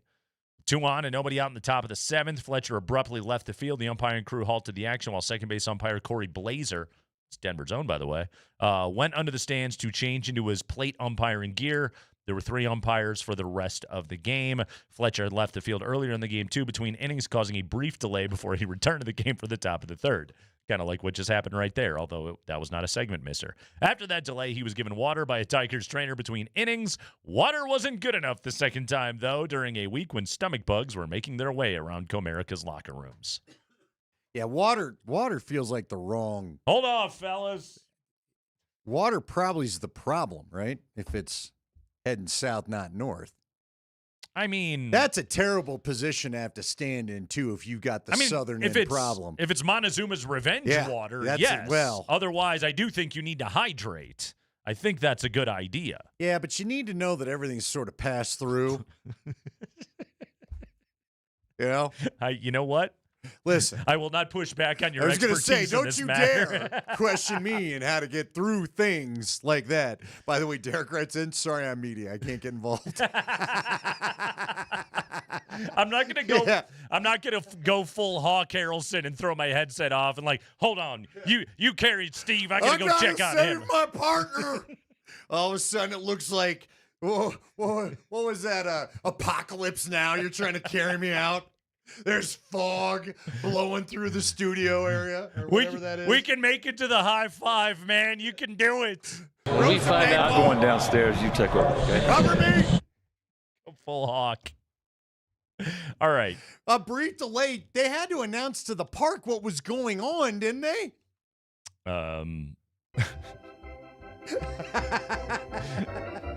Yeah, what song do you play during that delay? That's the organ player. Somebody else.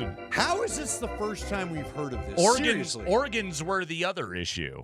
Of all the baseball games in all of history that have been played, they've probably covered it up better in the past. Honestly, when you're the home plate guy, that's very noticeable. Right. If you're the second base up, everyone's like, who cares? No one even notices that he's there. Unless the balls hit your way, we don't know. But a home plate guy can't be missing. Because then again, you got to go put all the gear on. So that's a big thing. You know what the real tragedy for this is? This is the ultimate argument for robot umpires. The stupid AI Tesla bot. Oh no! ABS doesn't crap themselves behind the plate. Yeah. More like IBS. Well done. Well done. You can go home, Spring. You're done. You did it. Leave on a high note. He's going to Costanzas us right out of the studio. That's it for me. I'm going. Good night, everybody. Lay on commercials. That's as good as it's going to get for you today, Spring. Well done. Well done, sir. I got a couple of statistical markers that I want to give you here. I want to start with Nikola Jokic last night. So, Andy, final numbers for the Joker. He went for 27 points. He had 16 assists, 12 rebounds. He was 9 of 15 from the field, 1 of 4 from behind the arc, meaning 8 of 11 from two-point range last night. Yeah, he consistently got the ball in good spots, and he finished. The floater was going down last night. He even missed a couple of downhill floaters, but still had that kind of efficient game last night. He was absolutely marvelous. He also blocked 2 shots in that game. But just for the sake of the big stats, so I busted open StatHead, and I plugged in, okay, games in which guys had at least 25 points on 15 or fewer shots. So efficient 25 points, at least 10 rebounds, at least 15 assists. Okay? Nikola Jokic's game last night, he was excellent. Again, to me, Joker's performance was the catalyst to why they won the game, why they looked as different as they did. And yet, when the game was all said and done, you didn't look up and go, oh, that's an instant Jokic classic. That's not like Game 5 of the 24 series against Minnesota when Jokic played one of the greatest basketball games I've ever seen a human being put together. He didn't go for a 45-point triple-double or anything else last night. He just dropped 27. And yet, okay, at least 25 points on 15 or fewer shots, 10 boards, 15 assists. And it's been done 3 times in the history of basketball. Joker last night, Chris Paul in 2011, and the Big O in 1964. That's it. Elite company. History. Elite company. It's just, and it was, you know what it was? It was a kind of a standard Monday night playoff game out of Nikola Jokic. All right, I got another one for you here. This is from the fine people of StatMuse. Do you follow the StatMuse on Twitter, Andy? Yeah, I do. Yeah. What do you think about that? It's because of you. Yeah, the StatMuse is that they'll give you interesting notes from time to time. And they have fun little graphics with players' faces on them. I'm entertained by StatMuse. Okay. Spencer Jones, Game 5 against the Timberwolves last night. This was tweeted out last night. Spencer Jones, 20 points, 3 steals, 3 blocks, 7 of 9 from the field. 20 points on 7 of 9 shooting, 3 steals, 3 blocks. The only players in NBA history with 20 points, 3 steals, 3 blocks on 75% or better shooting in a playoff game, Sean Marion and Hakeem Olajuwon. Wow. Yeah. Again, extremely good company. Although Sean Marion does hit me a little funny, but yes. Why is that? The Matrix? Was he the Matrix? Yeah. Am I remembering the right guy? You are. Yeah. Sean Marion was awesome. Well, I know, but yeah. What hits you funny about Sean Marion? Because he's not Oscar Robertson. He's not Hakeem Olajuwon. But yeah, he was good. How many? I mean, Andy, like, to be fair, Spencer Jones is really not Sean Marion or Hakeem Olajuwon. You're right. I mean, I'm sorry, but you just keep rolling off all these great names, and then you just hit me funny. I told you, go ahead. That bad hot dog. Are you not remembering the brilliance of 4-time All-Star Sean Marion? Right, but I'm trying to remember how long that, really good, he's one of those guys. The Matrix himself? But he wasn't like a 10 or 15-year greatness. Fair enough? 16-year career. Okay, but what was his prime? Maybe just when he left Phoenix, I forgot about him. How long did he play for? I remember Phoenix Sean Marion. So Phoenix was, obviously that's the best portion of his career. That was put him on NBA Jam with Nash and Amari and right? they those teams were awesome. They should have won a championship if not for suspensions against San Antonio. And then he was with Dallas for a good chunk later on in his career. But yeah, no, the Matrix was awesome. Anyway, please go ahead. I didn't mean to railroad that. I don't know why I feel the need to stick up for the career of Sean Marion so much, other than I thought he was really good. He brought you a lot of joy. I liked him. He was fun. Yeah. He was no Thunder Dan Marley, but no, Sean Marion ruled. He was also he was a UNLV guy. All right, better.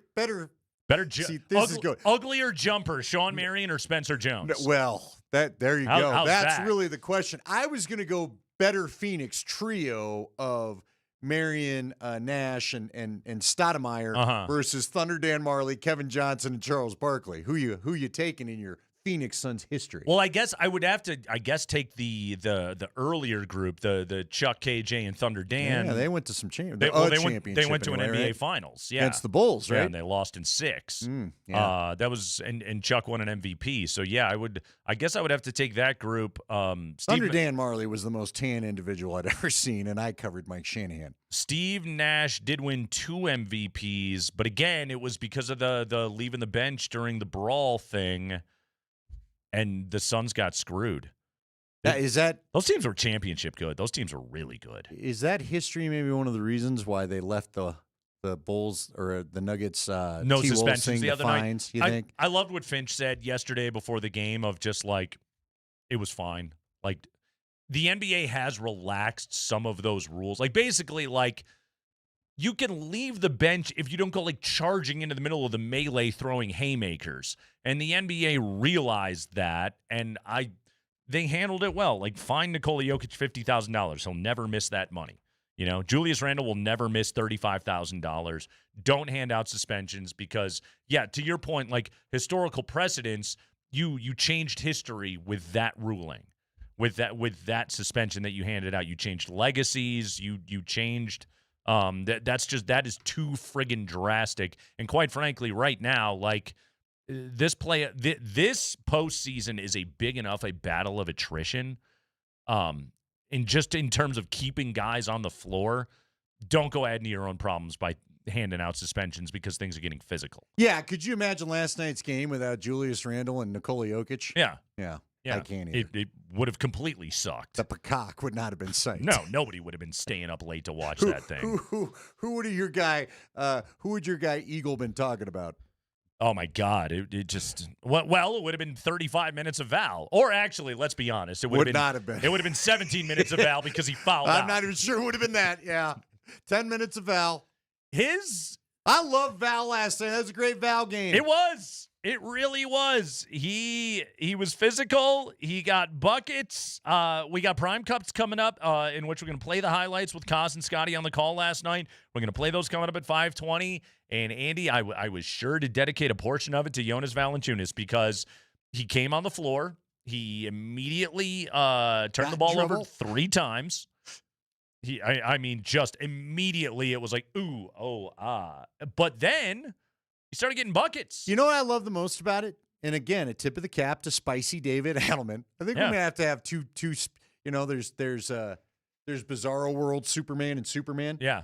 This is Adelman and Spicy David. Last night Adelman. it was Reaper David Adelman. Okay, I'll go with that. You got to sign a waiver. Yeah, the Reaper from Dave's Hot Chicken. Yeah. He signed a waiver and then went and coached.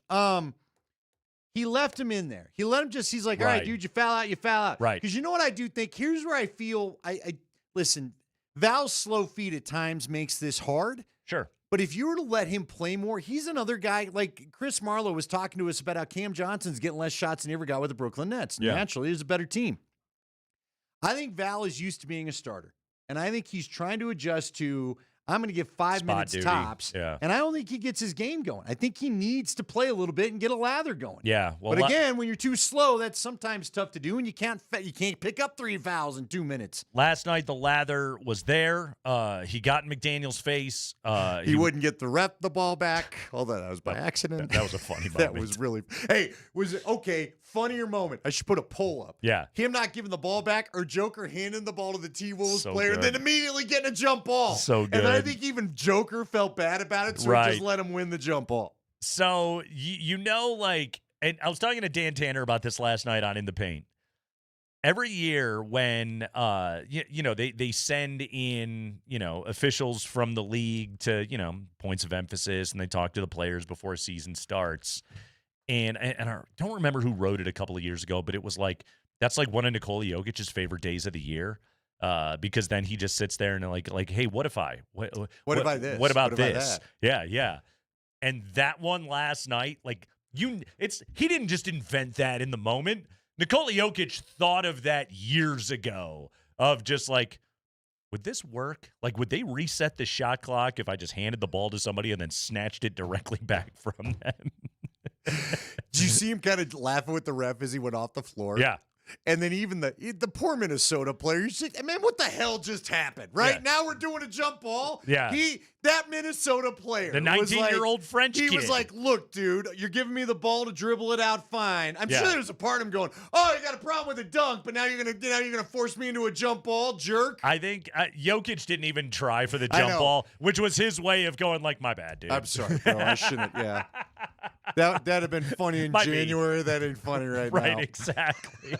It did make me chuckle, but I was like, come on. But that's Nikola Jokic. It of is. Just like the moment presented itself, I got to try it. He's like, let me see. Here you go. Here you go. And Mm-hmm. he literally, for those that didn't see it, he handed the ball to the Minnesota player, took his hands away from it enough to establish Say, possession, I don't have and the then ball. put it right back there. And then tried to snatch it back. Yeah, and then they both kind of wrestled and Right. it created a jump ball. Yes.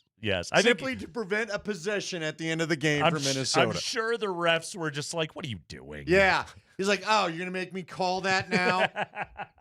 Jerk. And then he literally did not even jump for the jump ball. Nope. Which is, again, that's sportsmanship from Nikola Jokic. That's how I look at that. It's the Kreckman and Lindahl Show, Altitude Sports Radio 92.5.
I think our defense has been okay. I've said that, the whole time. The turnovers were a huge plus. I think our half-court defense has been fine.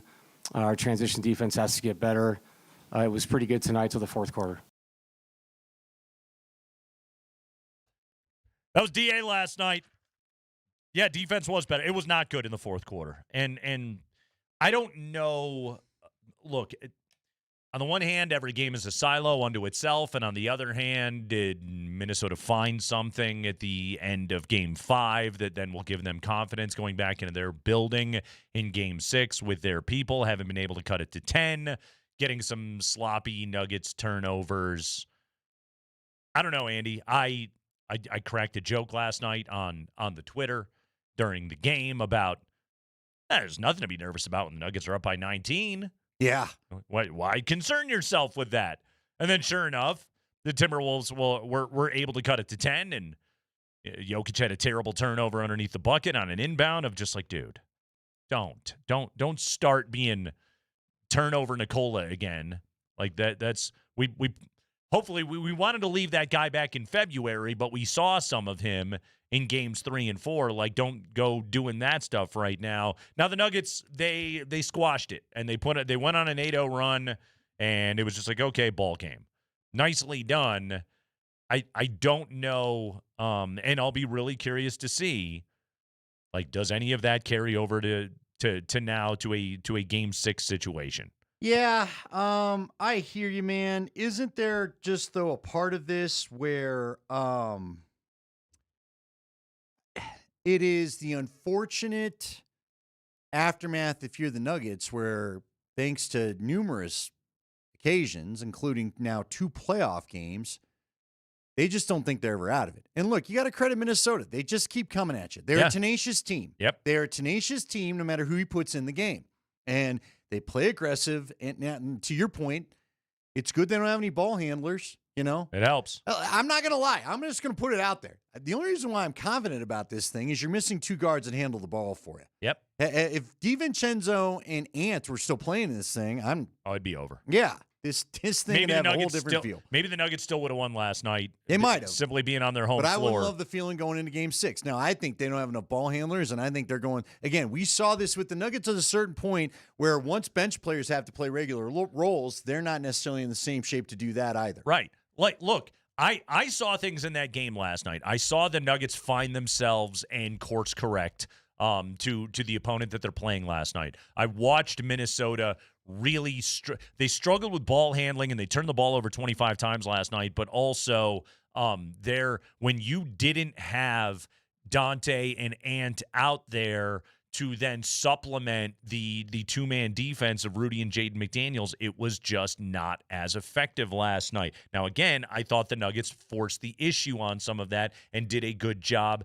to force extra defenders down to Jokic where he could get kick-out situations. That's why he had 16 assists. Look, I can give the Nuggets credit for all of that while also knowing that this is a Nuggets team that has been schizo at best all season long, and they can very easily go on the road into Minnesota and get sloppy and drop this thing. They could, but we also... They shouldn't. They have no excuse not to win this series right now. They have no excuse. I agree, but to be fair about some things too, they're missing Peyton Watson and Aaron Gordon, and I think we're all just so frustrated because yes, they've got Jokic and Murray, but I think you had sent us a tweet from somebody that had pointed out, do you remember? Somebody had pointed out that Aaron Gordon is extremely important to what the Nuggets do defensively. Of course. For Jokic. Who had penned that thing?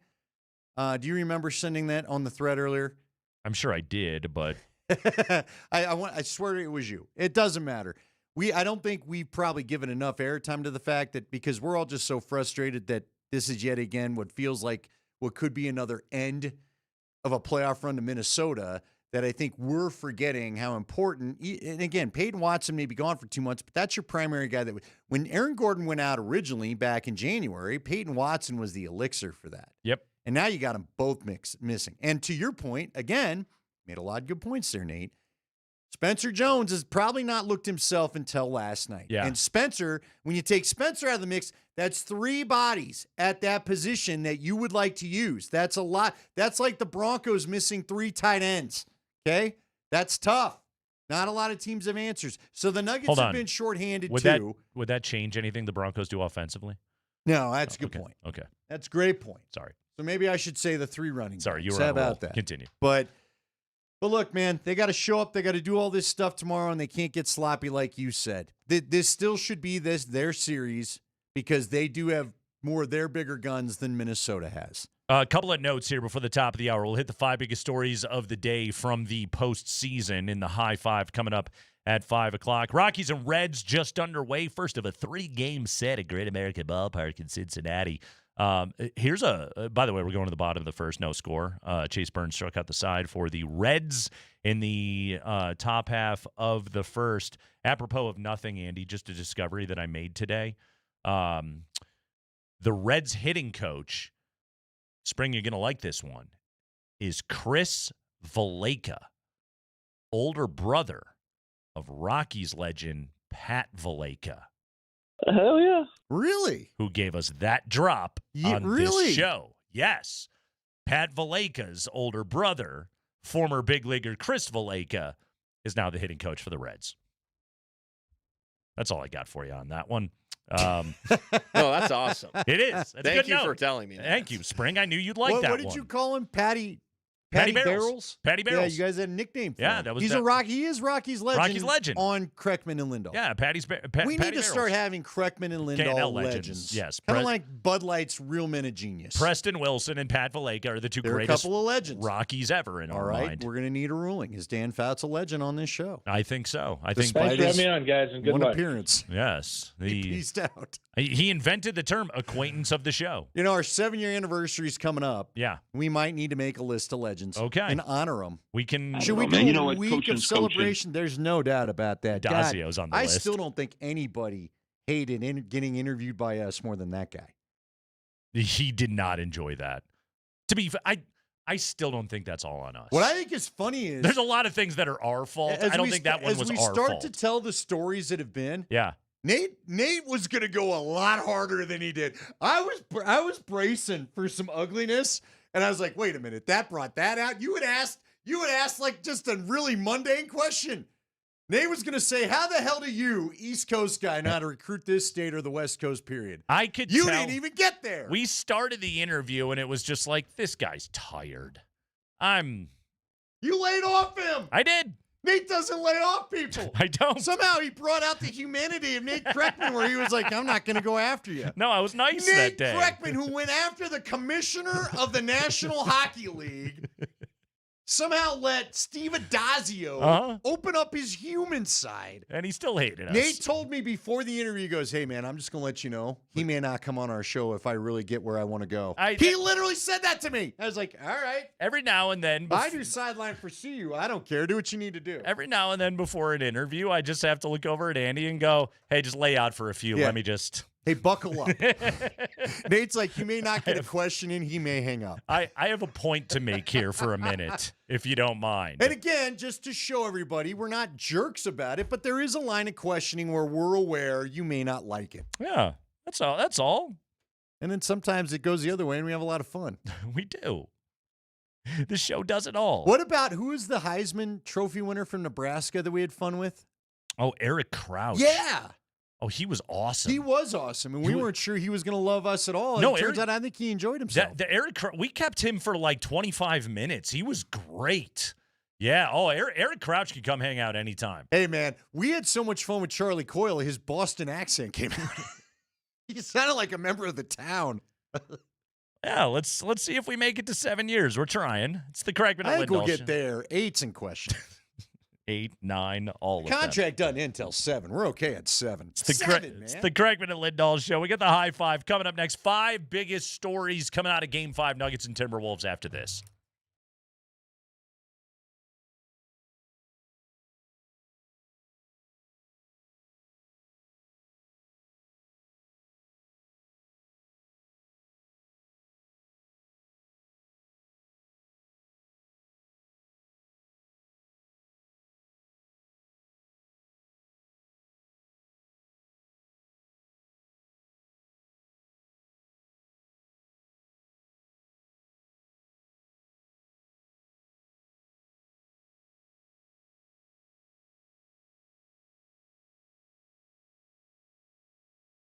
Guys, Andy Lindahl for Southern Steer Butcher. You find them on the corner of, it's Arapahoe and Dayton, but they're by Arapahoe and 25 to make it a little bit easier part of town for you to know. They're right by the old Shane Company, if you know there. They're on the north side of the street in the corner of a strip mall right there. Love these guys. Been going there the last couple weeks, been shooting some videos. Again, check out my Instagram. They've got these great steak tips that you can get. They always have them. They're in Argentine flavor. There's a steakhouse flavor, Korean barbecue, teriyaki. Tastes fantastic. My family loves them. They're so tender when you make them, and you can make them in the air fryer. It's real simple. Plus, they've just got a lot of great promotions going on. They've got great meat packs that you can put together. If you want to stop by there, great chicken, great poultry. It's just a great place to pick up fresh food for you and your family. Things like fresh, all-natural chicken breasts, wings, and thighs, and tenders that start at $3.99 a pound. 80/20 black Angus ground beef, $6.99 a pound. I had some great maple bacon burgers that they put together that were fantastic. My son ate them up. And then I got some jalapeno brats. The brats are massive, and my son ate them both. They were a little too spicy for me, but get it by to Southern Steer Butchers. Again, you want a quick recipe on how to air fry up some great steak tips, go and check it out on my Instagram page. Find them at the corner of Arapahoe and Dayton. That's basically I-25 in Arapahoe at Southern Steer Butcher.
Third hour of the show, Kreckman and Lindahl. Nuggets alive, down 3-2 after a 125-113 victory in Game 5 last night behind 27 points, 16 assists, and 12 rebounds from Nikola Jokic. The Nuggets send it to a Game 6 back in Minneapolis on Thursday night. It is time for the 5 biggest stories of the day coming out of Game 5 last night. Mark Springer, what's for dinner?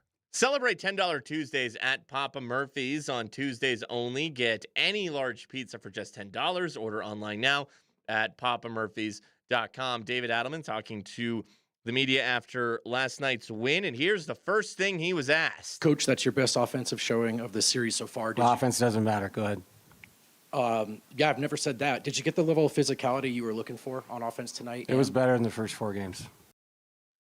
Snippiness out of David Adelman last night. He was very annoyed after Game 4. He did not like his team's competitive spirit being questioned. He fired right back last night. Good on Brendan Vogt. Showed up last night, took the mic, asked the question. Good job, man. That's what a good reporter is supposed to go out and do. And I think he's doing a great job covering the team. I think all the DNVR guys do a great job. So good stuff from him right there. And again, good on Adelman. Fire right back at him, okay? If that's the thing, if your annoyance with your team's competitive spirit being questioned is going to make this group any sharper, is going to make their head coach any sharper, then awesome. Whatever it takes for this team to steal 2 more wins in this series. Yep, I'm with you. And nobody needs my approval on how they do their job, that's for sure, because we're all different. But again, the media is not meant to be cuddly and friendly all the time. It just isn't. No. So, and when you're down 3 games to 1 and you've lost 3 games in a row, it's time for hard questions to get asked. And you know what, frankly, Adelman has a right to be annoyed because I understand we've been told he's very competitive. I think he's showing that, but it also means you've been facing those questions. Yeah. So go ahead, Spring.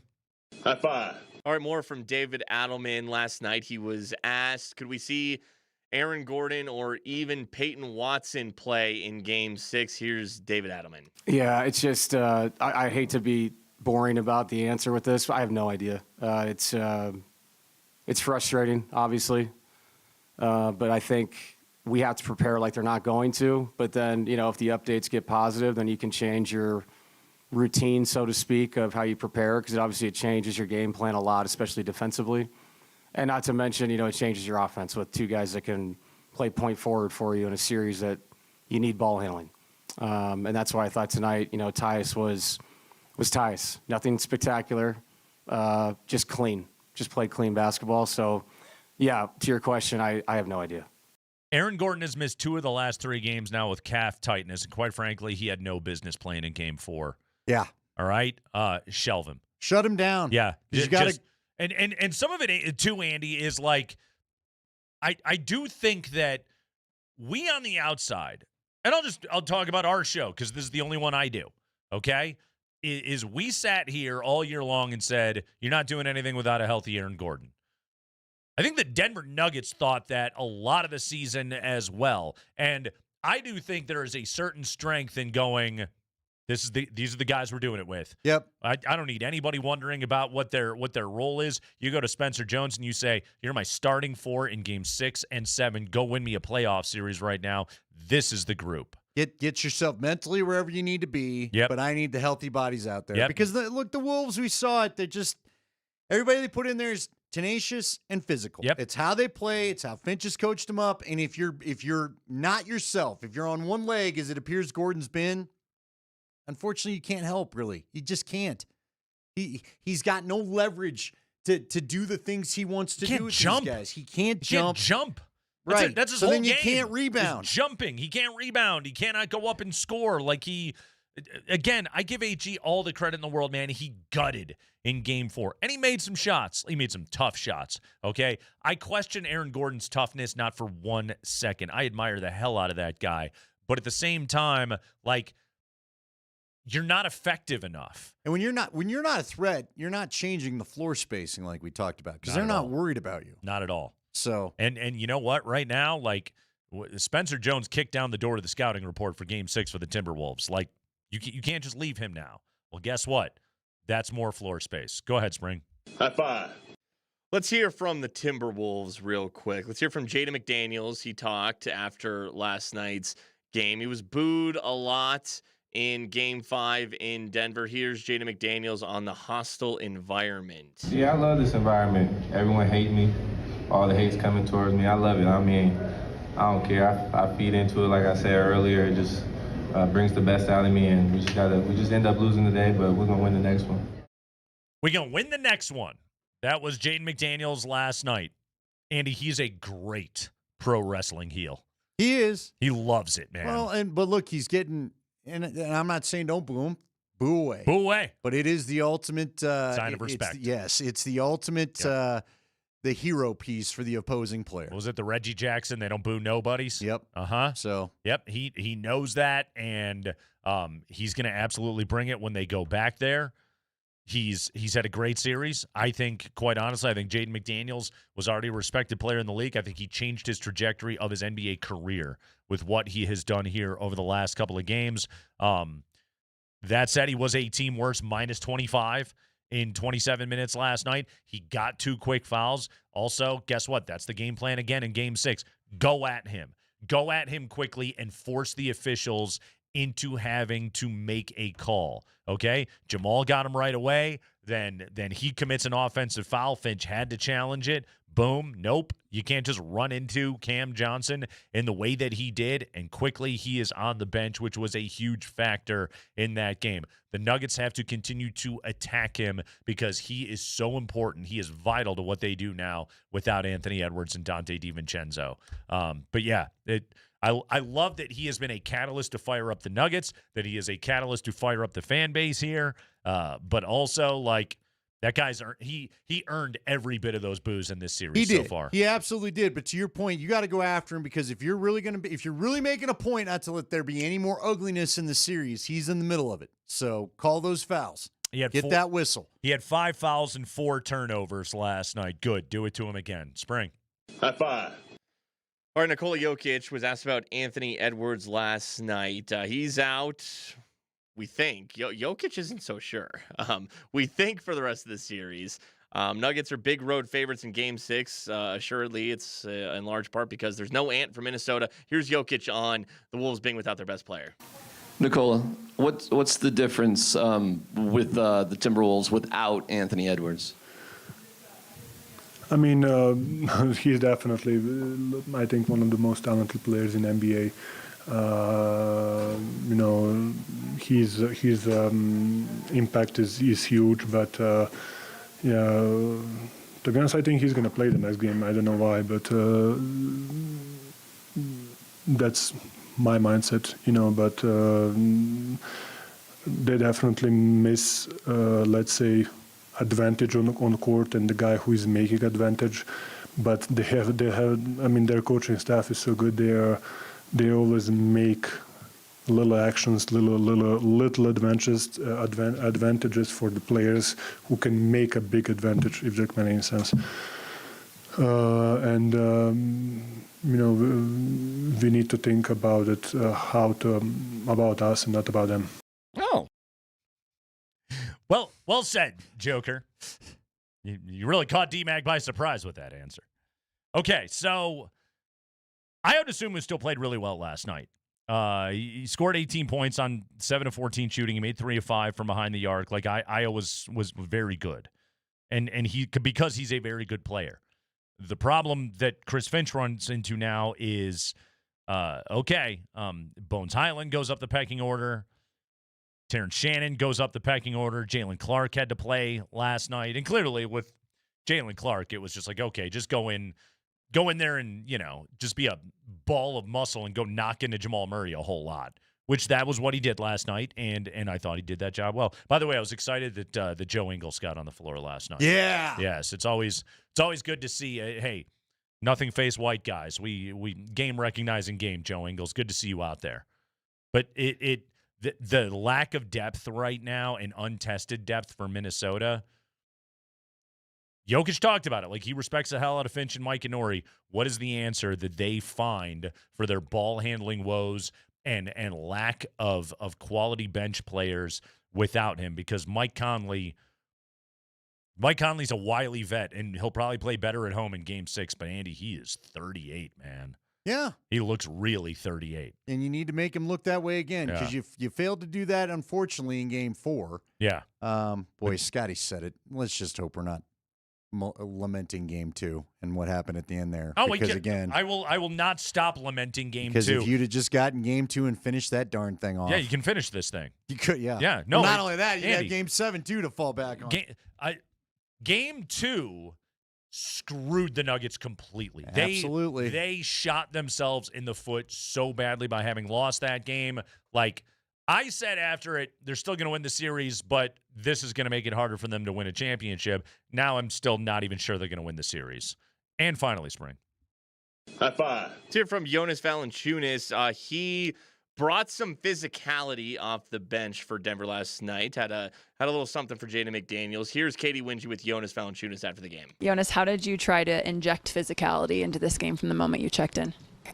Just being physical, just setting hard screens, rolling, not avoiding contact. That's how you be showing the contact. It seemed like you guys got called for quite a few illegal screens in this game. Were you okay with that, knowing that it injected physicality into it? I'm okay as long as coaches are okay. I'm okay. That's my job. I gotta set a tone. I gotta, be physical. Sometimes you take offensive fouls, defensive fouls. So is what it is. His efficiency last night, Andy, to rack up 5 fouls in exactly 10.5. Like, he didn't play 1 second longer than he needed to, and he was right up to the edge. Efficiency. We talk about it with Jokic all the time. That was Jonas Valanciunas' efficiency, is fouls per minute on the floor, and he used them all last night. Yeah, I was glad to see it, man. I mean, again, he needs to go in there and kind of be the guy in the middle of the hornet's nest again. But, yeah, it's Nate. Look, dude, I like what he brings. I think he got a couple unfair calls. I don't think he would have quite had that many fouls if they weren't in the mode of we better not let this get. He had a look to him, and I think the refs right away were like, "All right, big fella, we're not letting your temper get going. That's for sure." No, so in all seriousness, I thought the refs did a pretty good job with all of it last night. Like, the game was simmering hard, and they knew it. And like, yes, it was physical. Yes, guys jawed at each other, but it never got stupid last night. I actually thought that was a well-officiated game. Fair enough. The fourth quarter was a little annoying, but whatever. I understand they had the 20-point deficit. Yeah. They didn't want this thing turning into hockey when, what we had with what was the Sabres and Boston when it was 6-0 Sabres and everyone's fighting and guys are leaving with bloody faces. Yeah, they didn't want it to turn into the end of Game 4. No, that's true. They didn't want any of that stupidity happening, and I thought they managed it pretty well. I like it, but here's my only request. Keep that same energy for Game 6 in there. Don't let that crowd intimidate you into not blowing some of those whistles. So the Timberwolves will get a better whistle in Game 6. Spoiler alert. We'll take the break. When we come back, Prime Cuts time. We have got Kaz's highlights of Game 5. We're going through all 4 quarters, biggest plays of the game, breaking down exactly why the Denver Nuggets played better, made the right adjustments, and ultimately got the win. That's coming up on the Kreckman and Lindahl Show.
I mean, we're gonna create our own energy, and we're gonna thrive off that, and that's our mindset. And we're not gonna let that noise affect us. And like I said, just create your own energy, and thrive of that. Yeah, you guys got to go do it now. Thrive off your own energy. Nikola Jokic last night, 27 points, 16 assists, 12 rebounds. He was great. Now he's got to go be greater on the road to Minnesota on Thursday night. What a game last night. What a performance from Denver. Wish we could have had more of those so far in this series, but nothing is done yet. It's time for Prime Cuts, brought to you by the Colorado Beef Council. Beef, that is what is for dinner. Jason Kosmiski, Scott Hastings calling the action last night on Altitude Sports Radio 92.5. A couple of highlights from the first quarter to get things started here in Prime Cuts. And we start with a Jamal Murray three-pointer that was born out of what I thought was a very interesting offensive action run by the Nuggets on the perimeter to open things up for Jamal Murray. We'll discuss it after we listen to the call. Jokic has it on the right side over to Christian Brown, hands it off over to Murray in a three. Buckets. That's big. 6-point lead for Denver, 14-8. Okay, so it was a double dribble handoff action that they ran. Jokic, as you heard for it right there, gives it to CB, screens Conley. Jokic immediately spins and then screens Ayo with Jamal getting the handoff from Christian Brown. Now, Ayo went under the screen because Nikola Jokic is a giant human, and Jamal Murray had space, open three off the dribble. But they forced Ayo Dosunmu to run through two screens on that play by Christian Brown and Nikola Jokic to free up Jamal Murray. It is very high-level offense to counter what is ferocious on-ball defense from the Minnesota Timberwolves. But it was a fantastic action that I would like to hope could be just as effective against Jaden McDaniels, but they did it to Ayo Dosunmu in that moment. Obviously, it's a highlight because Jamal made the shot, but Andy, it goes to show you right now, how deep into their bag they are dipping to find answers to the way Minnesota's defending them. Yeah, but it's good that you're finding some answers. Now, Yeah. like you said, I'd like to see it against Jaden McDaniels, and let's hope that puts something in his head and he's got to worry about it. I'd do it multiple times. Again, you got to wear these guys out. However you want to do it, whether it's big bodies or constantly running through picks, I'm glad to see it, but you also said something key there. You got to make the shots. You have to make the spring them shot. open. They've got to get there. Jamal Murray is very good about firing when he's got the space. Good to see. Later in the first quarter, this is for the Nuggets to go up by 10. Nikola Jokic took 6 shots in the first quarter, which we needed to see. Here was a key one that he got. Jokic has it at the point. Back behind him over to Murray. Murray goes to the left hand. He's inside the arc. Now Jokic in the paint. Turnaround jump shot up and in. Foul as well on Naz Reid. And again, iconic cause he got the guy on his back. First 3 or 4 games, he's kind of bouncing. That time, again, like he did earlier with Rudy, just caught, quick turnaround shot and got the foul on Naz Reid. Yeah, you got a high ball screen by Jokic. Murray attacks, forces Rudy to switch, and then what he did was he pulled Rudy away from the bucket, paint's exposed. Jokic posts up on Naz Reid, who was the original on-ball defender on Jamal. The bounce pass on this play was so perfect from Jamal Murray. It was a high bounce pass so that Nikola could catch the ball basically at his chest and then in one motion go up and score and get the foul on Naz Reid. Everything about that play was absolutely perfect, but I loved the way that Jamal baited Rudy Gobert into leaving the paint. And again, I don't know how well that works when McDaniels is out there. They're compromised without McDaniels, but when he's on the bench, you can beat them with pure two-man game. Yeah, but I mean, again, you know what? You got McDaniels in foul trouble. Was Rudy in foul trouble too? Didn't feel like he played as much in the fourth quarter. He was okay. They just made other decisions. They went smaller in the fourth quarter out of desperation. Yeah, they were trying to find offense anywhere they can get it. Rudy was terrible last night. Well, good. Yeah. Put him back in the blender. Do it again to him coming up on Thursday night. But yeah, and then Nas getting those fouls. We're getting a lot of questions today. What's going on with Nas Reed, guys? I saw him return to play last night. So unless maybe sprained his ankle. He did. Hardaway backed into him, stepped on him. He's fine. And maybe it hurts more without the. But I don't think that guy's not playing. Apparently his shoulder's bugging the heck out of him too. I know Kaz talked about it. He kept grabbing his shoulder left and right. There's another guy. Could you run him into some picks? They do. You're gonna have a big body to pick him. Yeah, but they do, and it's been very effective. 34-29 Denver after 1. To the non-Jokic minutes we go. Couple of Valanciunas buckets right here after some quick fouls. But let's break this down right here. Valanciunas with the tip in, and then a nice Val post up. Rebound down to Dosumnu. Outlet pass McDaniels. Throws it away again. Loose ball over to Murray. Outlet pass off over to Ty Jones. In the corner, Bruce Brown 3. Nope. Missed it. Dunked home on the cleanup by Valanciunas. Ty Jones over to Jamal Murray. Throws it off over to Valanciunas, one-on-one with Julius Randle. He gets in the paint, he flopped, jumper good. And then he just mean mugs Randle. Like, get your tail end up, young man. Yeah, no double team coming, and Julius Randle just flopped. And Val was just like, okay, cool. One other key moment on the tip dunk that Val had, Kyle Anderson had an unbelievable Olay box out on Val. I mean, he had his back. Yeah. He looked over his shoulder. He saw who was coming, and it was, I'm just gonna box out the air over here for a minute. Yeah. Uh-huh. Do not hurt me. Yeah, Slow-Mo decided he didn't need that. We call it business decisions in football. Yeah, I will skip that ice pack. It was good to see. Final play of the first half, and Nikola Jokic finally made a 3. 13 seconds left to go. Inbound over to Jokic. Jokic back behind him to Cam Johnson. Cam has it. Throws back behind him. Jokic deep 3. Yes! Wow. 0.4 seconds. Double wow. Yeah, not enough of this in the series. And I don't just mean Jokic making threes. What I mean is Minnesota played excellent defense, and the Nuggets beat them anyway. Like, the Wolves won the possession. They forced a really difficult shot, but it went in. Like, Cam flipped it back to Jokic for the bailout, and Jokic nailed it. There has not been enough of that in this series where the Nuggets just beat good defense with tough shots, which has to be a part of their excellent offensive DNA. All right, well, it was interesting because as it was coming in, Scott Hastings said, Katie Wingy texted him, they're leaving at 9:30 a.m. tomorrow. They're taking early flight. They normally don't go until usually 1 in the afternoon.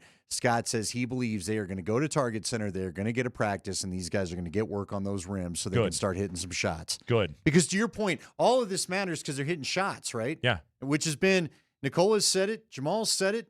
They got to hit their shots. They haven't hit enough of them at times, whether it was good defense or not. Nuggets up 9 at the half, 60-51. We go to the third quarter, and this is where the game turned from up for grabs to in control by the Denver Nuggets. We're going to call this the Spencer Jones trilogy. Spring? Bounce pass off over to Conley. He gets down the paint, leans in, layup won't go. Rebound down to Jokic. Jokic quickly up the floor, outlet pass over to Murray, kick out 3, Spencer. Good! Rebound down to Jokic, outlet pass off over to Cam. Cam's got a full head of steam, throws it off to Christian, head fake. Kick up 3, Spencer. Good! Got it again! Outlet pass off over to Cam Johnson. Cam goes to the right hand, he gets in the paint, kick out over to Spencer for 3. Got it again! Spencer Jones is having himself a day.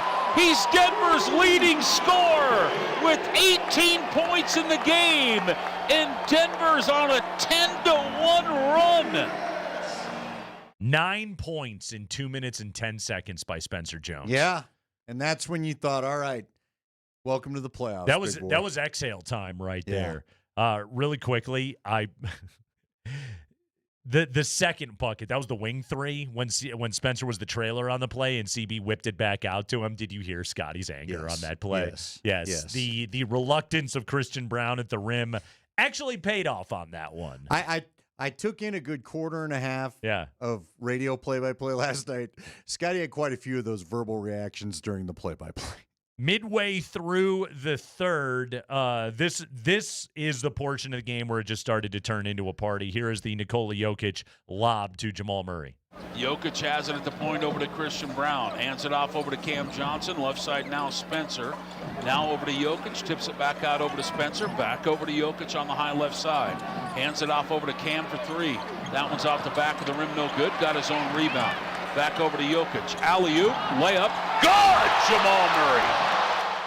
Amazing what happens when you have success on the offensive glass because you force Minnesota to scramble defensively. Bones Highland peeked at Joker. Jamal cut back door. Great lob, catches, reverse. Again, glorious. And to me, that's the kind of play where it's like, okay, there's Nikola redoing the calculations without Aaron Gordon on the floor. How do we get buckets? He and Jamal solved a problem right there. But again, it's all born out of getting an actual offensive rebound. Yeah, and again, you said you look at the numbers overall. The rebounding isn't where you're going to need it to be come Thursday night. But like you said, if you hit more shots, right? Yep. Then it doesn't matter. All right, let's get a couple of dunks. Spring. In the front court, McDaniels driving a dish on the right side to Highland for three. Jumper's no good. Rebound down to Cam Johnson. In the front court, it's Spencer. Dunk right-handed tomahawk! Oh, Spencer Jones! Welcome to the 2026 playoffs, bro! Top of the key over to Jokic. Jokic guarded by Julius Randle.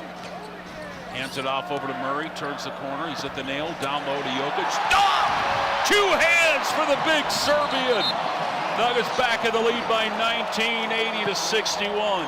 Yeah, that was against the smaller lineup. Rudy wasn't on the floor. Murray gets the step on Io. Jokic rolls. Randall just gets lost and nobody there to contest Joker. Boom, 19-point lead for the Nuggets. All right, this next play that I want to highlight right here. You guys all remember this. This was late third quarter. This was a Jamal Murray and one. This was a small film in and of itself. We're gonna.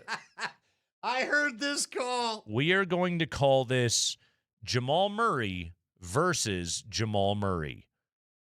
He himself was his greatest enemy on this play. Roll it, Spring. Rebound, loose ball deflected, comes down to Murray. Then he lost it over to Dosunu. Then he gets it back. He's down the lane. Layup is on the way, no good. Got his own board. Wants to go back up. Now he's mad. Jumper, got it, the foul. Get down on it. Get down on it.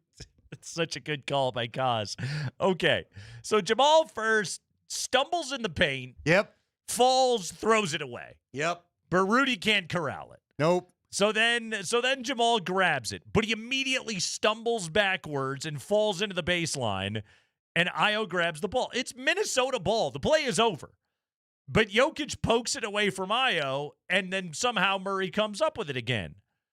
Now Jamal turns and goes up for a contested layup and just misses the rim altogether, but gets his own rebound. We should also note this is all going on as there are only 5 players on that side of half court. Everybody else is gone. They left thinking the ball was heading that way.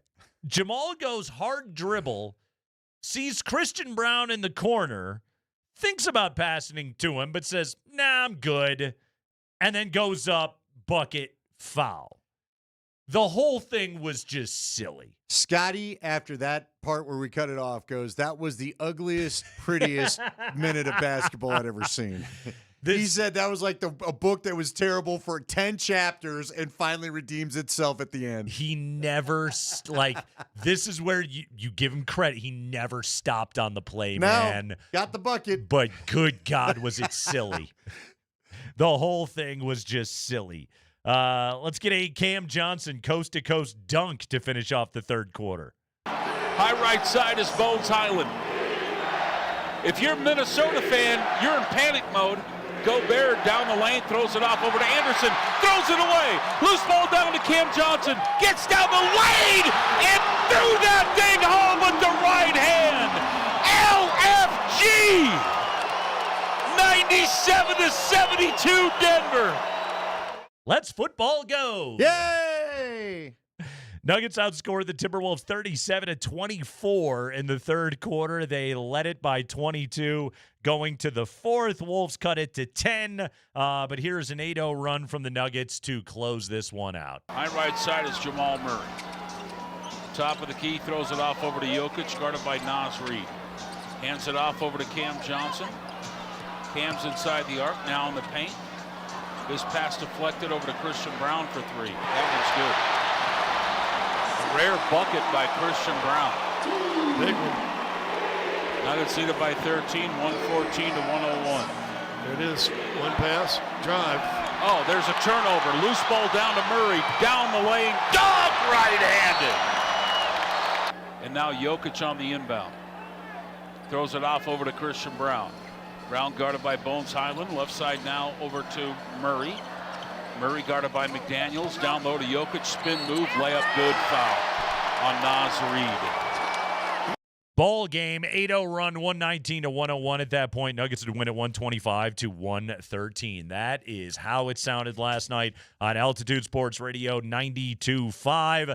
Nuggets creaked open the door ever so slightly in the fourth quarter and then slammed it shut. Those are your prime cuts brought to you by the Colorado Beef Council. Beef, it is what is for dinner.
I thought it was a good 3.5 quarters. I thought the end of the fourth was sloppy. But there's a lot of things to look at, and say, hey, we improved on this. And I said this in the losses, and I guess it just, when you lose, nobody listens. But there are positives and losses, and you can find things to build on, and we did.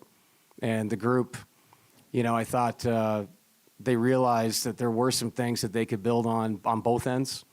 And tonight was just a little bit better than it's been. And these series, they're long, man. And Game 6 will be its own story. So we'll look at the things that we didn't do well. And I think there's some things they'll see that some of those kids they played off their bench played well. And so you might see more of them. So we have to prepare for what could happen. And then we got to prepare for what we know we can control. Yeah, I think Chris Finch did find a couple of things off his bench, and Adelman is smart enough to know, yes, those guys will play better in their own building. I did think Jalen Clark gave them something in a few minutes. I thought Terrence Shannon played really well last night. Yeah, Scotty and Kaz were talking about how Shannon looks like a bit of a scorer, so He's you a may good want to player. keep an eye on him. No, he is a good player. He made a big impact on that team early on in the season and then ran into injury issues. I'm partial to him because he's an Illinois guy, but he's a good player. Yeah, but you can't let him be the next bench player that comes and burns you. Right, exactly. Especially in Game 6, or you're going home. Yeah, but Shannon can flat out get buckets. So he could be a problem for you going back into Minnesota. It's a short rotation, but I mentioned it earlier in the show, Andy. The Timberwolves, they have not had a very extended rotation most of this season because they've generally been pretty healthy. Like they have nagging stuff, like Randall's got a knee and Nas has the shoulder and Ant had the knee and now Ant is out. They've had nagging stuff, but they're starting five. I believe that 5-man lineup played more minutes than any other in the NBA this season. So a lot of these guys are untested. Nicola said in the cut that we played during the high five, he thinks Ant will play next game. Do you buy that? I don't see a world in how he could play. I don't think Ant plays, but that is how Joker's got to approach it. Sure. Yeah, because we have to worry about him. Right, exactly. We can't have any surprises.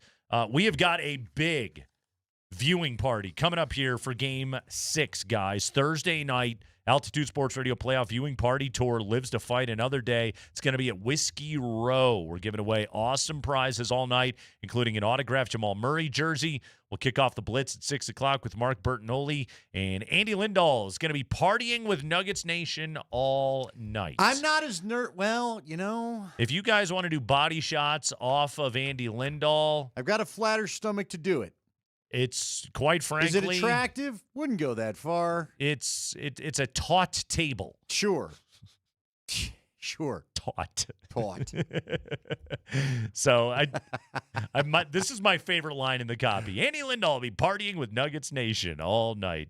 Do keg stands with Andy. Join us at Whiskey Row on Thursday. Powered by Surfside. 100 calories, no bubbles. It's sunshine in a can. Do we do whiskey mules? That's what we'll have to find out.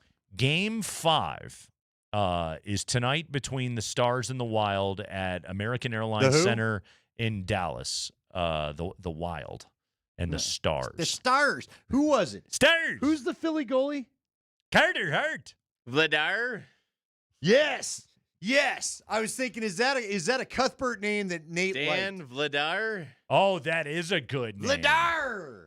That is good. I forgot Carter Hart's on Vegas now. Carter Hart. But he's having a good playoffs. Yeah.